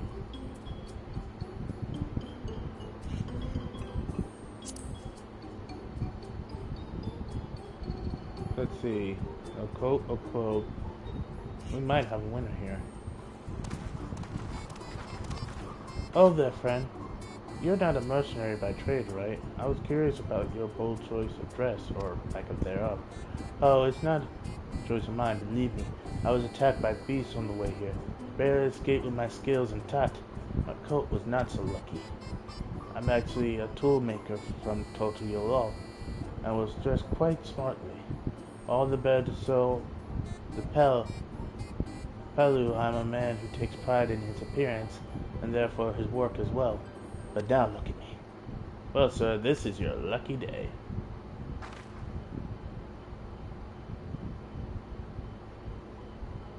What a splendid poncho. This would be perfect replacement for the moon coat I lost. Would be willing to part with it if you're making like one of your tools, perhaps? How about this hatchet? I crafted it myself and will vouch for its quality. Let me see it. That blade looks sharp and the shaft well made. I value that at least one pedal in the 1,000 column.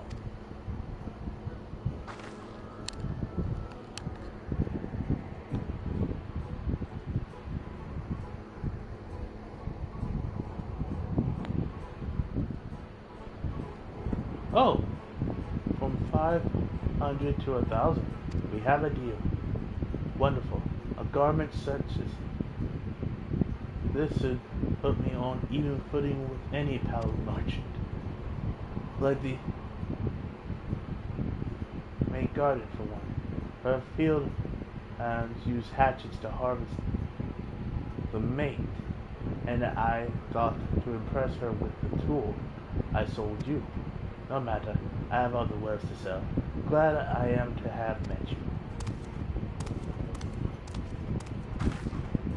You hear that? We've already found our next buyer. To Malu's mate, Garden we go. Yes, but it's a fair distance on foot. We should take alpacas. Or, I could drive us. These ones will be the calm type, right?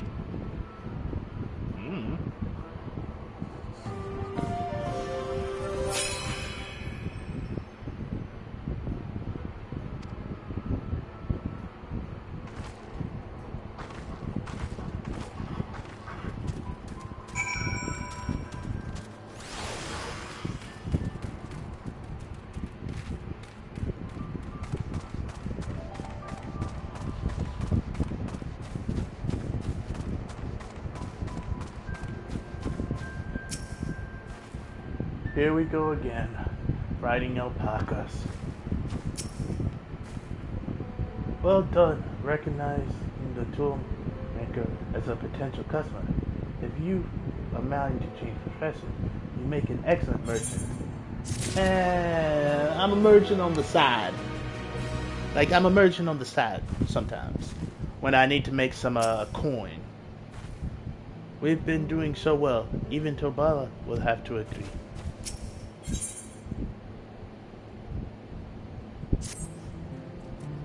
Before we get moving, you should be the one to hold on to this. Into the infinite bag of storage!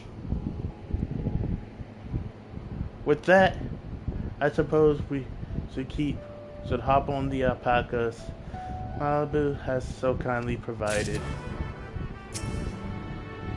If I'm going to catch a wild alpaca after this, I can't be shying away from the tame ones. Not that I'm scared of them, you understand. Or their nasty, disgusting, foul-smelling spit. Ready to go? Let's mount up. Let us ride the alpacas. We ride. Please don't spit, please don't spit. You'll be fine. These ones are accustomed to people. I still don't trust them. You have a knack for riding, no matter what you say. Without our alpaca friends, we Palu would never have become traveling merchants. Can you imagine walking all the way across Tyrol?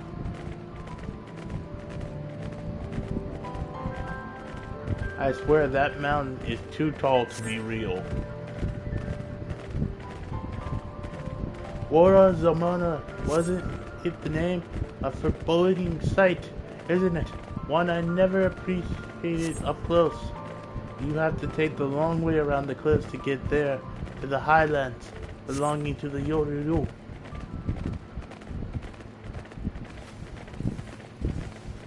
So Malibu, you said you learned about paddling profession. Do you care for ranch work? No, I love it. I love working with alpacas. But becoming a peddler has always been a dream of mine. It's just, I'm not sure I have the talent for it. If I can help you buy the taming saddle though, then it'll be proof that I can do this after all. In that case, get ready. You best get ready to be a merchant. Look, we're almost there.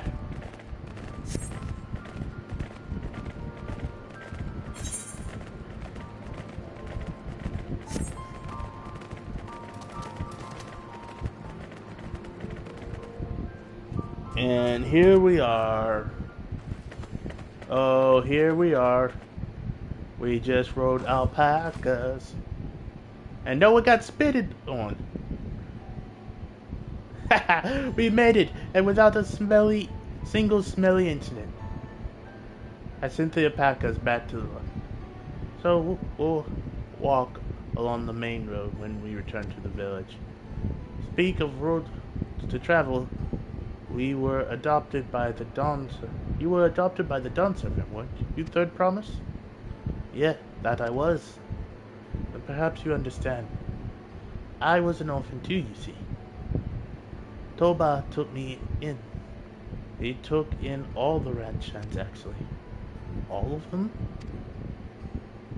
Yes, everyone works hard at their chores, grateful for the opportunity to repay the head ledger generosity.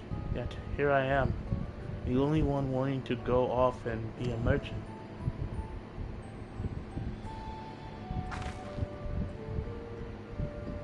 I'm sorry. I don't know why I'm telling you this. We need to keep trading things for your saddle, if you're to prepare for the feat of gold. As it makes harvesting season, they can't have too many quality hatchets. Add to that Wilkamat's way with people, and we should have no trouble making a favorable deal. That's Mayhep herself over there. Pass the hatchet to the third promise, and we'll begin bargaining.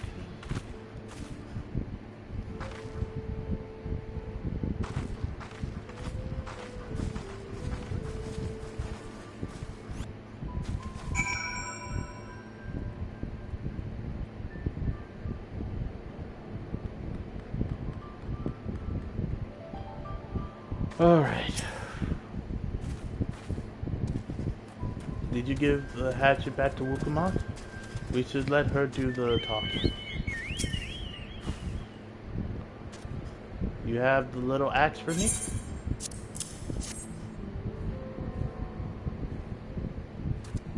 Thanks.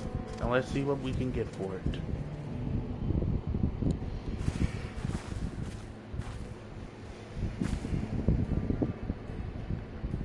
You're Miplu. Maipu, the owner of these fields. I have a mine to trade, if you're interested. Well, the third promise. I might be convinced to entertain a proposal. What did you have to offer? This hatchet, forged by a seasoned artisan, the razor edge of this exceptional tool will make light work of your crops.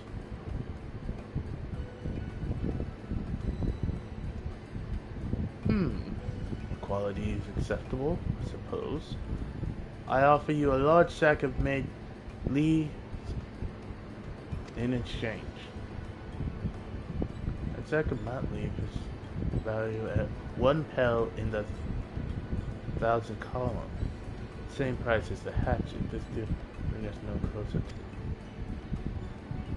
If I may, mistress, it's harvest season, is it not? Does the demand for hatchets afford them a higher value? And it's indeed season, which is why I procured an ample batch of tools well in advance. We missed the window for demand. In that case, we'll have to fall back on connections. Think of it this way, a generous deal here will put you in the third prom. Good gracious, surely that's worth consideration. I do not wish to give offense, but I must tell you that I stand with the second promise. Its innovations will improve every aspect of our lives, I believe including farming, and I no longer have need of hatchets. I assure you that I have nothing but respect for Wukamat. That is why I'm prepared to purchase a spare hatchet at a fair price. I suppose it is fair giving a reason, but we ourselves will be no better off for the transaction. How about this then? If we help bring in your harvest, would you give us a better deal? As a matter of fact, I would. Until Kona reforms come about, I can always use more hands in the field. Then you can go ahead and add our label to the bargain.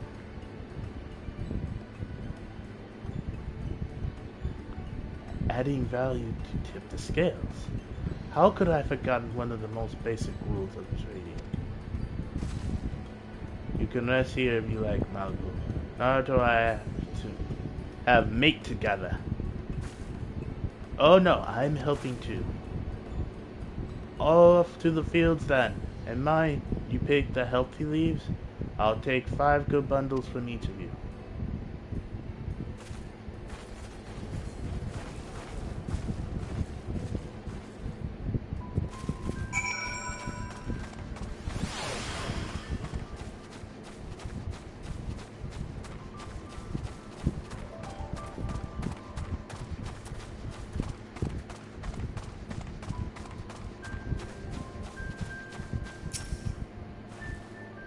I wasn't sure Malcolm would bite, but it goes to show you never know it till you try.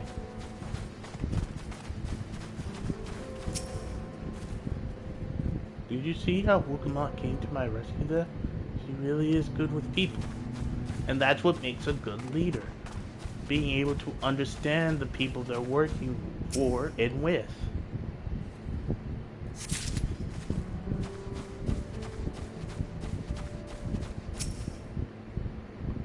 Leaders should be able to understand that certain people they're working with, need to understand their limitations, their strengths and weaknesses. That's what makes a good leader a good leader. Being able to understand those, work around them, and help them either overcome those weaknesses or help them bolster those strengths.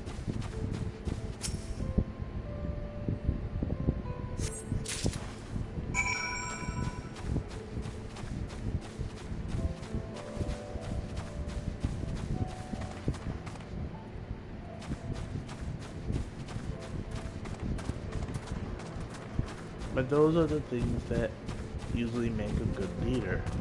And that's the thing that Wukamot has in spades. You brought me some leaves then.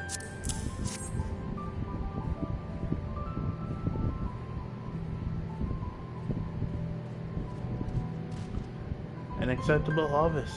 We'll see how your companions fare before I make any decisions though.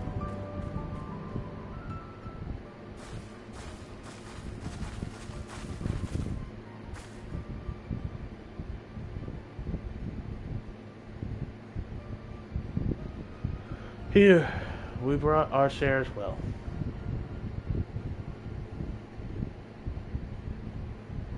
Thank you, Third Promise. This is more than enough to hold up your end of the bargain.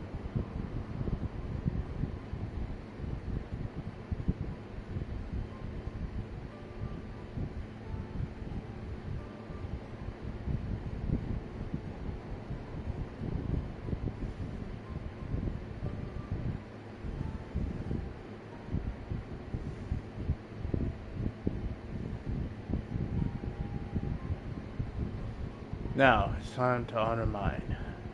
After adding the value of your labor to the price of the hatchet, I am prepared to offer you a full sack of the highest grade matte leaves. Premium mate. Bought at a shop, one stack of those leaves would cost no less than 5 pel in the 1,000 column. And we can bid farewell to this hatchet.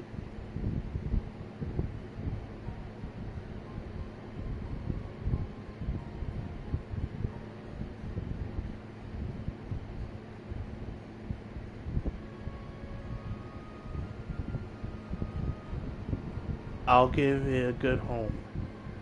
Talk of constant aside, contest aside, I am glad we were able to come to a mutual agreeable trade. As am I.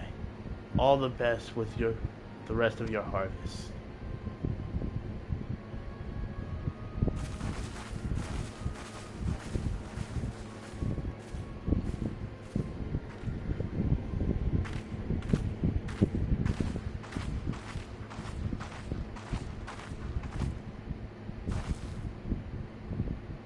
Mabu, what's wrong? It was as I was saying before. Even after everything Tolan's done for me, I'm planning to abandon it to become a merchant. But then I needed your help after forgetting a basic rule of trade. How can I expect to accept my decision then? Have you mentioned your plans to leave?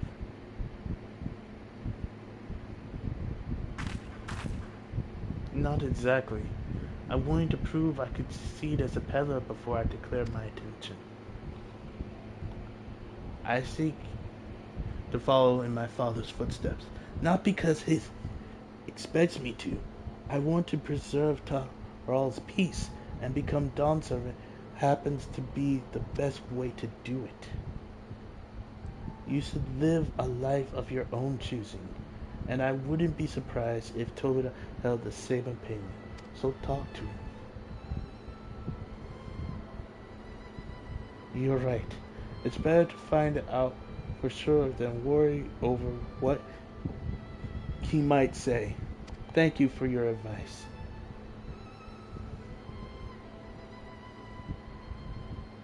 But first, we have a shadow to buy. I want the success under my belt so I can be sure of my decision. What's next then? We try to trade our tea leaves for something halfway to 10,000 pel? No, I think we're close enough now. I said we go straight for the premium mezcal. Bargain our way to double the value, eh? Think you can do it? Trust me, I will make this trade work. I admire you, that promise. That you're holding on your own against such strong competition for the throne is inspiring. Am I really holding my own against Karan and Zoral Jah?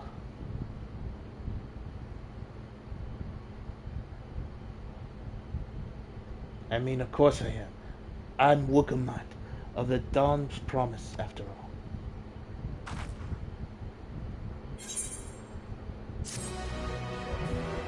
My character is pressing X to doubt.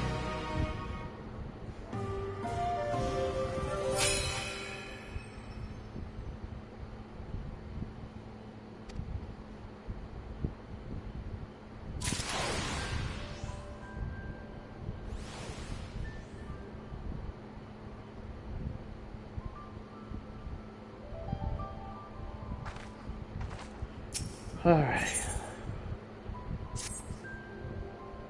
Before we go, let me give you the mat leaves. I don't need to risk provoking Aravil's point.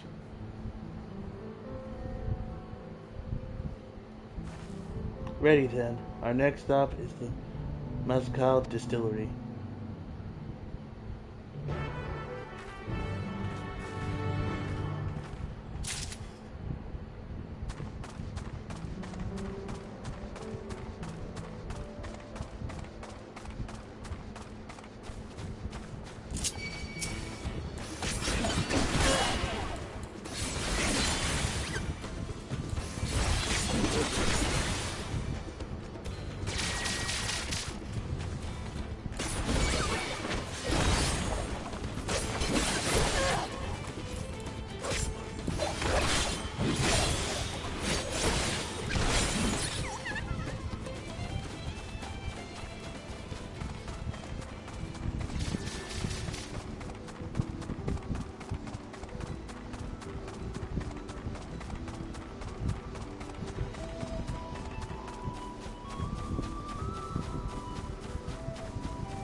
But yeah, this story is just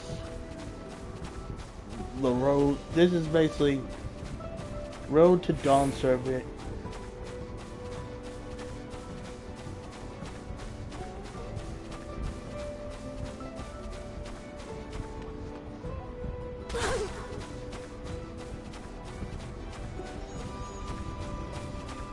Basically, I feel like Wolf Lamat's story is kind of like Naruto's story of his road to becoming Hokage and all that.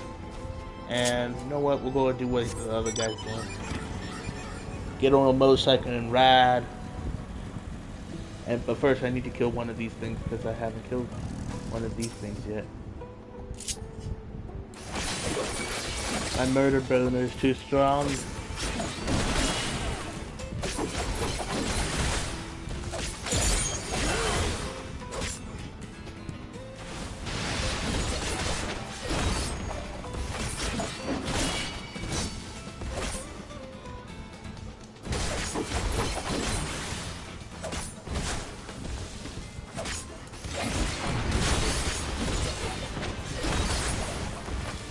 There we go.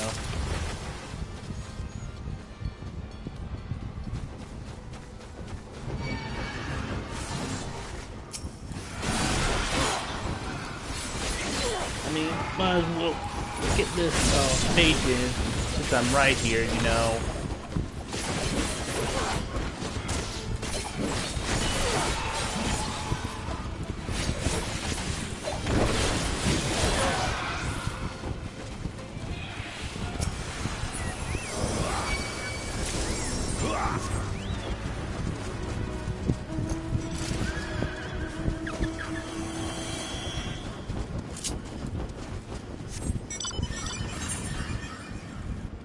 Oh, that's all. Here, I can. I thought I was going to have to be driving for miles. Turns out the answer was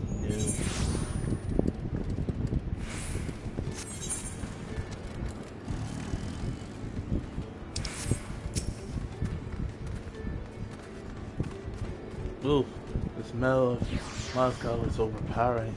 The fumes alone are making me dizzy. We'll want to speak with a man by the name of Golby. Even amongst his fellow distillers, he's regarded as a master of the craft. He knows the value of his product, so if we're to convince him to trade for twice what the leaves are worth, we're going to need to target information. That means asking around and taking in the gossip. If you could talk to the people in the distillery, Naruto, perhaps Wukamon can do the same for the village entrance. Meanwhile, I'll head north side and see what I can learn. I like this one. She's smart. She's the not evil Totoro.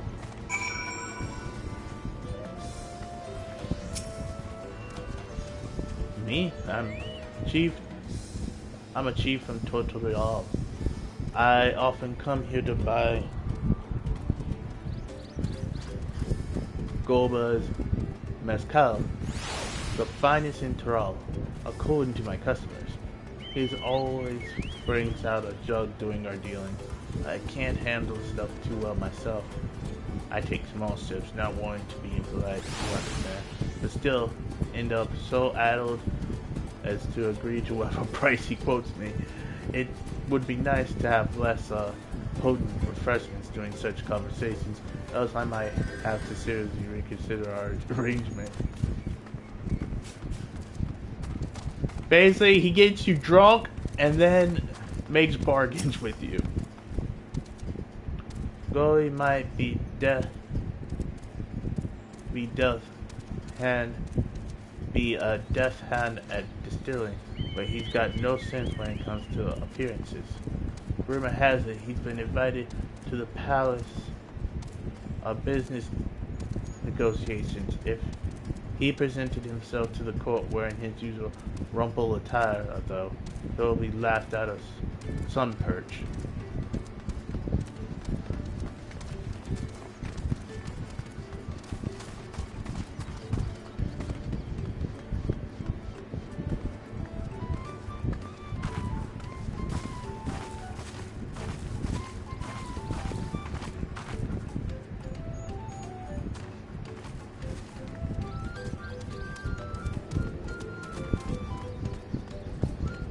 My brain hurts.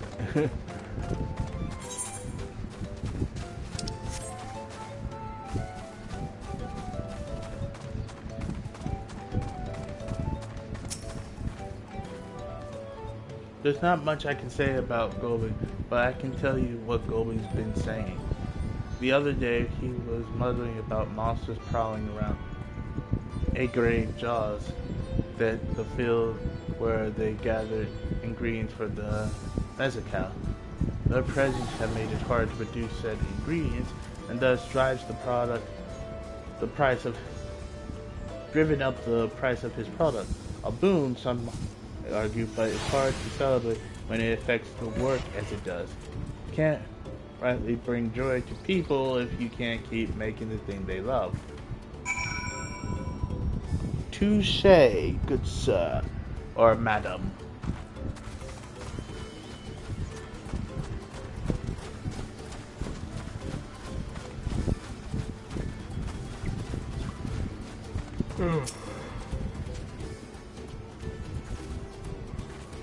So what did you find out? Oh, we can make use of all those tidbits. The deal is as good as sealed.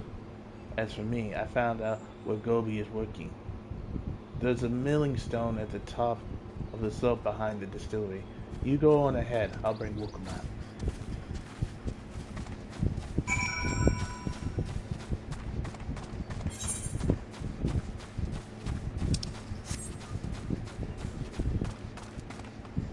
We just have to get them drunk.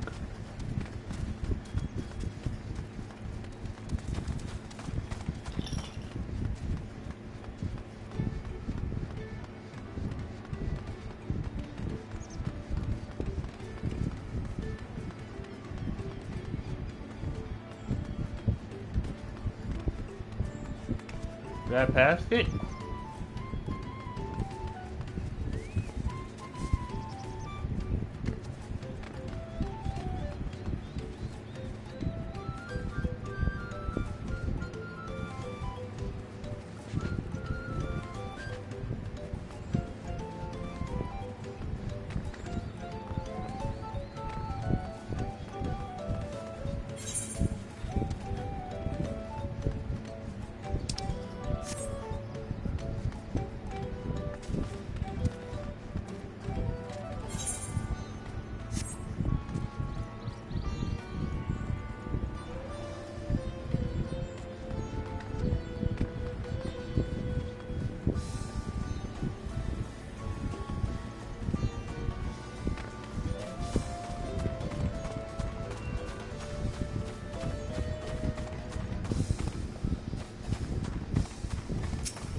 You have no business with me, madam.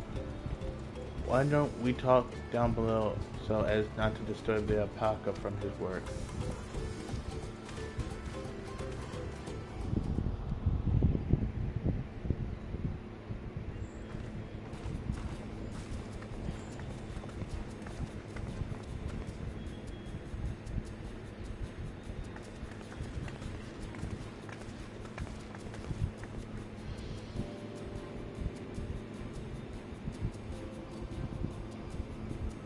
Now, what's this about? Keep it brief, if you would. I'm a busy man. We're in the market for a 3-year-old jug of premium mezcal. Assuming you have any on hand, that is. An excellent choice, I must warn you, though. It doesn't come cheap. We don't have Pell, but we can offer a sack of mint leaves in exchange. Top-grade stuff, like the mezcal. No deal. Mat leaves are well and good, but I don't have any use for them.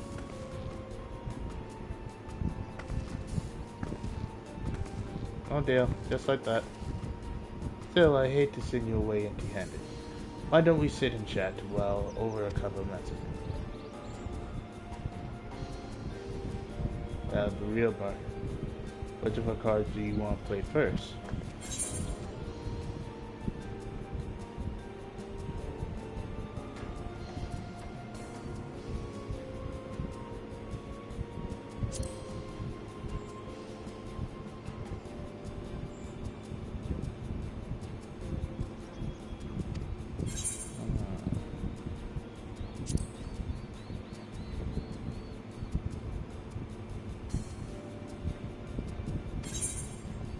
Okay.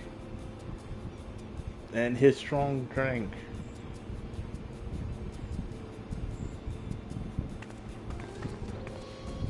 I appreciate your hospitality, but I can't hold my drink. I've heard of one of your other chief is the same. Seeing as not everyone can drink Nausicaa, I wonder if you might benefit from having other refreshments to offer.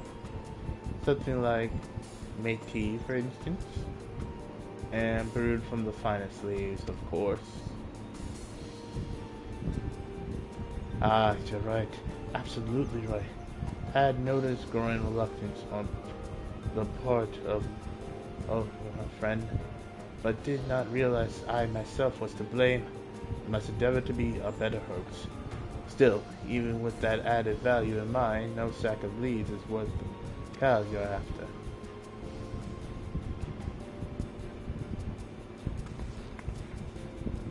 Do we offer the color monster cousin? Not yet.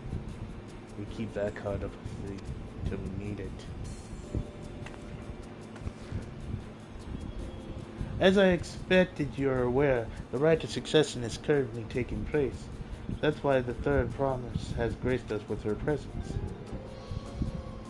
When the contest is decided, the supplicant ascension ceremony and banquet will be a prestigious affair.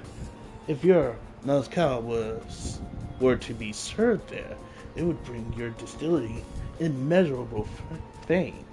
Wait, could it be that your rumored invitation to the palace is to discuss that very possibility? As a matter of fact, yes. I must admit, I'm still reeling from the abundance of it all. It would be a great honor and opportunity if I could secure the deal. Well, I should think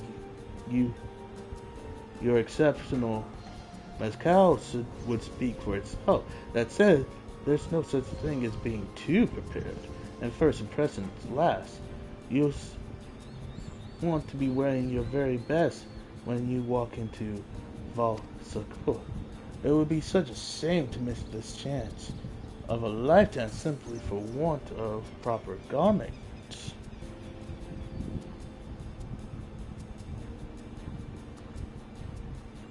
That would be. Are you saying you're ideal for court? We have no garments on hand, I'm afraid, but we can provide you with the next machine. An introduction to a weaver. His name is, and his works are highly regarded in Tulio.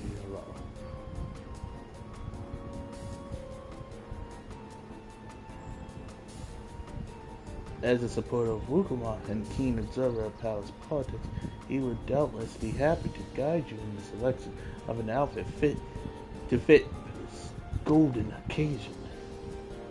This is certainly a tempting proposal, and one of which I would like to take full advantage of, but the scales aren't quite balancing.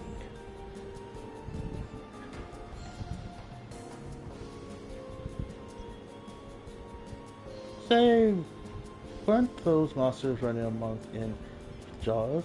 That's a problem we could easily solve for you. Truly, I would be most grateful for your immediate assistance.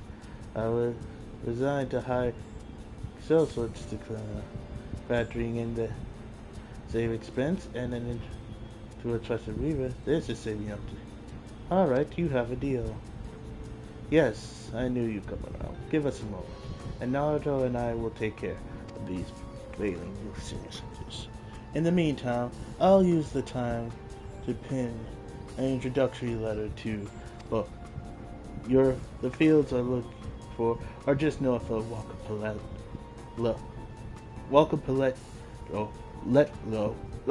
words, I had it and then I lost it.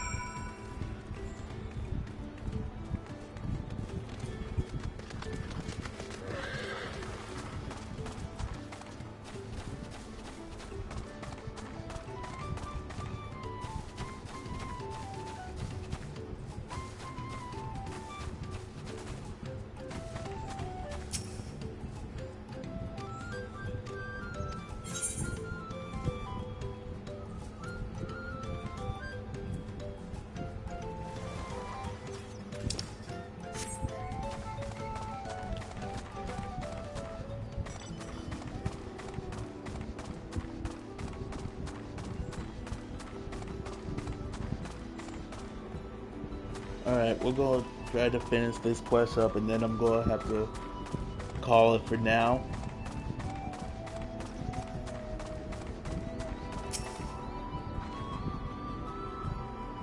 This will be avant-garde just over there.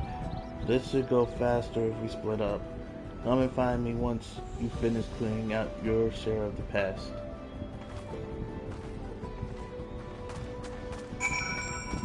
Shouldn't be too hard. Watch it be some monster's version of an alpaca or an alpaca itself.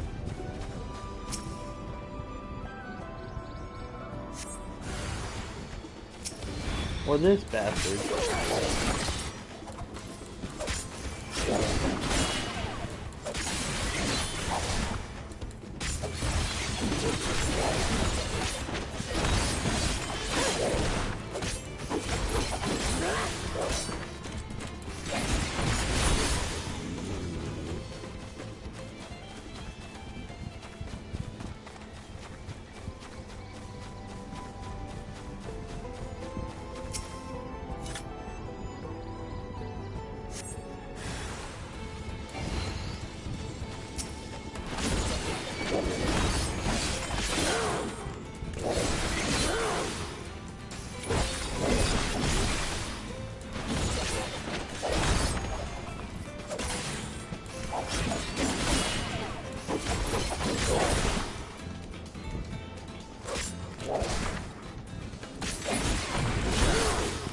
There we go.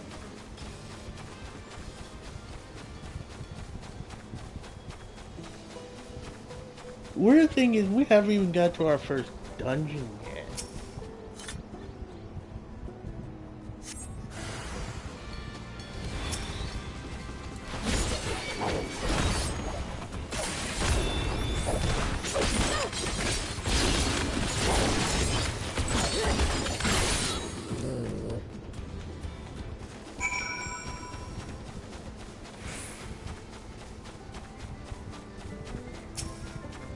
Guess me while I kill you.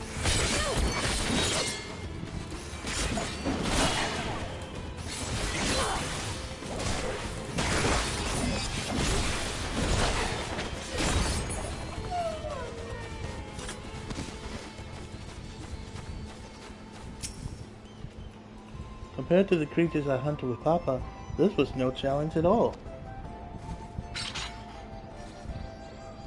Come on, let's head back to the distillery. All that's left is to give Malibu the sack of leaves so she can seal the deal.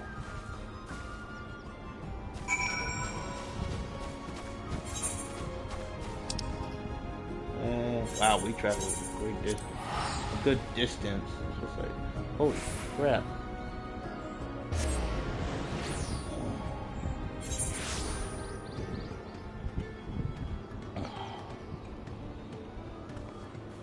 Alright. After this, I'm going to have to take a pause because I've been going for almost 10 hours. That's... Wow. Those monsters were no trouble for you, it seems. Now, if I could just have the sack of leaves fully intact from the infinite bag of holding. Thank you for looking after our precious trading goods. The infinite bag of holding is protected against all. Your monster problem has been resolved, Master Gold. And here's mate and a written introduction to Nuth as agreed.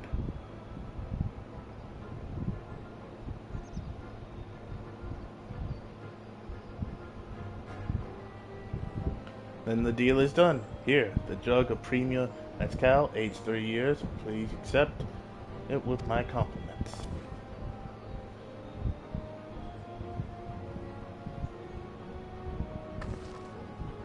Yes, we finally have the Mezcal. Great work, especially you, Malibu. You were the one who inspired me to come this far, third promise. But let's not celebrate till we have that saddle in hand. Malibu, is it? You drive a hard bargain, young peddler. I look forward to doing business with you in the future. Thank you, but truth be told, I'm just a ranch hand for now. Should I ever become a proper merchant, though, I'll be back to strike more deals with you.